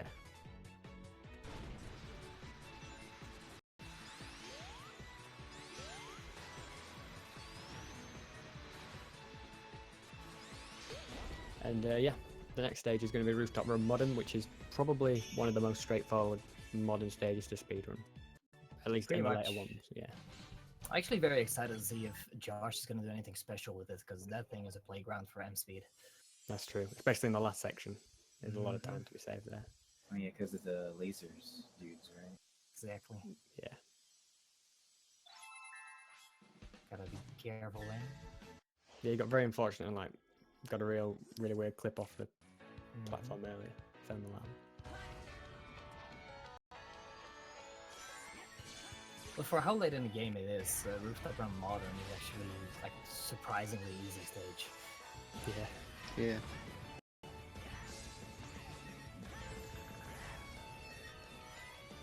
Wow, actually got hit. Yeah, so those barrels are pretty much random, so he just got really unlucky there. There is a thing you can do where, like, if you manage to position yourself or initiate it like quick enough, then you can just drift through that entire section without having to dodge them. It is a bit tricky to position to begin with, but it's so fast if you manage it.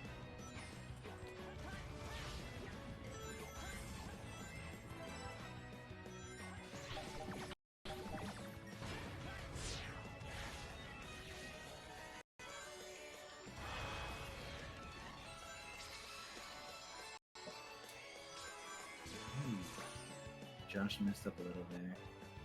Yeah, it's having a little bit of trouble with those platforms. Those platforms are really annoying.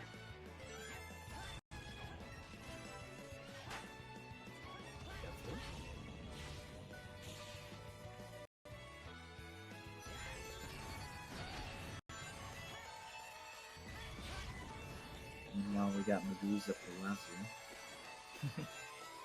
Naturally. And Josh not pulling a front knock and dying at the end. Make sure of it.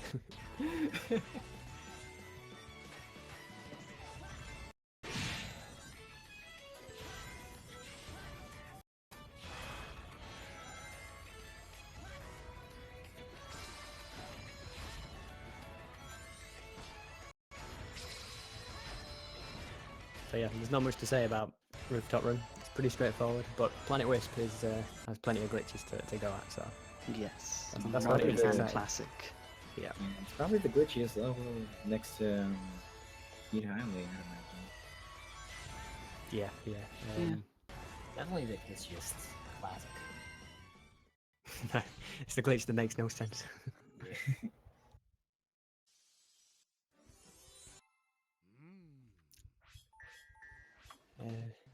So yeah, we'll probably see Modern first, I would have thought. Yeah. So this is the one where you can use the rocket glitch. It skips kind of most of the final 2D section.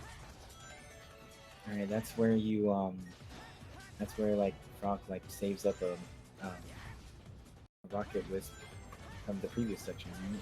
Yeah, because the game doesn't expect you to carry your rocket wisp on, so you can kind of keep it and carry on to the next bit.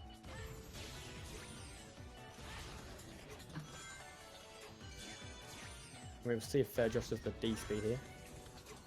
He messed it up a bit. Let's do it again here.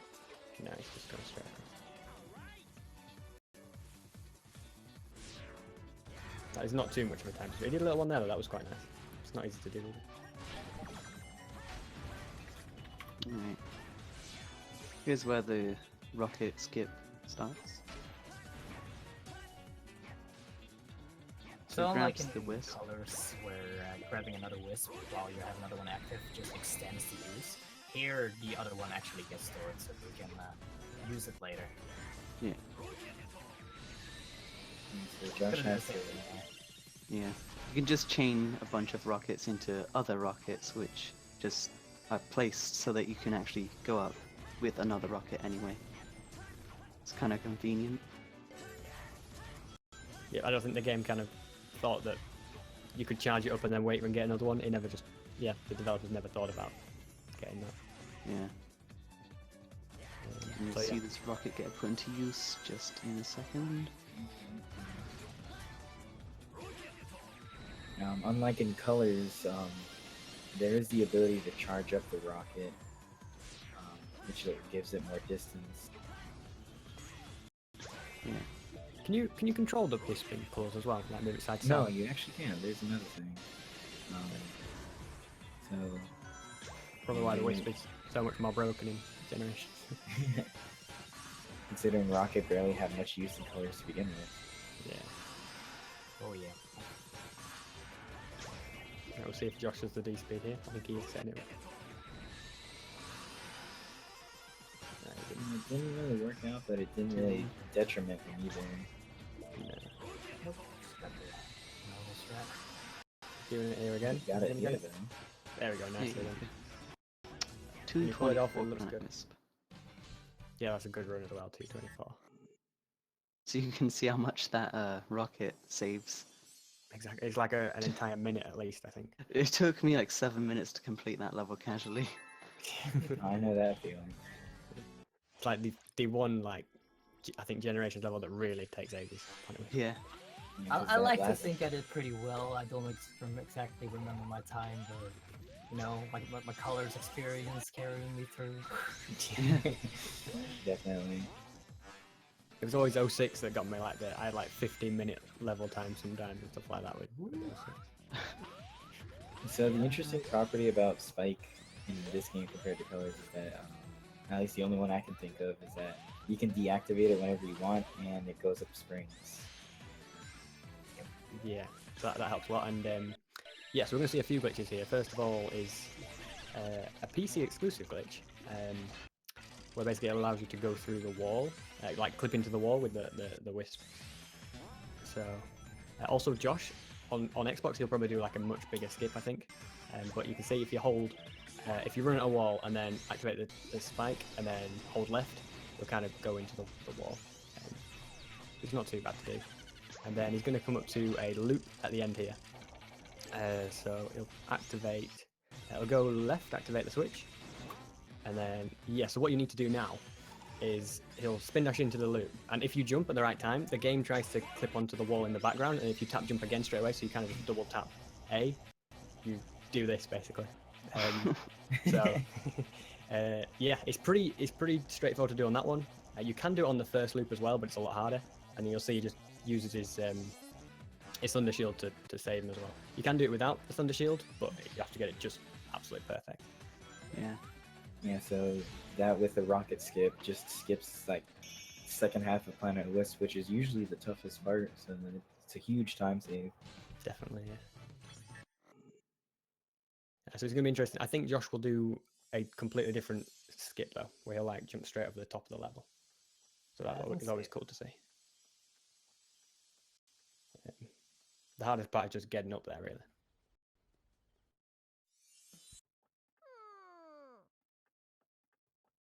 Yeah, but as Critical Sid said, Brock is hitting all the good notes here. Some rough movement here and there, some rough deaths, but all of the really big stuff that can lose you a lot of time, he's hitting. It's like, for some reason, like everyone just like was blessed, and like they're getting really consistent just for this relay race. At least in the second. It seems to be like a lot of the runs where like you have one person who's just like doing really well, and then another one who is just having so much unfortunate stuff. Yeah. And then. But like second half, both like, people are doing well, I think. Yeah. Especially in the modern era of video games. That's been pretty damn good.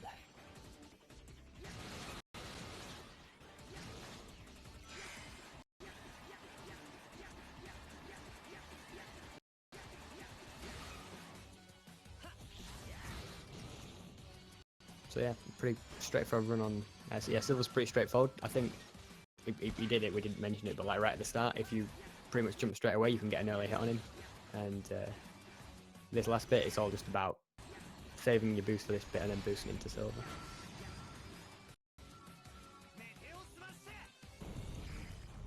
Oh, just hurt me attack, yeah. And then crush him with his own rebel. Yeah. Alright, Josh Rooftop Run. Let's see what he got. This might be interesting. The moment we've been waiting for. Josh by no means has been playing poorly either. No, I think it's mainly the loading times. But Frock is making his advantage count. Yeah. And like by all means, Josh is playing extremely consistently.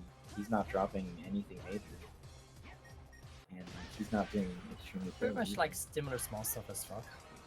I didn't even know that this was in the single segment run. That's because that is not easy, as you can see. It's got added quite recently when Blue Mania and Frog started trading for record. Yeah, they kind of had to pull out all the stuff. Exactly. Gotta get new time saves, but yeah, that's a very difficult trick that Frog is attempting. I remember doing it for IL and finding it like impossibly hard, so to single segment it is impressive. There's an invisible wall there.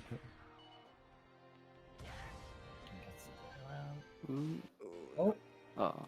If he doesn't make it entirely to the goal ring, it is salvageable. You could just get back onto the stage, press some buttons, and then Has to maneuver extremely carefully because he's in. Oh, but he missed. Oh.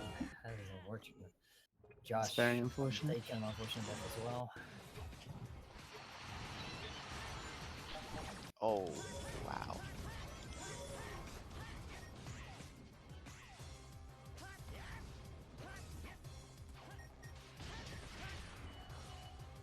I think he's got There it. it is again. Ooh, landed in a strange spot. There it is. Nice. There we go. Frog did it. Retries the shot.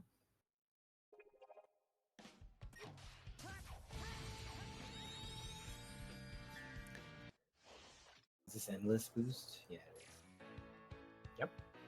This is another one where M speed can be used, but I don't think we'll see. No, we won't see it. Yeah, end speed is kind of risky if they did use it. Ooh. It can lead to an instant death. Josh taking a risk for M speed, but Let's see. didn't work out for him. Going for it. Just gonna try for some of it on the lasers. Can't quite get the angle. And it's so precise in generation. Yep. Even on console still. Yeah. And then he's probably just gonna boost it out. Yeah.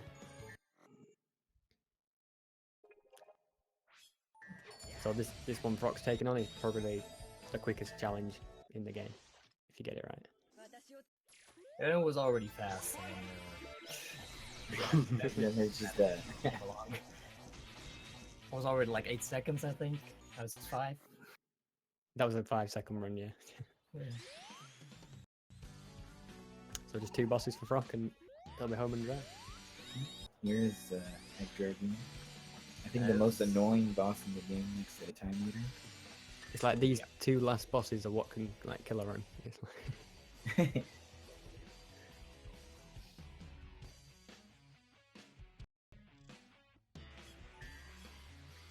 So with all this one, it's kind of just timing really. If you get your timing right, you'll get the early hit, and you know you lose a minute if you kind of mess it up and get a late cycle.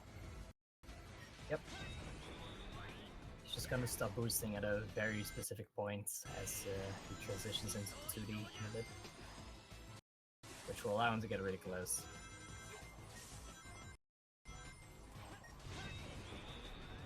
Yeah, so it's it. It's on the next hit. And if he times his home attacks right, he can get. Oh. Look at that, the triple hit. Triple hits. That's perfect. Amazing. That's amazing. You have to like time them really well too. You can't mash for it because then you get locked out. Yeah, because then you'll just initiate the dash immediately and just miss your opportunity.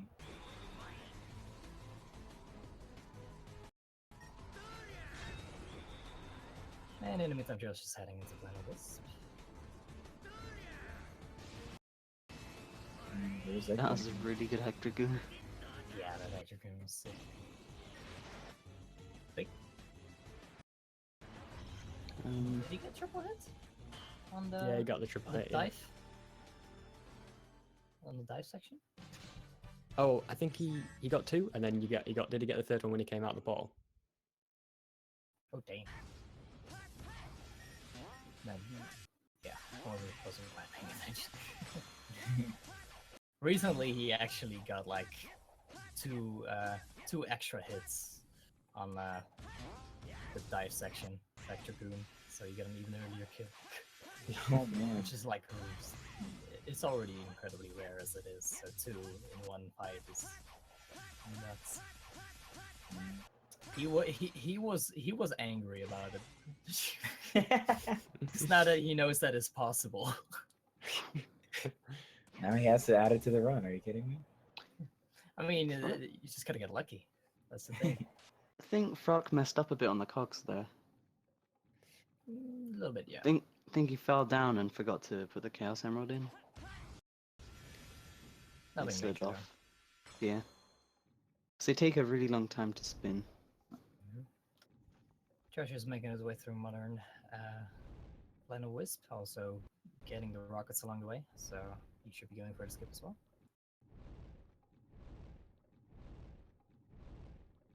Yeah, we should say it's all about just kind of timing your boost right over the dash ramp. Yeah, so coming up is Time Eater, and there's a really strange glitch that Frock does in his run. Never heard explained. Oh, and it looks like Josh missed the Planet Wisp skip. So that's going to cost about an extra minute, I think, now.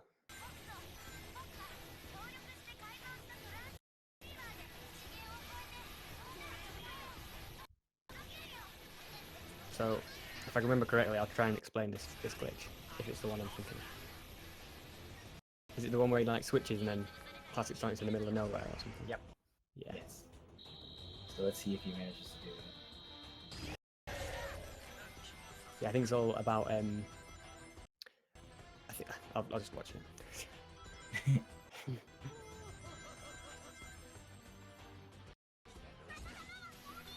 I think the hardest bit is getting this hit, because you can get hit if you don't catch him up. That costs you so much time. But yeah, he got it. So now you kind of switch just as the time meter kind of teleports you somewhere. So you go, you obviously you TP to the other character, and then it lets you catch him up a lot easier.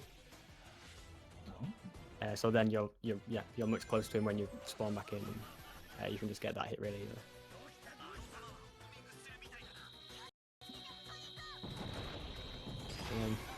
There's a mess of time coming up. Time going up for Frock indeed. And time. And there it is, Team Classic edging it out. Hey. Heck you. Frock with the strong finish. After being behind for about 90% of the day.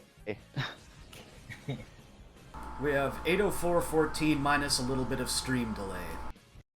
Nice. 8:04:14. Hey guys. Hey Frock, Hey. congratulations, nice run. You really pulled through in the end there. Yeah, Well, man, we went in.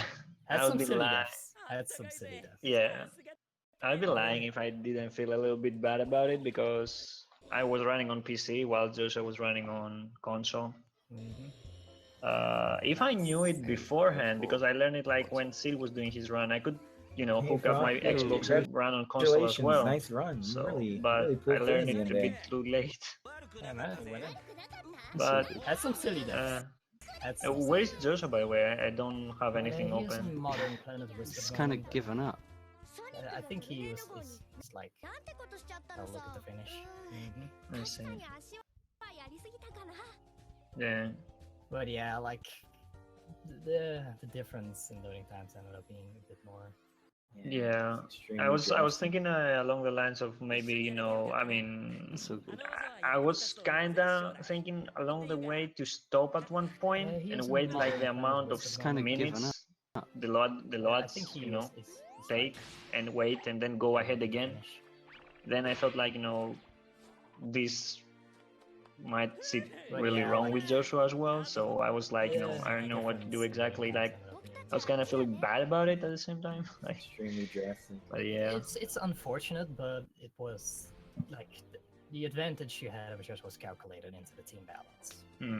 At the end of we could take the loading times out and see the final times. I guess I don't know. Anyway, you gotta bear in mind you were faster in game as well. So I think regardless of the loading times, I think you would have made up the time, because you're making skips like he didn't make the Planet Wisp one, you did, and stuff like that. True. Well, Speedy Highway as well. Unfortunate, So I think regardless of the the loading time, advantage you have it would have been maybe a little bit closer. balance. Yeah. And like we say, it was calculated into the run before. Yeah. Well, I was in PB bear in based mind you upon were City faster Escape in-game actually as well. So yeah, So like I think I was doing really regardless of good the at the loading times, I beginning think for you were some in there at the reason. time, 'cause, you know, you're making skips like he didn't make the Planet Wisp one, you did, and yeah, stuff like that. I don't know. I get good fun. Like it Speed was Highway nice. as well. So I think you know the whole thing. Really enjoyed it. regardless of So loading thanks time, Mike, thanks Alec for it would've been maybe a organizing little the bit whole closer. thing and whatnot. Some of Josh's. My pleasure, Fergal. And like we said, Oh, it was yeah, calculated. And I will say as well, there's other things that we tried to time into the event that didn't really work out that way. So Yeah, I understand. I mean, Like then again, it wouldn't be as exciting now, would it? yeah, I mean, if we did the race on paper, it would be no fun. It would just be This whole dynamics is like made it that much more exciting because at the end it was all unleashed that or not unleashed but generations that edge out. It's like for like my pleasure, Fergal. most of the beginning. And I will say as well, there's other just things that made it that much more that we exciting. tried to time into the dynamics event See, that this guy. didn't really work out that way. So I mean, then again, it wouldn't be as exciting now, would it?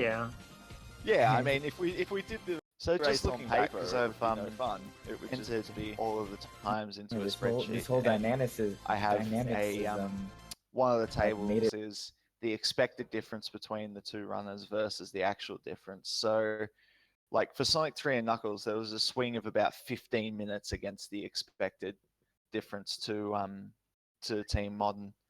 And at that point, I was kind of thinking, oh no, the whole thing is blown. Modern's going to win this in a landslide. And then things just started to happen. Ethmar going for CGSS a few times and then game overing on his last life.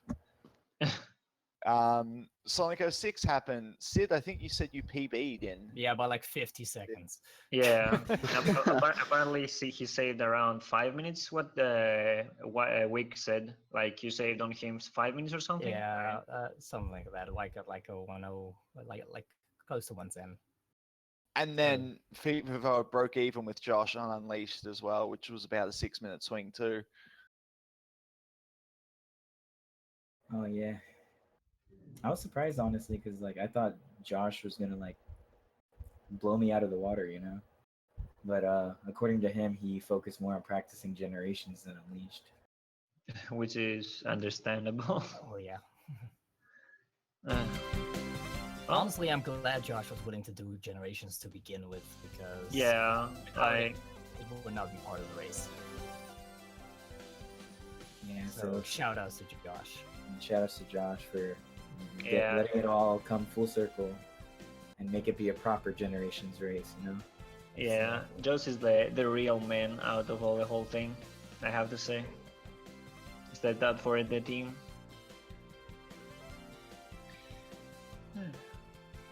But yeah, thanks again, Mike, for setting all this up. We all really appreciate it. Yeah, thanks, Mike. And My pleasure. Honestly, I've been trying to get something like this together for years, and we're finally now at the point as a community where we can actually put together 2 teams of on all of the games. Yeah. And I People hope you have can make it asked- this, an annual thing. Yeah, people have asked, if it comes back next year, what does it look like? The short answer is, I have no idea. Yeah, that's a long way off yet. Yeah. You never know how it's gonna happen, gonna be and stuff. I would like to do another one of these at some point as well, but I am going to say I call dibs on not restreaming it. Sounds good. Yeah, I'll Shout I outs have to Alec say, for making this happen. Alec is the man because he actually gave up his spot to make sure that the event would actually be able to be streamed at all. In the ideal case, I would have done it myself, but I have a toaster of a laptop, so I had to hand the actual restreaming over to somebody else, and Alec was foolish enough, I guess, to be willing to do that. I mean, it's like, I have experience restreaming for other stuff. I did Sonic Speed R, I've done a couple things with other events, and so it's like, yeah, I could do it if needed, so... Ended up being, unsurprisingly, that I had to do it, because no one else stepped up. No, well, yeah, thanks very much, because the fact that you had to be on hand for the whole thing as well, like... On 4 hours of sleep, as it turned out. There you go. What a trooper. Powering through. So I'm sure that had something to do with some of the unevenness, especially at the start.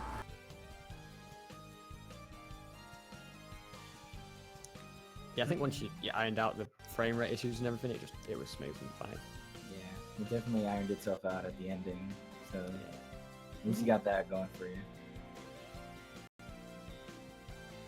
Oh. Josh, I'm not gonna finish. I guess not. But I think we've mostly spoken our piece anyway at this point, and he could have finished by now if he hadn't sat there for a couple minutes anyway, so... Yeah. And plus, he doesn't have a microphone either. He couldn't even if he wanted to. I'll just put that time down as the finish time. Still put up a good fight though.